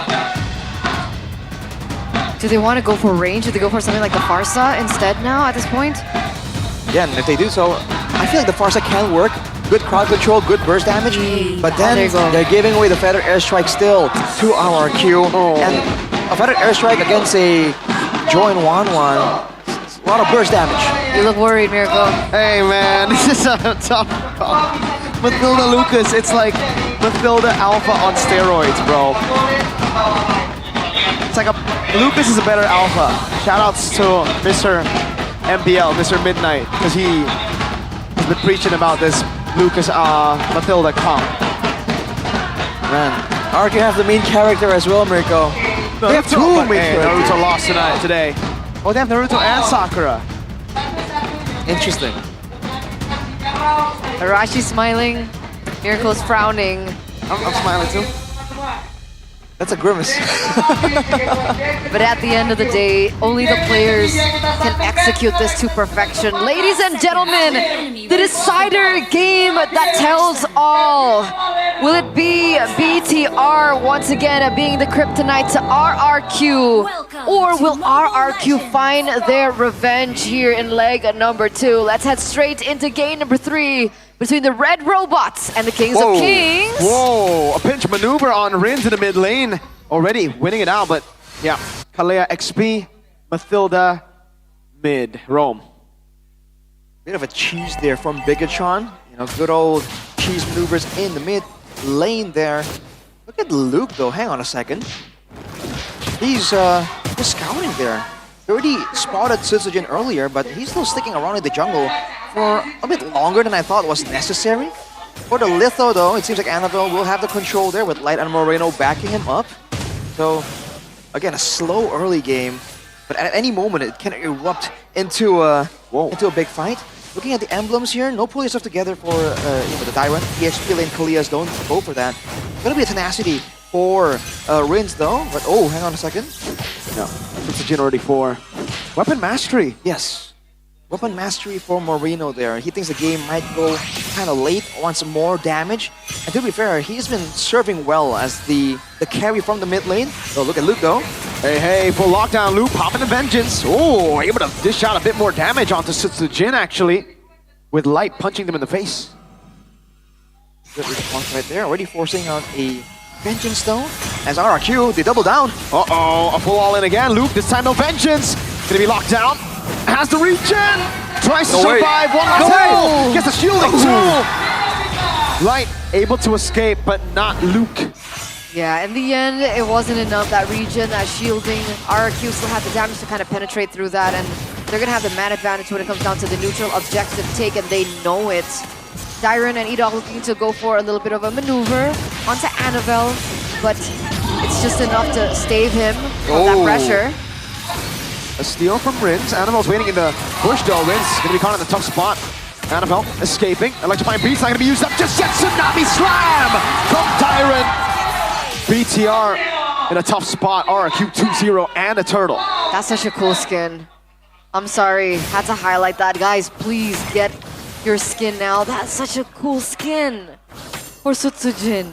It's great. And again, for RRQ, there's so many options on how they want to approach that. It seems like Bigatron were out of the fire right there, and they still got caught. Light brushing shoulders with Toy, and he doesn't know it. Edok might be target here. Electrifying beats.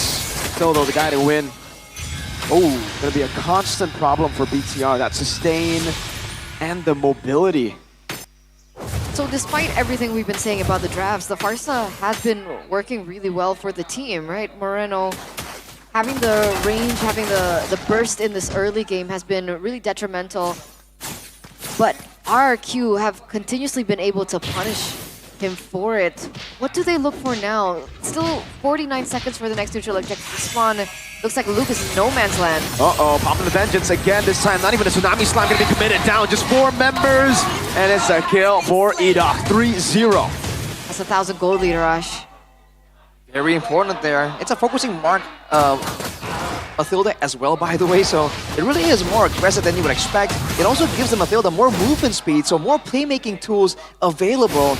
And the fact that now Bigatron, their main engaged tool is the Badang, makes things quite difficult here, because RRQ, all they have to do is wait on that, and they have ways to get away from it, especially with the guiding wind here, with the dashes built in for Rins, for Suzujin, for Toy, right? They have so many ways to get out of the Badang, so it's not really as dangerous of an engage tool, which is why RRQ can walk up, and they seem confident that they are the ones that are going to be able to surprise Bigatron. So there, Annabelle goes for a bit of a trade maneuver. Oh, in mid lane though, Iman's looking for the play. Guiding wind to get him away from the weakness points now. And then the airstrike as well over to Iman. Around the turtle, it won't be a steal. Annabelle doesn't even have the retribution to pick her up from Moreno as Luke jumps in as well, but Light Gets the fist track down. Luke will die for the third time this game. The gold lead getting out of control for the Kingdom. Not the best of early game going for the Red Robots, honestly, and especially having to commit to the 1-1 in the gold lane. You'd want to be able to lead, you know, early game to mid, because at that point in time when RQ starts to build these defenses like Immortal, Witcher Crown, how do BTR kind of respond or convert that damage onto RRQ? They have to wait and look for opportunities later on. Again, Moreno will have a lot of burst damage. I'm curious to see what Edok is doing right there, though. Catching Luke off guard, I guess. Fourth time this game, Luke trying to push out some damage with the feather airstrike helping him, but Sutsujin just gets another 0-4-0 Luke. And Sutsujin 203 on the Lucas-Matilda combination. Not the best of trades. Annabelle, they're looking to get that tower in the bottom side of the map to still look for these permanent structures as a way out into the mid game, but that's going to be instantly traded back by Toy in the top lane. Right here, the MPL ID X streamer, Brandon Kent. One of the figureheads for the Kingdom here. Showing out. He's usually very hyper, by the way, but you can see that there's some... got that voice. He's got the gravelly kind of voice, you know. A lot more squeaky. It's weird. Tyrant. Oh, Tsunami Slam. Oh no, Luke. 0-5-0, and Mon trying to get away right now. Oh, Sutsujin! Gee, that damage! Oh man, and the tail beast bomb. He's gonna look for more. Sutsujin diving in, getting another. Throw in the towel. 8-0. Oh boy. Sutsujin is absolutely out of control right here. And all these plays are happening right before the neutral objective. Bigatron, they took the Franco out of the equation, but then dude, the Tsunami Slam is allowing them to do so much. And the coordination between Dairon and Edok, as always, is allowing RRQ to just be so unpredictable. Big Digit have no idea which engage tool is coming. Is it the Circling Eagle or is it the Tsunami Slam? The conversion from the Kings of Kings in game number 3 has been incredible. Perfect turtle up until this point. And Sutsujin is already on a roll, right? He's snowballing out of control, 4-0-3, nobody's been able to take him down. And that's not even considering the problem that Toy could have. Let's try and beats. That's it, just to recall, just to save the turret down below. Right now, RRQ are completely controlling every side of the map, and there are no trades BTR can even take right now. Because if they overextend just a little bit, there's so many ways RRQ can chase down as well. Every single one of their heroes has a dash built in, and they have the Mathilda as well. So that's why they have to be so tentative in pushing out these waves unless they know exactly where RRQ is. And look at what RRQ is doing with that pressure, dude. Going into the jungles, denying all these other resources, while still allowing the carries, Rins and Toy, to actually farm out the side lanes too. But you know, despite the ground and the control that RQ has had, BTR... Trying to force out the flicker from Rins, does get it. Nice. It's a small win for BTR. They need a few more of those, a lot more of those. Annabelle filling out the wave now, going on a Toy, but you can see that healing! Electrifying beats! Under the turret. Oh, he's trying to run away! Toy! Still able to get that now to dive into Rins. Does he have enough sustain to escape? No, he won't. It's a trade on the map, Annabelle for Rins, but look at Sutsujin. They're walking him down. That's the tail piece. Now, Iman looking at the crossbow attack. We'll be able to fight it. What? Moreno gets a shutdown. Iman still able to escape as well. Oh, wait a minute. BTR get a 3-for-2, and it's a massive shutdown. It's a massive shutdown, and they get a structure on top of that. They get that two. was super worth it for the Red Robots. The lead is almost gone. Whoa. That was confusing for a second because Eman, he survived for so long right there, and Bigatron now are pressuring for the Lord. Can they do it though? Sutsujin just respawned. They're going to go in for the dive right now. The air strike as well, and the fist crack locking him down. Edok taken out. Red Tree still available for Annabelle. Eman there. No fist crack, and BTR from out of nowhere have just brought this game back to life. They're back in the game. They're back in the game. I thought maybe at that point you'd just throw in the towel. Sutsujin already snowballing out of control. Structures falling left and right. Center for RRQ, but BTR come back in the game. And that's what I really wanted to get at, right? Despite the control that RRQ have been holding on, Annabelle has been doing a really, really great job at leveling that EXP gap between Sutsujin. Despite the, 3,000 gold lead, 10-4, what's so not, Annabelle's still the same level as Sutsujin and now a level above even. Yeah, that's a great swing of momentum here.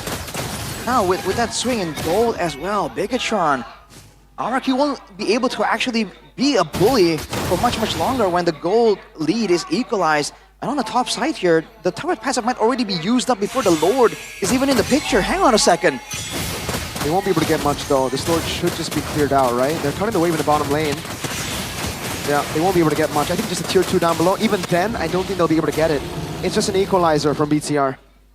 That's a good thing though. Again, with the late game potential that Bigatron has right now, with RRQ being the one snowballing with a fighter in the jungle. Yeah. We'll have to see, man. I think that's there's gonna be a mental component here to talk about as well. RRQ, they thought that was the moment for them to shut down Bigatron even further, get the Lord, and then prep for a winning angle. Now the plans have completely changed. Dude, Annabelle 0-2, 2 levels ahead, Tyrant. Tsunami Slam, but he has the Vengeance, and also, light in the back, going for the fist play. Annabelle running them down, getting win, coming down, Paimon! Leaving a kite down! Sutsujin finding that redemption. And now BTR running for the hills. Moreno terrified. That's a breaker from Enoch. Toy with a mega kill. Light able to get away. RQ back to a 500 gold lead. Yeah, 2-0 trade there. RQ looking to pick up a structure, a permanent one here in the mid lane. Meanwhile, Annabelle looking to clear out the enemy jungle, but that's all. A push perhaps onto the inhibitor turret, but it looks like Sutsujin is going for that recall. Oh boy, man, that looks kind of concerning there. The fact that initially Bigatron seems to be doing a really good amount of damage right there. Sutsujin almost got taken out, but fortunately, the tailed beast bomb was able to take out Eman right there. But again, as time goes on, as more gold funnels into Bigatron, Eman's gonna be able to do so much more damage. Moreno as well. Remember, with the weapon mastery, RRQ are fighting against the clock right here. They do not want to allow Bigatron to get anywhere near that point in time because they know there's some squishy targets available for RRQ to get bursted down for. Right, I get that, but remember, like, Winter Truncheons will be groundbreaking for RRQ as well. So I would say ticking time bomb would be for BTR in that sense. All depends on how the fights go on. Right now, RRQ pushing the issue. Bigatron won't be able to respond. Free Lord, light though. Okay, concealed, but won't find anything. Just free. Not much BTR could do there. They didn't have the setup. It was well played by RRQ again, utilizing that Mathilda. Okay, we're looking at the items now. We do see some items being built in. RRQ brings their Ghost Divine Glaive, Starlium Scythe, and the Glowing One. He's trying to get more damage for the prolonged fights. Lord gonna collide in the mid lane. RRQ, how far can they go? Whoa! Jumping to the back line, that's gonna be Eman. Able to get out of it. Diamond caught in the back. Whoa!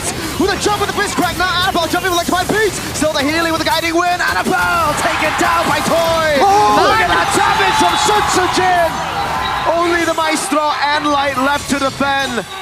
RRQ 4 members strong, diving straight into the base. Moreno forced a flicker to the wall.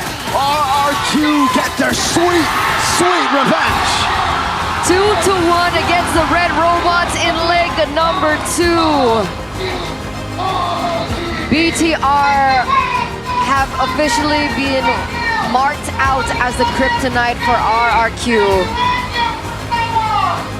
Outstanding performance at the very end. Unfortunately, Lucas Sutsujin. Incredible performance from game number 2 and game number 3. And that's all she wrote. That was an intense one. Bigatron really made it seem that RRQ were at the limit.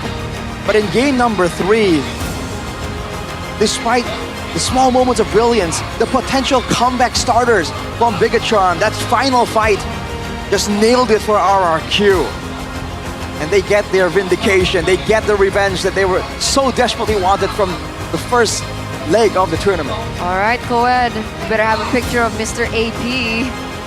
3 days. 3 whole days, Mr. Ed. 3 whole days. And for RQ, I think they'll be celebrating for not 3 days. They gotta prepare for tomorrow. They're up against Onyx. All right. Oh man. What a twist in the story. Oh, what is that damage, my guy? Main character balancing. RQ finding their redemption here in this match against BTR. What a way to start leg number 2. We're gonna throw it over to the winners interview with Budik Larambong Star and the Kings of Kings. Dan pembalasan dendam dari tim RRQ berhasil manis. 2-1 pembukaan leg kedua yang luar biasa. Dan kali ini mungkin banyak yang penasaran ya. Langsung aja kita tanyain kepada siapa nih, Rins? Rins, masuk ke leg kedua harus melawan tim yang satu-satunya mengalahkan kalian di leg yang pertama, Rins. Apa nih yang mungkin kalian sudah dapatkan di leg 1 kalian bawa ke leg yang kedua? Mungkin kekalahan kita di leg 1 kita kita pelajarin lah kenapa kita bisa kalah, sama kita lebih improve aja sih sekarang gitu. Sama mungkin juga mereka udah pudar kali ya warna rambutnya. Jadi di leg 2 ini nggak ini. Bener, agak luntur-luntur ya, warnanya sudah beda-beda. Tapi kalau kita boleh tahu, apa sih yang mungkin kalian dapetin dari tim Bigetron? Kalian udah tahu, oke, winning condition lawan Bigetron tuh ini. Mungkin dari Bigetron sih lebih ke kayak tim fight terus sih sama mereka. Jadi kita kayak waspadai lah itu tim fight mereka itu. Team fight, dan kita juga ngelihat kayaknya barbar juga nih di match kali ini. Ke bawah hype gak sih dari tim RRQ untuk match lawan Bigetron? Ya di game 1 tadi kita ke bawah hype banget. Jadi kenapa tuh game 1? Bener-bener kalian kehilangan game kalian di game 1, jadi alasan kalian kalah itu ke bawah hype atau ada yang lain? Bisa dibilang gitu, kita ke bawah hype aja. Ke bawah hype, tentu ya, apalagi ini merupakan match yang dinantikan pembukaan leg kedua. Tapi yang paling menarik pastinya ada di Idok. Idok, lawanmu di hari ini bukan lawan yang kamu lawan di leg yang pertama. Kamu expect gak sih bakal ada perubahan di segi ROM mereka? Expect. Oh, expect? Ya. Waduh, cenayang juga ya nih ya Idok. Dari mana tuh perasaan-perasaan atau mungkin ada bisikan-bisikan atau bagaimana kalian bisa expect dan sudah mempersiapkan berarti ngelawan Abang Light? Ya, mungkin memang perubahan strat mereka juga. Mungkin yang leg 1 udah kebaca, mungkin mereka mau mencoba like lagi. Oke, mencoba untuk mengganti, tapi kayaknya malah sekarang kalian bisa revenge. Apa nih kalau dari Idok melawan lawan yang berbeda, dari Idok sendiri bagaimana cara menghadapinya? Ya, mereka kasih otor, kami kasih otor juga. Adu otor aja. Bah, mantep banget ya. Hari ini kelihatan begitu bersemangat match-matchnya. Ngelihat perang di segi manapun, di mid lane, di mana-mana. Tapi kamu ngerasa ini juga match yang sungguh hype gak sih, Dok? Ya, berantem terus. Berantem terus. Tapi yang ngerasain berantem juga mungkin di sini Susujin. Ngelihat pertarungan di jungler. Leg kedua. Peperangan untuk objektif kayaknya tadi seru banget tuh. Ya seru banget. Gimana sih, boleh ceritain nggak? Gimana perjuangan untuk mendapatkan objektif melawan Bigetron? Apalagi NFL sudah ada di depan mata Susujin. Perjuangannya cuman itu sih, suruh Diren pegangin aja kakinya Navel. Oke. Tugas Susujin pokoknya ngamanin, yang lainnya suruh gangguin. Ya.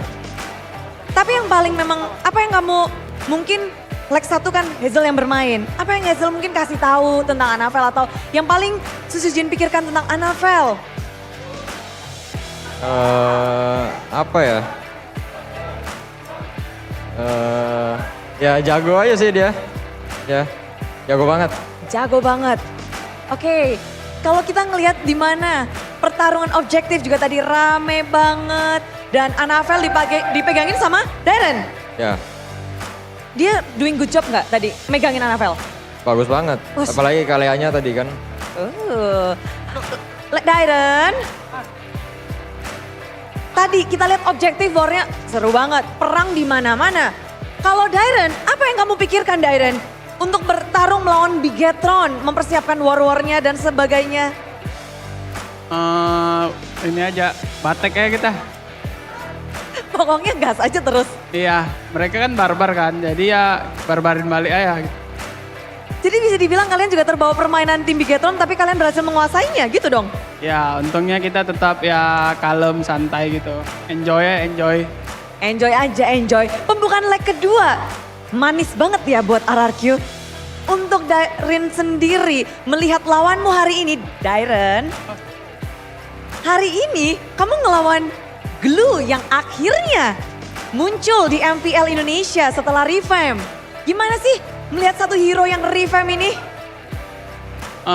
Menurutku lumayan annoying sih Bude, karena ya kayak yang dulu kan jadi bulir-bulir tuh ultinya kan. Kalau yang sekarang tuh skill 2-nya kan. Jadi ya lumayan bisa ngejoning lah. Gampang ngejoning gitu. Apakah di game 1 agak kaget dengan glue-nya? Enggak sih, karena kan ya udah sering kita lawan juga kan dulu di scrim juga gitu. Jadi nggak ada kagetan dari situ ya. Kimi juga tadi mid lane.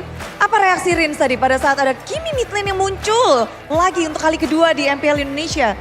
Mungkin karena patch kemarin bagi saya Kimi udah banyak yang market, terus kita nggak terkejut juga sih kalau misalnya ketemu Kimi lagi. Ini bakal, kalau RRQ akan bermain Kimi, kamu atau Toh yang main nih? Dua-duanya kita jago sih main Kimi, cuman belum ke pick aja ntar. Wuhuu, bakal jadi rame kayaknya ya. Jadi Kimi memang se-fleksibel itu ya? Ya di RRQ fleksibel. Fleksibel, tapi tadi kayaknya yang juga ikut-ikutan ngegas kita nggak biasa nih ngeliat Toy, ganas banget Toy. Ampun, tembak-tembak Toy di game terakhir. Momen apa nih yang paling mendebarkan melawan Bigetron di leg yang kedua untuk Toy? Gak ada sih Bude, mereka perang mulu Bude, game 1, game 2. Seneng nggak ketika melawan tim yang suka perang? Gak suka sih kayaknya. Gak suka, kenapa gak suka? Kayak kita mau farming, kayak mereka terus ngajakin fight terus, jadi bingung aja. Oke, dan kalau ngelihat harus susah farming, apa yang kamu lakukan? Idok, tolong dok, atau Rins, siapa yang kamu panggil pertama? Siapa? Di match ini, tadi siapa tuh yang kamu panggil-panggil? Mau farming, mau enak? Ini Susujin. Oh Susujin, tolong Susujin gitu ya. Tapi ada yang menarik di mana? Kalian menyelamatkan seseorang dari mengganti profile picture-nya. Betul, Pak Ape, kalian menyelamatkan Pak Ape dari mengganti profilnya. Dan ada nggak sih yang mungkin ingin kalian sampaikan kepada Pak Ape dan RRQ Kingdom yang ada di Jogja juga? Tadi saya dengar Pak Ape bilang semoga bisa STX 1 sampai playoff. Tapi kita semoga bisa membuktikan sampai juara. Bukan hanya menyelamatkan dari segi ganti profil, namun juga mau juara piala baru. Apa nih tanggapan piala baru nih? Udah dipantau sih itu. Sudah dipantau? Yang di rumah nggak begini kan yang di GH? Nggak tahu sih, soalnya saya belum pernah memegang itu piala. Belum pernah pegang piala. Yang di rumah. Yang di rumah tapi udah lihat dong, yang di GH udah lihat. Oh, yang di GH udah pernah lihat, cuman yang ini baru kan. Jadi pengen banget nih. Semuanya ingin menyaksikan dan mendapatkan pula, tapi kalian minggu ini bermain 2 kali. Minggu yang ke-6, selain Bigetron, kalian juga akan melawan tim Onyx yang sepertinya punya semangat baru. Performa mereka juga 2-0 kita melihat di match sebelumnya. Apa nih dari mungkin Susujin untuk melawan tim Onyx esok hari? Apa yang paling kamu pikirkan dan paling kamu persiapkan? Ya persiapan sama kayak hari ini sih, cuman kita mainnya hari ini kurang maksimal lah tadi. Besok bakal lebih garang lagi. Akan lebih garang, akan lebih mengerikan. Ini belum maksimal guys, balas dendam belum cukup. Tapi tentu saja ada yang mau disampaikan mungkin untuk RKK Jogja atau yang ada di sini, Kingdom? Ya buat Kingdom dimanapun berada, dan buat RKK yang di Jogja, terima kasih udah dukung kita terus ya. Semoga kita bisa ngasih yang terbaik di setiap matchnya. Amin. Min, hatur nuhun, tapi sekarang sudah berakhir untuk pertarungan pembalasan dendam yang manis dari tim RRQ. Kingdom, sambutlah kemenangan dari tim RRQ.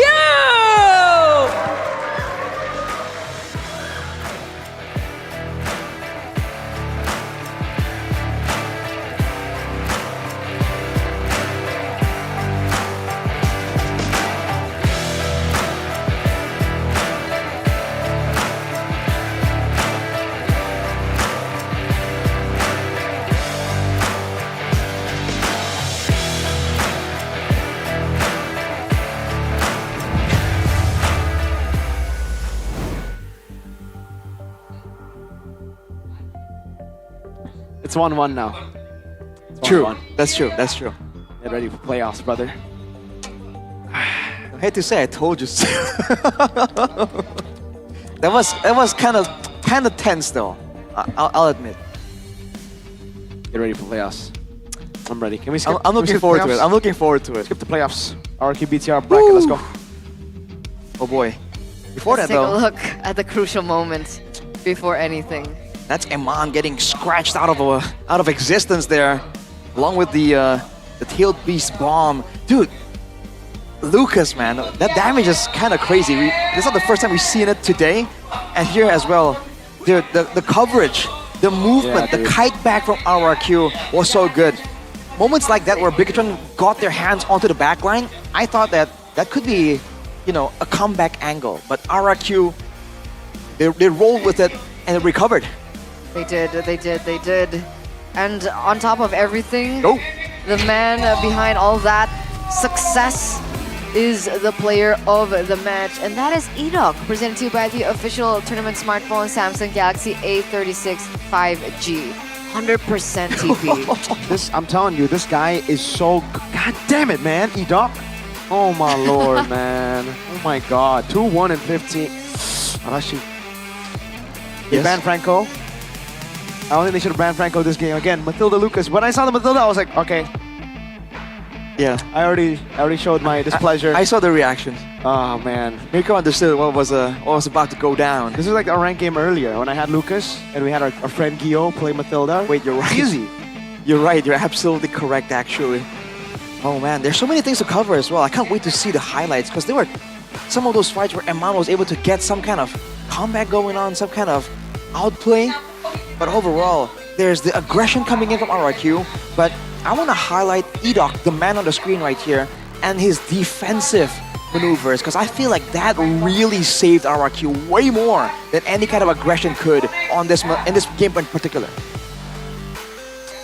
Man, the photo is still a big problem. The healing, the shielding. But Luke, come on, my brother. This is the second time that we've seen him really tilt like this. First time was on Lucas, if you guys remember. Now on the Hilda, 0 and 6, brother man. I think 0-7 by the end. This is the highlights here, presented by the official tournament smartphone, the Samsung Galaxy A36 5G. As you mentioned, Mirko, Luke was taking a beating the whole time. Now look at this though. The moment RRQ says it's go time, the damage coming in from that Lucas really is quite insane. And with Luke already so far behind due to the aggression of RRQ, he just could not function as the main frontline any longer there. Look at him. Immediately burst it down, and Eman, he cannot get close. The 1-1's range really isn't all that far. Against a Lucas, oh dude, it was just so difficult. But soon, I believe we're gonna see that play on the top side. That's the really interesting one. Yeah.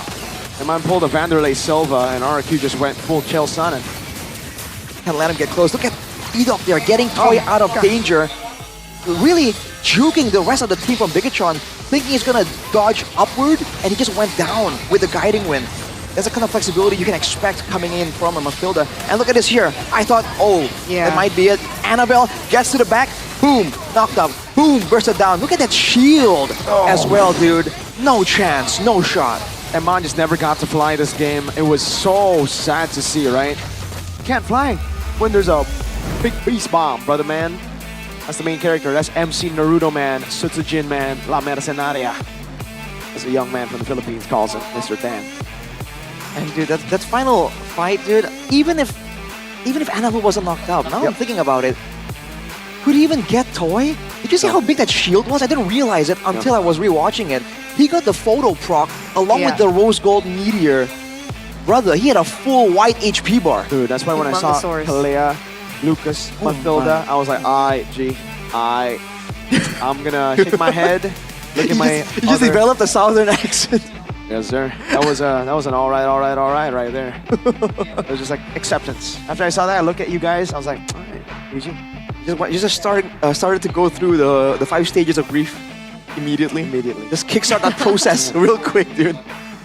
Then Oh man, there was hope with that play up top, but didn't last long. true. And all in all, okay, with the game so intense, right? Yeah. It's only 13, 14 minutes. To me, really, it felt like it's been a lot longer. You know, just because there's so many things going on and so many of these small things that might be negligible in other matches, just, you know, ended up being so impactful here. And the mental pressure on both teams' players has to be really intense in this particular match. I'm sorry, but in this match, BTR really dropped the ball, man. I'm quite disappointed. I had high hopes for BTR this match. And the time where they should have gotten it was game number 2. I agree. And then they performed like that. I agree. So coming to game number 3, Kescue rounded himself up. I don't know what he did. He woke up essentially in the drafts. And then there was like no chance in game number 3. No chance.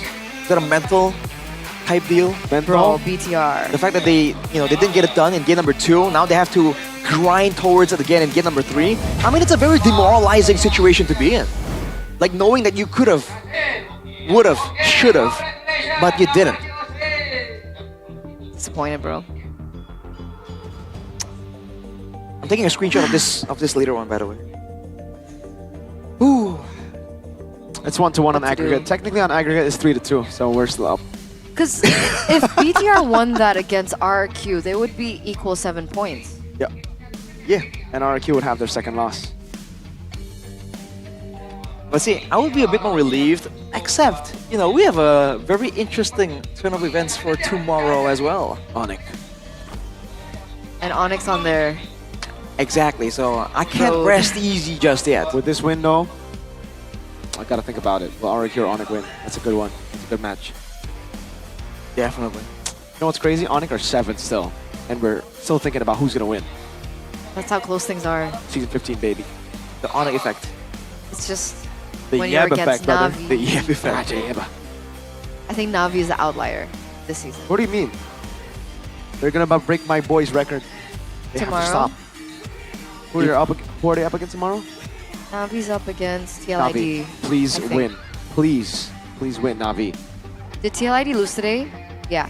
I think it's TL. Navi, please win. We need to Or save is my it- boy Kaisam Yves from having his record shattered.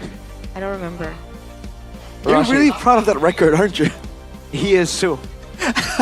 Dude, Listen. that clip was so funny. Listen. Yeah, that In clip. Indo, That there's clip a was like chance to drag. actually beat it because you have 9 teams. In the Philippines, there are only 8 teams. So he what went was his 0-14. record? 0-14. Ah. We can go 0-16, Navi. Please, don't break my boy's record. Are you gonna quote that legendary moment where Navi is gonna change history? I will. They just gotta make it there, Arashi. I prepared lines. Oh. Shattering. They haven't just broken Kaisam Yves, they shattered the M4 line from the Blacklist Echo. Oh man, Navi. I can't wait. Yeah, man, there's so many interesting matches tomorrow, man, honestly. I'm excited to see the schedule because I don't remember. Yeah, and I usually work Fridays to Saturdays. man. This is one of the rare occasions I'm working both Saturdays and Sundays. Oh so- man, those. You got 2 3-day matches. Worth it. Totally worth it. Value, dude. Value. That's what Value, dude. a man from NA would say. I think his name is Zane. Plays MOBAs. Or maybe it could be Kimchi Man. Is that why his name is Boba Zane? Dude. You need to stop. Are you actually joking, right? No. Oh my. No way. Dude, Because this he is. plays MOBAs. You've Is his been name here- Zane? No, What's his real is- name? I don't know. Can I dox him? Yeah, I feel like that's Oh, I not a good don't know. idea. Yeah, I don't think I can dox him. But Then we just call say him- yes or no. No, it's not his name, no. So where did the Zane come from? MOBA Zane is like you're a MOBA. Is he kind of zany, you know? Yeah. Is that the idea? Yeah, let me search up my. Wow. So, Zane means okay, it doesn't make sense, but yeah, he's a MOBA. Zane. He The plays Zane MOBAs. in the MOBA world. Yeah. I'm surprised you never. Are you serious? I just You- realized, dude. It's I'm not been joking. a whole Like 2 years? 2 years 4 at years? least. almost 4 years. Someone clip this and send it to MOBA Zane. He's probably like, no, MOBA is not because I play MOBA. He's gonna troll you or something, you know? He's gonna pull a That sounds like something he would Black do. Mirror episode, season 7. Right. No. Just starts fiddling with a gadget. Pretty smart name. Someone in the chat says his name is Joselito Zane Mendez. No, it's not. Who the heck is that? I know what his name is. No, it's not Joselito Zane Mendez, brother. But nice try. That's a good bait. That sounds like a combination I of would've like believed it. multiple people, bro. I would have believed it. I think, yeah. But, you know, it looks like we are going to the back rooms with Alyssa and BTR. Let's check out who she's talking to. Thank you, Caster. Kembali lagi bersama Alisa. Dan pastinya kalau sudah di backstage, kita akan masuk ke loser interview yang sayang sekali. Seperti yang kita tahu, Bigetron menjadi satu-satunya tim yang bisa mengalahkan RRQ. Namun hari ini RRQ dapat mengalahkan Bigetron. Dan sudah bersama Alisa di sini. Hello, Coach. Hello. Coach E2 Max. So, Coach, how are you feeling about looking at the gameplay previously? 2 versus 1 for RRQ. Just normal. I mean, it's sad. Actually, we can win almost the series, right? But it's normal. We just need to be mentally strong. We still have a lot of games moving forward. So we just keep going. Oke, Coach itu Max melihat ini adalah suatu yang normal karena sebenarnya win rate dari Bigetron sendiri masih sangat tinggi dan kalah menang itu biasa. But Coach, looking at the using the Masha, was not expected to be banned in 3 games in a row. This is one of the key to beat the RRQ. So, how do you see this? We expect actually that they will ban Masha. We don't practice it so much in the scrims since we know that they don't want to fight cheese strat against us, so they might bring it to normal drop, and we expect actually. Jadi sudah di-expect sebenarnya bahwa ini akan di-ban dan ini menjadi salah satu yang RRQ lihat bisa menjadi kemenangan Bigetron dalam melawan RRQ. Namun saat ini memang di-ban pada akhirnya. Namun looking at the winning lineup actually, in the leg 1 you're using Finn to beat RRQ, to win against RRQ. But looking at the leg 2, you brought up again Light to play. Is it you try to make the gameplay unreadable by your... Actually, we also expect that they might change their player also, and moving forward, as long, I mean, you don't want to use same player right in the regular season for you to see who's more capable in each of every teams. That's why if we can try play different players from different team, we're doing that. Oke, mungkin dengan adanya perbedaan player yang dimainkan ini juga akan memperlihatkan adanya gameplay yang baru juga, dan sebenarnya coach mengexpect bahwa tim lawan juga mengeluarkan mungkin player-player yang barunya. But previously in the RRQ interview, RRQ said earlier that RRQ often felt like they were invited to team fights. Was that really your winning condition, or it was you're wrong in executing the plan? What game? Full series? Yeah. Actually, on the game 3, our winning condition is different because their hero composition is for team fight actually, but we can maximize the mobility of our heroes.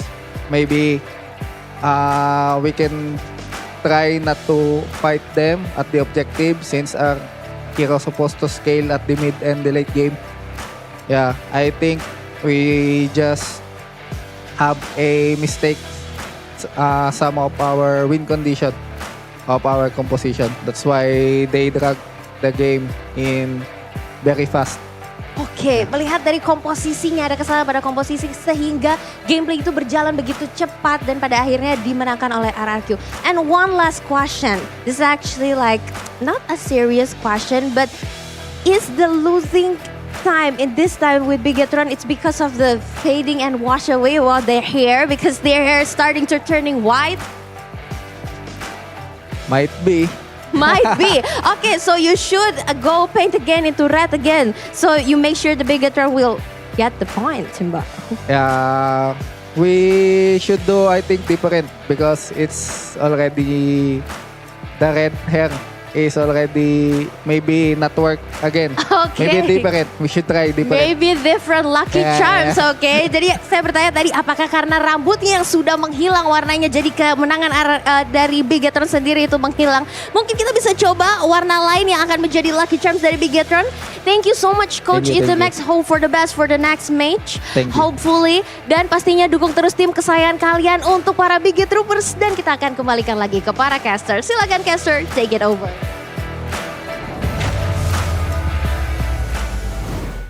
Thank you so much for that interview, Alyssa, with Coach Etomax. Etomax. What did we learn from that interview, boys? Well, we learned that they weren't able to fulfill a lot of their win conditions, you know.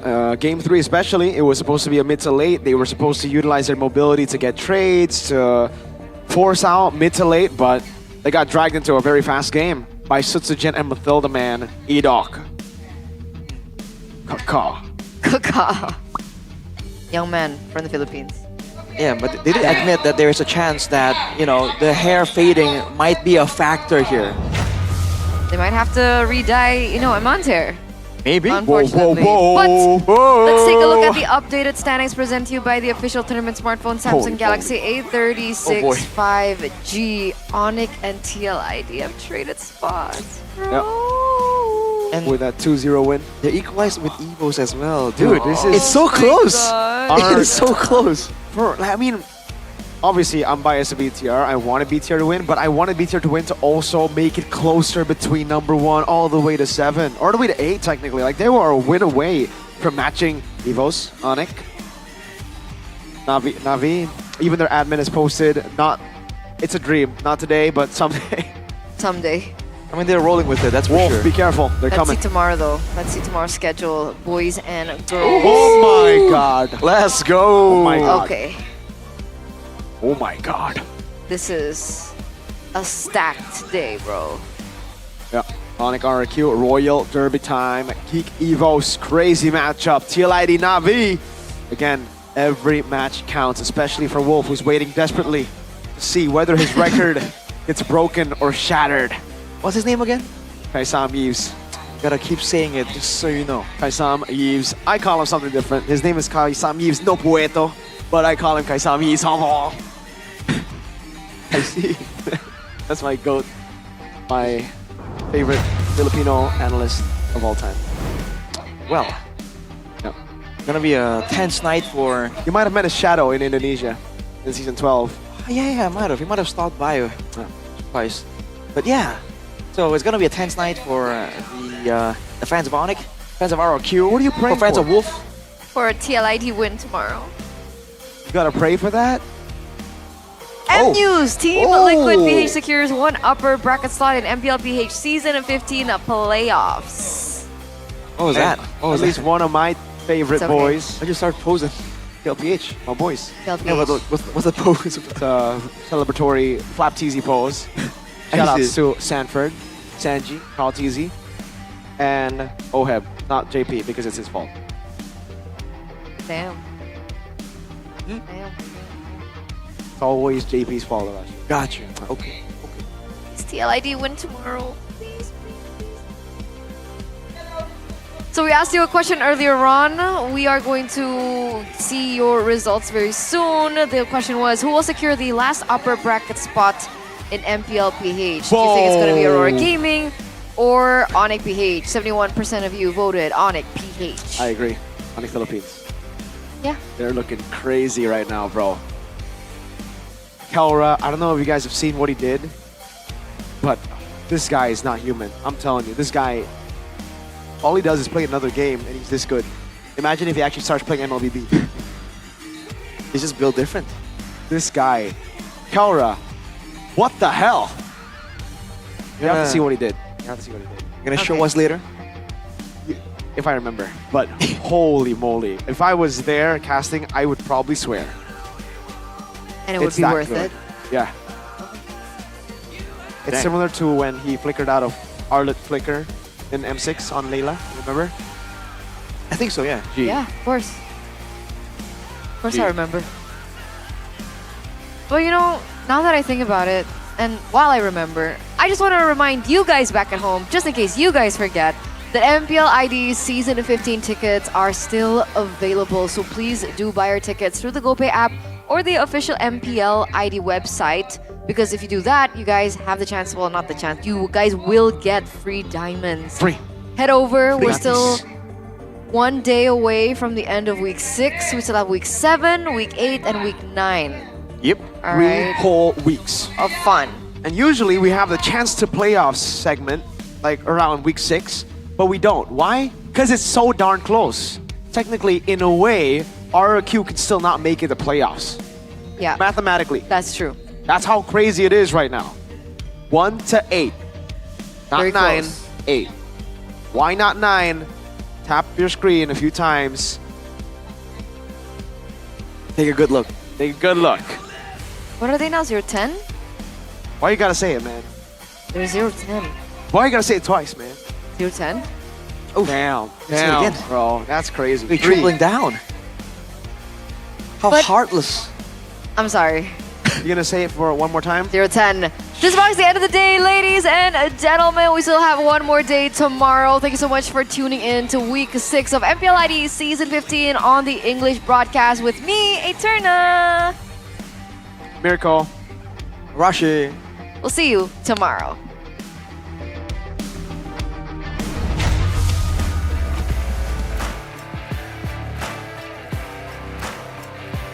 Betapa sengitnya pertarungan di hari yang kedua, minggu yang ke-6 di MPL Indonesia Season 15.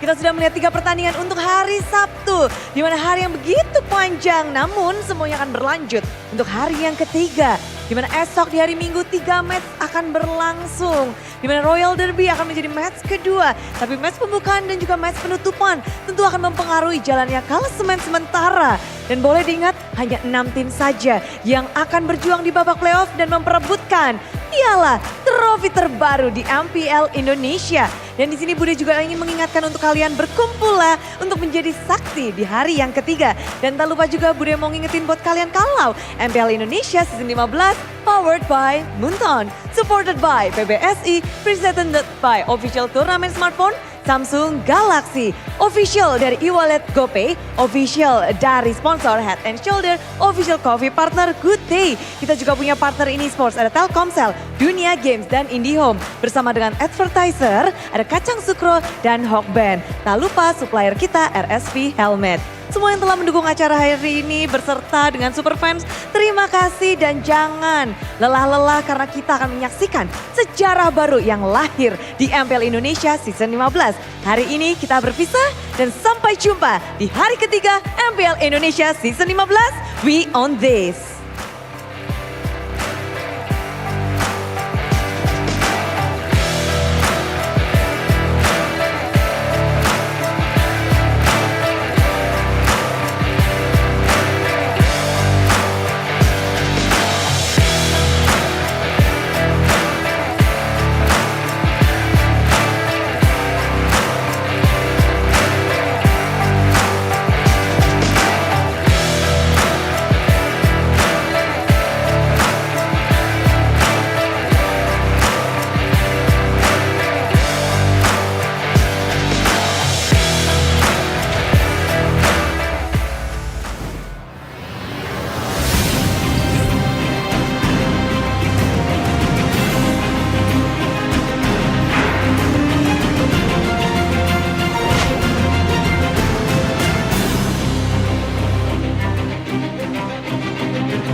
dan terus berlari, terus ke arah puncak tertinggi. Ku takkan berhenti, hanya sampai di sini. Kemenangan abadi